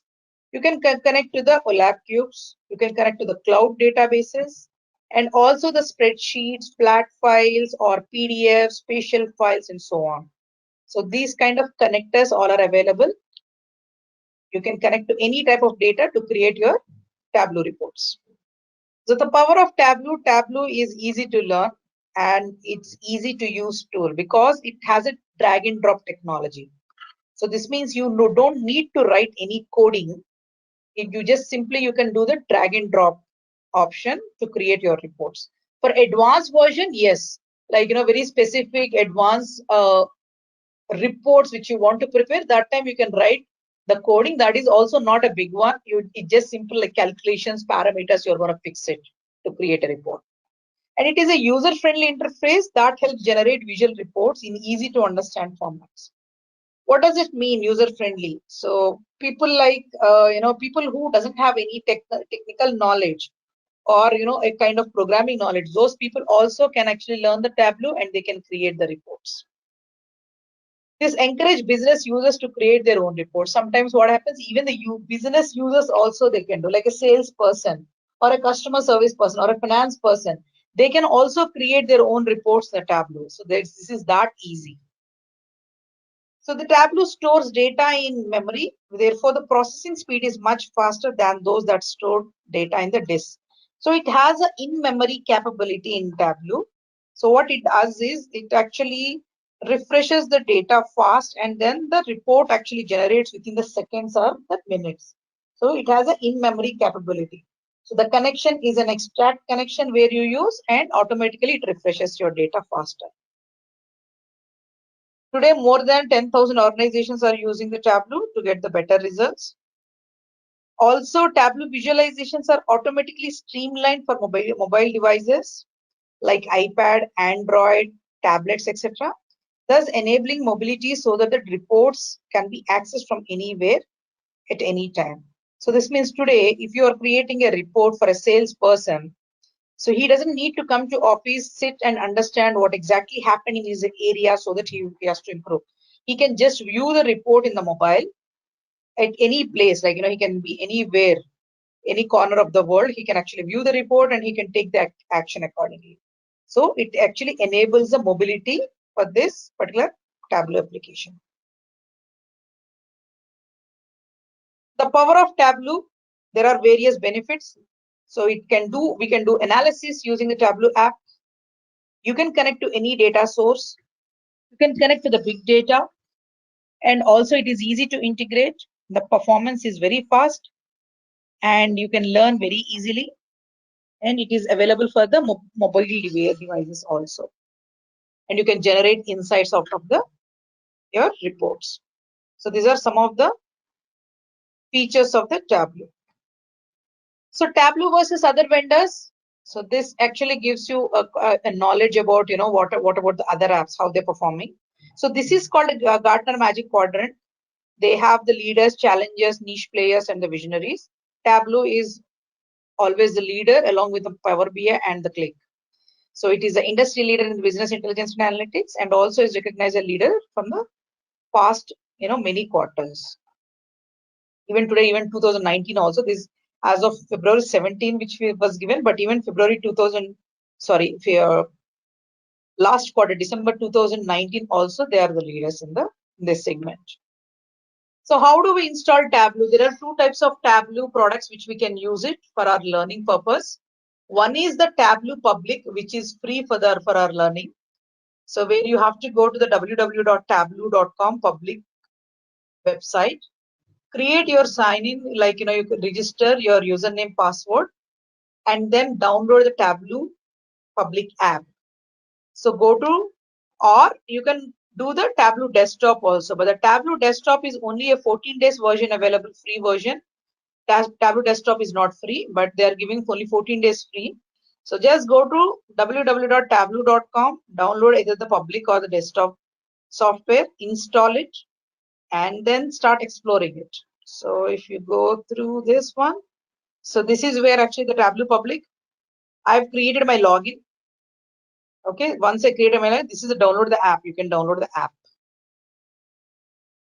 Okay, so once you actually start working on it, in the Tableau public, you cannot save it in your, even though you download the app, but whatever the work you do, you cannot save it in your system. That is a local system.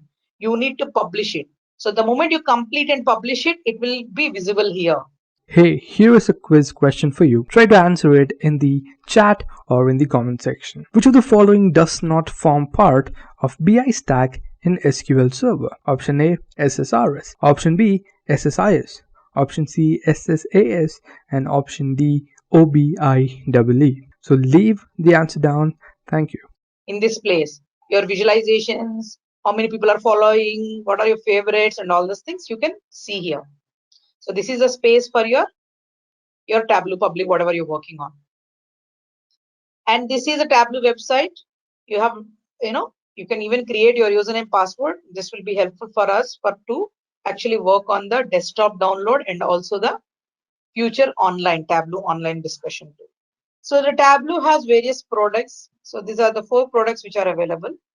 Other than that, there is a preparatory and other ones also there that is not really right now required. But yes, there are 4 Tableau products which are available. One is the Tableau desktop. The other one is a Tableau server. Next is a Tableau reader and the Tableau public. So the major differences between the Tableau public and then the Tableau desktop is Tableau desktop is a secured version. So this means whatever the data you are working on it will be in your local system until unless you share it with the public view. So the Tableau desktop is safe and secure in your local system. Whereas the Tableau public, whatever you prepare, whatever you create the reports, that has to be published in the public gallery. So you cannot save it in your local system. The public means it is for the everyone. You have to share it with everyone. And also the differences between, other than the the data part, the other things are all same. Like in the desktop, whatever you create the reports, like you can create the reports, you can create dashboards, you can create stories, or you can create calculation fields, parameters, interactive reports. All these things are possible in the Tableau public. It exactly works the same way, except the saving part and your enterprise database connections is the only 2 differences in the desktop and the public. You cannot connect your organization's database to the Tableau public, whereas you can do it with the Tableau desktop. And other things like ad hoc analytics, dashboarding, you can explore, visualize, and analyze data. You can create dashboards with the consolidated multiple views. You can deliver the interactive data experiences. So in the Tableau public, the additional part is you have to publish it in the websites. Also, you can embed in your websites and blogs. Suppose if you have personal blogs, or suppose if you have a organization website where you want to upload your some kind of patterns, trends, you can do that using the Tableau public. And it is free for download. So the Tableau desktop is chargeable. There is a separate price, monthly price is there, or yearly price, whatever chooses you accordingly. You can choose from the Tableau pricing. Tableau desktop is there is a price. You cannot download it for free except for 14 days trial version. Whereas a Tableau public, forever it is free because the data you are publishing it on the publicly in the servers, and it is free and it is available for everybody to view. And also it has a free hosting service. That is nothing but you're posting your data there. And there are other 2 things. One is a Tableau server and the reader. Reader means it's a reader only. So as a developer, you will work on the desktop version. In the desktop version, once you create your reports, you actually share it with the people in your organization. So those people, if they download the Tableau Reader application, they can, it's a free for download. They can see the visualization reports. They can do some kind of filtering, sorting, and all these things you can use it. And you can acrobat your data. So that is nothing but you can convert the data reports into the PDF form. So these things you can do it in the Tableau Reader. This is also local. This is not a publicly available. It's only a particular user can download. That is an organization can download users. And server means it's a typically like your Tableau server is a server. There are two types of servers available. Which one is a physical server and next one is the online server. So once you create the reports, or you develop the reports, if you have to share it with your organizations, you have to publish it in the server so that it will be safe and secured in your environment. So it can scale up to any organization of all sizes. You can share visual analytics with anyone with a web browser. People can view it in the web browsers the moment you publish it. You can publish all your interactive reports or dashboards or analytics, and the data is secured because you have a login password, which is your enterprise ID and the password. And also you can manage your metadata, and you can collaborate with others like the other Tableau developers. You can collaborate and you can work on it. So that is about the Tableau server. Once you create the reports in the desktop, publish it in your enterprise server, that is your Tableau server. If the data is a publicly available data like or government which has a public information, they can work on the Tableau public. Or there is an elections information is going on today, if they want to share the results, they can use a Tableau public. Journalists, people, they use a Tableau public, or the learners like you and me, we can actually use a Tableau public. Only the organizations, they use the Tableau desktop and the Tableau server and also the reader. Okay, let's move on then. So how does the Tableau work? There are three simple concepts. You connect your data, analyze your data, and share it with people. So to connect your data, you can connect to any data source, the data which you want to analyze, and then analyze the data the way you want, like do the filters, sorting, perform aggregations, do the calculations, summarize your data, and so on. That is in the analytics part, analyze part. And then you share your results. So once it is ready, share it with your business team using through workbooks. You can share the workbook directly with them, or you can paste the results into applications such as Microsoft Office.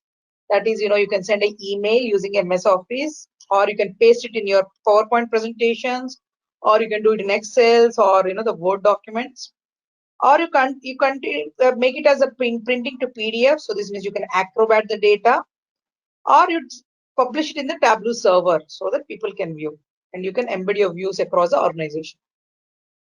So these are three simple concepts: connect your data, analyze your data, and share your data. So how do we connect? So the Tableau, once you download the Tableau public or Tableau desktop, you will see on my right hand side, when you open it, you'll see like this, the page. So this means it is like this.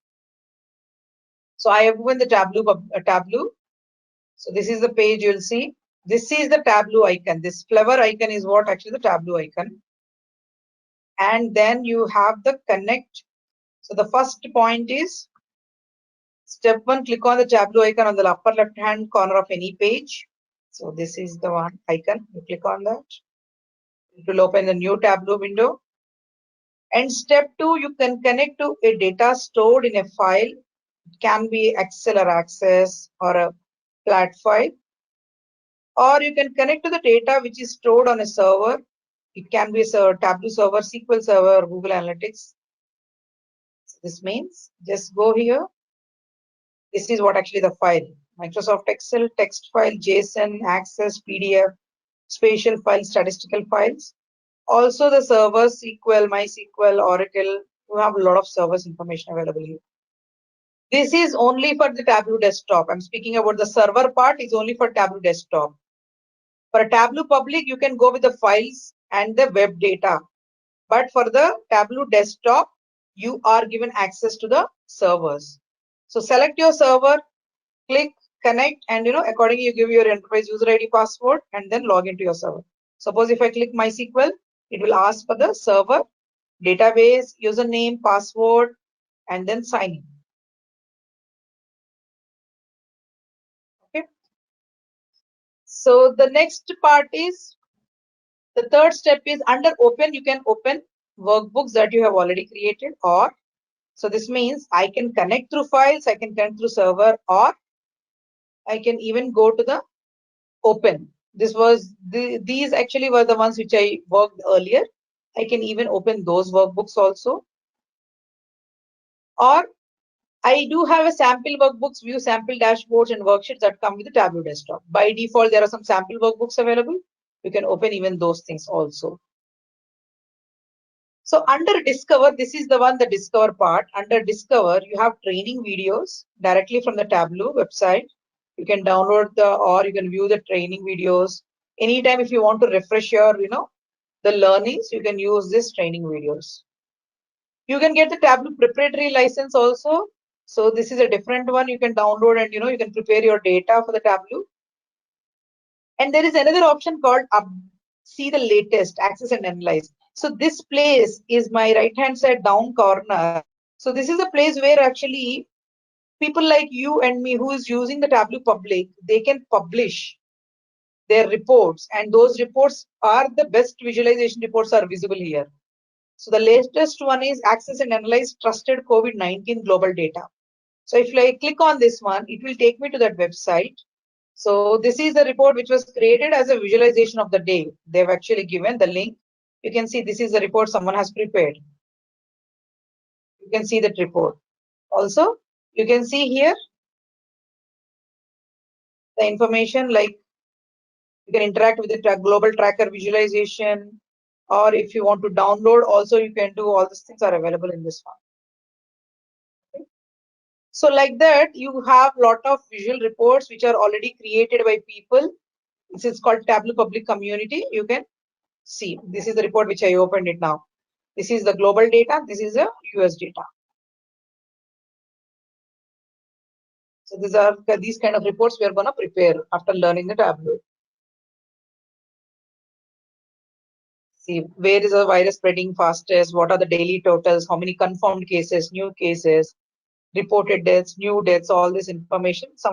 Somebody is actually updating regularly. So you see this is on the map. They have created on the map, US map. If you want to download, you have options here. You can download, or you can view it in the full screen, or you can actually share it with someone, whatever it is you want to do, because it's a publicly available.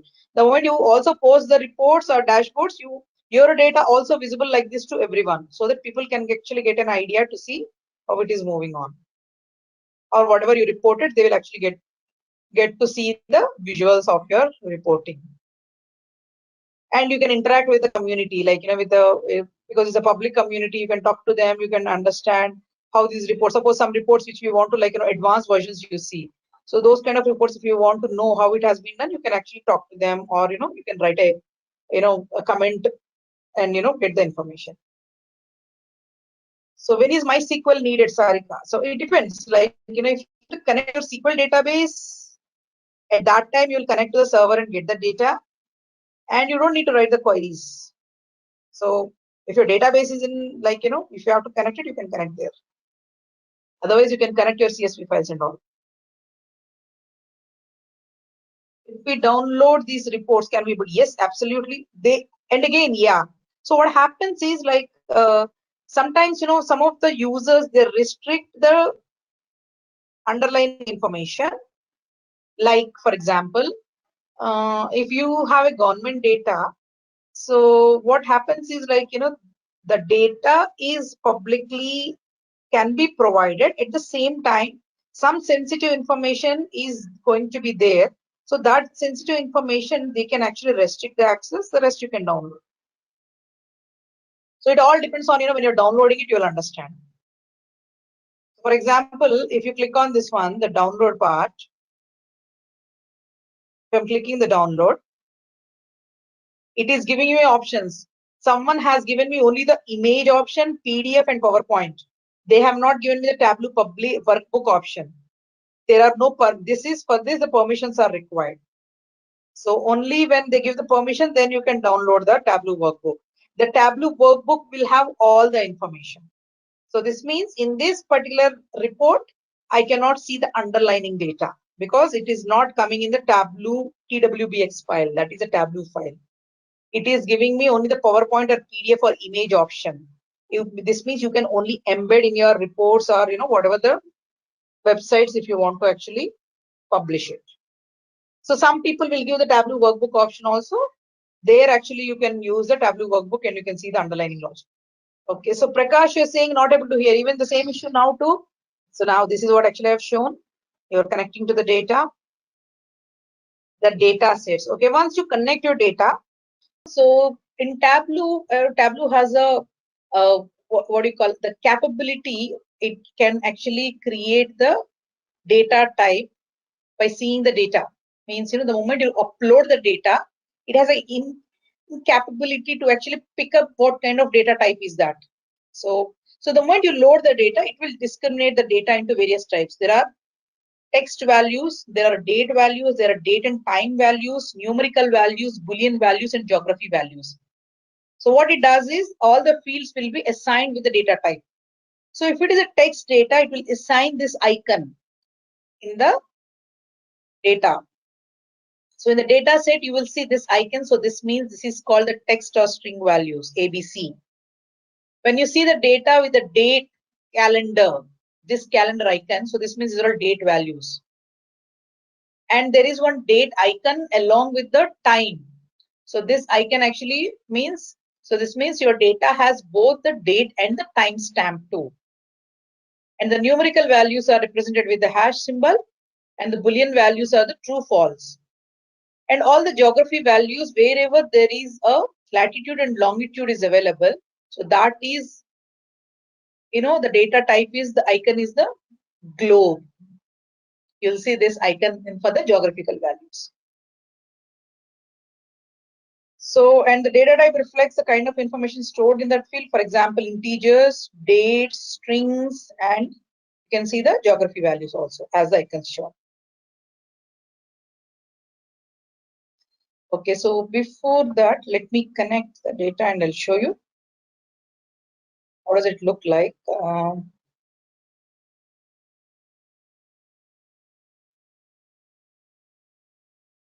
You guys will do it later. I'm just only for this purpose, I'm opening it.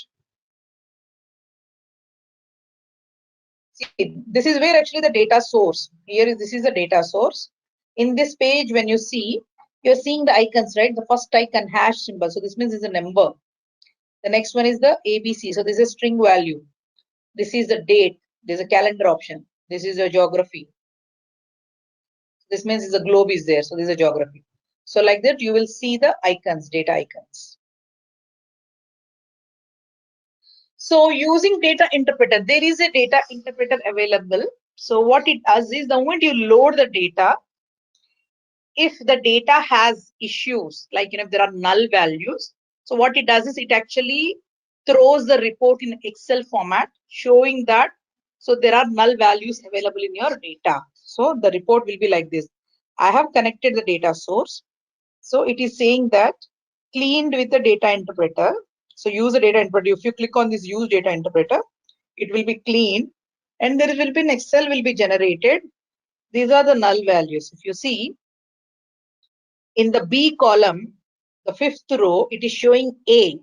So this means it is giving that information. There is a null value in this one. In the 10th row, it is showing A. There is a null value.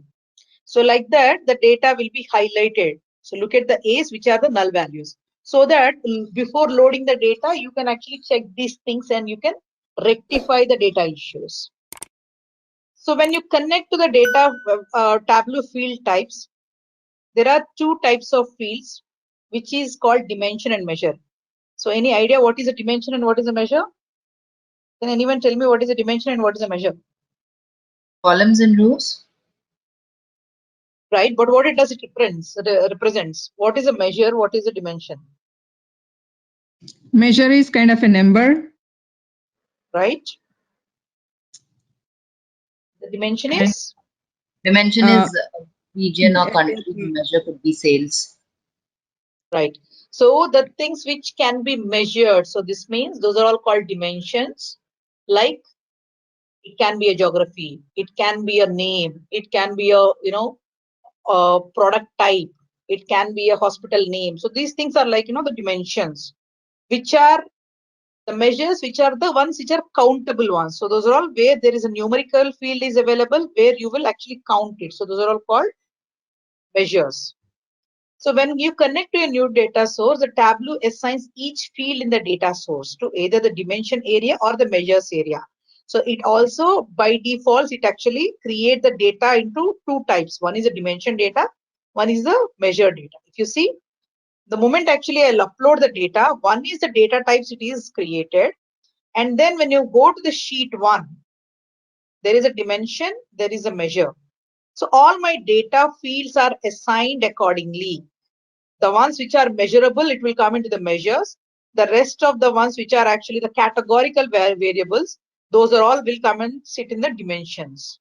Okay guys, a quick info. If you're looking for an end-to-end business intelligence architect master's course, this is the right place. Intellipaat provides a business intelligence complete certification training which is in collaboration with Microsoft. So you can check out these details in the description box below. Okay, so these are the category variables, like I have a category, city, country, customer ID, name, order date, anything, the variable which can be represented with the measure. So those are all the dimensions here. And also in the categorical data, even the geography data is also considered as a categorical, and dates also considered as a categorical. Okay. And there are in the dimensions and then the measures, there is a continuous dimension, there is a discrete dimension is available. Okay. In the same way, there is a continuous measure and the discrete measure. So what is a continuous measure and what is a discrete? Discrete data rows are values that are counted as distinct and separate and can only take individual values within a range. So this means example like customer name, row ID or state, that will come under as a discrete dimensions. And always your discrete values are shown in the blue color. Your continuous values are shown in the green color. If you see here, the Tableau, suppose if I am bringing the state onto my rows, it is showing the blue color. So this means this is called discrete. If I'm bringing the discount or the sales onto my columns, for example, it is giving me in the green color. So these are continuous values.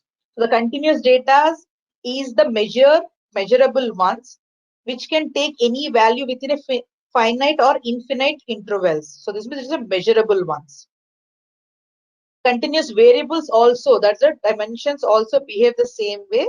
So that is why it will shown as a green pills.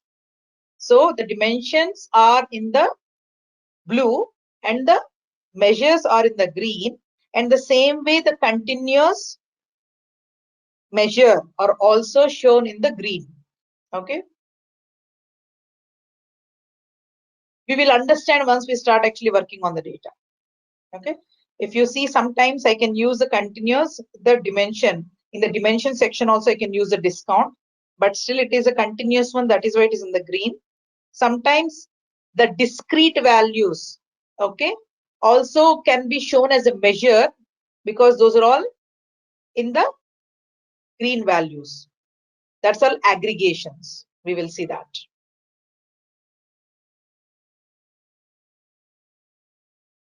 And if you see, these are all the default field types. By default, dimensions are discrete.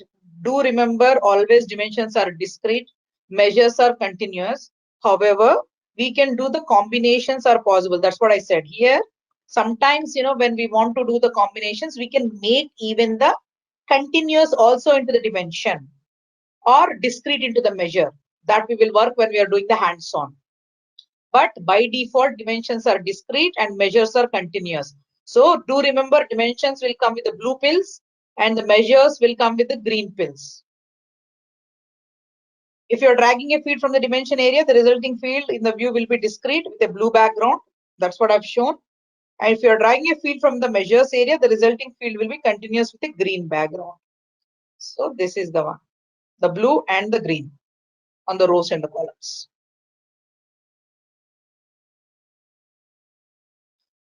Okay, so now there are various types of file types available. Okay, continuous and discrete. Yes, it will be a little confusing, but as of now, fix your mind on the dimension as a discrete, measure as a continuous. Okay, that's all. The rest, the combination, how to interchange it, we will do it later. Okay, and also we use it only on the special cases whenever we want to change that one. Okay. So now let's move on to the file types. There are various file types in Tableau. So these are the list of the file types. One is .twb, which is called Tableau Workbook. There is a .tbm, that means Tableau Bookmark. And there is again TWBX. The first one is a TWB, the third one is a TWBX. It is called a packaged workbook. There is a TDE, which is a data extract, Tableau data extract. Nowadays it is called Tableau data hyper, Tableau hyper it is called.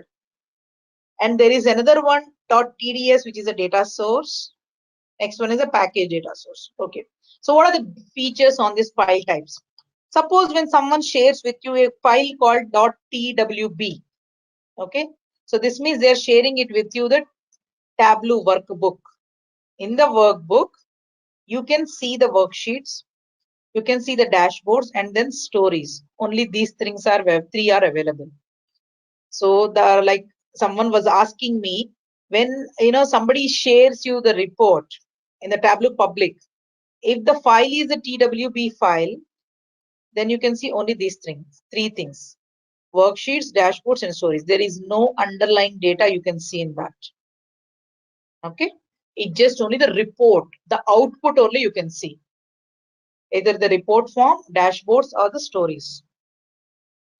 Next one is a bookmark. It's only a single sheet which they are sharing. If suppose somebody shares with you a file with the extension of TBM, so this means they're sharing it with you a single sheet. So now that is nothing but, you go to this Tableau, this is called worksheet, this is called dashboard, this is called story. So if they're sharing only this one, this particular view, this is called a bookmark. Only they're sharing with you this one particular piece. So this is called TBM, Tableau Bookmark. Hey, there is another quiz question for you guys. Which of the following are direct benefits of business intelligence? Decision making, delivers data mining functionality, artificial intelligence, or all of the above? Leave the answer in the live chat or in the comment section. And the packaged workbook is something, it contains a workbook along with all the data sources and the files. So this means entire package your workbook you're sharing. So the underlying data you can see, and also any files are connected to this particular data, you can see that one. And the TD is Tableau data extract. It is the local copy of subset or the entire data source, is for to improve your performance. So this means, like I said, there are two types of data connections in the Tableau. One is a live connection, one is an extract connection. What extract connection does is it actually stays in your local system. So this means a subset of your file, of your data, is stored in your local system. So that is a TDE file. So that extract file, if somebody is sharing with you the .tde file, so this means you're only the data file they're sharing. There is no report, there is no dashboard, there is no story. No visual reports are available. Only the data source is there. This data source extract is there. The next one is the TDS. It is a shortcut to frequently used data sources, contains the information and modifications. So which data source it is connected, and what is that information in that data source, what are the databases, any modifications has been done, that information is available in the TDS. Someone shares with you the TDS file, this information is available. Again, in this TDS file, you will not get any worksheets or dashboards or stories. It just only again the data source. Next one is .tdsx, that is the Tableau data source along with everything, including your workbook. All information is available in this one. Any related files, everything, including your data sources, including your workbooks, worksheets, dashboards, and stories. So when someone shares with you or you're going to share the file types, ensure that if you're sharing it with someone, please ensure that what kind of data you're going to share. Accordingly, you share it. If the organization developer like you wants to share the same, like, to other developer, you can use the TWBX or TDSX files. But if you are sharing it with a sales team or the business team, you can use a TBM because they need only their information. Other information is not required. You can share the TBM file. Or if you want to actually share with the other developer, if they want only the extract file, you can share the extract file. Like that, demark it and then go ahead with the whatever information you have to share that you can do. Okay, so the Question. TDE. Yeah, please go ahead. Yeah, what is the difference between packaged workbook and packaged data source? Because I see in both the options I give data, so entire data sources and related files with the workbook. Is that right? Correct. So there's no difference between TWBX and TDSX? No. TDS, you have even data source also. Here the data source is nothing but in this data source. Like if you see, whatever you connected to the Tableau workbook data source. Yeah. This part. The sheet, right? The sheet which we import. Right. The one actually which I'm showing right now, this data source. Okay. The TDSX is the one, even the data sources of your server connection data, those information also will be provided. Because when you're connecting to the server, where it is getting connected also, you can show that in the TDSX file. And in TWB? TWB, you don't get the data sources. Your server connection information is not visible. Only in the Tableau workbook, whatever the data source is there, that only visible. Can you quote an example? I think I didn't get this right. This is the one. I have loaded the file. That loaded file is the data source file. This is only available. It is the extract file, which is only available here. Okay. But when you're doing a live connection, TDSX, okay, it will take you to the MySQL or Oracle. What is that actually, the data source is connected to this one. That information is available in the TDSX. Here you Okay, cannot any say modification done will not be reflected in TWB, but that's right. TDSX will have a modified data source along with the reports. Yes. Is that what you're saying? That's right. Okay, thank you. Okay, so this is the difference between your TWB file and TWBX. TWB file alone is not enough to perform any analysis because it only contains instructions for interacting with the data source. So this means your TWB file will have only the sheets, dashboards, and the stories, whereas a TWBX, you will have the data source also. It will be shared with the specialized zip files. So when you save it, it will share with the zip files, and you can send that as a Tableau workbook TWBX file, and people can download in their system. Just directly they can open the Tableau file. It automatically connects all the information. We will see that one. I'll show how to actually open the TWBX. Okay, now let's move to the next one, that is called Tableau Architecture. So Tableau Architecture is only for for our understanding how does it work. So I'll show what is a Tableau Architecture, how does it work. Once you install the Tableau desktop, okay, this is the way you have to run your file. And view the license agreement. 14 days free is fine. If it is trial version, it shows, you don't need to give the license key. Once you buy it, it will ask you the license key. You just need to feed in the license key. Because this is a trial version, if you're downloading, it is a 14-day trial version, or activate with your product key. And when you install the desktop, you'll register all this information.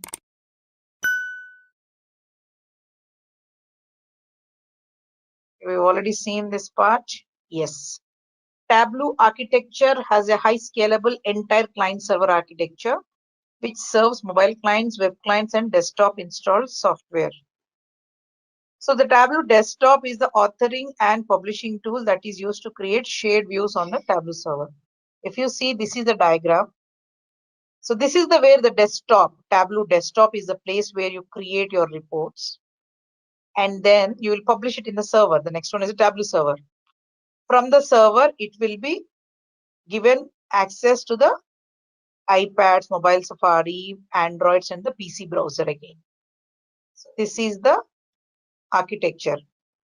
Okay. So to create the reports, you need to do it in the Tableau desktop or the Tableau laptop. With the Tableau desktop product only, you can create the reports. And then once you are ready with that, you open your enterprise server details and then publish it in your server. And from there, you can give the access to the business users. So the Tableau architecture is a multi-threaded and it scales out, is multi-process enabled, provides integrated clustering, supports high availability, and it can work on both physical and virtual machines. So this is your customer data. It can be through the data warehouse, data marts, files, or cubes, using the data connectors, fast data engine, SQL connectors, MDX connectors. So these are the main components of the Tableau. That is a data server where you connect your data, Visual Queries server. This is the where actually you do all your analysis and all. And then the application server is where actually you will share it through the gateway load balancer, to the clients or to your internal organization, whoever it is, you will report it. So how to start with the Tableau? So I hope all of you have actually downloaded now the Tableau Public. If you guys are still facing any issue, please do let me know. Any issues so far?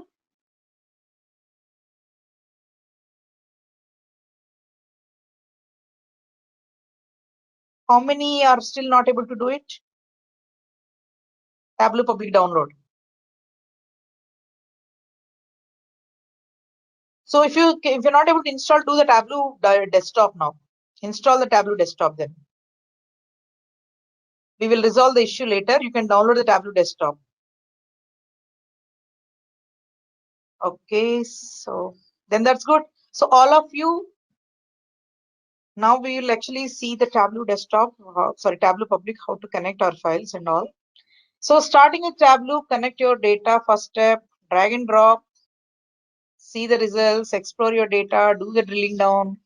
You can build dashboards and you can create a story and then you can share your findings. So this is a step-by-step process. Once you connect, create your reports, you see your results, what the reports are throwing the information, and then start exploring your data. Once you see the results, you can start doing the exploration of your data and drill down, like you can do the micro level information, and then you can create a single view of your report that is called a dashboard, and then you can create a story. So preparing what is this particular entire report is telling us, where it is actually going good, where it is going wrong, or is any seasonal impacts coming from the data, or any outliers we are finding information, who is a profitable customer, who is actually giving more of the losses, all this information, like you can start building a story. And then you can share your findings in the CXOs. So this is a simple bar graph. When you load, you just put one dimension that is nothing but your subcategory, which is a categorical variable. One dimension and one measure, that is a sales value. You see a simple report, it is developed. Okay, so it looks like this. I've added the data. I'm just created a simple report now. Given state wise, just bring the subcategory. This is a drag and drop. Like I said, just bring in whatever the dimension. Either you want to put in columns or rows, it's up to you. You can play around. There is nothing right or wrong in actually putting columns or rows, only the visibility. How do you represent your data is important. Think and understand how to represent your data. So that way you can either put it in the rows or the columns. Accordingly, you can show the data. A simple report is created. This is a subcategory wise. This is a dimension I've taken subcategory. That is why it is in the blue color. I've taken the measures, which is a continuous value, that is in the green color. So this is a sales value. Each accessory wise, each subcategory wise, what is the sales value? I'm just giving the values also here.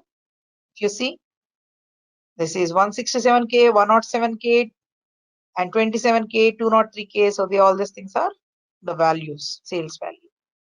This is a simple visual report.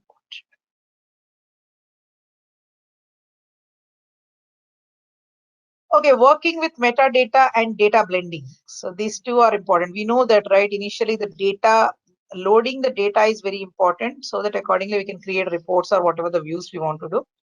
So how to work with the metadata?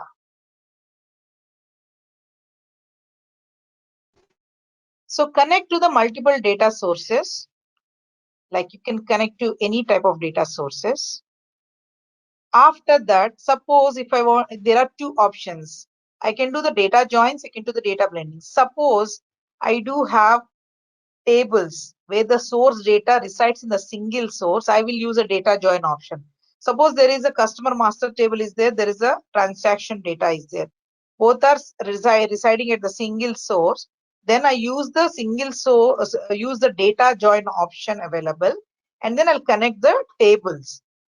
And accordingly, I can create a single report out of various tables. I can create as many tables I want to actually link it, and I can create a single report out of that. And the data blending is another option available where you have data source tables are from the different data sources. So one data source becomes a primary data source and relationships between fields need to be maintained manually. Okay, so I need to actually blend it manually. So I'll connect with the two different data sources. And when I'm connecting with the two different data sources, there has to be one particular field which should be common in between both the data sources. And then I'll connect it manually. And that is nothing but I join it manually. And then I can create a report. So that is called data blending. So you have two types of options. One is a data joins you can do. The other one is a data blending. Data joins, you can do it when the data, your data tables are residing at a single source. You can use the data join. Even if it is in the multiple sources, you can use using the data blending option. For data blending, you said it can be from multiple sources, right? So do they have to be like a primary key kind of a thing? Like, do they have to be like unique values need to be blending together, or it can be anything else? No, you can actually bring in any type of data fields. There is no need for the primary key here. Only thing is one particular field has to be common in the data sources tables. Okay, suppose if I'm actually bringing a employee information. So there is a performance information is available in a separate data source. There is employee enterprise ID and all details are available in the different file, different data source altogether. So when I'm going to blend it, what I see is the employee ID is the common one to blend. So that employee ID has to be there in both the data sources. Otherwise, I cannot blend it.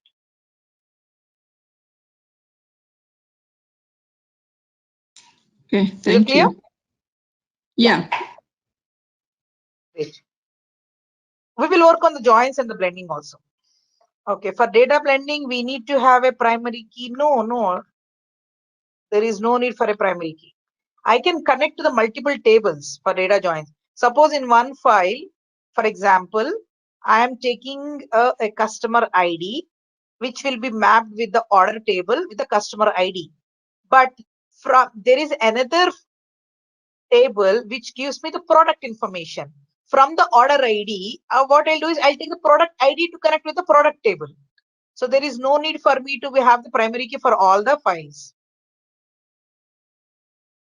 Okay, so what is the difference between joins and blending? Joins are from the single source data source. If all the tables are residing in single data source, you can use the data joins.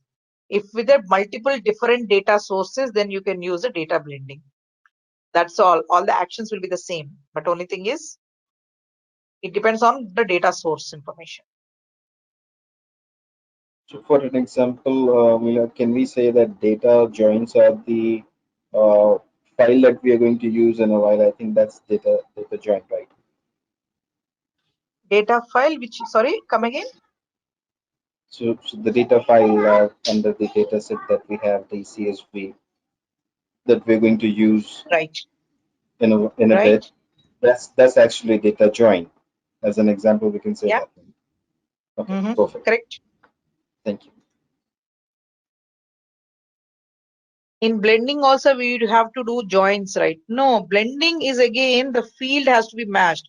The two data sources will be visible there, and you just need to blend it with one particular field, and automatically you can pull in. You can do the drag and drop. We will show we will work on the blending also. Okay, so the next one is let's connect to our Excels, PDFs or cubes. Okay, Tableau, connect onto the Tableau. All of you, just open your Tableau public.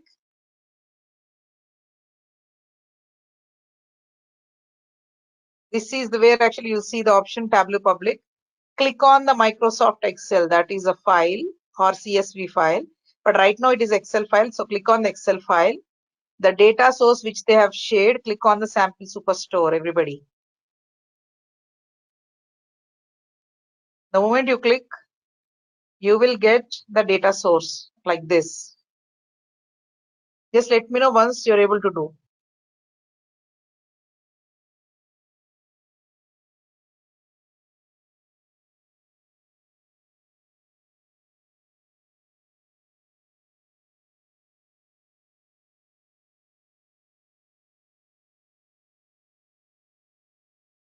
Okay, so 2 more minutes to go. Everybody just complete and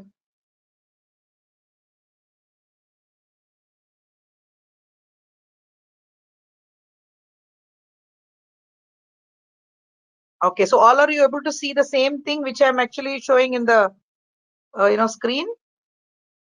I don't see the data pulling in. I just see, I have the table, the connection pulled in, but I don't see the data that you are seeing down below. Okay, so the moment actually you see this, what you have to do, just bring the orders, drag and drop onto this white space. Like this. Okay, so just give me a moment. What you have to do is just bring the orders, drag and drop here, drag sheets here.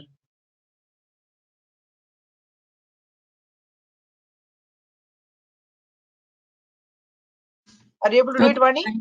Yes, I am. Thank you. Great.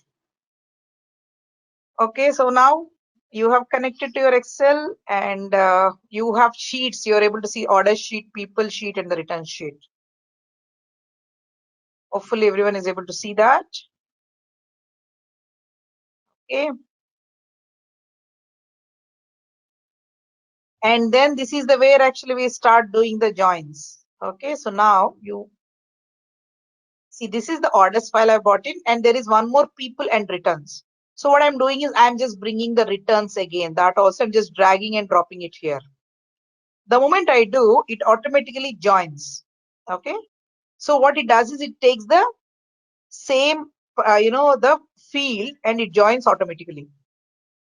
So what you do is go here and just click on this one. What it is doing, you have 4 types of joins. One is the inner join, one is the left join, one is the right join, one is the full outer join.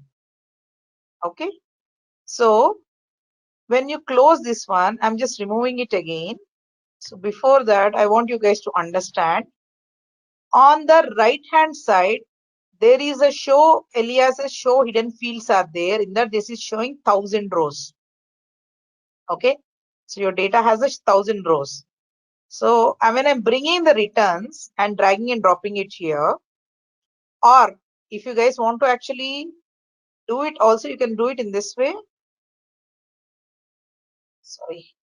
You can see the data, what data is there, order ID and the returned is there. So when I combine it, automatically it has taken the inner join and it is giving me 800 rows only. So this means the combination matching with the orders file with the returns is only the 800 rows instead of 1000 rows. Okay. So what I want is I want all the information. So here if you see, the moment actually it is connected, it is taken the same fields, order ID from the orders and the returns order ID. It is equal. It is giving you the values equal. All these things are available.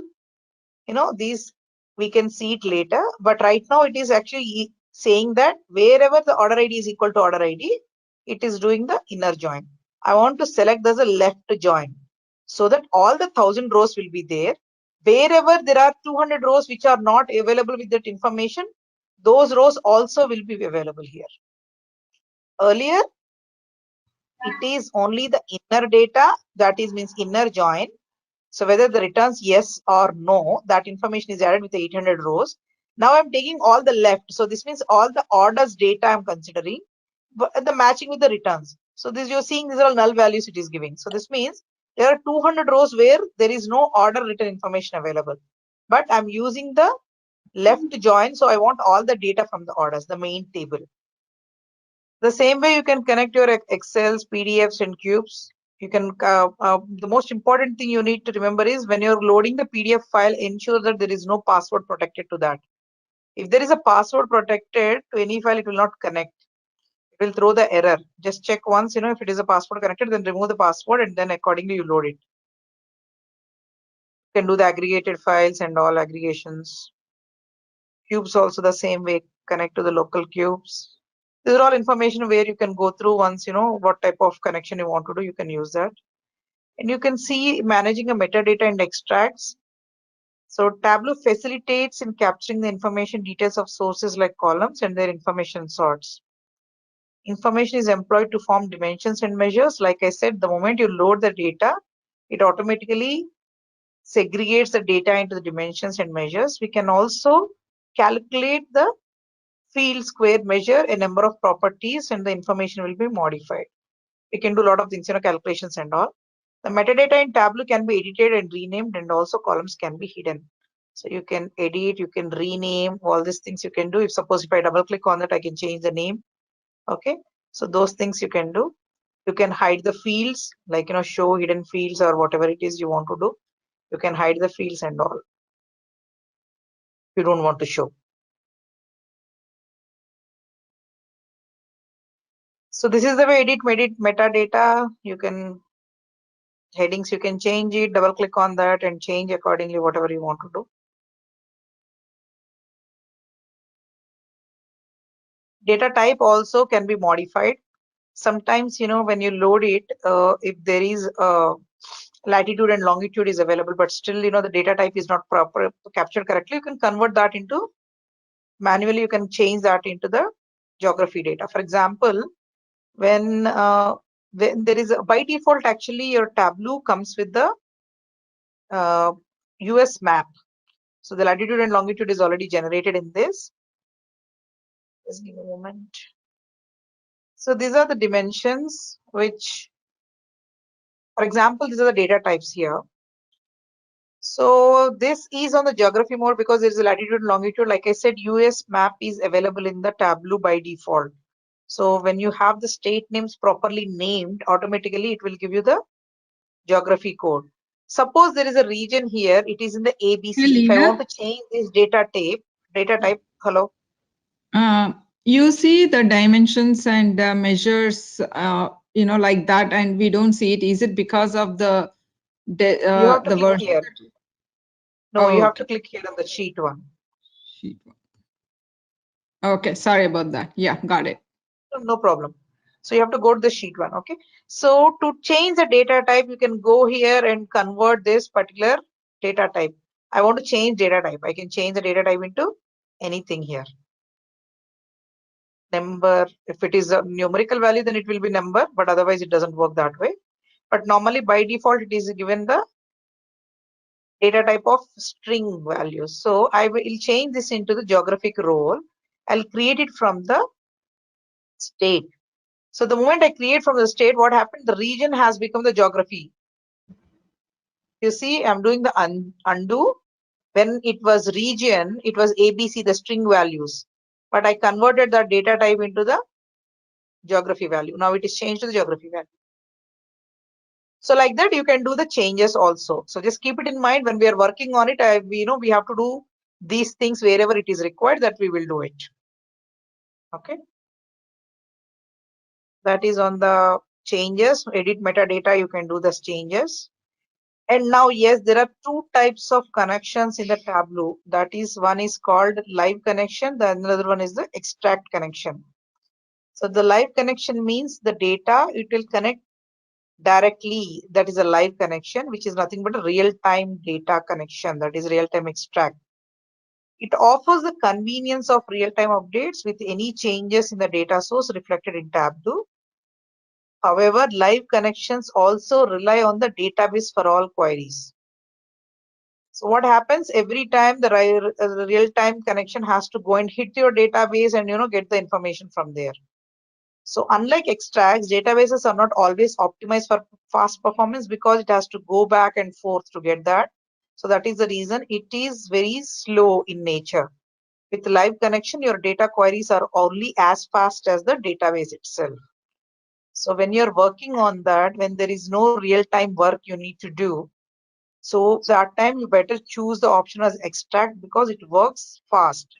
It presents a fast in-memory data engine to optimize for analytics.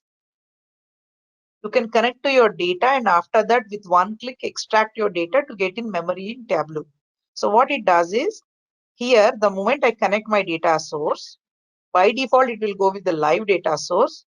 Okay, by this way this option is available only for the Tableau desktop, not for the Tableau public. So when you do it, remember that when you download the Tableau desktop, that time you perform this action. I will change the live connection to the extract connection. Okay. So what I'm doing the live to the extract. So extract will include all the data and then I save it. File save.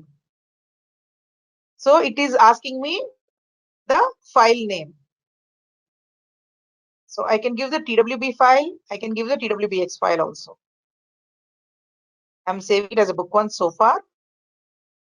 Yes. Just keeping it this way. Let me put it on the desktop now. Create extract. So to save the workbook, you must create the extract because I created the extract. So I'm just creating it now. So now the extract is created. So the data, the time, the date is extracted on 16 May 2020 at what time? The IST of 10 o'clock, 10 hours and 17 seconds. So now the extract file is created. So what happens when the extract is created? It is in your local system. So it is in memory. So it connects fast and also you can actually do a lot of actions on that immediately. So the data will be performed in a faster manner. And snapshots of data optimized for aggregation and loaded into the system memory to be quickly recalled for visualization.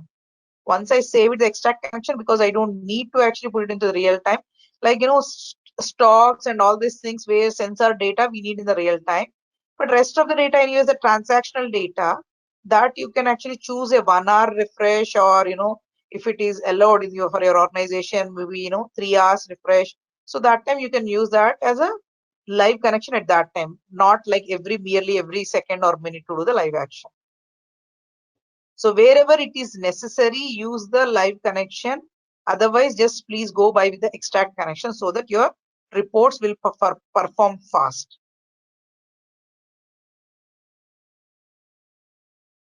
I have a question, Leela. And yeah. Data is very dynamic, right? So reports are definitely based on real time. I understand if we are presenting reports for April and May, then we take April, 1st to 30th. But if the data is dynamic and the management wants dynamism incorporated into data, then is when we should use live connection, is it? Otherwise, how does it go? How can you decide? No, How no, can no. we decide whether to go with live or extract? Okay, so it depends on the reporting part. For example, if you want to show if there is a banking, if you want to show the reports, the collections report. So when you're showing the collection report, today if you want to present it, you can take the data till yesterday. That is sufficient, right, for the business. Okay. Okay, that time also I don't need the real time. I can use with the extract connection because with the transaction files, and I can upload and I can show that. But whereas the stock, if I want to show what is the right now, what is the share price? Yeah. Okay. Or if there is a sensor data, there is oil rigging is happening. Okay.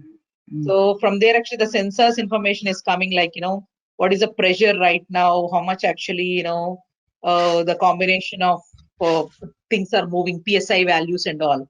So if I want to show that information, that is a real time. That I have to connect to the databases, IoT data. That is a real time data I have to show. Or like a credit card information. Suppose if I'm purchasing something right away, if there is a fraud is happening, so that is a real time data I want. So that time I have to show the real time information. So those real time information also, you need to actually, you don't need to create the reports most of the time, but you need to observe what is happening so that the alerts can be sent to the people. Like, the moment actually I click on something, if somebody is actually using my credit card, there is a fraud transaction is happening. Immediately they say that you have, tried to actually purchase this particular item with so and so value. If it is not you, then immediately do it. So that is the time actually the triggers will happen. That is the real time we need to do. But when I'm presenting it to the organization CXOs, I don't need to show that one, right? I can show even the one day before data. Hey, here is a quiz question for you. Try to answer it in the chat or in the comment section. Which of the following does not form part of BI stack in SQL Server? Option A, SSRS. Option B, SSIS. Option C, SSAS. And option D, OBIEE. So leave the answer down. Thank you. Okay, only for today's data, like every minute or every second, suppose if I'm reporting, only today's data will be as a live connection, but the historical data will remain same. So the refresh loads will happen with the live connection only for the today's transactional database. That's right. So you need to be very vigilant towards what kind of data I have to, give the live connection and what type of data I have to use as an extract connection. Accordingly, your performance of reports will, will be better. Oh, we can do that. So use extract data for the past and then you're saying live data. Okay. Yeah, you can load the additional fields. Yeah, only the additional, and you can do the blending, right? I mean, joins. Yeah. What blending or joins? It's not joins. You can append your data. Okay, so you can do with the data preparation, data prep. You can do the pivot. You can do the metadata grid split. You can do custom splits, whatever when you're loading the data and all those things you can do. Dealing with the null values. Null values are blanks that often appear in certain database columns. They can either intentionally blank or incomplete data. It is up to you to define. If you want to take it, you can take it, or if you don't want to show, you don't show. If they're intentionally blank, it's best to convert nulls to 0, because convert that using the ZN function. It converts that, all nulls into 0 if it is intentionally 0, so that the data when you're calculating, the calculations will come properly. Otherwise, you will see some issues in the calculation field that we will see. Connecting the multiple data sources, we have seen understanding the joins, left, right, full join, left join, right join, and all. It's still downloading it. Maybe tomorrow I'll show in the class, with the latest version. Cross database joins, when related data is stored in tables across different databases, you can use a cross database join to combine the tables. To create a cross database, you must create a multi-connection Tableau data source. You can do by adding two databases. Means, you can do it with the Excel and text files before you join. Like that, you can do the cross database joins also. That also we'll see. This is all we will work on when you're doing it. Data blending, as I've shown, it should be from the multiple data sources.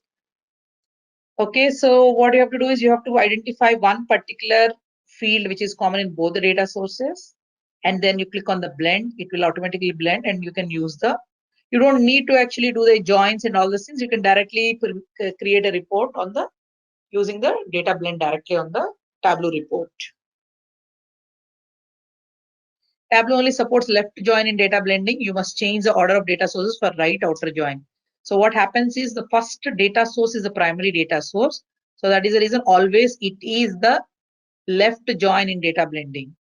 So it will not give you options like full outer, right, or inner joins. It will take only the left join. So if you want to change it, change the data set connections into the primary and the secondary.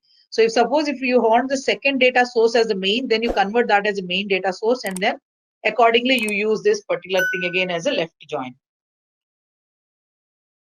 For inner joins, you need to filter nulls, and cubes are not supported in the secondary data sets. Okay.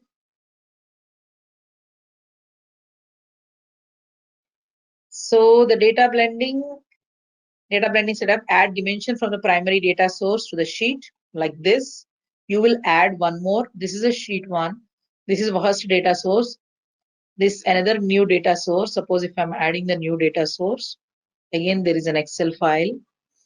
Let me see in the module, some other module we have something. Module 4 data set we have. Use crime data is there. Okay, I do have created now. Use crime data. Sheet 1. Okay, now so there are two data sets here. One, this is the primary one. This is the secondary one. So orders, and if I want to blend it, what I have to do is the common is the state in both. There is a state and city, both are there fields. I can choose any one. So what I'll do is I'll click here. So this is where actually I want to do the blending, right? Okay, so I want to bring the state from here, and then from here the population. Okay, so now you see what happened was it is blended with this state. State, I'm taking it from the orders, and then this is the common field. So if you see the red mark, it is showing. So it is blended with. Stop using state as a linking field. Right now it is linked. So this is blended. So one data source, the state, and the other data source, population I've taken. And also the crime data also I'm taking it. So now these two fields I'm taking it from one data source, and the other major data source is the state field I've taken. So like that, the moment it is blended, automatically it connects with the fields common field, and it shows the blended. If I don't want to blend it, I will click on this one. What it is saying, fields cannot be used from this because there is no relationship. Because I've removed the relationship. Now again I'll click the relationship. Now I'm clicking with the state city instead of state. So city is matching the relationship with the city here, and it is taking the state and providing the population of all crime value. So like that we will work on it. I'm just showing you as an example right now how does it blend works. So this is the way. Two data sources. In the a data source, what are the common fields are there? It will give you the option, it can be linked. So I can choose any common field, one common field with this one, with the primary source, and I can click on the blend. I just click on this one, it will become as a linking field, or this will be like a linking field. Now I've done both the linking fields. Now the state and city will match with the state and city of the this one with this. Okay. So like that, you can choose the options. That is the data blending. So when you blend it, you will. So then all the results are left joined on the common key. Dimensions are on the sheet are considered for keys. Okay. So for the blending, dimensions are the ones. The linking fields are only the dimensions, not the measure fields. Okay. So when to join and when to blend is important. If all the data resides in one data source, joining the data tables can improve performance and filtering control. So use the join function only when your data resides in one data source. If new data table is added in the same data connection, use a join is a better option. If the data source contains too many records for a join to be practical, that time use a data blend. Like if you have, a million of the rows, zillions, I can say, if you have so many rows data available, that time instead of loading entire data into your Tableau, just go with the blending option. When both summary and details need to be showcased at the same time, data blending is preferred. So if you want to go further, drill down, that time blending is interesting. But yes, we will see this last option, it is on like really a kind of advanced version. Work on it. Just remember, most of the time if it is in the same single data source, go with the join option, not the blending. So the data extracts are saved subsets of the data that can be used to improve performance or to take advantage of Tableau functionality, which is not available or supported in your original data. Like I said, connect your live connection Now the live connection data is available. You're going to work only on that data. Just make that as a subset of the data. You create as an extract file, convert that live to extract, and that you can use it so that your performance will be faster in Tableau. When you extract your data to create an extract, you can reduce the total amount of data by using filters and defining the other limits. After you create an extract, you can refresh it with the data from the original data. Even you can do that also. There is no worry. Like, once I extract, what happens when I have to actually, connect to the live connection, you can still go ahead and do the live part too. When refreshing the data, you have the option to either do a full refresh, which replaces all the extracted contents, and incremental refresh, which only adds rows that are new since the previous. So this is a beautiful option available. If you want to actually load the incremental refresh, that also you can choose it. Like I have extracted a file, which is as on today, there are some, 2 million rows available. From today onwards, tomorrow, I need to start adding my data instead of actually going to the live and again, refresh it.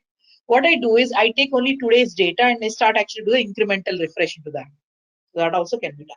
So the performance will be fast. So the data extraction, what does the data extraction do? It improves performance for file-based data sources such as Excel or Access. A full extract takes the advantage of Tableau data engine. For larger data sources, a filtered extract can limit the load of the server when you need only a subset of data. It's like it depends on what kind of data we want to actually work on it. Accordingly, you can do the extract options. Instead of doing all the data, you can start actually, dividing into subsets of your data. You can do the extracts. They take advantage of Tableau functionality that is not available in the original data source, such as the ability to compute count distinct. We will see that how to use that count distinct. They provide offline access to your data if your data source is not available. For example, when you're traveling and you still want to do, normally live connections are every time you have to connect your system to the live data sources. But when you're traveling or when you're working in a different location where you don't have the server connections available, you still can work on the extract files. You can develop the reports. You can create all your reporting and all these things with the extract files already available in your local data source. So this makes your work easy.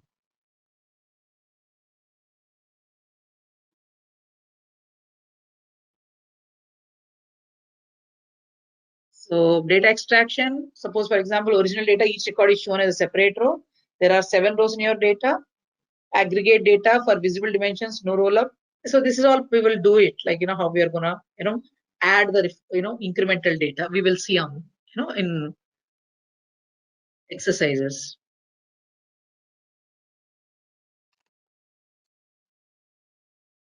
Refresh extract, again there are 2 types, full refresh and incremental refresh. You can schedule it accordingly. It will actually refresh your data.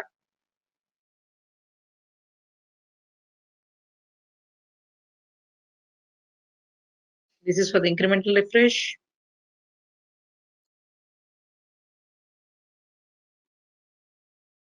So the data extracts in Tableau creates a subset data from the data source. This can be used to increase the performance by applying filter. Also helps in applying some features of Tableau that are not available in data sources.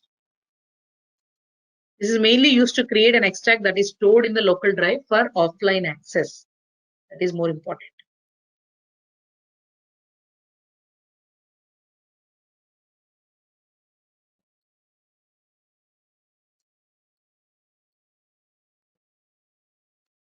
Okay, so these are the data extraction tips. Like I've shown, go here,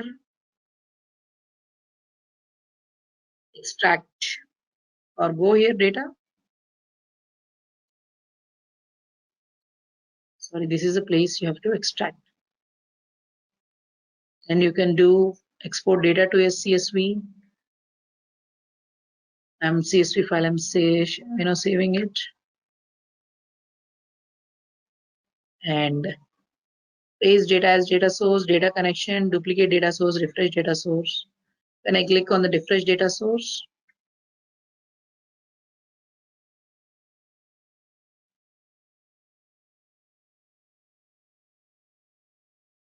it gets refreshed. And for the extract,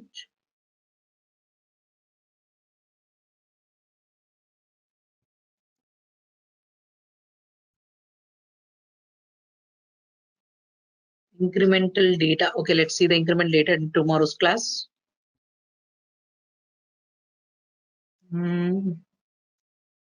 Anything else? Edit data source filters. Okay. So there is one more option like filters option available for us. When we are working on the filters, we will see here, this is called data source level filters. You can filter the data in the data source itself.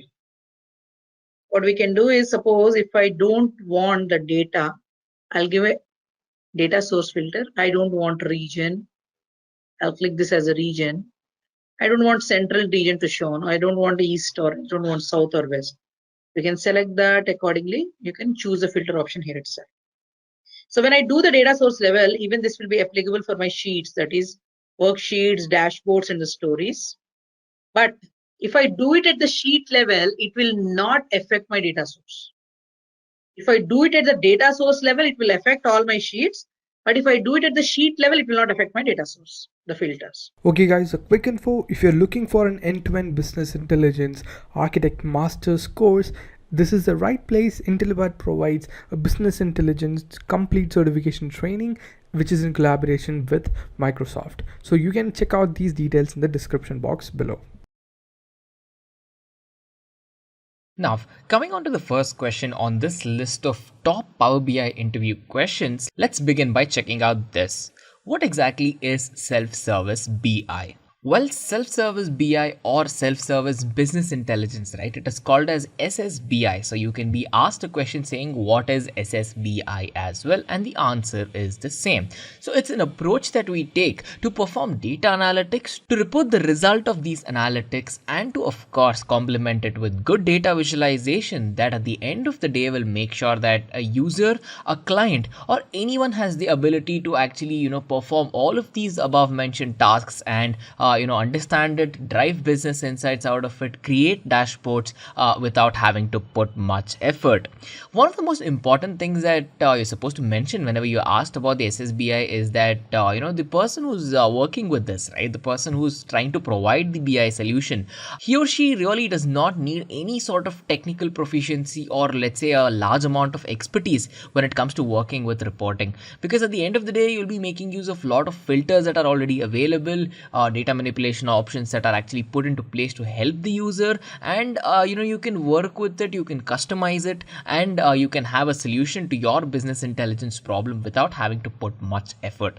That at the end of the day is what makes SSBI special. Now, with this, we can move to question number 2 that states, what is the difference between managed enterprise BI and self-service BI? Whenever we talk about the managed enterprise BI, right, the data flow there is a little unordered. So there is no structured way that the data flows, but in the case of self-service BI, the data is via an ordered flow. And with this unordered data and ordered data flow, of the difference that we have in between managed enterprise and self-service BI, it affects a lot in the second point as well, that is efficiency. So when we're talking about efficiency, right, since we're ingesting unordered data, since you're bringing unordered data into the pipeline, it means that it's going to take a lot of time, it's going to take a lot of effort, and it's going to take a lot of pre-processing as well in the case of managed enterprise. But in the case of self-service BI, since the data itself is coming in a structured way, in an ordered way, the process can go on in such a way that the process methodologies and the models can actually start working on the data rather than having to spending a lot of time worrying on how the data is coming, what order is it coming in, and working with it as well. So coming on to programming skills, when you talk about managed enterprise, right, here is where you will require training, proficiency, and working knowledge of how the BI tool works, because at the end of the day here you'll be making use of complex programming skills, and this comes by practice. You can be taught a lot of things, but at the end of the day, practical experience and hands-on experience in the production environment matters a lot for managed enterprise BIs. But when you contrast it to the self-service BI, here is where the code is really simple. At the end of the day, you will not require much of code at all. A beginner, a person who is uninitiated in the field of BI can actually get started and work on providing a decent enough solution, business intelligence solution, of course, without having to put much effort into it. So it's small code that has a large effect on the program or the outcome or the goal in discussion as well. So this is the simple differences that lie in between a managed enterprise business intelligence tool and a self-service business intelligence tool. So question number 3, it states, why are you interested in Power BI? What makes you think that Power BI would be a great career option? There is a very good chance your interview can start with this question itself. So to go on to approach this question, understand it first. The first part of it says, why are you interested in Power BI? Here you can approach it in two ways. One, you can tell your inclinations of why you like Power BI or how you have solved a problem before and how you're planning to solve a problem using that as well. But there's another approach that you can take is tell why Power BI is something that you have to prefer. Because if the interviewer is expecting an answer saying why Power BI, why not other BI tools, then you can go on to talk about the advantages of BI. For example, talk about the advantages of Power BI. For example, Power BI makes use of a cloud-based data reporting tool. It's an amazingly easy to use visualization tool backed by Microsoft. It provides everything that's needed to perform data handling and data reporting as well. And it's just not that. After the report generation has been done, dashboards have been created. You can share it across the globe easily, be it in your workspace, be it to someone else, be it online, whatever it is. So this one particular aspect of easily being able to finish your task and share it, of course, is what makes Power BI very, very efficient and very popular among all the business users out there.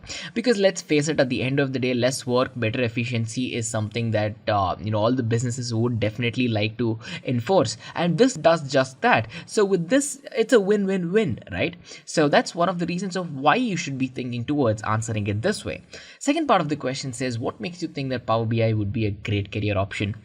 Well, business intelligence is in demand everywhere right now, right? There are hundreds of thousands of businesses across the globe where everyone wants an analyst, everyone wants a solution to the problem that they have. A BI analyst will fit in 99.9% of the business companies out there. Now, in that case, considering that it is a trending career, it is among the top 10 roles to have in the next decade. And of course, this decade as well, it makes it a no-brainer that you guys would love to jump on the trend, make full use out of it, and provide effective solutions to the problems we have in the world of business today. So, moving on to the fourth question, it states, mention the important features of Power BI. Well, as you might already know it now that you're on the video here, Power BI has many features, right? So you can probably talk 20 minutes just about the features of Power BI, but then do read the room. Understand what the interviewer is expecting. Is he or she expecting a concise and a small answer, or is he or she expecting you to elaborate on it?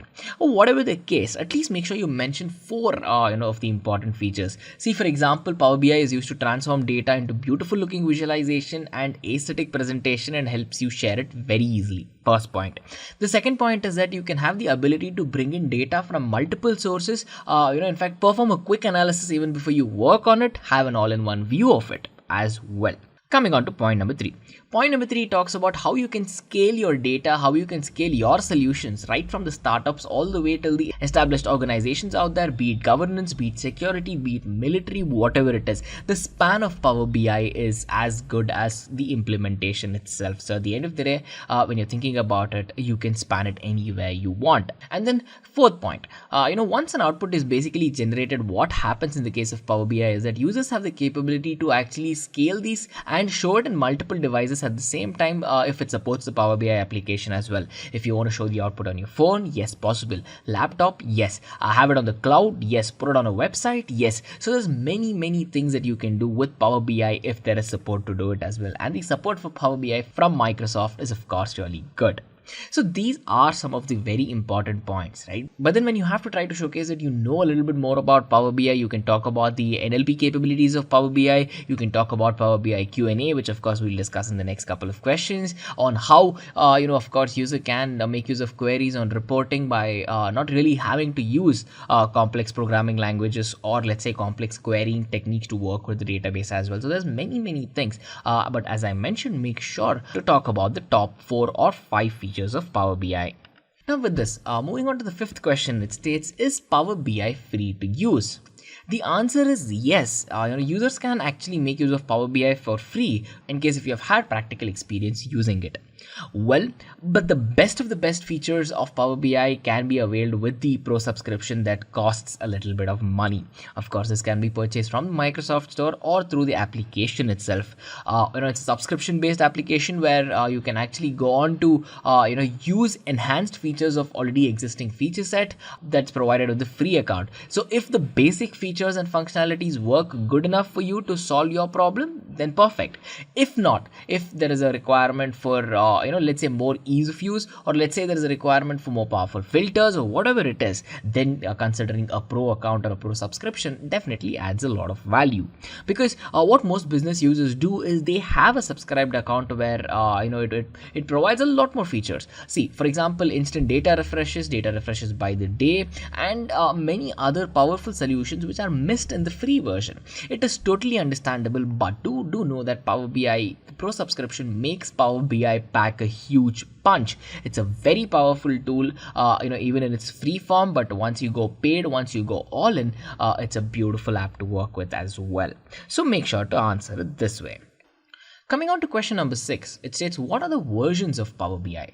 See, Power BI versions, you really don't have to talk about the version number and all of that when you ask this question, but talk about how Power BI is basically divided, right? See, it's a tool that brings a lot of flexibility when you talk about data reporting, handling and working with it and whatnot. So to complement all of these, to leverage the power of Power BI and make the full use out of it, it is divided into multiple versions. We have the Power BI desktop, which is basically used as an on-premise software for Windows 10 or any other Windows for that matter. And then we have the Power BI services, which are used for publishing and pushing the reports to the cloud directly. And then we have the mobile Power BI, where we try to cater solutions via the mobile operating systems as well, be it iOS, be it Android, and more. So these are the 3 important versions that you should mention when you ask this question. It's Power BI desktop, Power BI service, and of course Power BI mobile or mobile Power BI. Now, with this, we can move on to the 7th question that states, what is Power BI desktop? This can be a follow-up to the last question as well. So Power BI desktop is actually a Windows-based application that is used for personal computers. It is used for laptops. It is used for microcomputers. That is basically used, to design dashboards, to generate reports, and to publish them to the cloud at the end of the day. And finding the most native way to do it in the Windows operating system is what Power BI helps us to do. So by making use of Power BI on PCs, right, a full-fledged environment is actually not even required to work with. If you have a basic machine that has the capability to run Power BI, then it's more than sufficient that you start working with it. For example, for some features, right, you will not even require being connected to the internet as well. So if you have to work offline, then of course you can do it. But then if you have to publish it to the cloud or share it with colleagues, then of course there is the requirement for internet, but I'm sure you already know that. Now, when you're thinking about how easy it is to get started with Power BI desktop, well, you can jump right in, check out some samples out there as well, and begin working to learn, or let's say explore around Power BI without having any prior experience using the tool as well. So that's one of the big advantages of making use of Power BI desktop. You can get right in, get your hands messy, and see what you can come up with as well. Now, moving on to the 8th question, it states, what are the major components of Power BI? Power BI has 5 very important components that you have to talk about. One is the Power Pivot, where we talk about how we can fetch the data, clean the data, and load it onto what we call as Power Query. Power Query is used in between the user interaction between the data that is present and how we interact with it based on a lot of features, programming sets, and for example, operations such as loading the data, pulling the data, cleaning the data, and a lot more. And of course, Power QA is basically to interact with the reports that we generate from the data, and this is done by using simple language as well. And then we have the Power View. The Power View is basically used to create a lot of charts, graphs, maps, and many other types of visuals that we can use to aesthetically present the data in the form of a good dashboard or great report as well. And lastly, we have Power Map. Power Map will make sure that we can have the processing power of global icons on the screen, where we're trying to depict or show the processing of accurate geographical locations that are present in the data sets. For example, sales figures in a particular particular country, support operations, in another part of the world, a lot more that you can do with Power Map. So when you ask this question, make sure to mention the 5 different components of Power BI. That's Power Map, Power Q&A, Power Query, Power View, and of course Power Pivot. Hey, there is another quiz question for you guys. Which of the following are direct benefits of business intelligence? Decision making, Delaware's data mining functionality, artificial intelligence, or all of the above? Leave the answer in the live chat or in the comment section. So with this, we can check out the 9th question that states, what is the purpose of the get data icon in Power BI? This is a very commonly asked question, but then it has a very simple solution. The get data icon, as the name suggests, is actually used to ingest all the data into your Power BI dashboard or your working environment. You can have Excel files, you can have XML files, be it JSON, PDF, SharePoint, CSV files, a lot of other files that you can directly ingest into your program, or in fact into your working environment with just 1 or 2 clicks. That is how simple it is, and we use that icon for this purposes, right? So in case if you have databases such as SQL Server Analytics Services, you have Oracle, IBM, MySQL, Access, Microsoft Access, of course, and lot more that you can start pulling in and check out what data sets are supported by Power BI, how you can pull it in, and how you can make full use out of it with 1 or 2 clicks as well. That's the specialty of this particular button. Now, if you're wondering about pulling data from the cloud directly, the answer is yes. You can directly hook up your Power BI into Microsoft Azure network and multiple other cloud platforms as well, and through this button, through this icon, you will find all the options and all the things that are required to pull all the data and bring it into your working environment easily. That's the advantage of Power BI. Now, moving on to the 10th question, it states, how can we filter the data we ingested in Power BI? Well, data filtering is something that Power BI is definitely known for. It's popular for. What happens here is that data can be filtered by making use of a lot of filters that are already present, in fact, implicitly. So you really don't have to explicitly start working on it. If you program your Power BI to do it automatically for you, it has the capability to do it. But then when we talk about the filters, right, there are 3 important types of filters in Power BI that we have. One we call as the drill through filters. Second, we have the page level filters, and third, we have the report level filters. When we talk about the drill through filters, what we're trying to do here is that, especially in Power BI desktop, users can go on to create a page where their report is present, but then there are many things on a report that can get confusing, right? But with the drill through filter, as the name suggests, we are trying to drill through to the specific requirements that we have. Let's say you're talking about a manufacturing pipeline. Here you can go on to concentrate with suppliers, concentrate about customers, manufacturers, the graphs that are involved behind it, how these values are changing with respect to time, and a lot more. So to hone in on that particular requirement that we have to focus on, that is where drill through filters come into the picture. And then we have the page level filters. Page level filters where we try to filter out via each individual page, as the name suggests, pretty simple. And then we have the report level filters. Again, here we try to simultaneously filter all of the charts that are present in all of the pages of a single report. So one report can have multiple pages. If a page has to be filtered, we can use page level filters. If the reports have to be filtered, we have report level filters. But at the end of the day, if you have to get into a particular report, a particular page of that report, then perform some focus analysis on it, then you have the drill through filters. So make sure to answer this in a clear and a concise way. Now, coming on to question number 11. Question number 11 states, where is data stored in Power BI? Well, when data gets ingested into the Power BI environment, it gets stored into 2 types of tables. One is we have the fact table, and the other we have the dimension tables. So what happens in the case of fact tables is that we have a central table in the schema, what we call as the star schema. You might know it if you have worked on data warehousing. So a fact table will consider and store all of the quantitative information that is required for us to perform analytics. But one very important thing that you have to mention about fact tables is that the data is not normalized in the case of fact tables. So make sure to mention that. Now, when we talk about the dimension tables, right? Dimension tables, on the other hand, also make use of a star schema. But here what we're trying to do is we're trying to store the metadata of the data as well. So think about storing attributes, think about storing dimensions, think about storing things that actually describe the data or describe the objects that are present in our previous fact table where the data is actually stored. Fact table is where we have the data. Dimension table is where we express and talk more about the data. Think of it that way. So when you ask this question about where the data is stored, make sure you talk about fact tables and make sure you talk about dimensional tables, and of course state how each of these work as well. So moving on to the 12th question, it says what are content packs? Well, content packs are again one of the most important things in the world of Power BI, because this is where we can package reports, dashboards, data set, share it with other people very easily. Because one thing about a content pack is that whenever you head to a website, right, your portal, the Power BI portal, here you can merge your workspace list. Here you can check out all your reports, check out all your dashboards without having to put much effort into it. But then when you have to stress a little bit about content packs, right? So what it mainly does is it provides limited access or complete access to certain charts, certain lists, certain pages, and certain reports based on your organization structure. So if you want to deny access or authorize access to some people, you can do that.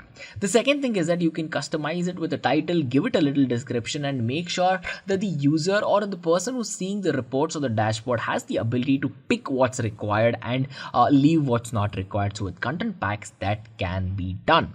And of course, we have the next point, which talks about how users can have access and create new dashboard from the content pack itself, rather than having to open up the tool again and working with it hands on. So these three features form to be one of the most notable features of content packs. And at the end of the day, whenever you talk about content packs, know one thing, this is a topic where you can definitely stress on and talk about for 5 to 10 minutes straight, but then there is a very good chance that the interviewer is expecting a clear and a concise answer. So make sure you keep it that way. Now with this, we can check out the 13th question that states what are the different views in Power BI desktop.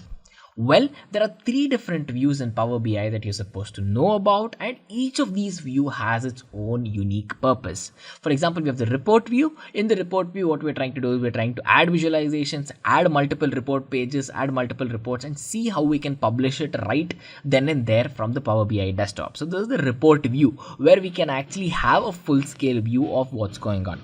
Then we have the data view. Data view is where we perform operations such as data pre-processing, data shaping, and all of these by making use of the query editor tools. So this is data view. And then we have the third different view in Power BI. This is basically the relationship view. The relationship view is used to actually show and manage the relationships that are present in the data sets that we are working with currently as well. So each of these view, as you can see, a relationship view gives the ability for us to manage relationships. Data view gives us a header through which we can work with the query editor tools, and we have the report view where we can add visualizations and work with the report directly as well. So as you can see, these are three different views that do three different things as well. So it is very important that you answer it this way. Now with this, we can check out the 14th question that states what is row level security. This is a very important question, so make sure to concentrate. So a low level security, basically what it does, it means that it is trying to restrict the data that a user can actually access. The user can view and work with it by making use of certain set of filters that come built in Power BI. So to configure this and to begin working with row level security, all you have to do is you have to configure and put into place certain rows, and of course certain roles, and of course certain rules as well, because in Power BI this is very easy to do, and these rules and roles that you provide is applicable as soon as you push it to the Power BI service as well. Let's say if you have to put it to the cloud, put it to a website, Power BI mobile, whatever it is. So there is a function here what we call as the username function. This is used along with the table relationships to see which user has access to what kind of data in the data set as well. So if you're the current user working on it, this function can actually show what restrictions are applicable to the current data. Now, when you're thinking about enabling row level security, right, one important thing that you have to know about is to do this, you require the Power BI Pro subscription. So this cannot be done in the free subscription, but then Excel sheets can of course be used wherever it's being converted to the PBIX file format, which is the Power BI index format as well. So make sure you talk about how the Power BI Pro subscription is needed, how it works, how you can configure, and how you can use the username function to actually showcase the relationship between the data access and the current user who's using it as well. Now, moving on to the 15th question, it says what is DAX and what are the benefits of making use of variables in DAX? DAX is an acronym for Data Analysis Expressions, and this is one of the most important things in Power BI because this is what we use to query and return all of the data by making use of table expressions in Power BI.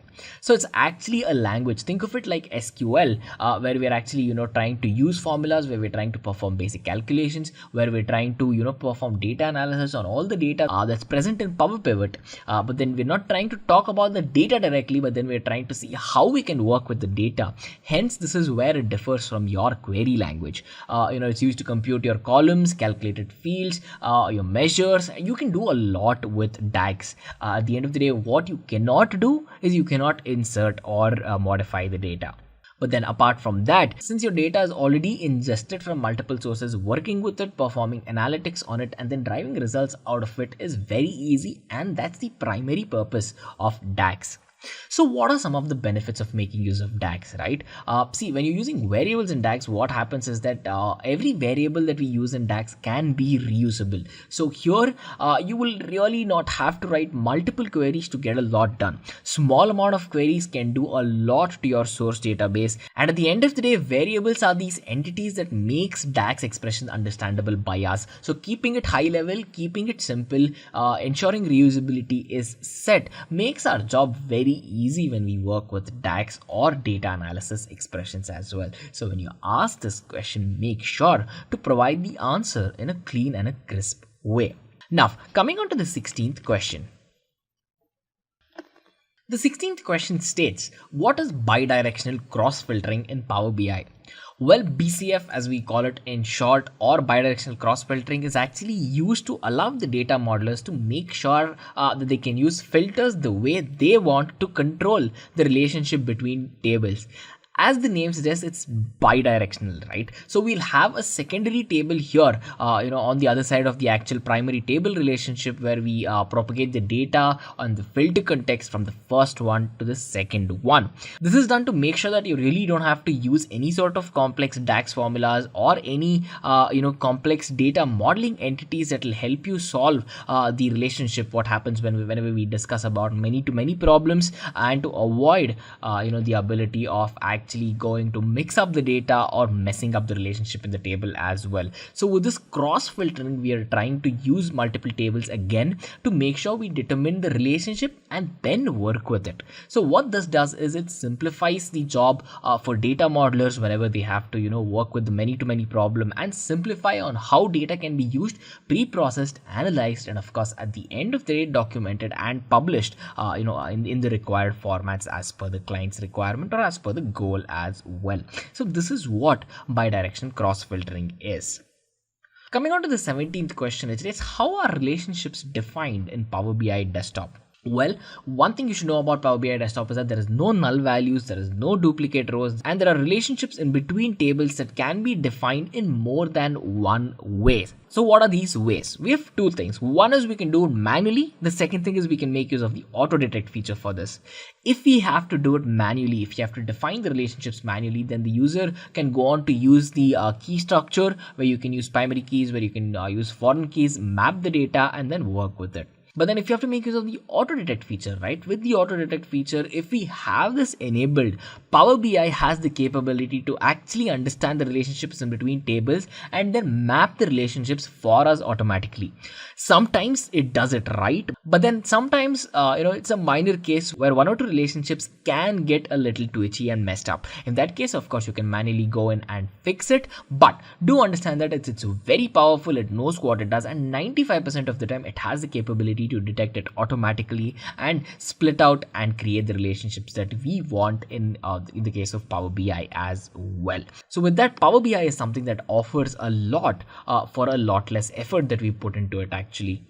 Now, moving on to the 18th question, it says, what is advanced editor in Power BI? Well, advanced editor, as the name suggests, is where we try to see the query that Power BI uses whenever we go on to import the data. The query is actually written in a language what we call as the Power Query formula language, or in short it's called as the M code. So to view our particular query code, right, especially when we're making use of Power BI Desktop, just go to edit queries from the home tab. This is where you can directly access it, and you can work with the advanced editor to see what query is being used. It will display the query for you, you what is the current query that's running, what query have you selected, and what transformations you can apply on it as well. So of course, to apply the actual transformations, we're going to have to go into the query editor and select each individual step, type in the query, and then work with it. But then one thing you really have to know is that all of the things that we can do, right, to the particular code that we're talking about, it's easily done in the case of advanced editor because it provides all the basic functionality and a lot more as well. So in that particular case, you have the basic functioning bare bones of it, and you have a lot more features that you may or may not use as well. So to check out all of these, make sure you're talking about the M code, make sure you're talking about how you can go on to actually use the advanced editor and what the advanced editor does as well. Now, moving on to the 19th question, it states, why should general formatting be applied to data in the case of Power BI? Well, this is a very generic question, even though it might seem a little specific, because at the end of the day, general formatting needs to be applied to a lot of data that we have, right? See, in Power BI, what we're trying to do is we're trying to categorize the data, we're trying to identify data, and we're trying to see what's the easiest way we can work with it. So to do this, you will require relationships. To do this, you'll require custom formulas and a lot more, right? Now to do all of this, let's say you have to create a new column to work with it. You can go on to add a custom column, type in the name of the column, type in the relationship, type in the formulas, and it is just 4 or 5 clicks away. So general formatting is basically done to make sure that your task can be reduced to a minimum at the end of the day. As that's exactly what Power BI aims to do. You having to do a lot less for the code, and the code in fact is going to do a lot more for you. So to have a new column name, have a new box for it, have a formula for it, to map a relationship, to see what it does, is probably 5 or 6 clicks away, and it's as simple as that. So to kind of leverage this, we make use of general formatting. Now, coming on to the 20th question, it states, what are the most common data shaping techniques that are present in Power BI? It's not just Power BI. There are many other business intelligence tools that use this as well. Some of the most common things are, manually removing columns and rows based on the requirement. We can add indexes to keep the data a little more structured. We can apply a sorting order to see how we can work with the data and how we can actually, work with it in a structured way. And of course, there are many other things too. But what are some of the most widely used data shaping techniques? If it is asked, the answer is this: either manual removal of column and rows, or addition of indices, or of course sorting the data based on an order as well. So moving on to the 21st question, it says, which in-memory analytics engine is used in the case of Power Pivot?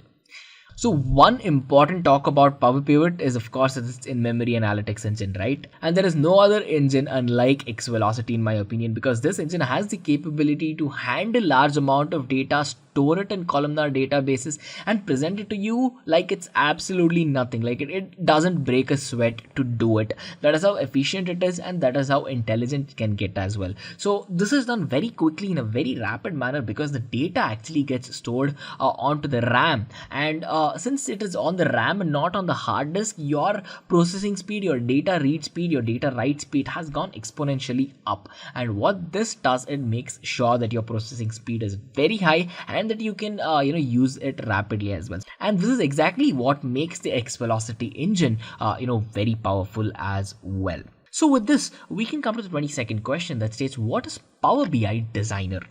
Power BI Designer is actually a new tool that's been put into Power BI, where it provides the ability for the users to create a lot of good looking reports, intuitive dashboards without you having to put much effort again. So you can change the visual aspects of the data, the aesthetics of the data with probably 4 or 5 clicks as well, because this is done to make sure that you can spend a good amount of time with the actual process of the goal, with the actual process of making a decision based on the analytics that you just drove, rather than having to spend time creating all of these reports. So this easy manipulation of the aesthetic part of it is exactly what Power BI Designer does.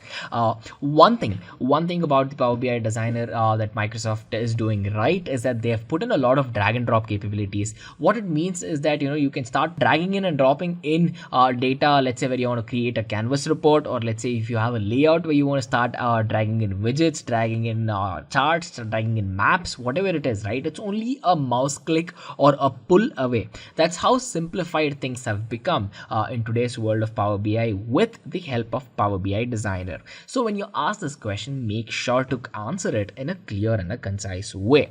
Coming on to question number 23, it states, is it possible to refresh Power BI reports after they get published to the cloud?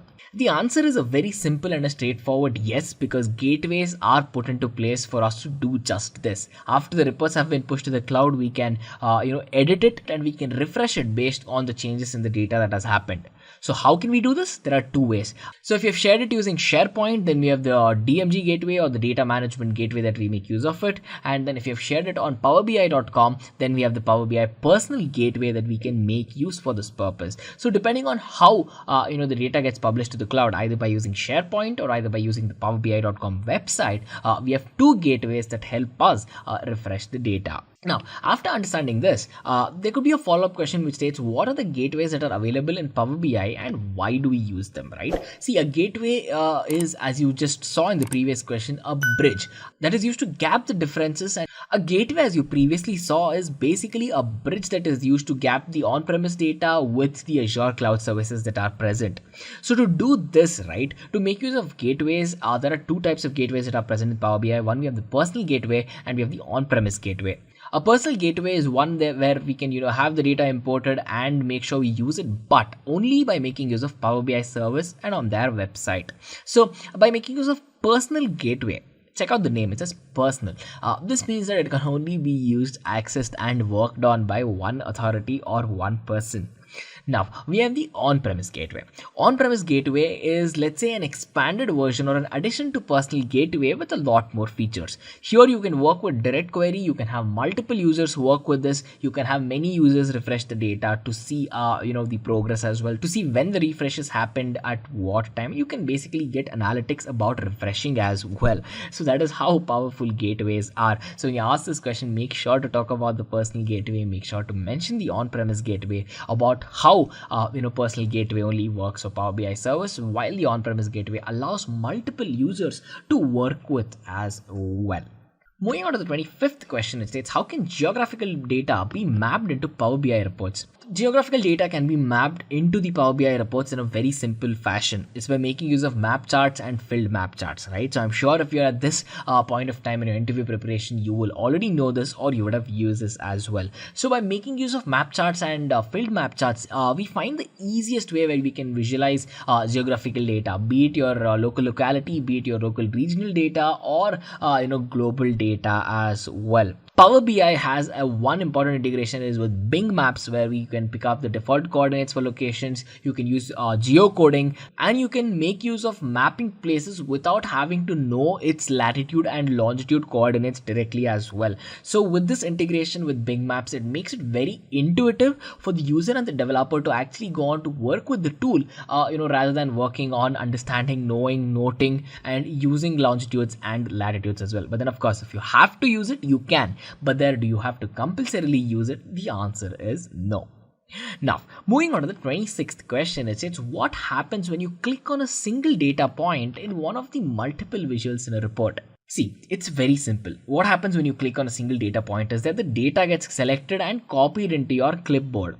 That's about it. But then it's a very tricky question, and sometimes people fumble upon answering this, but then do not do that. Now you know the answer to this, right? So when you go on to do that, all your data gets selected, the single data point, of course, it gets copied to the clipboard. And of course, whenever you have copied data, you can paste it anywhere that you need it and use it. And this is at the end of the day put into place to make sure that you can work with Power BI effectively, and you really don't have to spend much time with all of these native things as well. So when you click on a data point, it gets copied, use this in the clipboard to paste it wherever you require it and use it. As simple as that.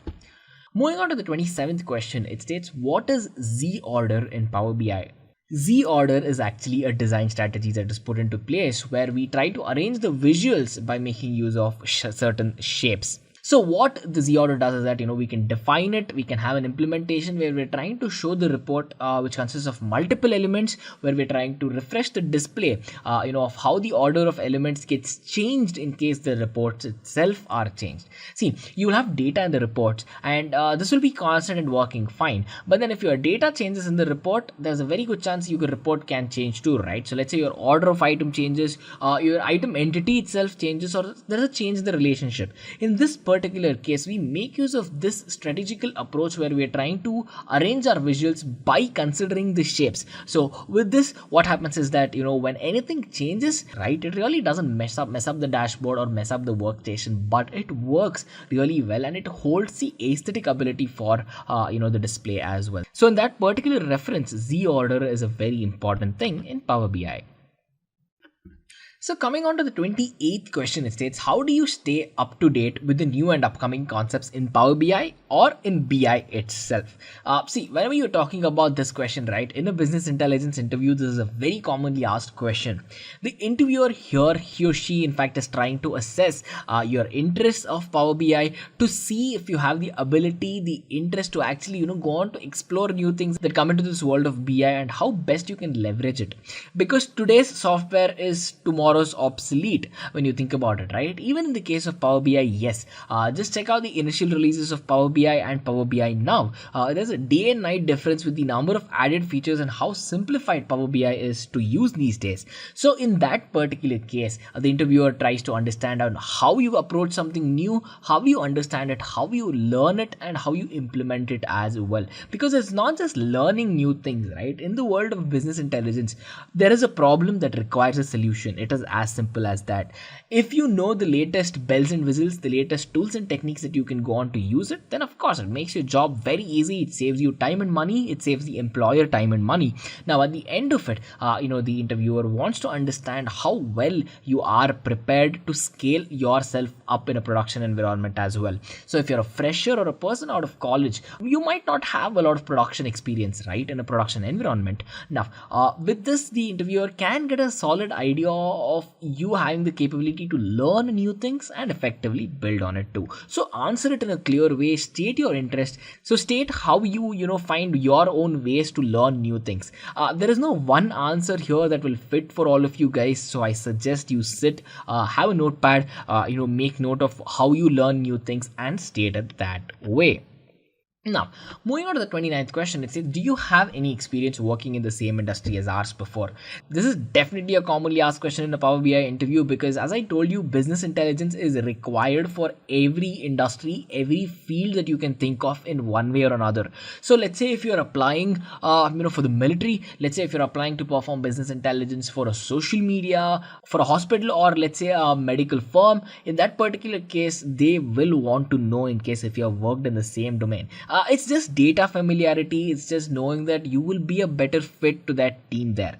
So if you're a fresher, of course, you can just say no, that you really don't have any experiences, or you can take a little intelligent approach where you try to probably talk about the projects that you have done either in a certification program or in your college or something that has helped you understand this industry that you're trying to apply to.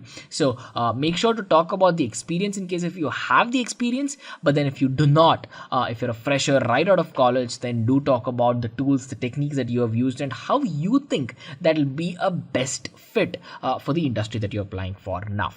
Moving on to the 30th question, it states, have you earned any sort of certification to improve your learning and your implementation process?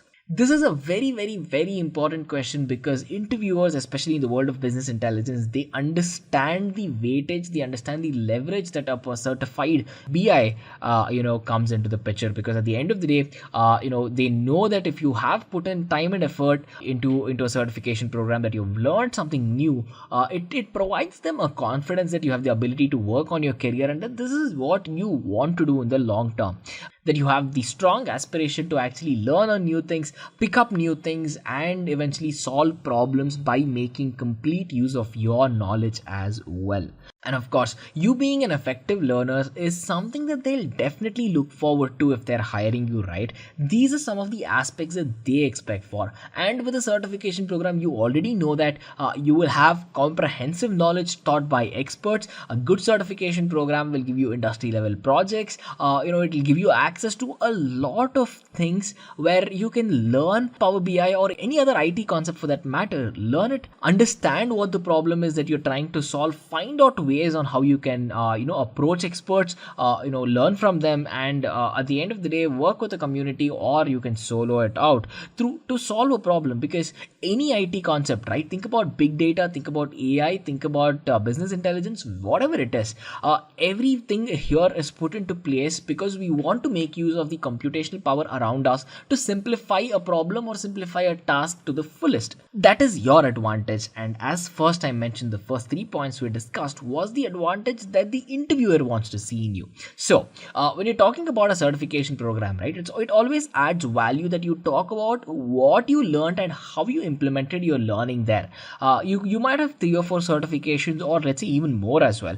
In that particular case, quickly list all the certifications you have, and if you feel like the interviewer wants more details about what you learned, which he or she definitely will do, in that particular case start elaborating about what you learned and what you got out of it, because the outcome of a certification program is very important, not what the certification program is. So talk about what you learned, talk about how you plan to implement it, talk about how you have already implemented it in the past, and you should be good. Well guys, I take this opportunity to wish you guys all the very best for all of your interviews. With this set, you have a clear idea of how you can approach these top Power BI interview questions in a clear and a concise way, and how you can answer them to the best of your abilities as well. So with this, I'm sure you guys can be one step closer to acing all of your Power BI interviews. So all the best for that, and I'll see you on the next one. Hey, here is a quiz question for you. Try to answer it in the chat or in the comment section. Which of the following does not form part of BI stack in SQL Server? Option A, SSRS. Option B, SSIS. Option C, SSAS. And option D, OBIEE. So leave the answer down.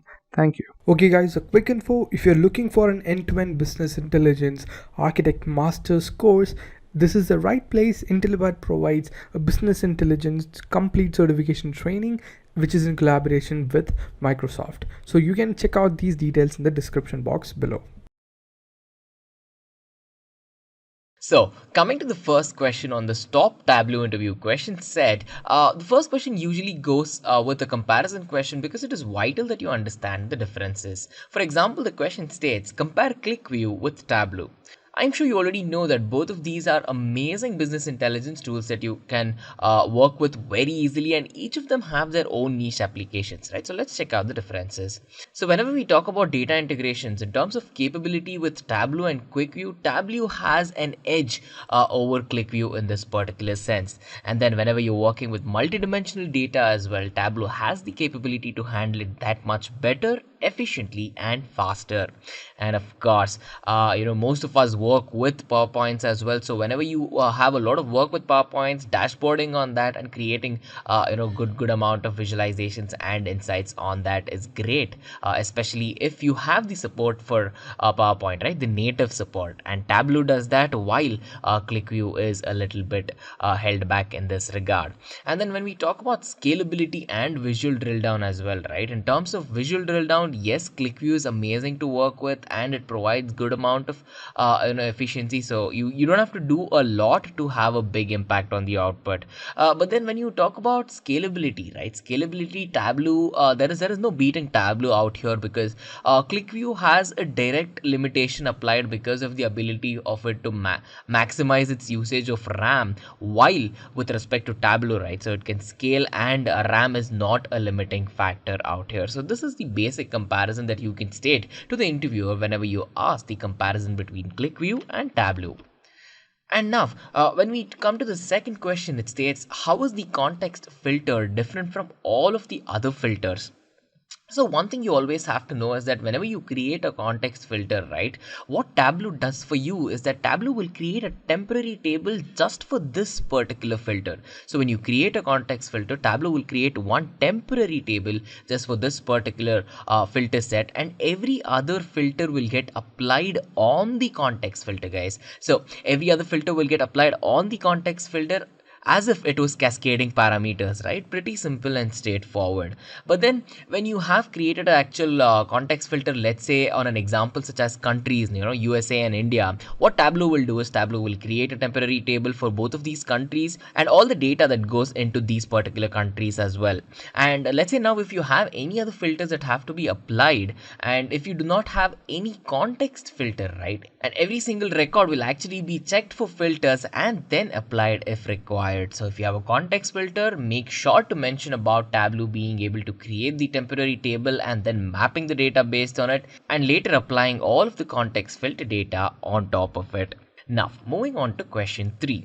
Question 3 is again another follow-up question. It's regarding context filters itself. So the interviewer may ask, what is the disadvantage of making use of context filters? Well, the context filter is an entity that is actually not changed a lot around by the user, right? So what happens is, if you have to change these context filters, then in the backend the database has to be reamped. It has to be recomputed entirely, and whatever temporary table has been created during your first set of filters will be removed. It'll have to be rewritten, and all of these takes a lot of time, effort, and computation power as well. So at the end of the day, it's all about slowing down performance if you have to change your context filter.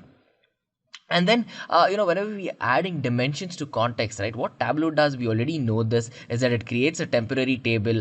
And one disadvantage with creating a temporary table is that every time we initiate a view, or every time we instantiate a view option, or check the output, so what usually happens with this is that since it's creating this temporary table, it will reload it every time. So creation of a temporary table leads to a lot of reloads as well. And one more important thing you have to know is that whenever we are working with tools like Microsoft Excel and Access, or let's say any other general text data sources, right, so the temporary table that gets created actually gets created in the Microsoft Access table format. This can be a disadvantage if you cannot scale this into other tools, in case if you have any down the pipeline as well.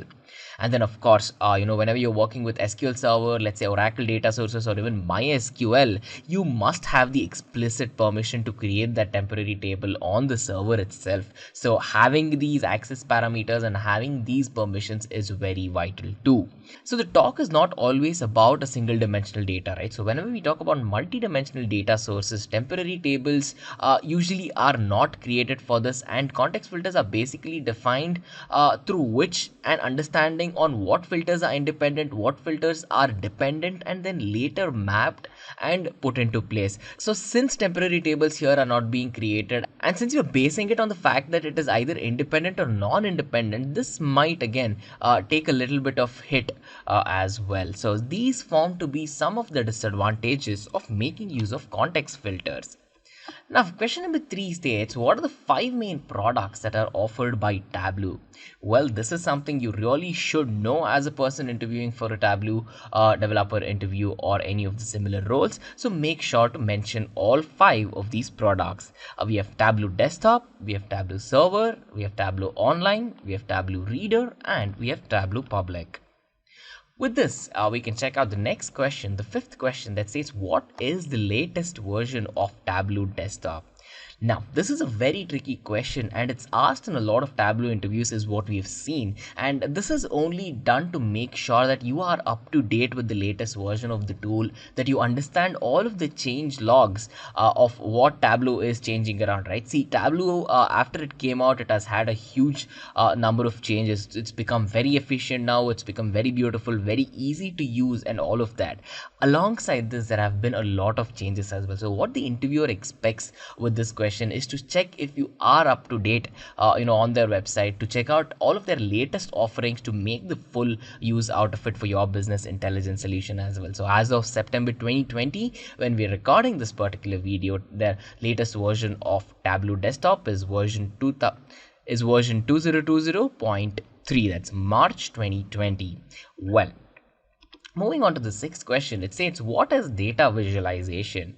Now, guys, data visualization, business intelligence, all of these are key questions that are asked in Tableau interviews. So make sure to pay attention, right? So whenever you speak about data visualization, you can talk about what it is, right? So what we usually do is we have data either in a structured or an unstructured format. It can be in a presentation, it can be in an Excel sheet, or it might come from a variety of different sources.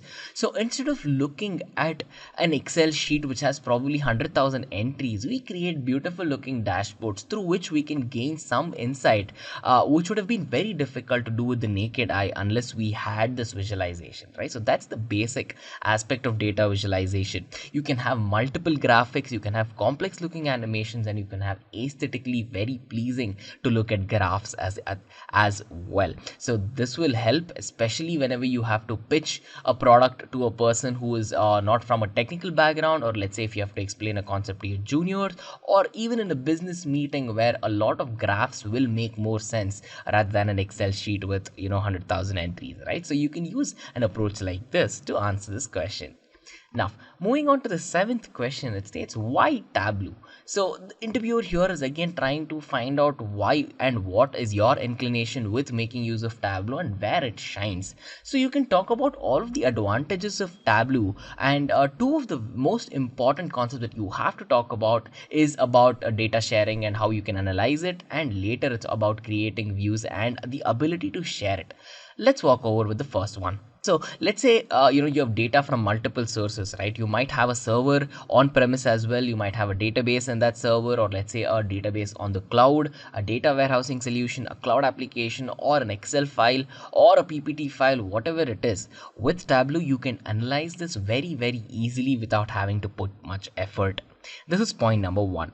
And then point number two, you can state is that, so it doesn't end with you creating beautiful looking visuals, dashboards and all of that. At the end of the day, you have to have the ability to easily share it across your team, across the floor, to make sure that people in your team and people from a variety of other teams can access to this, right? So you can have the sales team look at the data, you can have your data analytics team understand the data, you can have your data engineering team, in fact, come look at the data as well. So your ability to easily share this data, blend it and merge it with other data, and one important thing is to keep it up to date automatically, right? So all of these can be done very easily with the help of Tableau, guys. So with this, we can check out the eighth question that states, what are filters and how many types of filters are there in Tableau? A filter, as the name suggests, is used to funnel data. So what are we funneling out here? So let's say we have 10 rows of data in an Excel sheet, and we only want to see the data from one particular person, or let's say of one particular criteria. Let's say if you have the student details of a particular college, we want to filter them by name. You usually filter them by age. Let's say you want to pick up all the people, all the students in the college of the age 23 years. So applying a filter will make sure that the backend will run, and it will only show you results of these students who are of age 23, right? So we're trying to prevent unnecessary data in that context, and we're trying to only see what it is that we exactly require and then work with that.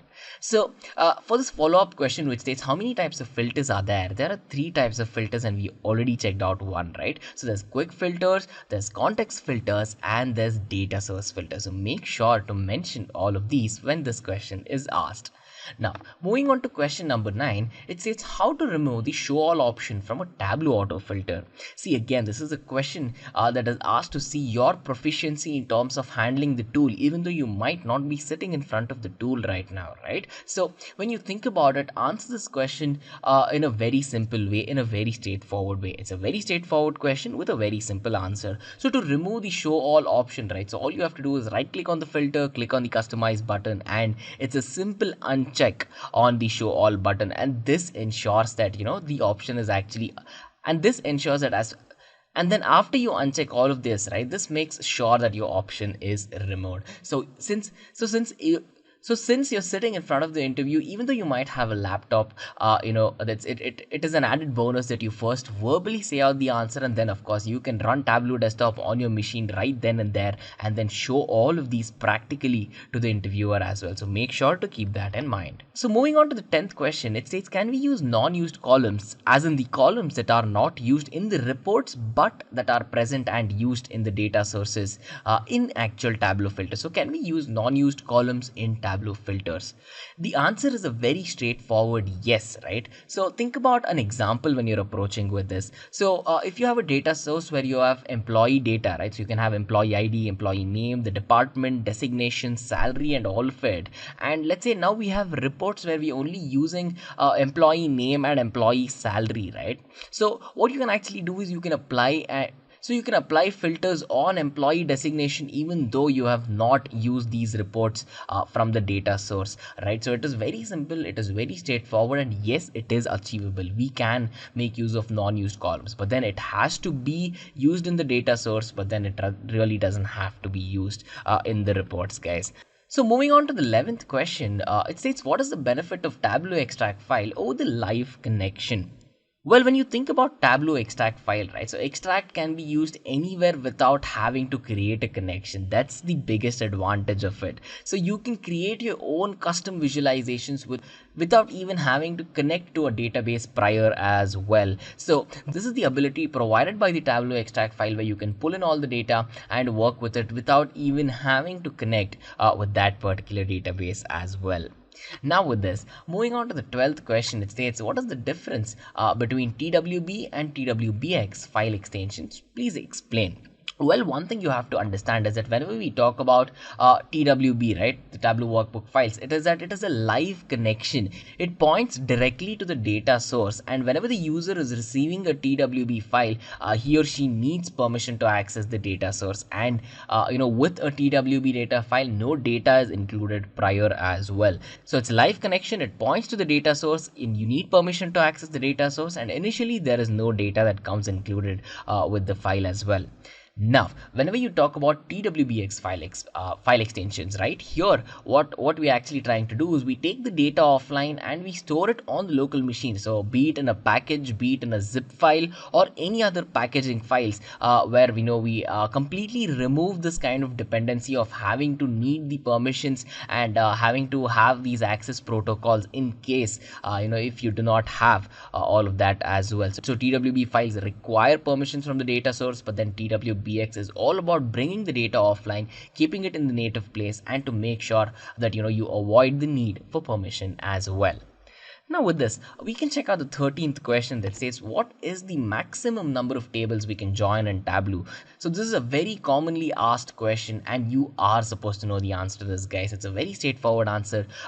So in Tableau, we can have a maximum of 32 tables that we can join at a time, and no, it is not possible to combine more than 32 tables in a very straightforward way either. So make sure to answer this in a clear and a concise way. Now with this, moving on to the next question, it states, what are dimensions and facts? Again, it's a very simple example, but it always adds a lot of value if you can explain it with an example, right? So dimensions are nothing but the text columns where we are describing what the actual data is pertaining to that column, right? So you can have a product name, you can have the name of a city, and a lot of other things. So dimension is nothing but the simple description of what data we are trying to pull in from that particular column. And then when you talk about facts, right, facts are the actual measures of data that you might have in that particular data set. So whenever you think about facts, think about numerical values, right? So you can have a profit percentage, you can have the profit in, of course, in monetary value, you can have the sales figures, you can have the sales in that particular monetary value as well, and a lot of other things. So when you think about dimensions and facts, it's a pretty simple concept. Now, moving on to the 15th question, it states, can we place an Excel file in a shared location and use it to develop a report and refresh it in regular intervals? What the interviewer is trying to ask is to see if you have had the experience of doing this. So let's say if you had the data source, an Excel file, and if you had to place it in a shared location, could you actually use that right from there directly to create a report and then refresh it as and when you require? The answer to this is yes. Tableau is an amazing tool. It's very powerful to use, and yes, yes, it can be done in a very simple way as well. But then, if you have a requirement for better performance, right, it is always vital to extract it, bring it to your machine, use it locally, and then work with it. But then, if your criteria doesn't really have to do much with having the best performance possible, then yes, it is possible to work with a shared location file and to develop a report and later update it as and when you require as well. Now, moving to the 16th question, it states, what is the difference between a heat map and a tree map in Tableau? Well, guys, a heat map is one of the things that you really have to know, and I'm sure you guys would have used a tree map or even a heat map for that particular instance in your journey of learning Tableau as well. So a heat map is nothing but a very simple way where you can categorize the data in that particular data set by making use of variety options of, let's say, sizing, or let's say even by making use of a variety of color as well. So why do we do this is to make sure we differentiate it from one entity to the other, right? So you can map and check all of the orange color looking entities on your screen right now. You can try to differentiate and compare all of the black colored entities. So you can try to compare all of the black colored entries to another colored entry as well, right? So using colors and sizes is an amazing way, and it can be done using a heat map. But then now when you're talking about a tree map is far more powerful than a heat map, because here we're trying to have a hierarchy. So here we're trying to have a structure which is very similar to a tree data structure, and here we're trying to, so not only are we trying to visualize a part of the relationship here, what we're trying to do actually is in a very simple way denote the entire relationship that exists between entries for our particular workbook as well. So as you can see on your screen, you have the states of United States. So you have all the state names of the United States of America, and you can map it based on color as well. You can map it based on size, and eventually you have a hierarchical tree structure through which you have mapped it, and the node structure goes on and on, very similar to a tree structure. Now moving on to the 17th question, it states, what is balanced access? Well, in a balanced access, what happens is that there are multiple measures that are actually shown on a single axis, and all of the marks that are shown, right, it's all done in a single pane as well. So to do this, all you have to do is you have to first drag a dimension into a column, and after you have dragged the dimension, all you have to do is drag the first measure and drag the second measure, but this time not to a different axis but then to an existing axis, right? So you can see the simple difference between the second and the third point, and this is what that makes a blended axis what it is. So dragging a dimension, dragging the first measure into the column, and dragging the second measure onto the existing axis rather than a new one. So this is all about blended axis. Now when you think about the 18th question, here is another very fun question which again is asked a lot. So what makes Tableau stand out from all of the other tools, right? So whenever we talk about business intelligence, whenever we talk about all of these tools, they are fantastic to use. I'm sure all of the developers who have went into creating all of these tools have taken a lot of time, pain and effort to make it very easy for us to use, right? So thinking about that, all of the other BI tools are extremely pricey and can get out of hand if you're a small company. But then what Tableau does that's very different from most of the other people is that they have a free offering, right? So Tableau Public is free, and it has an academic distribution in case if you're a college student and you want to learn and work with Tableau as well. So having this option to use it for free definitely is a standout point. And then when you think about how well recognized Tableau is, all of the big firms make use of a business intelligence tool in one way or another, right? Right from the startups to all the trillion-dollar businesses out there. Tableau, in fact, is also well recognized by very big firms such as Forrester Research, and it's considered to be one of the most easy to use product as of now, and one of the most agile products available as well. So it's not only just this, right? See, there are other BI tools which can do a lot of things more, in a substantial way than what Tableau can do. Tableau is just a data visualization tool, but then you can have and do a lot of things.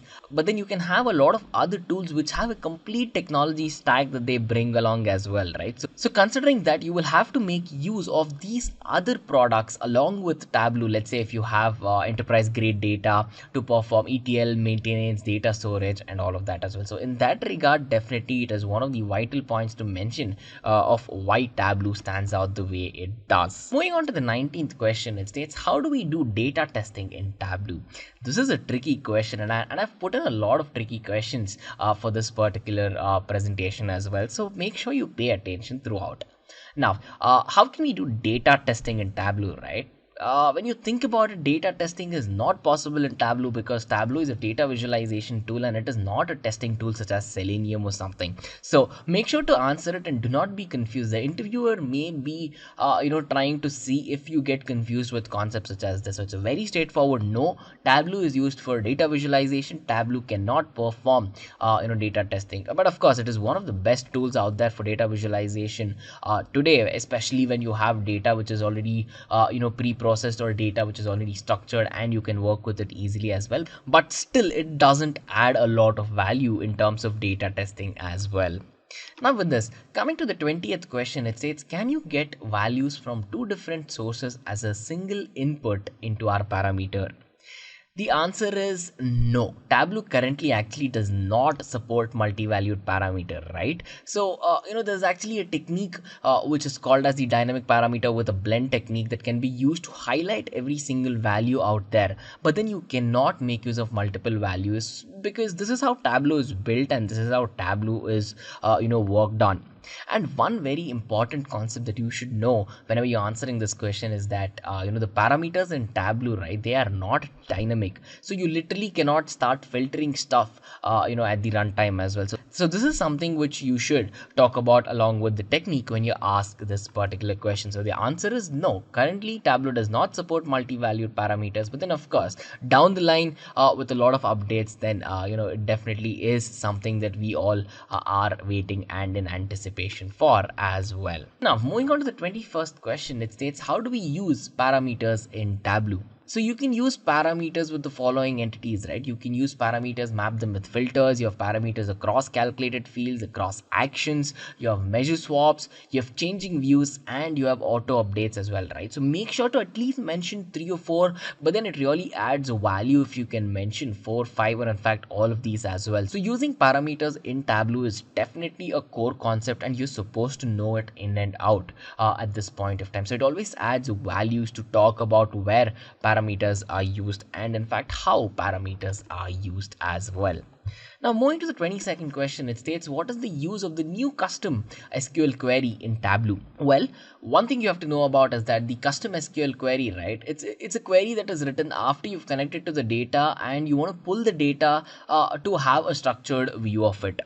Now, to give you an example, think about having 50 columns in a particular table, but then we do not require 50. We only want 10, 20 or 30 of it. So instead of taking all the 50 columns and then working with it individually, what we can try to do is we can write an SQL query that has the ability to filter out and just give us the 10 columns that we want and then work with it later and create a structured view based upon that. So why do we even have to do this? One, you want 10 out of 50, you're getting that straightforward. Number 2, when you think about computation power, the performance will go up to an exponential extent because this is a very simple example that we're talking about. In an actual production environment, this will not be the case. So the performance hit in case when you want 10 but you still have to pull in 50 is avoided. If you want 10 out of 50, you can have 10 out of 50, guys. That's a very simple example. Make sure to state it with the example as well. Now moving on to the 23rd question, it states, what are the differences between Tableau and other traditional BI tools, right? One thing you already know about Tableau if you're here is that it is one of the most easiest tools to use. It's best in its class.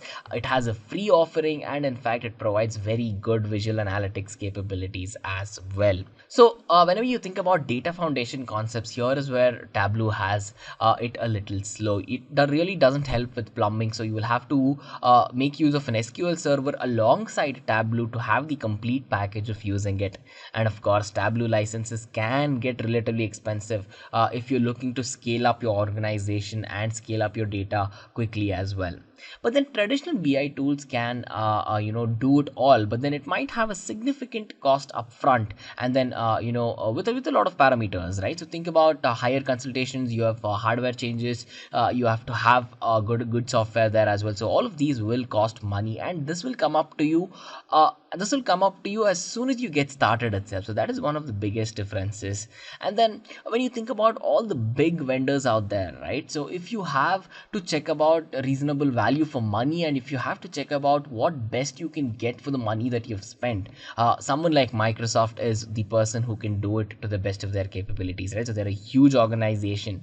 And then when you think about open source vendors, there's Jaspersoft, there's Pentaho, and there's a lot of other tools that you can make use of as well. But then this does not have an enough talent pool as of yet. This does not have the enough amount of traction that is required for developers to kick in full time to build Pentaho and Jaspersoft into an amazing tool that can directly compete with Microsoft's offerings as well. So think about Tableau, think about Power BI, think about tools like Pentaho, Jaspersoft, and you will have a clear understanding of where the basic differences lie as well. Now, so moving on to the 24th question, it states, what are the similarities and differences that lie in between a tool like Tableau and a tool like Palantir? Well, one of the things you really have to understand is that Palantir and Tableau do things very, very differently, right? So Palantir is known for its ability to be a security tool in terms of handling problems such as fraud detection, handling the payments and all of that, right? So the customers, or let's say the investors in Palantir, are people such as PayPal, the Central Intelligence Agency, and a lot of others. And on the other end, you already know that Tableau is a visualization player.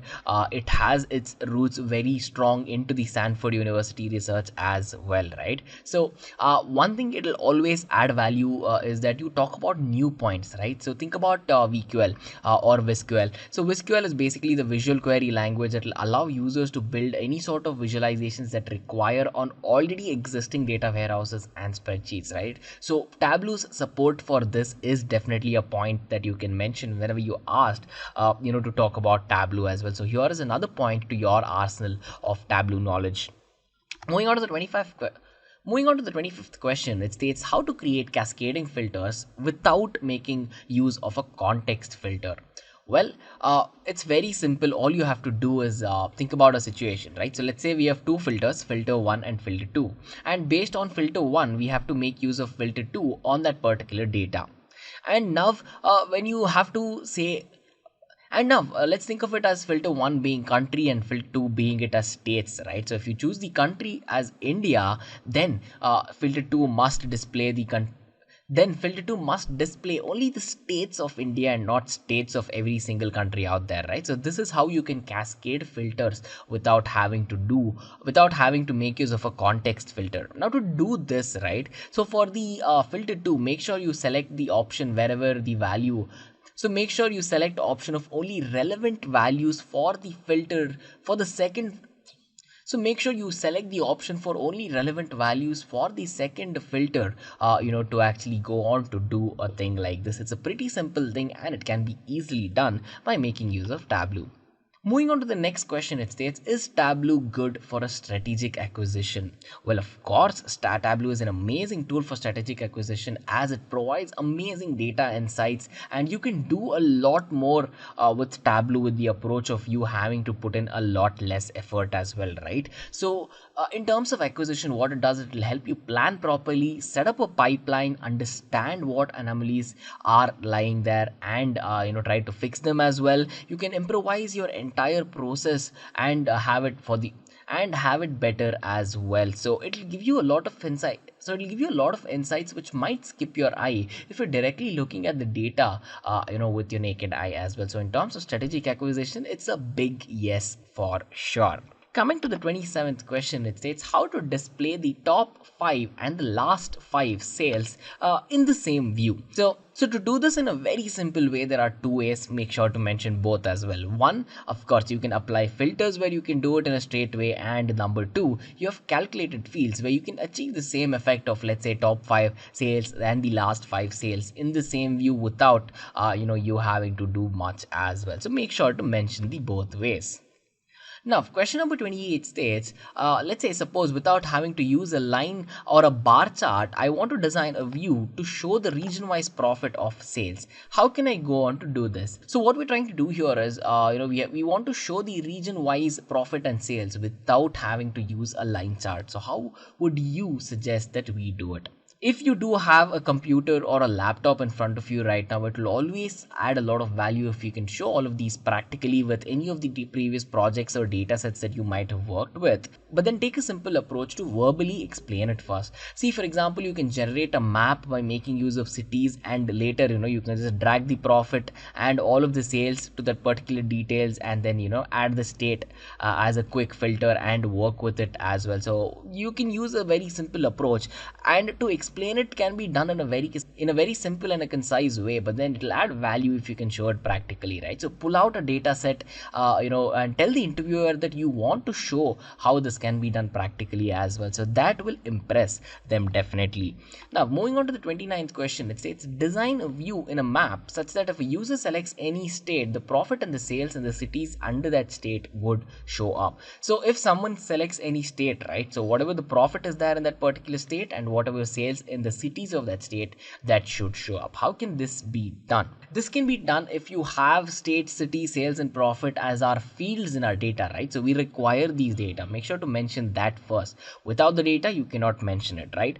And to have this particular effect, so all you have to do is click on the state field, drag the city out into our marks card, which comes under the state field, of course, and then drag the sales into size, drag the profit and drop into the color, click on the size legend. You can, increase it to whatever size that you require, say for example 75%, and then click on the state field and show quick filter. And after you have done that, all you have to do is you have to select any of the states and see if it is working or not. So if you have done steps from 1 to 6 right, then of course with the 7th step you will have the view which indicates the number of sales, and the color will directly indicate the profit values as well. So it's a simple thing with 6 simple steps. So this is the hardly 30-second task, but then at the end of the day, the insight you can drive out of this task is huge. So make sure you mention the advantage, how to do it, and what we require to do it as well.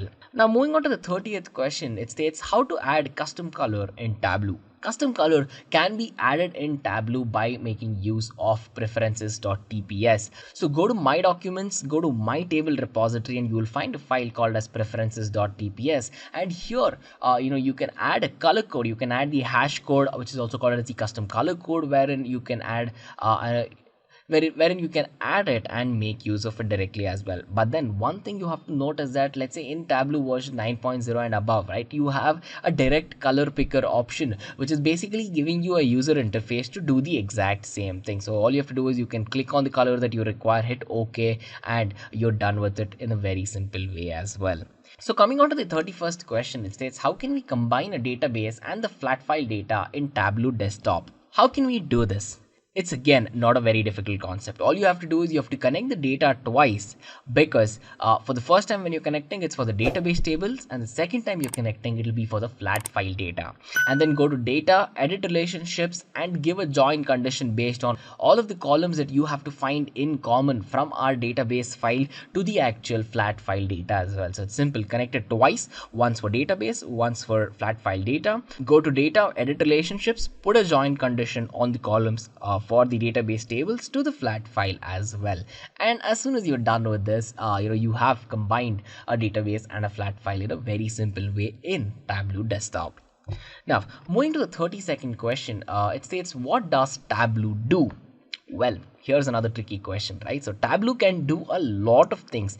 Use the insights from all the 31 questions that you have come across until now to answer it. But then one important thing you really have to state is that Tableau is one of these tools which has a goal to make sure that it will help people see and understand data better, in a very aesthetic way and in a very simple way as well. So So Tableau brings about a data analytics solution. It brings about a business intelligence solution and a data visualization solution. It puts it right in the hands of common people, right? So what it does is you will have a broad population of business users who can actually work with their data, ask questions on their data, understand the performance of their data, and eventually solve a lot of problems using this as well. So this question you can talk about 20-25 minutes and still you can have a lot of points that you can talk about Tableau as well. But then make sure to mention all the primary concepts. So make sure to mention all the primary points and how it adds value to the people, right? So what we're trying to do with Tableau is solve a problem. So make sure you talk about what the problem is and how Tableau aims to solve it. Moving to the 33rd question, it states, what is Tableau Public?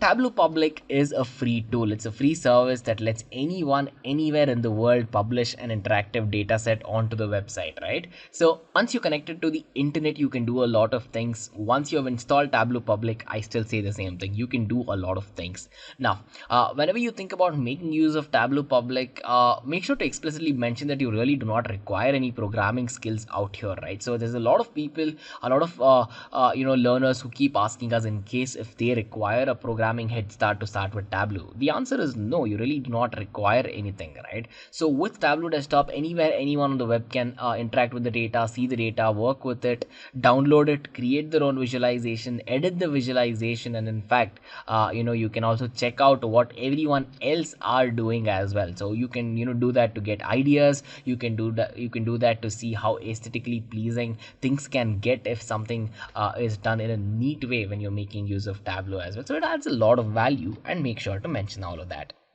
Now with question number 34, we're talking about data modeling. So what is data modeling? One thing you have to know about data modeling is that it is the basic analysis that we perform of all of the data objects that we're using in our context right now. So whenever we're trying to model data, we're trying to find relationships, we're trying to associate each of these data objects, comparing them one with the other to see how we can base any assumption on them, or how we can apply certain steps on them to see how we can drive insight, right? So it's a pretty simple thing. To analyze the data objects, you really require context, you really require certain relationships to work with, and data modeling is a way where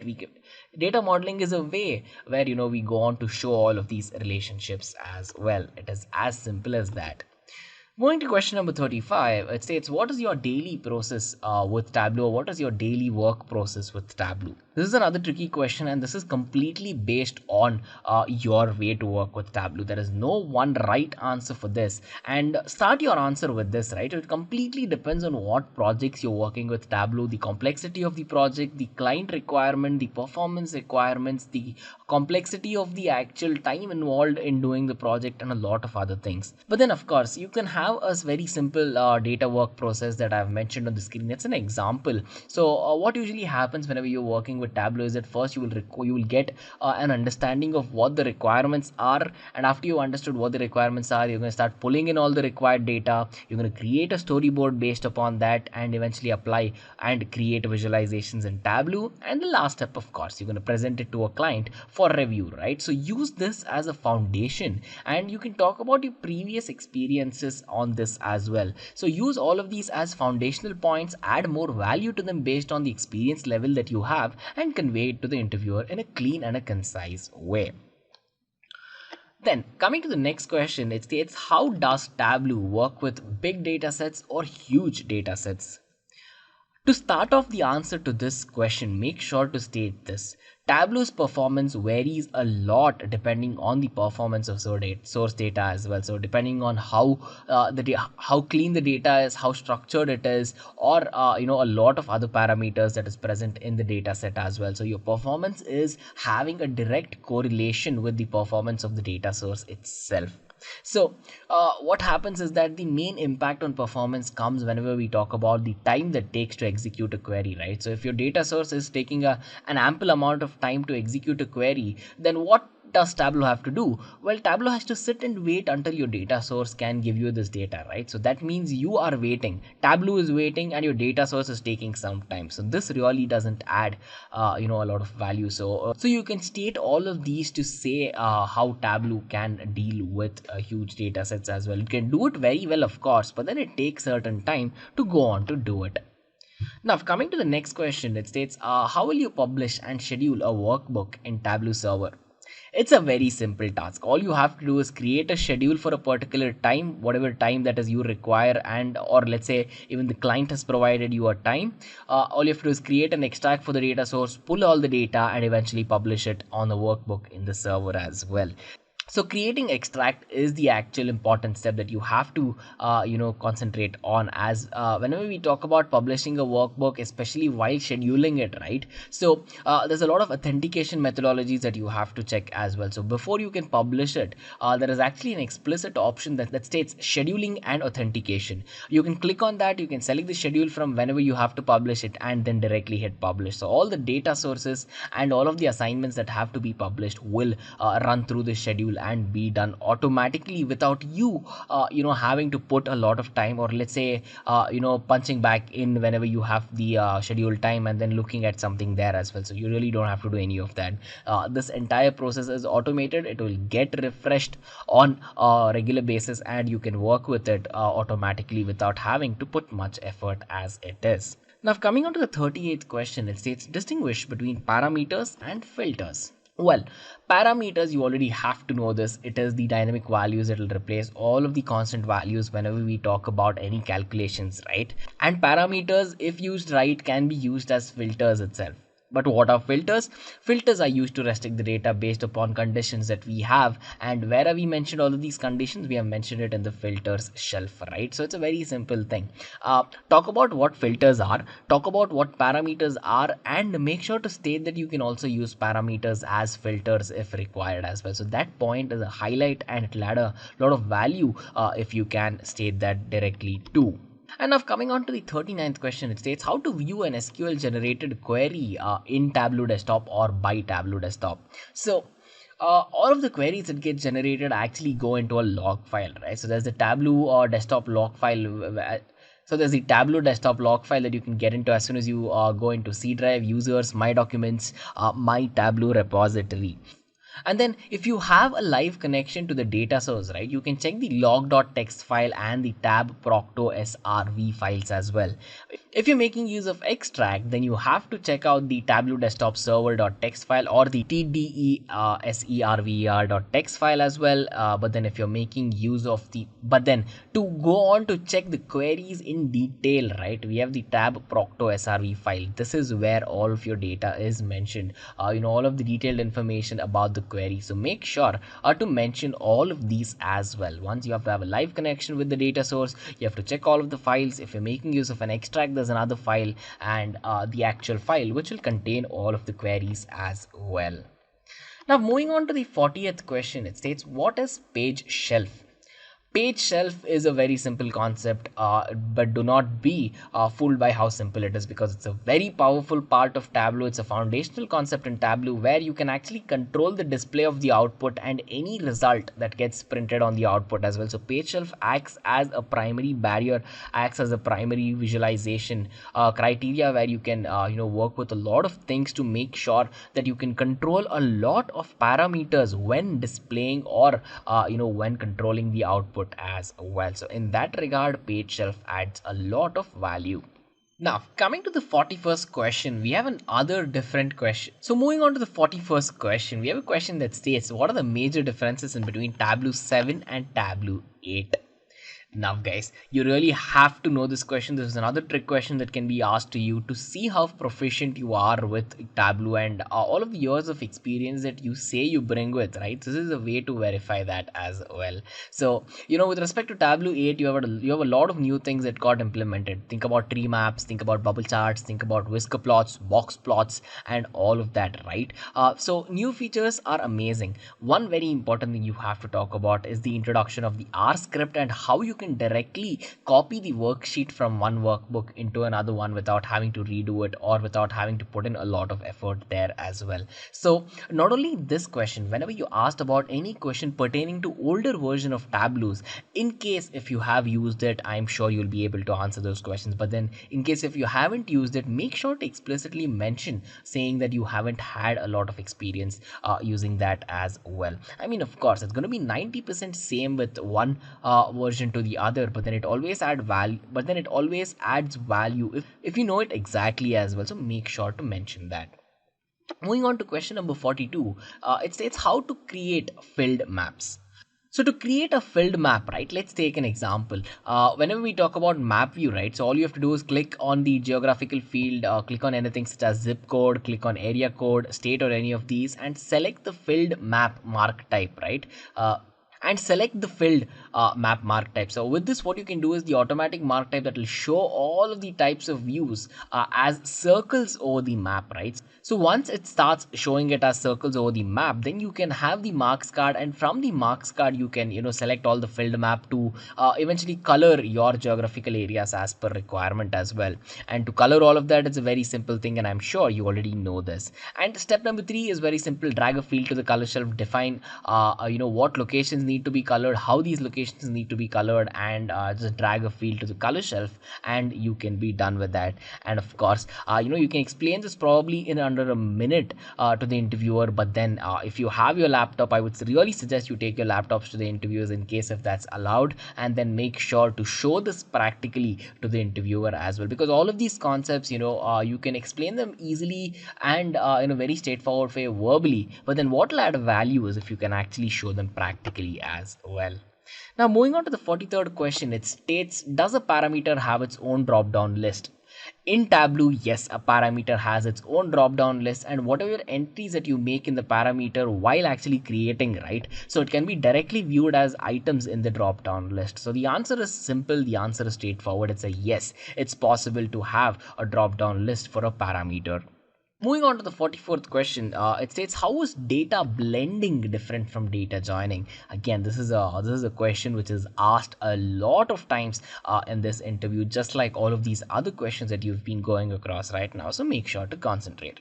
Now, when we talk about data blending, right, so data blending, as the name suggests, in fact, is the process where we combine the data from two different sources or more than two different sources as well. So, your two different sources can be a Microsoft Excel file. You can have another set of data on an SQL server, Oracle server, a cloud computing platform, or a server which is on premises, a remote server which is in the client's location, and a lot of other things to bring these data together to use in Tableau, right? That's what data blending is. And data joining, on the other hand, is a very simple concept. It's a straightforward concept, just like data blending, but it's very different. What we're trying to do here is we're trying to combine the data from two or more tables and sheets from the same data source. Data blending spoke about two different data sources and bringing it together. Data joining is all about talking about two different sheets or tables that are present in the same data source, guys. That is the basic difference. In joining, we talk about same data source and everything that is present in that data source, and in blending, we talk about more than one source. So make sure to explicitly mention that without fail. And now, question number 45, it says, is it possible to store a huge amount of data in the memory engine by making use of Tableau? Is it possible to store a huge amount of data? If yes, how can we do it? So if an interviewer asks you a question like this, right, the second part of the question might give you a clue to the first part in case if you're unprepared as well. So he or she can state, if yes, how is it possible, right? So the actual answer to this question, now coming to that, is yes, it is possible to store a large amount of data in the memory engine by making use of Tableau. But then it is not as simple as that, because there is no one straight answer to this, because you can store massive amounts of data based upon the Tableau server implementation. You can have a lot of configurations for that, right? You can have 8 core configurations, you can have 16 core configurations, and you can have more than that as well. So depending on how your Tableau server is configured and built, based on that you can store it. So it's a relative answer to the relative question. And not only if just hyper is used or not, let's say there are many other factors that will affect, such as the server memory can also have an exponential effect in how much data that you can eventually store and directly use in a rapid fashion for the memory engine, and a lot of things as well. So make sure to talk about the server memory and make sure to talk about the server configuration in general as well. Now moving on to the 46th question, it states, what is the difference between rank and index in Tableau? So whenever we talk about rank and index, one commonality is that both of these come under table calculations in Tableau, guys. So index is the actual entity that will deal with the record's physical location, and think about incremental numbers, for example. So as soon as incremental numbers are assigned according to the record's physical order, right? So as soon as this order is particularly met, and how is it met? By making use of index. Now, whenever you think about rank, right? So rank usually deals with the record's value. Whatever highest value is there gets the highest rank. Whatever lowest value is there gets the lowest rank. So it's a pretty simple and a straightforward business in terms of rank and index as well. Index deals with its position, record deals with its values, right? So if you have used any other programming language as well, you will understand the usage of index. And rank, as the name suggests, is a numerical value that denotes how it maps in the real world as well. Now with that, coming to the 47th question, here is another very simple question, but then if you do not know how to answer this, it can get a little difficult as well. So to answer this question that states, suppose my license expires today, can my users be able to view the dashboards or workbooks that I published in the server earlier? Well, you really have to know the answer to this question, guys. If your license expires today, right? If your server license expires today, the username of the server will change. It'll go from the name that you have put in, and it'll say unlicensed user. It means that whoever created the dashboard and published it into the server cannot access it anymore. But then everyone else can still do it. So the site admin, what he can do is he can change the ownership to another person, and so at this time, what the site admin can do is the site admin can change ownership to another person. This way, we are trying to make sure that if we have and if we are making use of extracts, right, it doesn't fail. But if you do not change ownerships, you really cannot extract the data anymore if it's unlicensed. So yes, if the license expired today, you cannot have access to it, but then everyone else can. Moving on to the 48th question, it states, what is the difference between the quick filter and the normal filter in Tableau? Well, quick filter is an entity that's used to filter options and to select options in a very rapid manner. And a normal filter is something with which you can limit the options from the list. You can calculate some conditions, work with the data, limited based upon a value, limited based upon an index, or limited based upon a general field in a column as well. So quick filter is used to view the filtering options, while normal filter is actually used to view a lot more compared to that as well.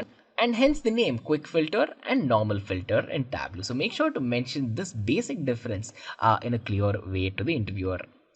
Moving on to the 49th question, it states, what is your plan after joining for the Tableau developer role, or let's say any other Tableau role that you might be joining for as well?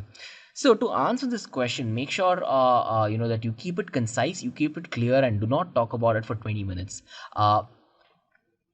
So you can start answering on how you have actually worked with Tableau in your previous years. It may be your learning, it may be your use in a production environment and whatnot. And think about talking about a plan where you first understand the company structure that you're interviewing for, and how well you can have an impact in terms of Tableau will only come if you can understand how well the data is implemented there, right? How the data workflow is set up, how the infrastructure is set up, and all of that. So talk about you first having the ability to easily grasp and understand new things, and then talk about how you can better it or improvise something in the coming days, with further iterations as well. It's not only just that, right? So it's all about you fitting into a role, being a team player, the ability to talk to multiple teams, and the ability to solve the problem at hand.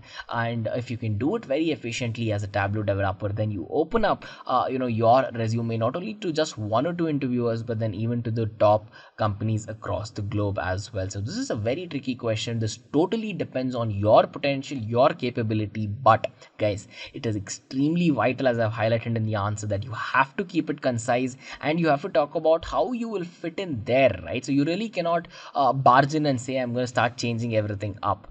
Yes, you might have to start changing everything up only after you have understood it and you've seen a problem and you have a thorough way of solving that with your solution, which is supposedly better as well. So make sure to mention all of that.